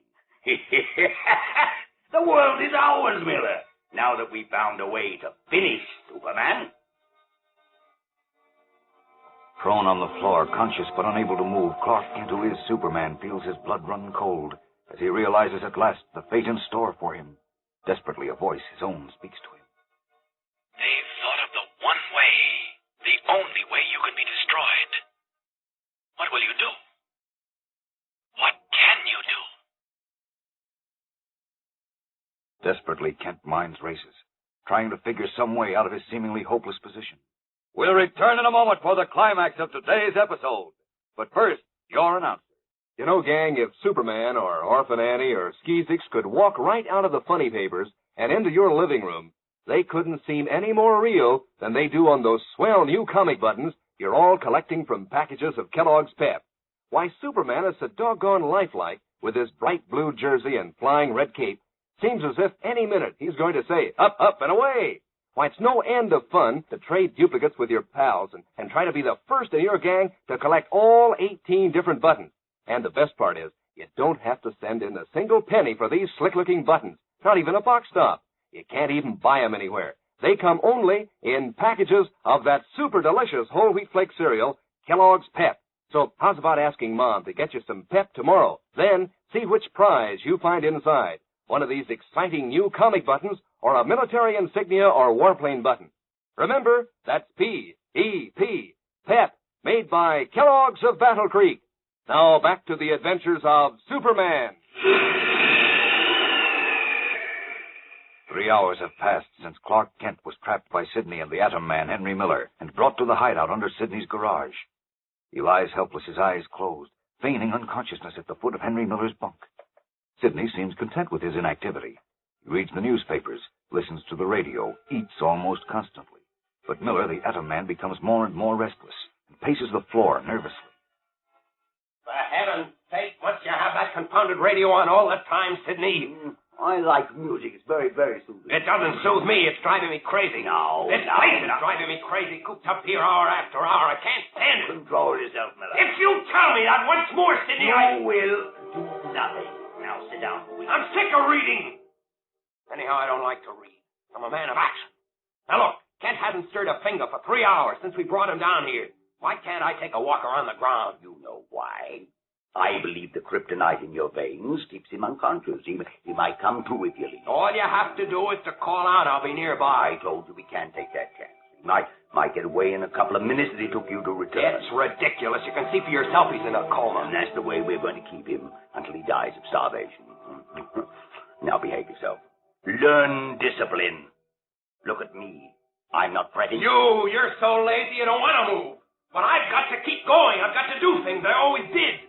And now since the kryptonite was injected into me, it's worse. Yeah. Maybe that's what makes me so nervous. Now, control yourself. There you go again. I can't stand it, I tell you. You will stand it and like it. No, Sidney. I said you will. You're playing for the future of Germany. I for the only thing I love in the world, money. You're not going to spoil it for either of us. Now sit down. Sit down, I said. Sullenly, the Atom Man bows to the stronger will of the sinister Sidney, snatches a newspaper, sits down. Clark Kent's last hope that the Atom Man will leave the underground hideout flickers and dies. Now, what will happen? Don't miss tomorrow's exciting episode, fellows and girls, when something unexpected takes place. Tune in, same time, same station, for the adventures of Superman. Faster than a speeding bullet. More powerful than a locomotive. Able to leap tall buildings at a single bound. Look, up in the sky. It's a bird. It's a plane. It's Superman. Fellows and girls, be sure to follow the adventures of Superman, brought to you every day, Monday through Friday, same time, same station, by the grand old Kellogg Company of Battle Creek. And for other thrilling adventures of Superman, see your local newspaper. Superman is also a copyrighted feature appearing in Superman DC publications. Kellogg's Pep, the super delicious cereal, presents The Adventures of Superman. Faster than a speeding bullet. More powerful than a locomotive. Able to leap tall buildings at a single bound. Look, up in the sky. It's a bird. It's a plane. It's Superman. Suspecting the truth that Clark Kent is Superman, a cunning international spy known only as Sidney arranged for Kent to come to his country house. In a closet lined with lead, the one substance Superman's X-ray vision cannot penetrate, Henry Miller, the deadly atom man, waited. When Sidney, conversing with Kent, opened the closet door, the effect of the kryptonite solution in Miller's veins overpowered Kent. Convinced that the Daily Planet reporter and Superman were one and the same person, Sidney and Miller removed him to a secret hideout under the garage, where they planned to keep him in a coma until he either starved to death or died of thirst. As we continue now, 3 days have gone by, during which time, of course, Kent has been missing from the offices of the Daily Planet. Worried, Jimmy Olsen and Candy Myers, a private detective, are searching his Metropolis apartment. Listen. We've already gone through Mr. Kent's apartment, Candy, and so have the police. We're just wasting time. You got any better ideas, Jim? Well, oh, no. Okay. Now, let's get back to the beginning. You saw him last. I've already told you about that. Tell me again. And don't leave anything out. Not anything. Oh, it was 3 days ago. Or nights, rather. Mr. Kent got back to the office about 7:30. Did he say where he'd been? No, he just asked me what Inspector Henderson and you had found out about that Mr. Sidney. Yeah. I told him, and he seemed kind of relieved. Then he said he had an appointment, so he couldn't have dinner with me. I went out, and, well, it's the last time I ever saw him. You're sure he didn't say where his appointment was? Oh, I'm positive. And he wasn't working on any special story? No, he'd been sick. He just got back from Florida that very day. Yeah, I know. Had anyone been looking for him while he was gone? Just Dr. Millison, the scientist. But I told you and Inspector Henderson about that. Yeah, Millison said he hadn't seen Kent. Let's see now. After he got back from Florida, as far as you know, the only person he saw was Sidney. Uh-huh. And when Sidney left, Mr. Kent got all excited. He told me to have Inspector Henderson shoot a fingerprint man right over and for me to call you. Then he rushed out and he didn't get back until 7:30. I wonder why he was so interested in Sidney. I don't know, but considering how relieved he was when I told him what you'd found out, that Sidney was just a respectable retired businessman, I figure he must have mistaken Sidney for somebody else. Could be. I'll check. Maybe they got some more dope. Oh, who? Dope about what? My office, on Sidney. I told him to keep digging. Oh, what for? Even the FBI gave him a clean bill of health. So what? You can't lose anything by trying. Oh, hello, Mary? I'll put Eddie on. Oh, I see. Uh-huh. Did he come up with anything on that Sidney character? Yeah, I'll hold on. Anything doing, Candy? Yeah, she's checking. The guy I put on the case is out. Yeah, go ahead, Mary. What's that? Give me that again. Wow. That sounds good. Tell him to stay on it. I'll check with you later. Okay. So long. What'd they find out? The Justice Department just slapped one of those show cause where you shouldn't be closed up papers on the Metropolis Import Glass Company. That's the outfit our friend Sidney was tied up with. The Justice Department found out they were hooked up with a big German outfit. Oh, gee whiz. Come on, Jim. Where? I want to have a talk with Sidney. Maybe he's not the nice, respectable party he makes himself out to be. Maybe he's a big shot Nazi, huh? And Mr. Kent found it out? Could be. Where's that automatic elevator? I never can tell the door from the apartment. Oh, it's right over here. Yeah, and the elevator's waiting for us. Good. Come on. Push the lobby button. Okay. Keep your fingers crossed, Jim. I got a hunch we're on the right track. Closer to the truth than they realize, Jimmy and Candy Myers leave the apartment building and step into the private detective's car. A short time later, in the secret cellar under his garage, Sidney kneels on the floor next to the motionless figure of Superman, who, in Clark Kent's clothing, his eyes closed, still retains consciousness, but is unable to move a muscle under the weakening spell of the kryptonite in the Atom Man's blood. Across the small room, a radio plays symphonic music. Miller, the Atom Man, nervous and jumpy, paces the floor. Suddenly he stops, and his thin lips curl in an ugly snarl. Isn't he dead yet, Sidney? No, his pulse is weaker and he's lost weight, as you can see, but it takes longer than 3 days to starve a man to death. And this is no ordinary man. Has it only been 3 days? It seems like 3 years cooped up in this rat hole. How long is it going to take? I told you, a month, perhaps 2. I can't stand it that long. I'll go crazy. I'm a man of action. I've got to be doing things. I was always like that, and now it's worse. The kryptonite in my blood makes me nervous. Soon you will be doing things, big things. Sure, but when? As soon as our friend here breathes his last. I'll make him breathe his last. I'll turn on my atomic power. Oh, no, you fool. How many times must I tell you there's no more kryptonite? How do you expect to accomplish your ambitious desire if you exhaust all your atomic power on Superman? I guess you're right. Of course I am. Sit down now and control yourself. I could just take a walk around the ground. No, you got to be here every second to make sure Ken doesn't regain consciousness. Now sit down. What's that? Now relax. It's only Shito telephoning from the house. For heaven's sake, compose yourself. Yes, Shito, yes. 2 gentlemen here wish to see you, Master. Who are they? One young newspaper reporter named Olson. Olson? Jim Olson, here. Quiet. Other name Candy Myers. He don't say, but I think he police, Master. Tell them I'll be there shortly, Shito. What's Olson doing here? What's he want? What is it? Tell me. Stop trembling. Beginning to make me nervous. It's a routine call, I imagine, just as we had from the police. Now, Kent's disappeared, and I suppose they're checking on everyone who had contact with him lately.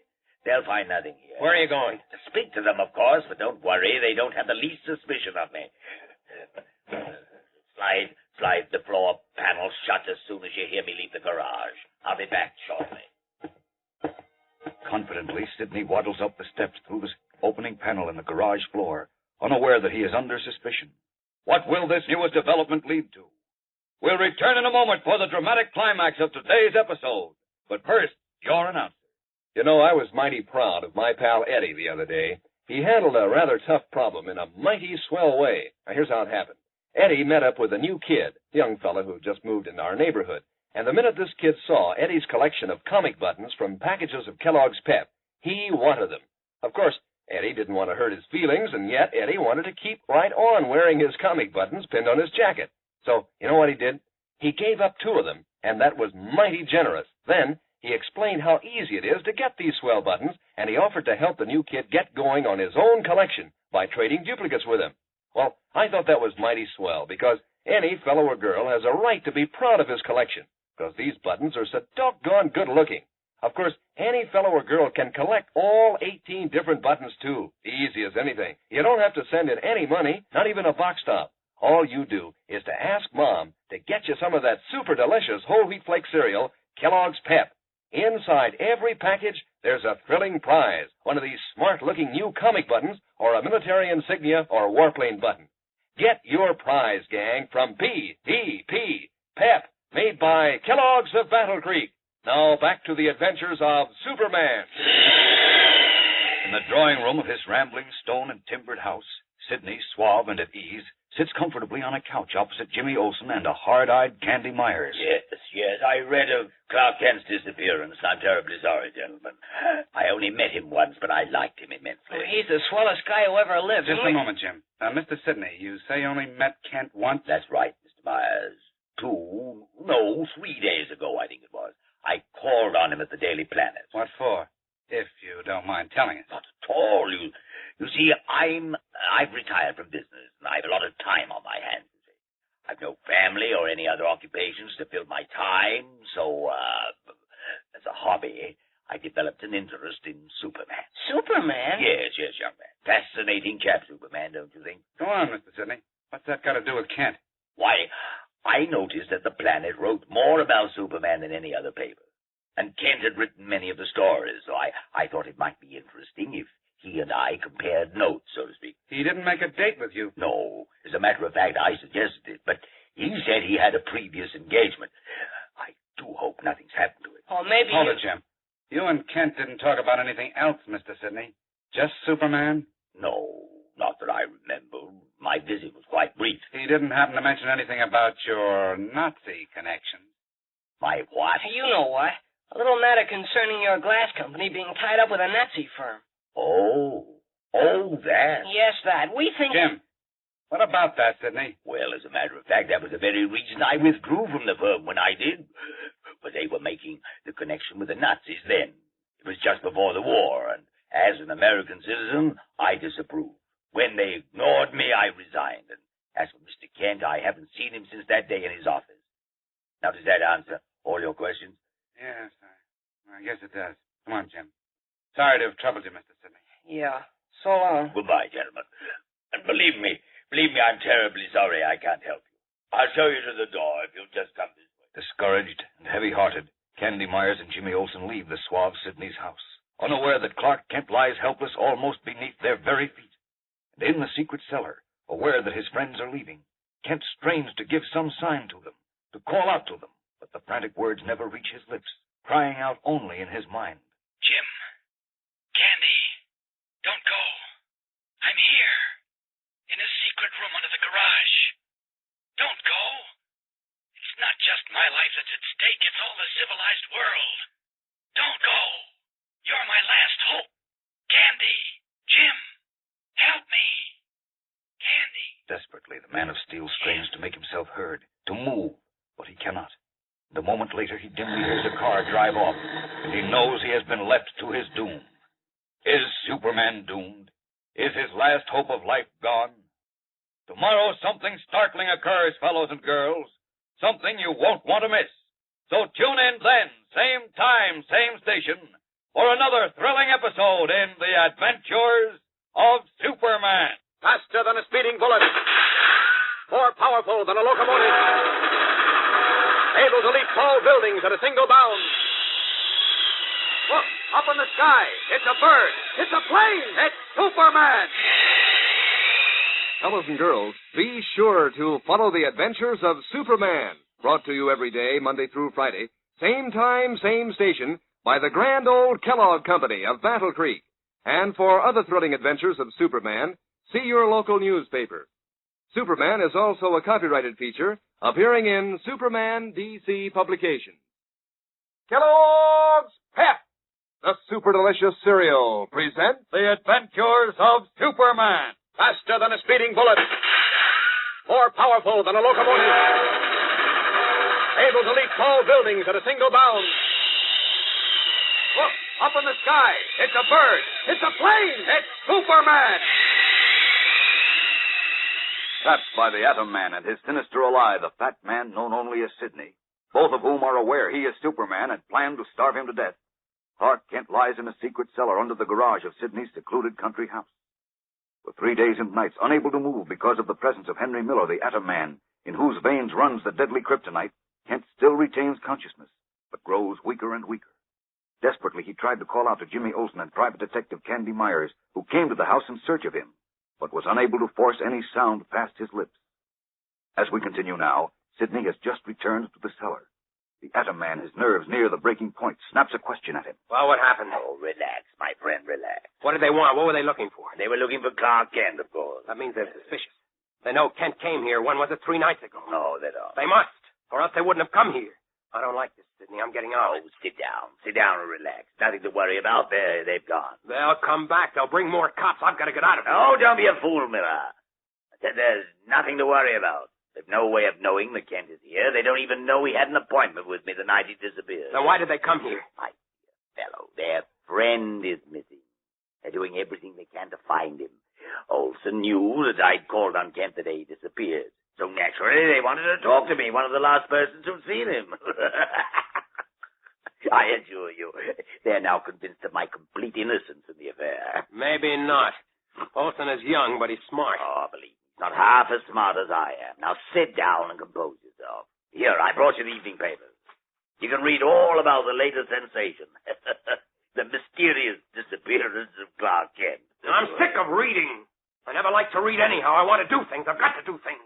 Can't stand being cooped up in here hour after hour, day after day. Oh, now, Henry, control yourself. If you say that just once more, All right. Let's see how our friend Mr. Kent's getting along. To think that this is the great and powerful Superman, the undefeatable Superman. His pulse is definitely weaker. He's losing weight. I don't think he'll last very much longer. He's lasted too long already. I can't stand the sight of him. Or of you either. Evidently, the kryptonite in your blood is making you nervous. Now read your papers and I'll turn on the radio. No, I don't want to hear any more of that music. But I do. Frankly, I find it more enjoyable than your stupid conversation. You're going to say that once too often. Oh, listen to that disgusting jazz music. When Superman's dead and we are giving orders to the world, I'll have all dance orchestras abolished. That's better. The swine must be stopped. Who must be stopped? Look, it's in the paper. The Allies have blown up 4 more of our largest factories. Now. Stop exciting yourself. And another thing. They're beginning the trials of our leaders. Goering, von Ribbentrop, Keitel, von Papen.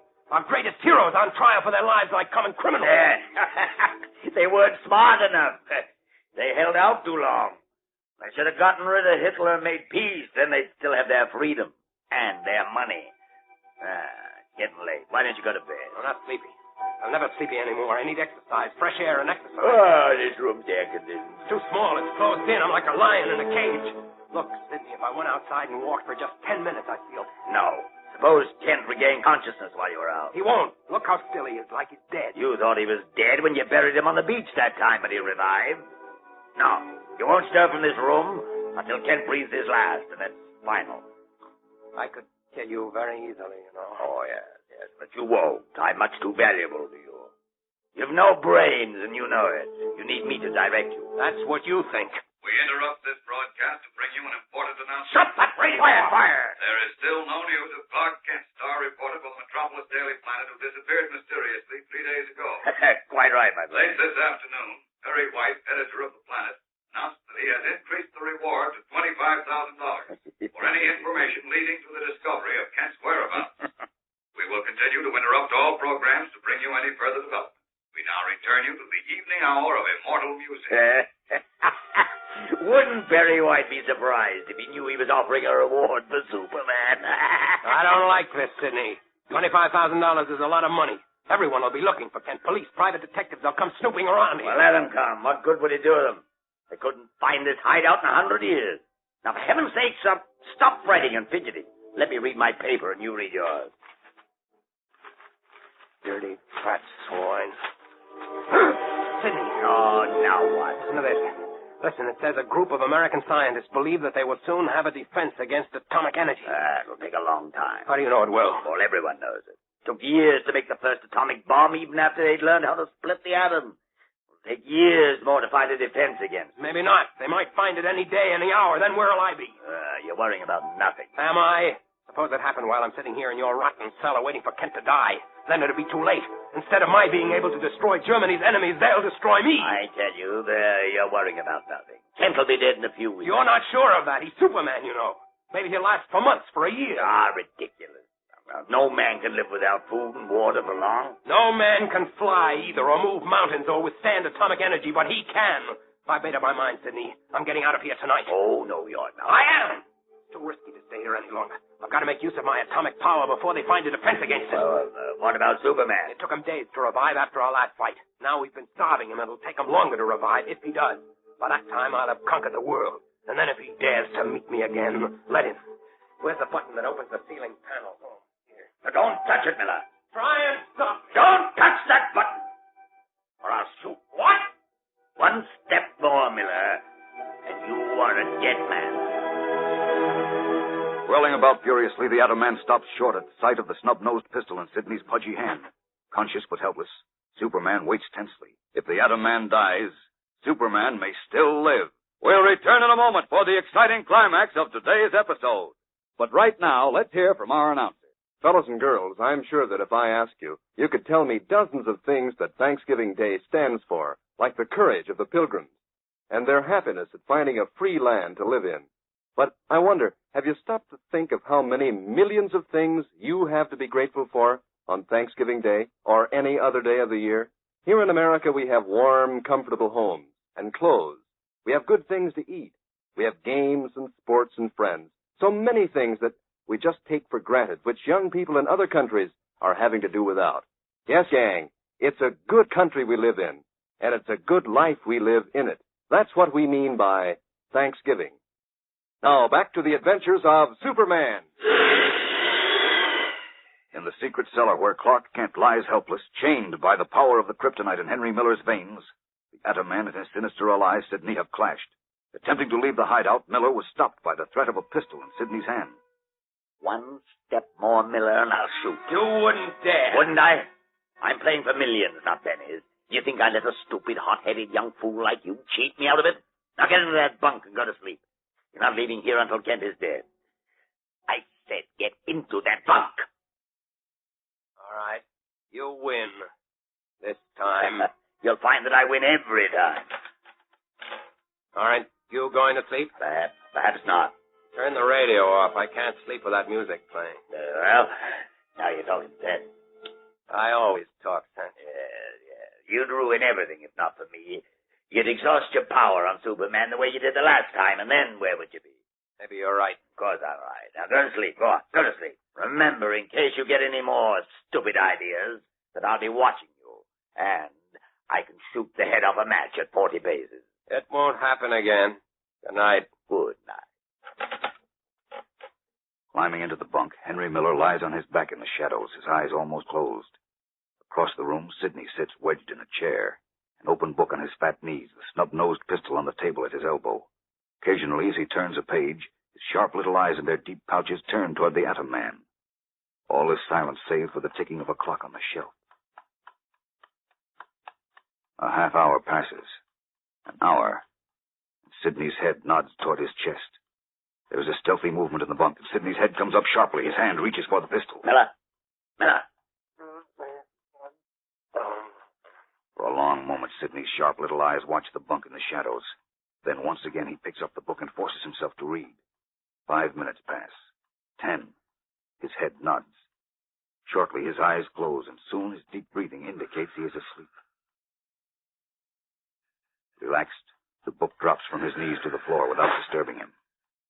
For a time there is no sound in the room except Sidney's heavy breathing, the rhythmic ticking of the clock. Then suddenly Miller, the Atom Man, slowly, with infinite care, places first one foot and then the other on the floor. In the half-darkness his eyes gleam like a jungle cat's as he takes one cautious step, and then another, toward the sleeping Sidney. Half stumbling over the body of Clark Kent, he stands frozen, his eyes pinned on the sleeping fat man. Sidney stirs but does not awaken, and again the Atom Man resumes his slow, silent inching across the room. His progress noted tensely by Kent, who realizes that the next few seconds will determine whether he, Superman, lives or dies. Only a few feet from his fat ally now, the Atom Man coils himself to spring, and in that moment Sidney lifts his head, his eyes open, and he snatches for his revolver. No, you don't. Run! Furiously, Sidney and the Atom Man tangle, overturning the chair and crashing to the floor. This is a battle to the death with Superman's life hanging in the balance. Don't fail to listen tomorrow, same time, same station, to the adventures of Superman. Faster than a speeding bullet. More powerful than a locomotive. Able to leap tall buildings at a single bound. Look, up in the sky. It's a bird. It's a plane. It's Superman. Fellows and girls, be sure to follow the adventures of Superman. Brought to you every day, Monday through Friday. Same time, same station, by the grand old Kellogg Company of Battle Creek.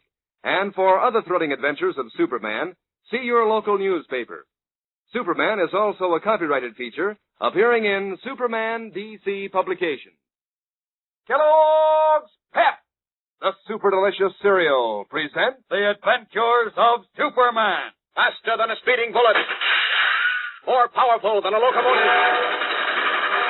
Able to leap tall buildings at a single bound. Look, up in the sky. It's a bird. It's a plane. It's Superman. In a cellar under the garage of a secluded country house, Clark Kent lies powerless at the feet of Henry Miller, the Nazi Atom Man, in whose veins runs a solution of kryptonite, the one substance that robs Superman of his strength and power. Aware that Kent is, in reality, Superman, Miller and Sidney, his sinister ally, planned to starve him to death. After 3 days, however, alarmed by a newspaper report that scientists were working on a defense against atomic power, Miller attempted to leave the hideout. Sidney stopped him at gunpoint. But that night, when the fat man dozed, Miller attacked him. The two conspirators grappled. And as we continue now, the younger, stronger Miller has kicked Sidney's gun across the room and clasped the electronic converter around his throat, which transforms him into an atom man. As the horrified Sidney staggers to his feet, Miller, a maniacal smile curling his thin lips, pulls on his strange meshed metal gloves. Listen. Now, Sidney, now tell me who's master. Take that converter off, Miller. I like to see your fat body shake with fear. No. You need me. You can't do without me. What do I need you for, you fat Miller? Go on and beg for your life, Sidney. I've waited a long time for this moment. No, I'm just trying to show you that you can't afford to do away with me. You've forgotten about Clark Kent? Forgotten that he's Superman?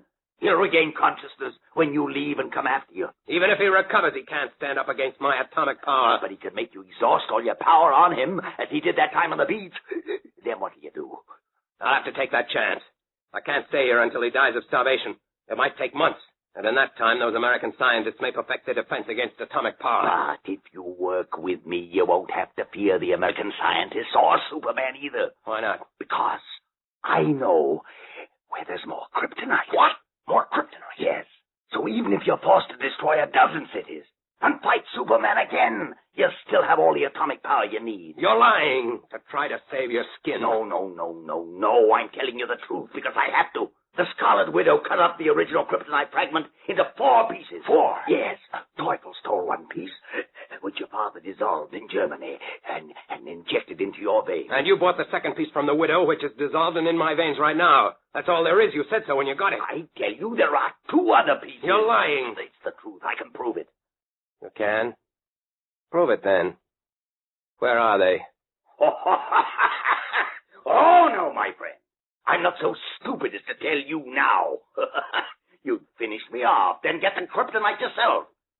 Take off that converter and those gloves, and we'll do business again. You must really think I'm a fool. Even if there is more kryptonite. There is! There are 2 pieces of it. I don't believe it. But even if there is enough, I let you live. You wouldn't get it for me. Of course I will. Oh, no. I know what's in that twisted brain of yours, Sidney. You're afraid of me now. So the first chance you got, you'd kill me, steal my converter and gloves, and inject the kryptonite into someone else. Someone you could control. You're wrong. I wouldn't do anything like that. No, you don't back up to that gun. I'm not. You've got to listen to me, Miller. Don't back up, I said. All right. I just wanted to... Get the phone. Drop that phone. Take off your gloves first, quick, or I'll have Zito call the police. They'll surround the place and shoot you. They will, eh? Don't! No, don't touch the converter. Yes, master. I've already thrown the switch. Can't you tell by my voice? In a moment, Sidney, when my atomic power builds up... No, don't, Miller, don't. Please. For the love of heaven, don't. Something is wrong, master. Now I'm ready. Here comes the green lightning. Goodbye, Sidney. No, please. Ah! That's the end of him. There. No use wasting my power. Now to get out of here. Let's see, I want the officer's cap and the overcoat. It was nice of Sidney to produce the coat and to dye my hair. There, I'm ready. Steel panel is opening. Master, what's wrong? It's Cheeto. I better take care of him. Master, what happened? Oh, you killed Master. I fixed it. That knife won't help you. Say your prayers, Cheeto. That's Cheeto. Now I'll just get a little more atomic power to make sure that he can't interfere with me tonight. Now I can go.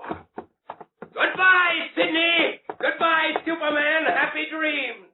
I'll fix things so you won't be disturbed.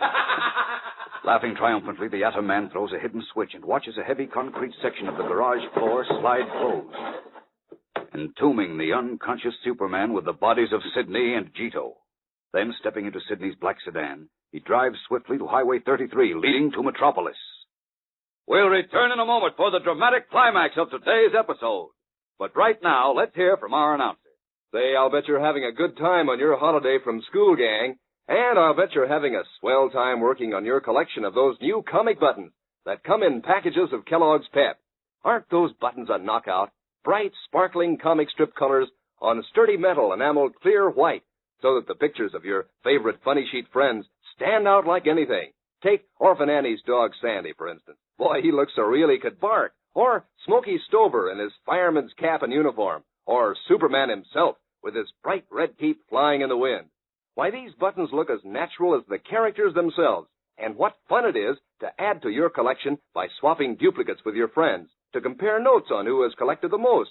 You really feel like strutting around when you have your buttons pinned on your jacket or your dress or cap. And they're so easy to get. You don't send in any money, not even a box top. You just ask Mom to get you plenty of that super delicious whole wheat flake cereal, Kellogg's Pep. Inside every package, there's an exclusive prize, one of those slick new comic buttons or a military insignia or warplane button.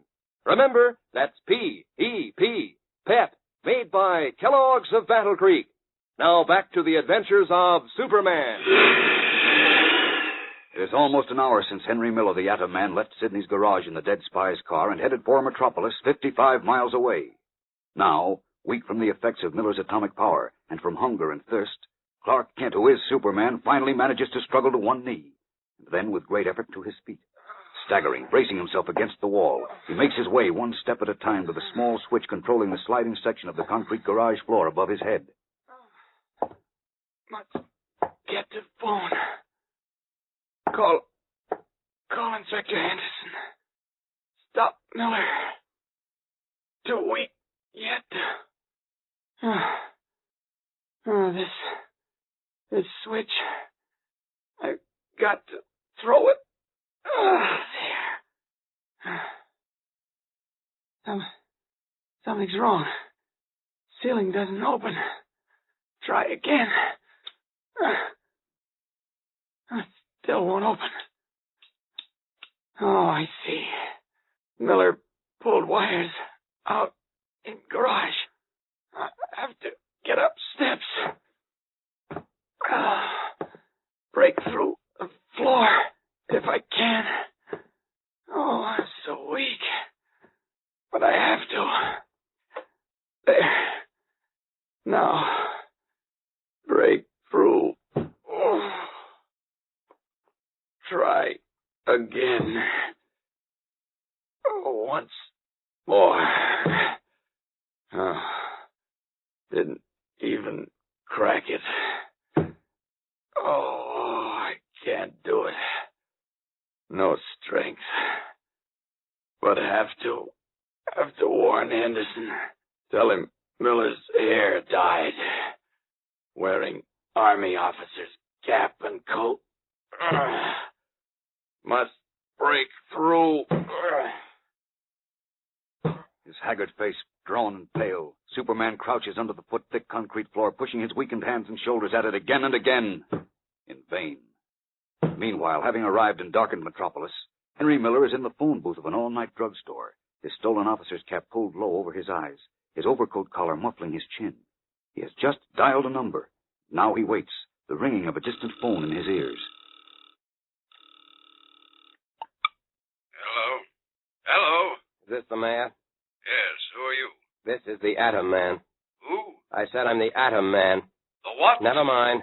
I called to warn you that in 2 minutes I'm going to blow up the Metropolis Stadium. What? Are you out of You heard me. In 2 minutes I'll destroy the Metropolis Stadium. I'll call you up later to tell you what's next. Now look here, young man. If this is your idea of a joke... If you think it's a joke, keep your ears open, Mr. Mayor. Wait. So who... What? Goodbye. Quickly hanging up the phone, the Atom Man leaves the drugstore and, entering Sidney's black sedan again, drives a few blocks and stops in a dark street. Looming ahead of him is the gray, unlighted bulk of the great Metropolis Stadium. The Atom Man steps from the car, his strange meshed gloves on his hands. A smile curls his thin lips as he reaches inside his turned-up collar for the switch of the electronic converter fastened to his throat. Can nothing stop this madman?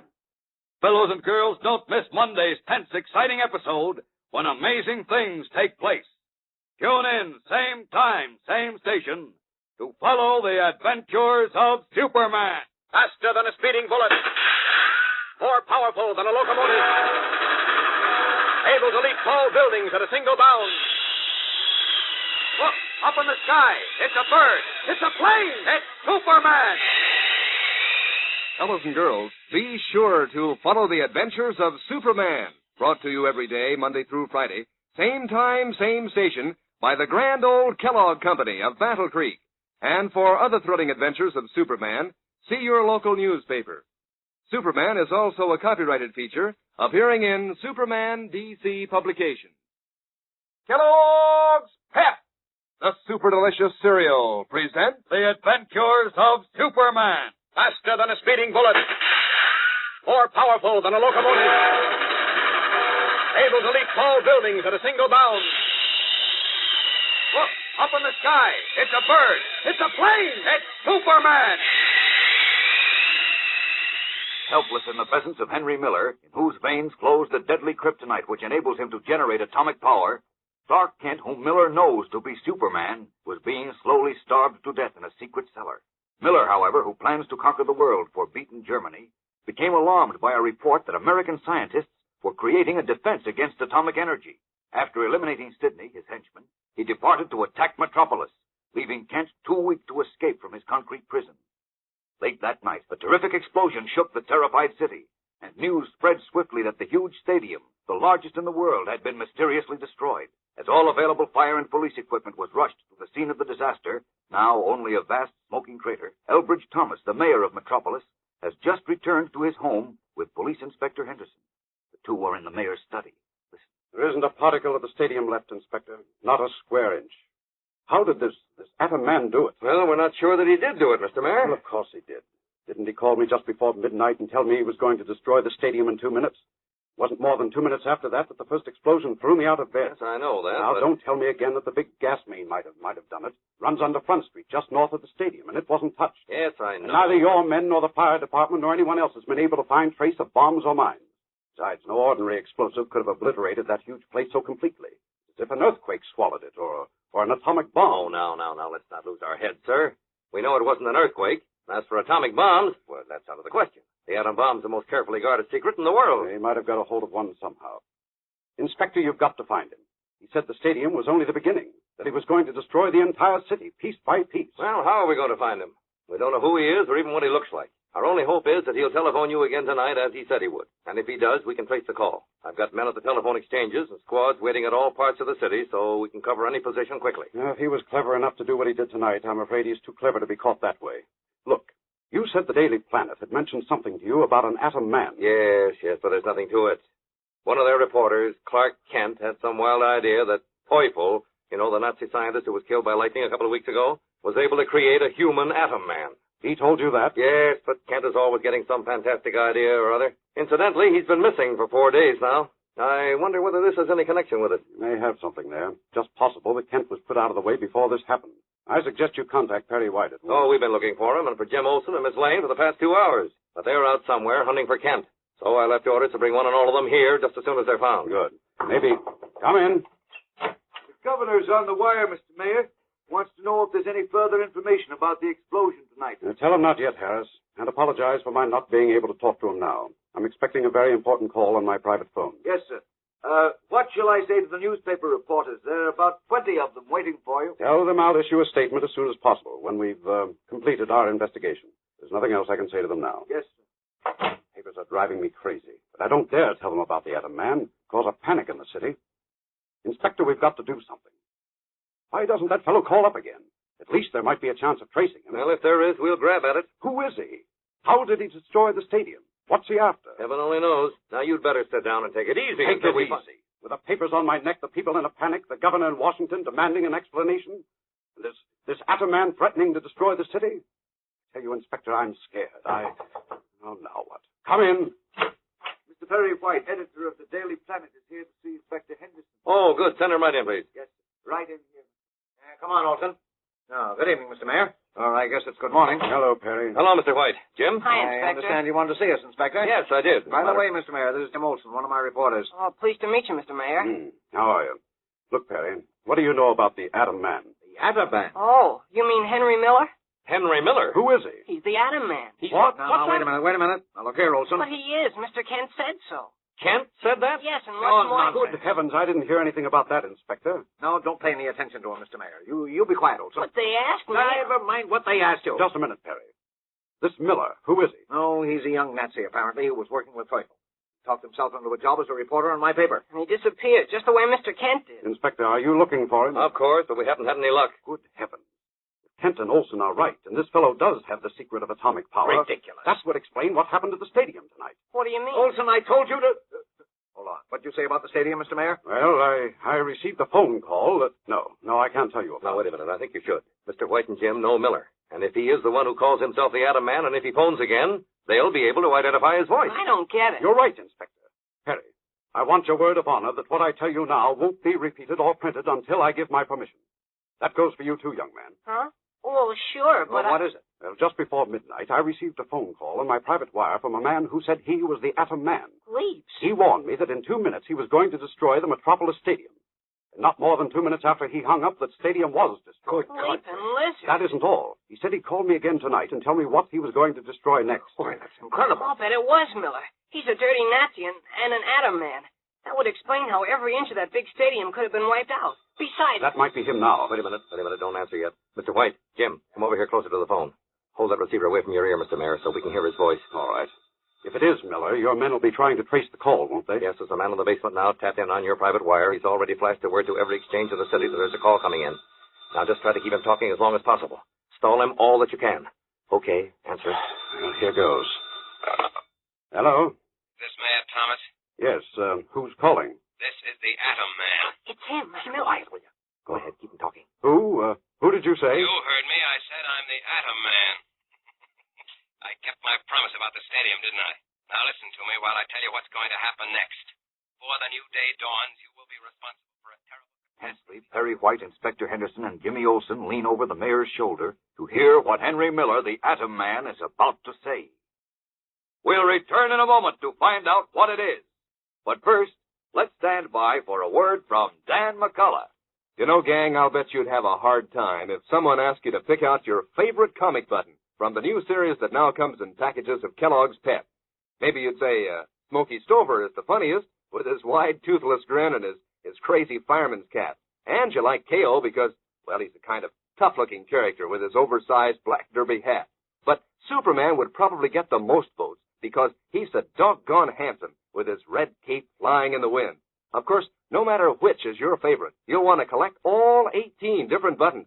You'll want the fun of looking for your prize when Mom opens a new package of Pep. And you'll want still more fun trading duplicates with your pals.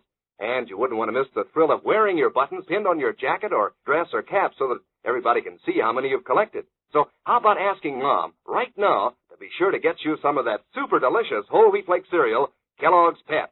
That's the only way you can get these swell buttons, you know. You don't send in either money or a box top. Ask Mom for P.E.P.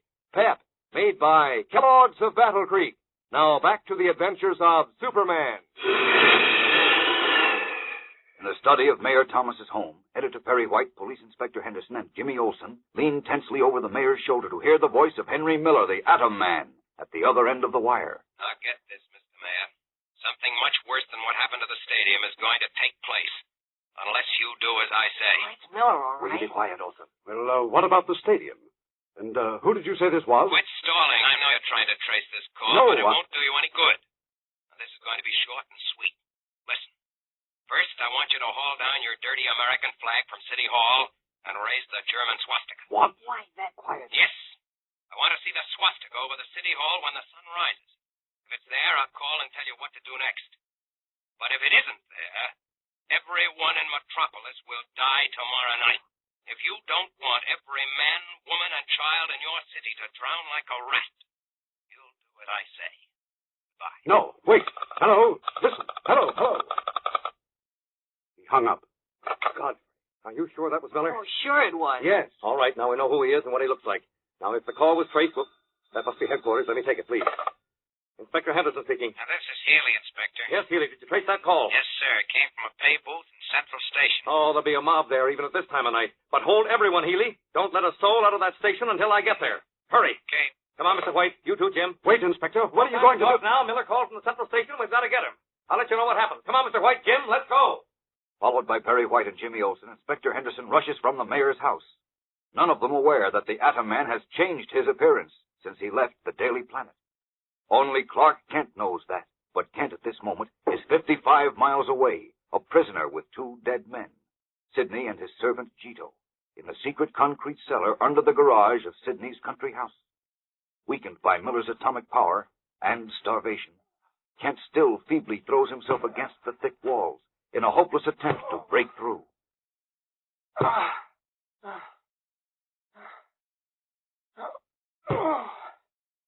Oh, I can't go on much longer. I'm too weak. Oh. Unless somebody comes soon, I'll be finished. Someone has to help me. Oh. Only I know about Miller. Only I know. Oh. And I'm almost done for. Oh. I've got to get out of here. I've got... What will happen? Kent, who is Superman, is nearing death in a concrete tomb. What did Henry Miller mean by his threat to drown everyone in Metropolis? And even if he should be cornered in the central station, how can he be taken when he need only lift his hands to destroy the station and everyone in it? Fellows and girls, something startling and surprising happens tomorrow, so don't miss it. Tune in, same time, same station, for the adventures of Superman. Faster than a speeding bullet. More powerful than a locomotive. Able to leap tall buildings at a single bound. Look, up in the sky. It's a bird. It's a plane. It's Superman. Fellows and girls, be sure to follow the adventures of Superman. Brought to you every day, Monday through Friday. Same time, same station, by the grand old Kellogg Company of Battle Creek. And for other thrilling adventures of Superman, see your local newspaper. Superman is also a copyrighted feature appearing in Superman DC publication. Kellogg's Pep, the super delicious cereal, presents The Adventures of Superman. Faster than a speeding bullet. More powerful than a locomotive. Able to leap tall buildings at a single bound. Look, up in the sky. It's a bird. It's a plane. It's Superman. Terribly weakened by Henry Miller's strange atomic power and by starvation, Superman in his guise of Clark Kent is dying in a secret cellar. Miller, meanwhile, disguised as an American Army officer, destroyed the huge Metropolis Stadium as his first act in revenging the defeat of Germany. Later that night, he phoned the mayor of Metropolis and, identifying himself as the Atom Man, threatened to destroy the entire city unless the Nazi swastika was raised over City Hall. The police immediately traced the call to the Central Railroad Station, and giving orders that no one be permitted to leave the station, Inspector Henderson hurried there with Jimmy Olsen and Editor Perry White. As we continue now, officers guard every door of the vast railroad terminal as the great crowd of civilians, soldiers, and sailors pass through the main exit in single file, where Henderson, White, and Jimmy stand with an armed police guard. Listen. All right, now keep your eyes peeled, Jim.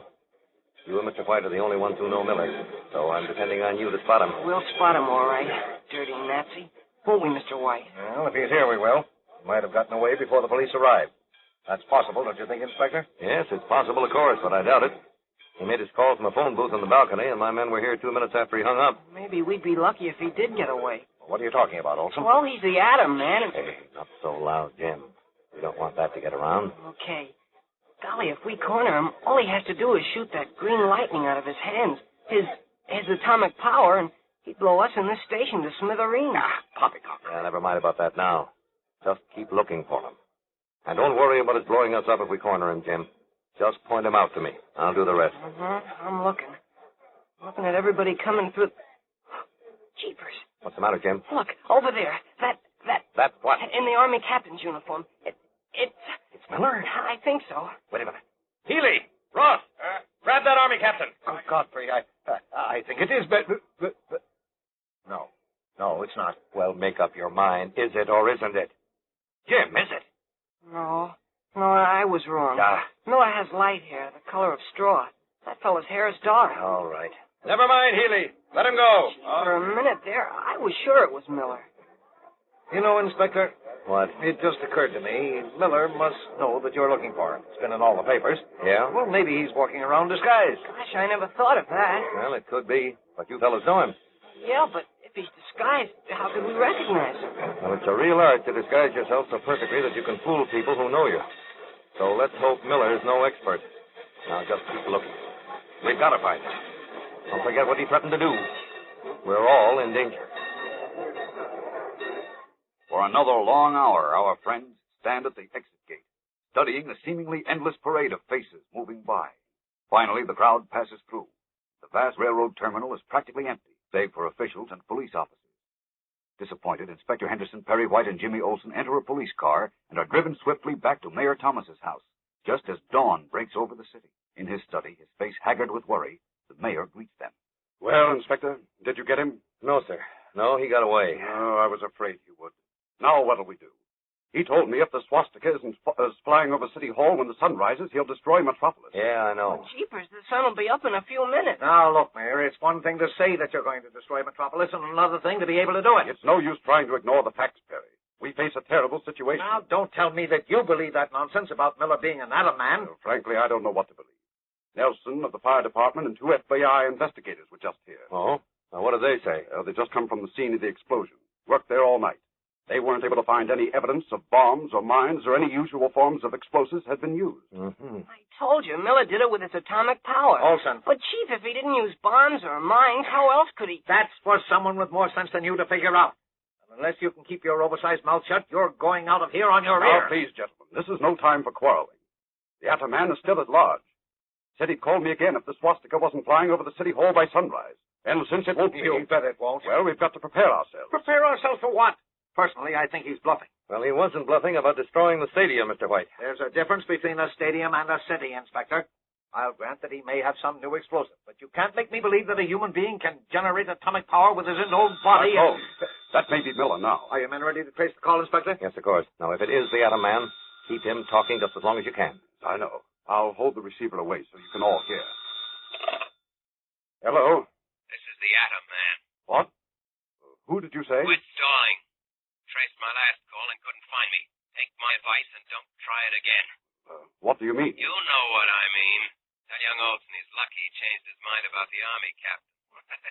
If he hadn't, I would have blown everyone in that station to Kingdom Come. Please, it was him in the station. Did you hear me, Mr. Mayor? Yes, but, I don't understand. You understand, all right. Don't waste time rounding up all the Army captains in town. I'm not in disguise anymore. Now, look here. I'm giving the orders now, Mr. Mayor. You disobeyed my first one about raising the German swastika over City Hall. So tonight, every man, woman, and child in your city will drown like a rat. Gosh. Why, that dirt. Tell him he's bluffing. You're bluffing. Oh, am I? You'll find out tonight.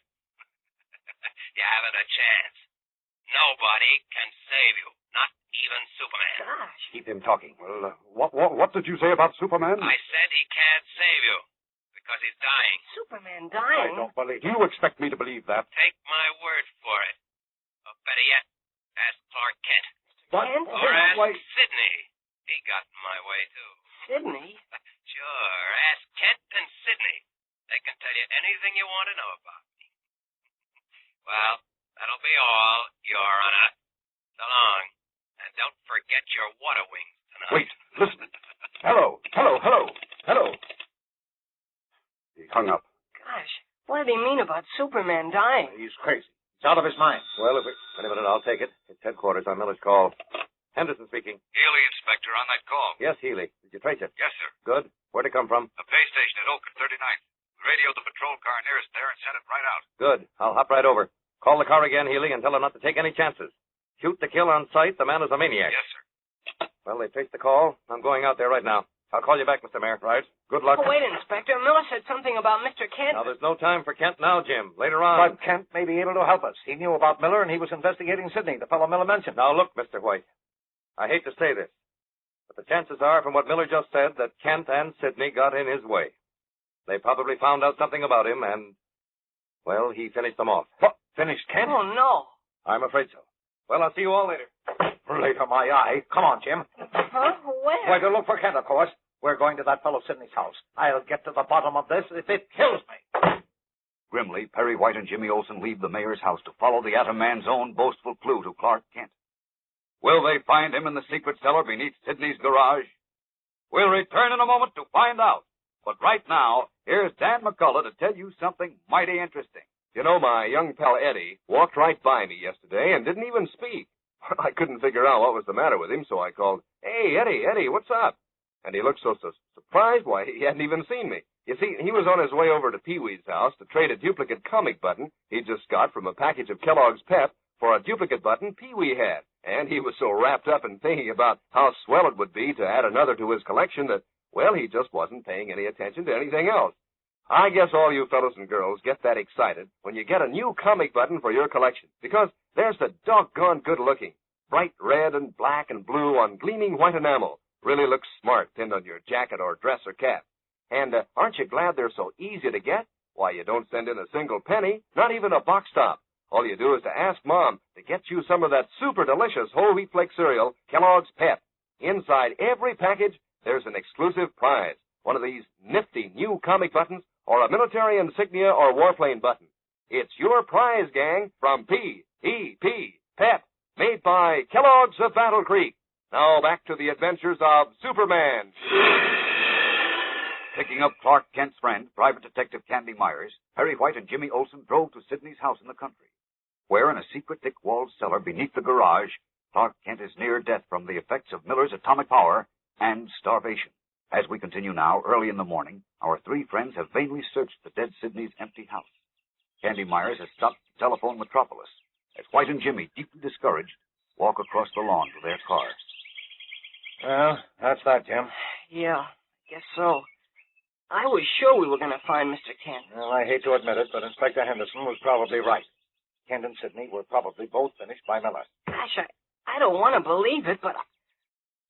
Wait. What's that? What?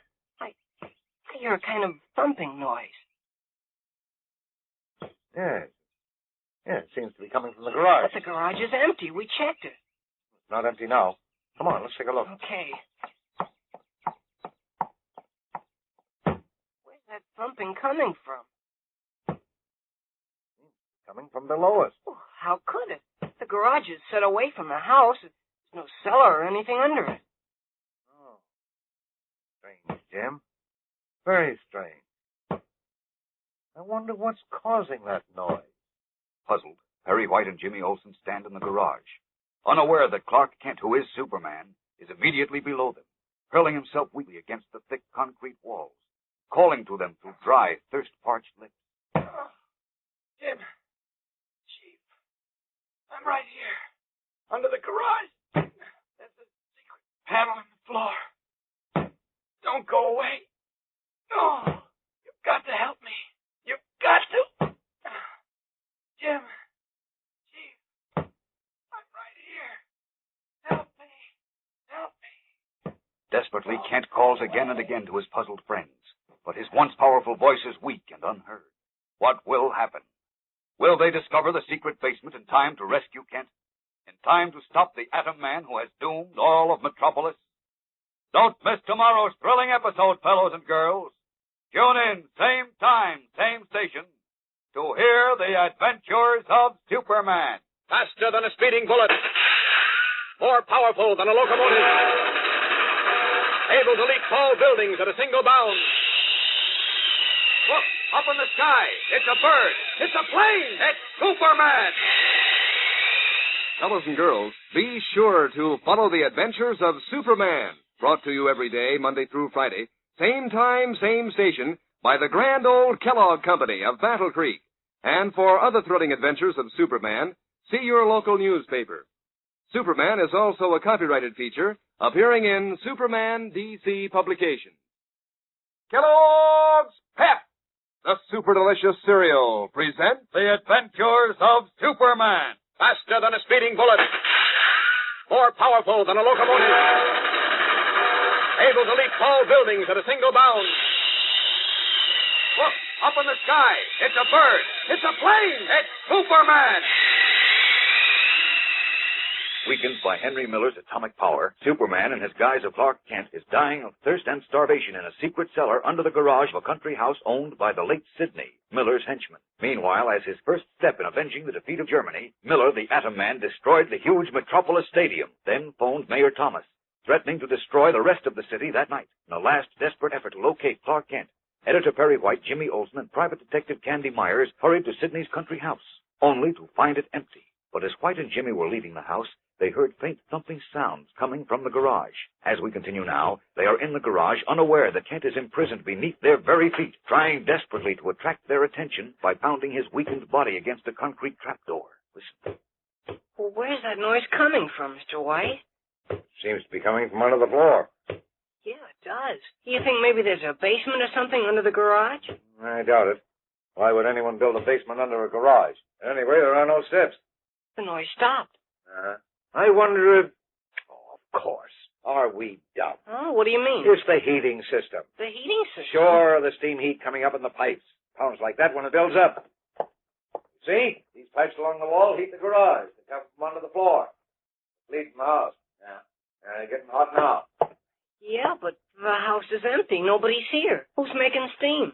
You ever hear of a thermostat? Oh, you mean that gadget you've got in your house? That's right. You set it at night to start the heat at a certain time in the morning. Works automatically. Well, there's no more to be done here. Come on. We'll get Myers. Go back to town. Yeah, we might as well. When I first heard that noise, I thought sure it was someone trying to signal us. Maybe even Mr. Kent. Yeah, no such luck. I'm afraid Inspector Henderson was right, Jim. You mean about Mr. Kent meeting up with Miller, the Atom Man? Yes.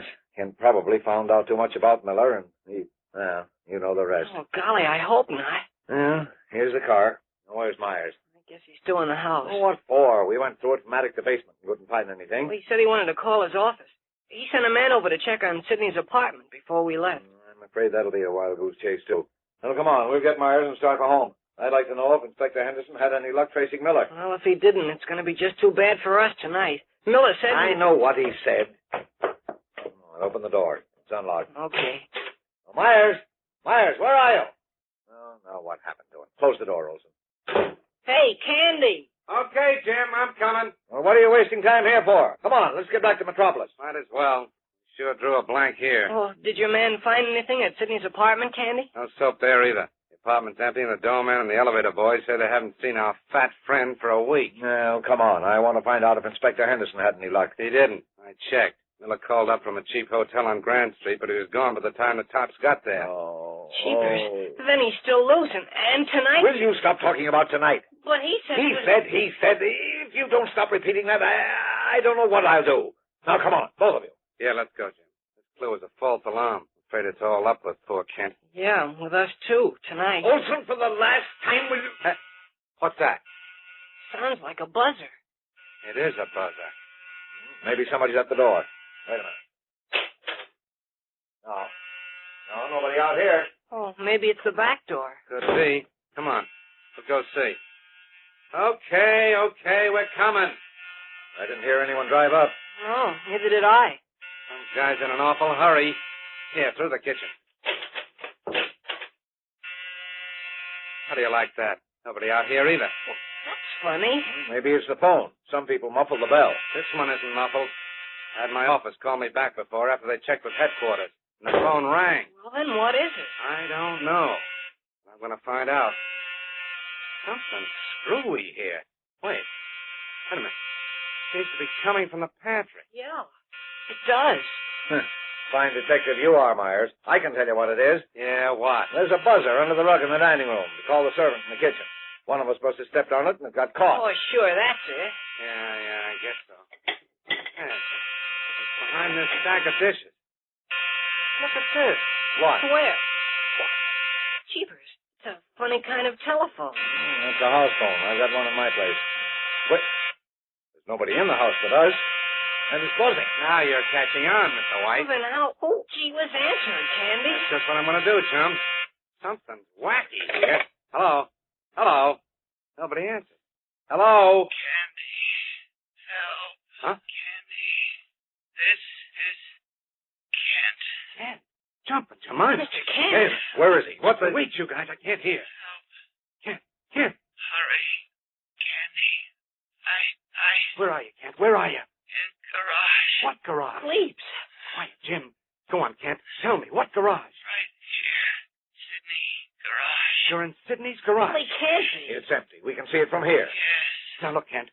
Try hard to right tell me... here. Hurry. Kent. What's the matter? Sounded like he passed out. Come on. Oh, where? To the garage. He said that's where he is. But we were just there. See, it's empty. Stay here if you want to. I'm going to have a look. Oh, come on. Let's go with him, Jim. Gosh, Mr. White, I can't figure this out. No, neither can I, but at least we know Kent is alive. Yeah.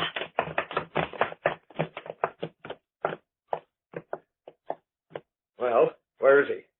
I don't know. What's the phone? Oh, he must have meant some other garage, Candy. That's Sidney's garage. But you can see he's not here, and there's no phone. I don't get it. I don't get it at all. Perplexed, Candy Myers, Perry White, and Jimmy Olsen look helplessly at one another. So near and yet so far from Clark Kent. We'll return in a moment for the exciting climax of today's episode. But first, your announcement. You know, I heard a bunch of kids in the midst of an argument the other day. They were all talking at once, you know how they do, and each one had a different idea of where is the best place to wear your collection of comic buttons from packages of Kellogg's Pep. Some said they looked best pinned on your jacket or dress. Others insisted that they belong on your cap. Well, finally, one young fellow said, no matter where you wear 'em, gang, dress or jacket or cap, they're still mighty smooth looking. And is he right? Why, these new comic buttons are really on the beam. Bright comic strip colors on a clear white enameled background. They really show up, and they're so true to life. Smitty and Skeezix and Lillums and Superman and all the others are straight from the funny papers. And to top it all, these nifty new comic buttons are so easy to get. You don't have to send in a single penny, not even a box top. Fact is, you can't buy 'em anywhere. You just ask Mom to get you plenty of that super delicious whole wheat flake cereal, Kellogg's Pep. Then see which prize you find inside the package. Remember, that's P-E-P, Pep, made by Kellogg's of Battle Creek. Now back to the adventures of Superman. Trapped in the basement under Sidney's garage, Clark Kent managed to reach a house phone and contacted Candy Myers, who rushed to the garage with Perry White and Jimmy Olsen, only to find it empty. Puzzled, Candy is walking around the small garage, examining the walls. I can't figure this at all. I'm sure Kent said he was in the garage. Well, let's not waste any more time, Candy. Call the county police. They can trace the wires and find out where that house phone goes to. Well, that's a swell idea, Mr. White. Yeah, I guess that's the thing to do. I can't understand how... Oh, what's this? What is it, Candy? These wires. See? They were pulled out of the wall. And look, there's a little false panel in the wall and a button operating a switch. These wires were attached to it. Say, that's right. So what? The button might operate the lights of the garage door. No, it doesn't. There's the light button over there. The door slides open and shut by hand. Wait till I get my knife. I'll have these wires connected again in half a shake. No, you're just wasting time. Maybe so, maybe no. You go back to the house and call the cops. I'm going to see what cooks here. All right. Come on, Olsen. Oh, you go ahead, Chief. I'll stay here. Gosh, Candy, what do you suppose this means? We'll find out in a minute, chum. All we have to do is slip these two wires back, like this. Tighten this screw. There we are. Now we'll push the button and see what gives. The lizards. Look, the floor is open. Yeah. That middle section drops down and slides back. Watch it. Don't fall in. Oh, no, look, Candy. There's a room down there. Mr. Kent is lying on the floor. Yeah. So are two other guys. Jemima, it's Sidney and his servant. Come on, Jim. Down these stairs. Golly, what happened? Funny. Sidney and the Jap look like they're done for. Yeah. Let's see about Kent. How is he? Not so good. Kent! Mr. Kent, speak to us. Mr. Kent! Doesn't answer. Look how white he is. Candy, he's dead. Shocked, Jimmy Olsen and Candy Myers stare down at the pale, motionless figure of Clark Kent. As the terrible plan first conceived by Der Teufel and carried out by the Atom Man and Sidney finally succeeded in eliminating Kent, who, as we all know, is Superman. If it has, who now can challenge Henry Miller's mad scheme to destroy Metropolis and enslave the world? Fellows and girls, don't miss tomorrow's surprising and exciting episode. Tune in, same time, same station, for the adventures of Superman. Faster than a speeding bullet.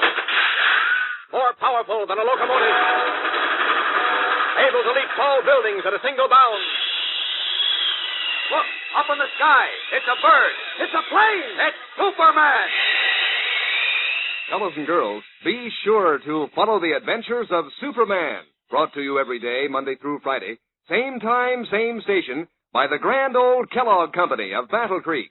And for other thrilling adventures of Superman, see your local newspaper. Superman is also a copyrighted feature appearing in Superman DC publications. Kellogg's Pep, the super delicious cereal, presents The Adventures of Superman. Faster than a speeding bullet. More powerful than a locomotive. Able to leap tall buildings at a single bound. Look, up in the sky. It's a bird. It's a plane. It's Superman. Leaving Clark Kent, whom he knows to be Superman, near death in a secret cellar, Henry Miller, the Nazi atom man, destroyed the Metropolis Stadium. He then phoned the mayor and threatened to destroy the rest of the great city that night. Miller boasted that Superman was dying and that he had eliminated his former ally, an international spy named Sidney. Editor Perry White, Jimmy Olsen, and private detective Candy Myers hurried to Sidney's deserted country house, where Candy finally discovered the secret concrete room under the garage where Kent was trapped. As we continue now, Candy and Jimmy kneel anxiously beside the unconscious Kent. Nearby lie the bodies of Sidney and his Japanese servant, Jito. Listen. Mr. Kent, say something. Mr. Kent doesn't answer. And look how white he is. Candy, he's dead. Take it easy, Jim. He is, I tell you. He golly. Take it easy, I said. Still alive. Well, he is. Yeah, but he's in bad shape. Needs a doctor. Where are we going to get one? We're way out in the country. I know. Look, run back to the house and get some water. Tell Mr. White to phone the nearest town and get a doctor out here. The police, too. Hurry up now. All right. Okay. Jim! Candy! Where are you? What the... What's this big hole in the floor? Olsen! Where did you pop up from? There's a room down there. We found Mr. Kent. What? Where? Go down these stairs. I've got to get some water. Good Godfrey. Candy, is he... He's alive. He is? Oh, thank heaven. What's the matter with him? I don't know. There are no marks on him. But look how thin he is. Like he's been starved. We've got to get a doctor. I told Jim to call one. I called the county police, and maybe they... who are those other two men on the floor? The fat one is Sidney. The little one is his servant, Jito. They're both done for. Well, they're black. They're charged. Yeah, but don't ask me what happened. The only thing I can figure out about this whole screw he set up is how Kent tipped us off. There's the phone to the house on the wall there, see? Yes, but never mind that now. We've got to do something for Kent. Well, as soon as Jim gets back... Oh, here he comes now. Here I am. Did he come too? No. Let's have that water. Yeah, okay, here. Yeah. Now, help me hold up his head, Mr. White. Yep. Oh, there. All right. Gosh, he's so thin. I can't imagine what happened to him. Come on now, Kent. Try to drink some of this, fella. I think he's coming to. Sure he is. Look, he's starting to sit up. Easy, Kent. Take it easy, boy. More water. But you hear that? He's all right. He's all right. Oh, thank heaven. Here you are, Kent. Drink it slowly. Oh, that's good. How do you feel now? What happened, Kent? I'll be all right. Just bring me more water and some food. Been starving almost a week. Jumping, Jemima. Jim, run back to the house and raid the icebox. Step on it. Okay. Oh, boy, am I... Candy. What about Miller? Did he... Don't try to talk yet. You're too weak. Oh, tell me. Miller said he's going to destroy Metropolis. Yeah, tonight. Tonight? No, forget it, Kent. Miller's bluffing. No, he's not bluffing. He has atomic power. Terrific atomic power. Now, wait a minute. Tell you he has, Chief. Look at Sidney there. And Jito. Miller finished them with it. On the level, Kent? Yes. And only I know the secret of his power. He wears a little box on his throat. An electronic converter. If I can get that converter, he'll be helpless. Oh, but I'm so weak. I almost died. Miller and Sidney figured out the one way I could be finished. What are you talking about, Kent? Oh, he's raving. He's out of his mind. Oh, I've got to get out of here before it's too late. Come on, help me out. Maybe the fresh air. Now, wait, Kent. No, don't argue, Chief. Help me. That's it. Get me outside. And then bring me food and more water. If I can get my strength back before tonight, we'll have a chance to save Metropolis. Wait, take it easy, Kent. If what you say is true, and Miller has atomic power... Oh, believe me, he has. Then the only one who can stop him is Superman. That's what I'm trying to tell you. Come on. Help me up the steps. Pausing only long enough for Kent to eat some food, our friends drive back to Metropolis. And a short time later, Kent, almost recovered, and Perry White are in the office of Inspector Henderson at police headquarters. Henderson is barking orders over the telephone. That's right, Donovan. I want every boat except the police launches out of the canal by 5 o'clock this afternoon. And I want big floodlights, plenty of them, lighting up every foot of the bank. You got that? Okay. Check with me later. Well, I'm taking every possible precaution, but I'm afraid it isn't enough. We can guard every foot of territory along the North Canal, the Metropolis River, and the reservoirs above the city. What about the Army, Inspector? Well, they're cooperating, Mr. White. But even so, it's almost a physical impossibility to cover all that territory. Why, he might be disguised as a soldier again, a laborer, even a woman. I'll know him. Only I see him in time. Big help you'll be, Kent. Kent, do you have any idea how close the Atom Man has to be to his target to demolish it? I don't know for a fact, Inspector, but from what I overheard him say, a couple of 100 yards is close enough. What? Oh, a couple of 100 yards. Right. I can't believe it. It's too fantastic. A human being able to generate atomic power? Oh, we're frightening ourselves with the boogeyman. We can't ignore the facts. Now, as I see it, we're face to face with oblivion tonight. Unless Superman can stop Miller. Well, how do you expect to get Superman? Just look him up in the phone book and give him a ring? I might not have to do that, Chief. What do you mean, Kent? I can't tell you now, but take my word for it. Oh, stop it. Stop it. There's no time for nonsense. Besides, Miller said Superman was dying. He was. But he's recovering rapidly. I don't know if he'll be strong enough by tonight to handle the Atom Man in the only way he can be handled, but he's certainly going to try. Oh, he is. And how do you know? Well, I know. How, Kent? Good heavens, man, if you can contact Superman. I think I can. Goodbye, Inspector. Goodbye, Kent. Goodbye, Chief. What are you shaking hands for? Well, this may be the last time you see me. What? Either Superman or the Atom Man will be finished tonight. Well, what's that got to do with you? You'd be surprised. Come on. Gravely, Clark Kent leaves Inspector Henderson and Perry White to begin a desperate search for the Atom Man and pit himself once more against the human monster in a final desperate bid for victory. We'll return in a moment for the exciting climax of today's episode. But first, your announcer. You know, gang, I'm sure you've had lots of prizes, but I'll bet none of them ever gave you as much fun as these swell new comic buttons you're all collecting from packages of Kellogg's Pep.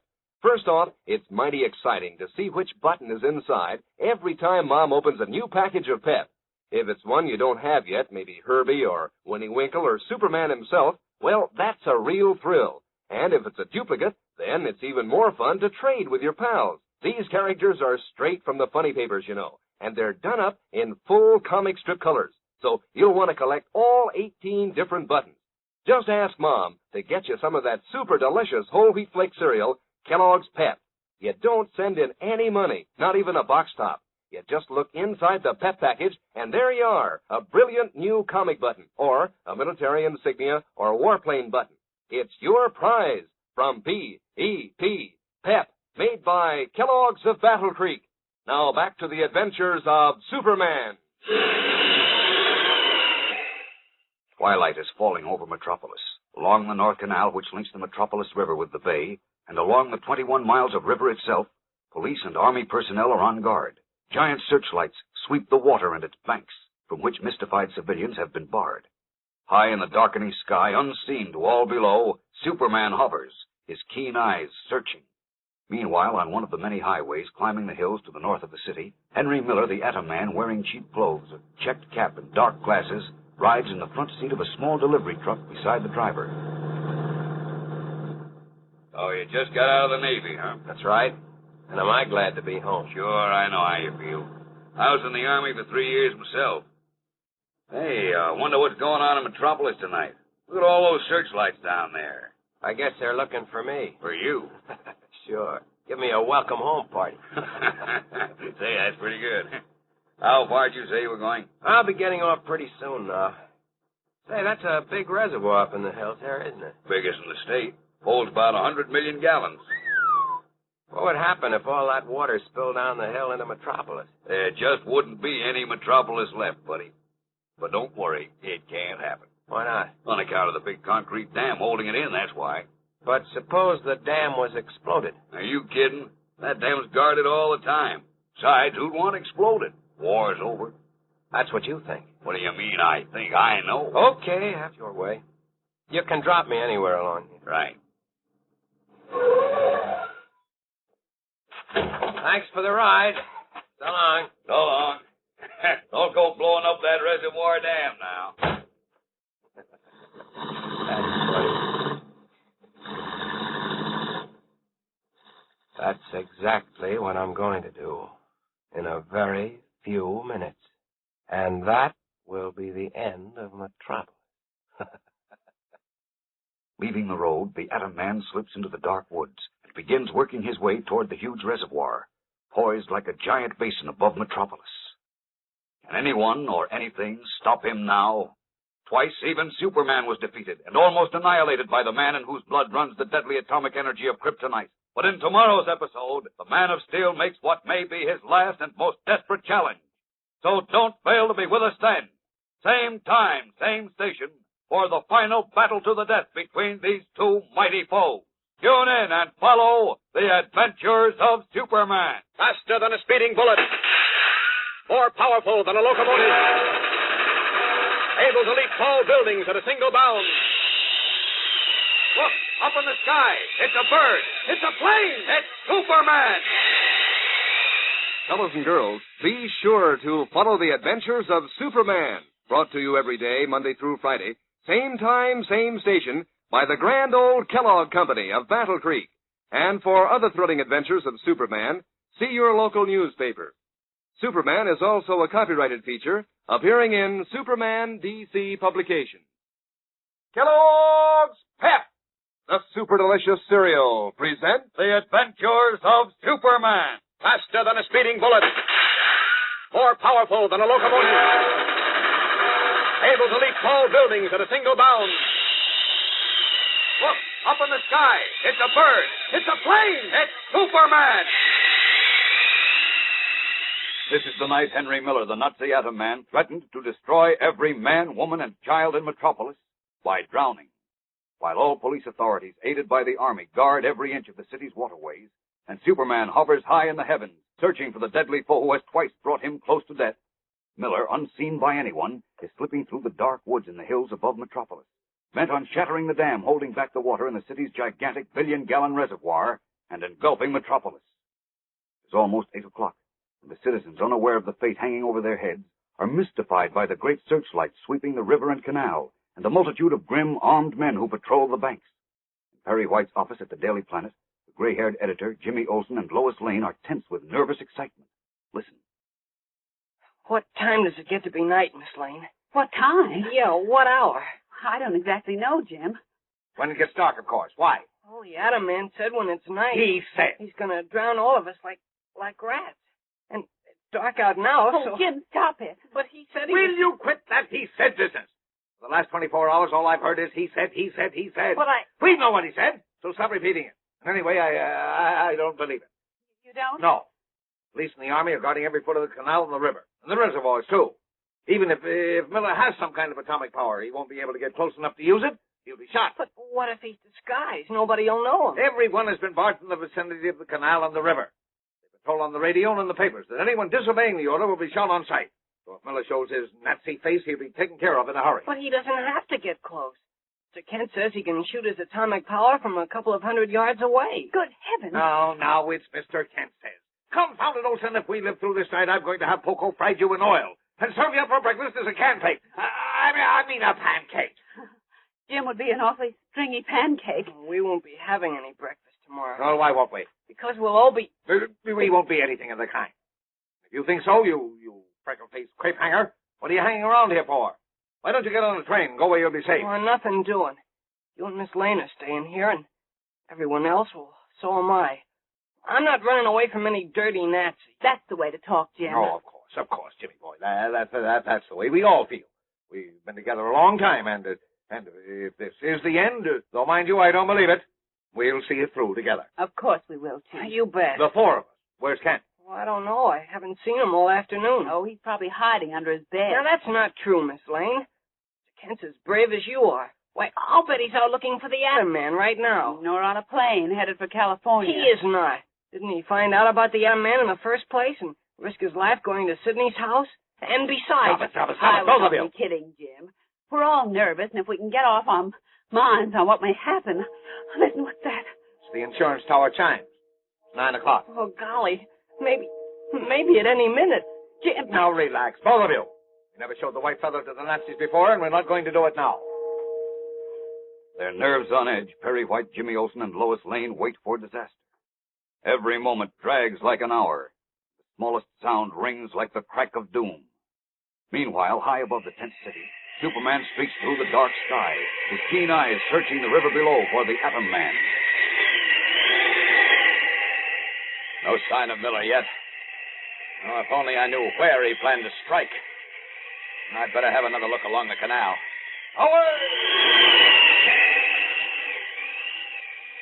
Oh, he's not here. Oh, where is he? Threatened to drown the city. So he must plan to blast the riverbanks or destroy the canal and let the sea pour in, or explode the reservoir system. But I haven't been able to spot him anywhere. Well, back along the river again. I must find him. Oh, there's still no sign. Wait. On that roof down there. A man! No! No, not Miller. Hook! Hook! Oh, where is he? If I can only take him by surprise and tear that converter off his throat. It controls his power. Then I can handle him. But I've got to do it before he lets loose with that deadly lightning. I've got to find him. Away! Wheeling and turning like some great fish, the Man of Steel resumes his patrol of the river and canal, widening his range to examine all routes nearby, then rocketing away to circle the series of reservoirs which descend in ever-widening lakes from the distant Blue Hills to the very doorstep of the city. But in order to patrol as much territory as possible, he narrows his range to 200 yards of each objective, and so he fails to see the Atom Man in dark clothes and cap, slipping stealthily from tree to tree through the black woods, still a half-mile from the giant reservoir which, protected by a great concrete dam, looms like a mammoth basin above the city. And as the Atom Man approaches on his deadly mission, two unsuspecting guards, Joe Mitchell and Ed Terrace, pause after completing a circular tour of the huge silvery reservoir lake. Seems quiet as ever around here, Joe. Why do you suppose we got orders to watch our shop tonight? Can't imagine, Ed. Something's up. Look at all them searchlights down there along the river and canal.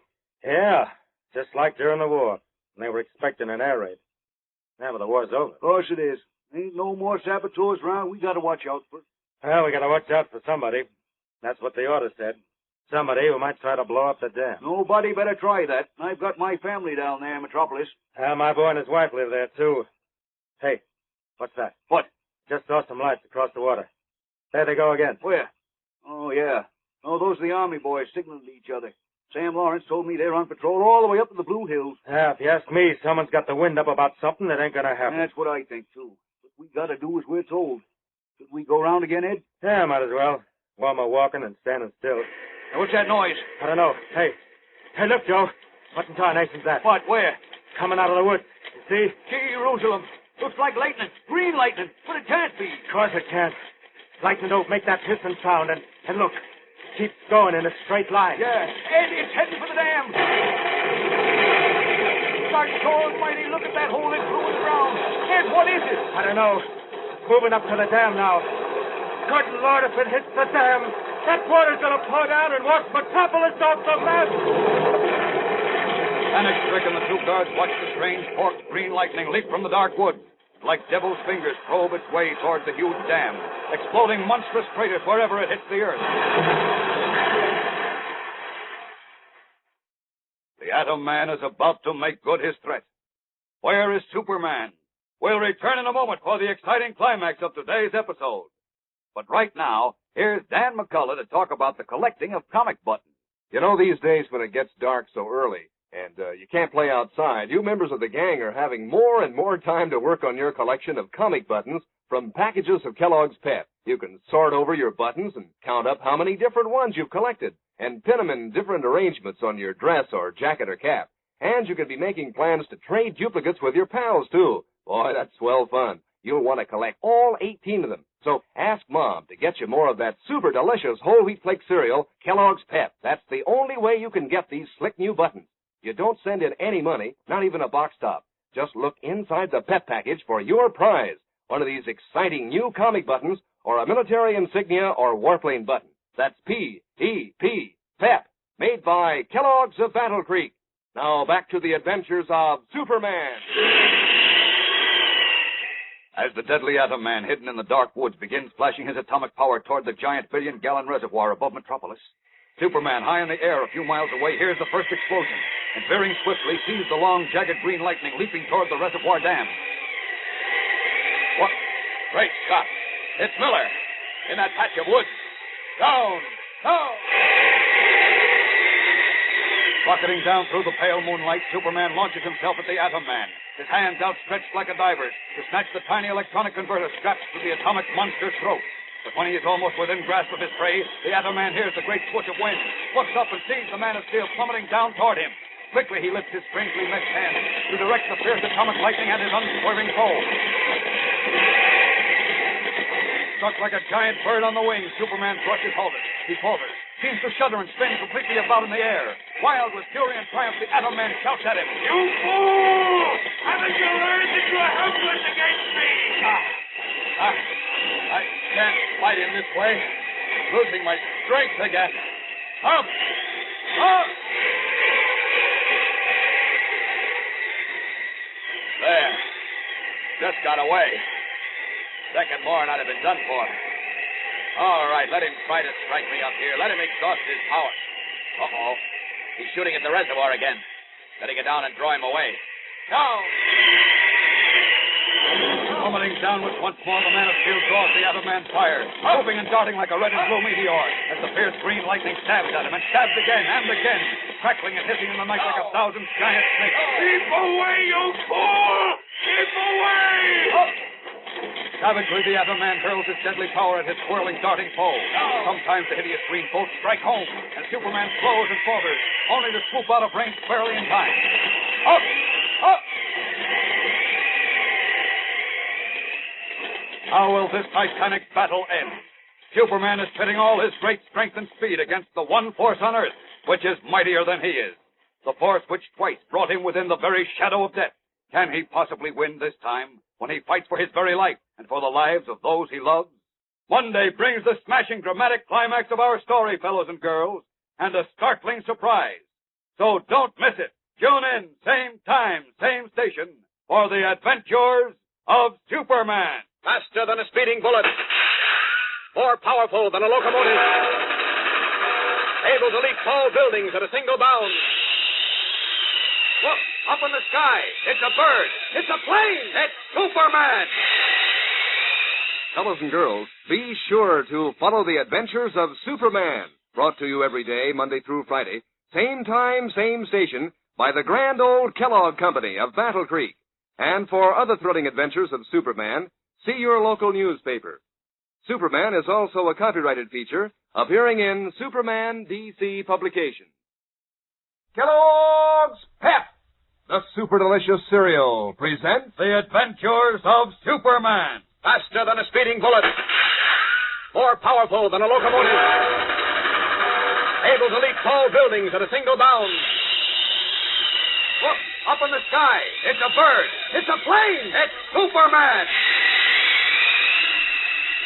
Boasting that he would destroy every man, woman, and child in Metropolis as his first step in avenging the defeat of Germany, Henry Miller, the fanatical young Nazi in whose veins flows the deadly kryptonite which enables him to generate atomic power, prepared to explode the dam guarding the great billion-gallon reservoir in the hills above the city. While the police and army guarded the river and canal, and Superman searched for him from the night skies, Miller, hidden in a dark patch of woods in the hills, attacked the reservoir. The first sparks of jagged green lightning which leaped from his weirdly gloved hands landed just short of the dam, plowing an enormous crater in the earth. From aloft, Superman heard the explosion and launched himself down through space at his deadly foe. As we continue now, a titanic battle is raging in the pale moonlight. Miller, the Atom Man, pointing his metal gloved hands aloft, sends fierce shafts of green lightning hissing and crackling at Superman, who wheels and spins and darts from them like some great bird, seeking an opportunity to flash in and rip the electronic converter from Miller's throat. Screaming like a maniac, Miller hurls bolt after bolt at the Man of Steel, watches him falter in midair like a wounded bird, and then barely swoop out of range. Come closer, I dare you! You're afraid of me! Superman is afraid of me! Gasping for breath, his mighty muscles weakened by the bombardment of atomic power, Superman clings to the top of a tall tree, regaining his last strength. But the Atom Man, whirling about, sees him and advances. his strange meshed hands outstretched.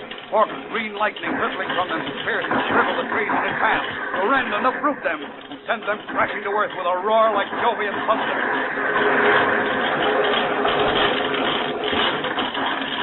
Now for you, Superman!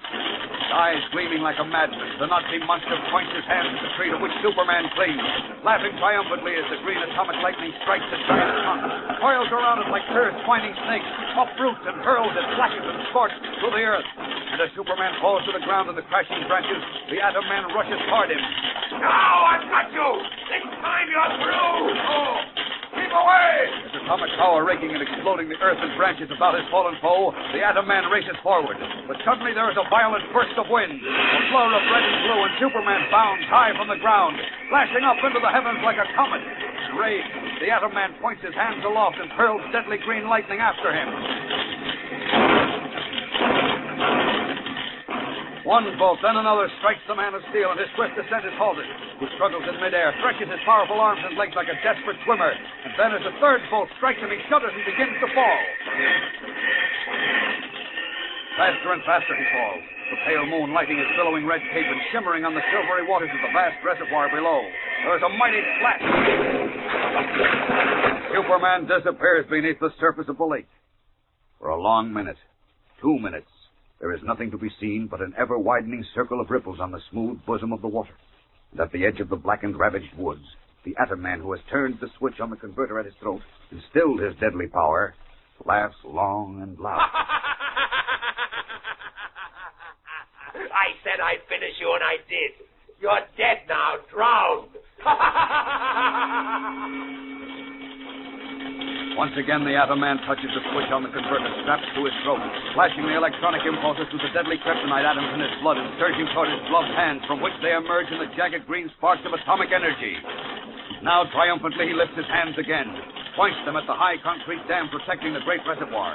The green lightning leaps, ever lengthening, and is almost at the dam when Superman flashes upwards from the deep waters of the reservoir, his costume and cape dripping, and rockets like a bullet at the Atom Man. Oh, you don't, Miller. You again! What does it take to kill you? More than you've got, my friend. You're crazy, you fool! I'll finish you now! Now! It's you who'll be finished tonight, Miller. Well, see? Stop this if you can!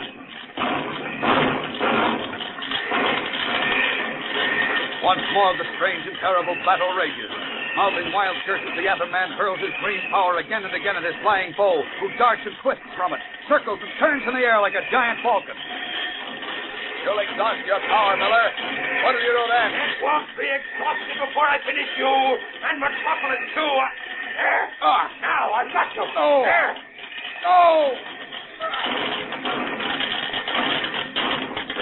Suddenly caught by a dozen bolts of atomic lightning, Superman cries out, stricken, tries to zoom away, falters, and thuds to earth 20 yards from where Miller stands. He lies there, groaning, trying desperately to rise as the Atom Man rushes toward him, his wild, gloating laugh ringing through the woods. Say your prayers, Superman. This is the end. I can't. As the Atom Man is almost upon him, Superman makes one final frenzied effort, rolls and clutches at a fallen tree, manages to throw it into the path of his murderous foe. And as the Atom Man lies stunned for a brief moment, the ghastly lightning pouring from his fingers and shattering the earth around him, Superman rises to his feet, his eyes bulging and red-rimmed, his costume stained and torn. Now's my chance. Now! Like a staggering giant, Superman reaches the Atom Man and pulls him into his arms. Up! Up! And away! High into the pale moonlight leaps the Man of Steel, the fiercely struggling Atom Man in his arms. 5,000 feet, 10,000 feet. I'll kill you! I'll kill you! I want that converter on your throat. No! No! I'll get it if I have to. Take your hands off my shoulders.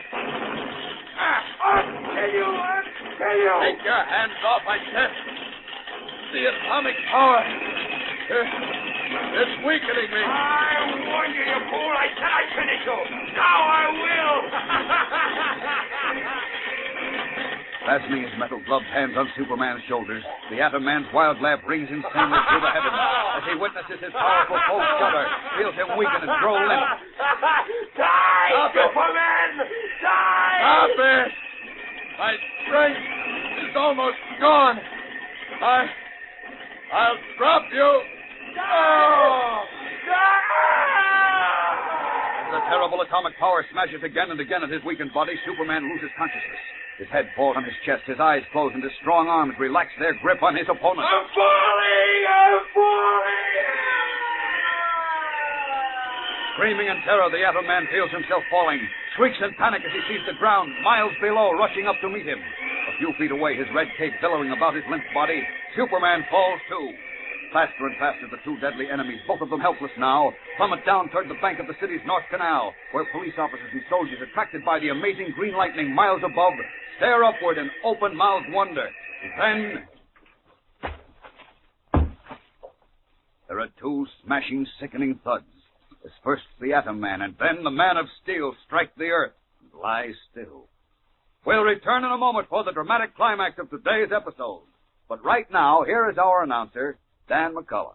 Say, wouldn't you feel mighty proud to be the first in your crowd to collect all 18 of those new comic buttons that come in packages of Kellogg's Pep? Why, you bet you would. They're pictures of your old funny paper favorites, you know, like Moon Mullins. And there's Smitty and Herbie and Smilin' Jack and Superman, of course. We couldn't leave him out. But you know, the best part is you don't have to send in any money to get these swell buttons, not even a box top. And you can't buy them anywhere. They come only as exclusive prizes in packages of Kellogg's Pep. So ask Mom to get you some of that super delicious whole wheat flake cereal tomorrow. Then see which prize you find inside. One of these exciting new comic buttons or a military insignia or warplane button. Remember, that's P-E-P, Pep, made by Kellogg's of Battle Creek. Now back to the adventures of Superman. Carrying the Atom Man high into the heavens, Superman lost consciousness when his deadly enemy tried to finish him with his atomic power, and both of them fell miles to earth, where they landed on the bank of the North Canal in Metropolis. Now, a few minutes later, Superman opens his eyes to see the anxious faces of Police Inspector Henderson and General Niles of the Army looking down at him. Oh. Hello. Hello, Inspector. Are you all right, Superman? Yes, I think so. No. Don't try to get up yet. No, I'm all right. Miller. The Atom Man. What about him? He's finished. Finished? Are you sure? No doubt about it. What's left of him is under the canvas over there. Oh, thank you. You saved Metropolis tonight, Superman. You certainly did, and I want to extend my thanks and the thanks of the Army. I'm General Niles, by the way. Thank you, sir. I didn't mean to let Miller die, but I carried him into the air to prevent him from exploding the dam. Then he tried to finish me. I lost consciousness. You did a wonderful job, a simply wonderful job. You've had a report of what happened at the reservoir. If it hadn't been for you, every man, woman, and child in Metropolis would be dead by now. We owe you more than we can ever repay. You don't owe me anything. I'm fighting for the same things you are. The end of tyranny and intolerance. Then I'll only say, thank heaven, that the worst threat America ever faced is over. I'll second that. Sorry, gentlemen, but the threat is far from over. What do you mean? It isn't? I mean that a terrible threat still remains. To me, to you, and to the entire world. Amazed, Inspector Henderson and General Niles stare at Superman. Henry Miller, the deadly Atom Man, is no more. So what can his conqueror mean? You who have followed this story closely may be able to guess what Superman means. Know why, at this very moment of his greatest triumph, his own life and the lives of all humanity are still in mortal danger. In tomorrow's episode, the Man of Steel explains and begins a new and thrilling adventure, which is even more exciting than the one from which he has just emerged. So don't fail to be with us tomorrow, same time, same station, for the beginning of one of the most exciting stories in all the adventures of Superman. Faster than a speeding bullet. More powerful than a locomotive. Able to leap tall buildings at a single bound. Look, up in the sky. It's a bird. It's a plane. It's Superman. Fellows and girls, be sure to follow the adventures of Superman, brought to you every day, Monday through Friday, same time, same station, by the grand old Kellogg Company of Battle Creek. And for other thrilling adventures of Superman, see your local newspaper. Superman is also a copyrighted feature appearing in Superman DC Publications.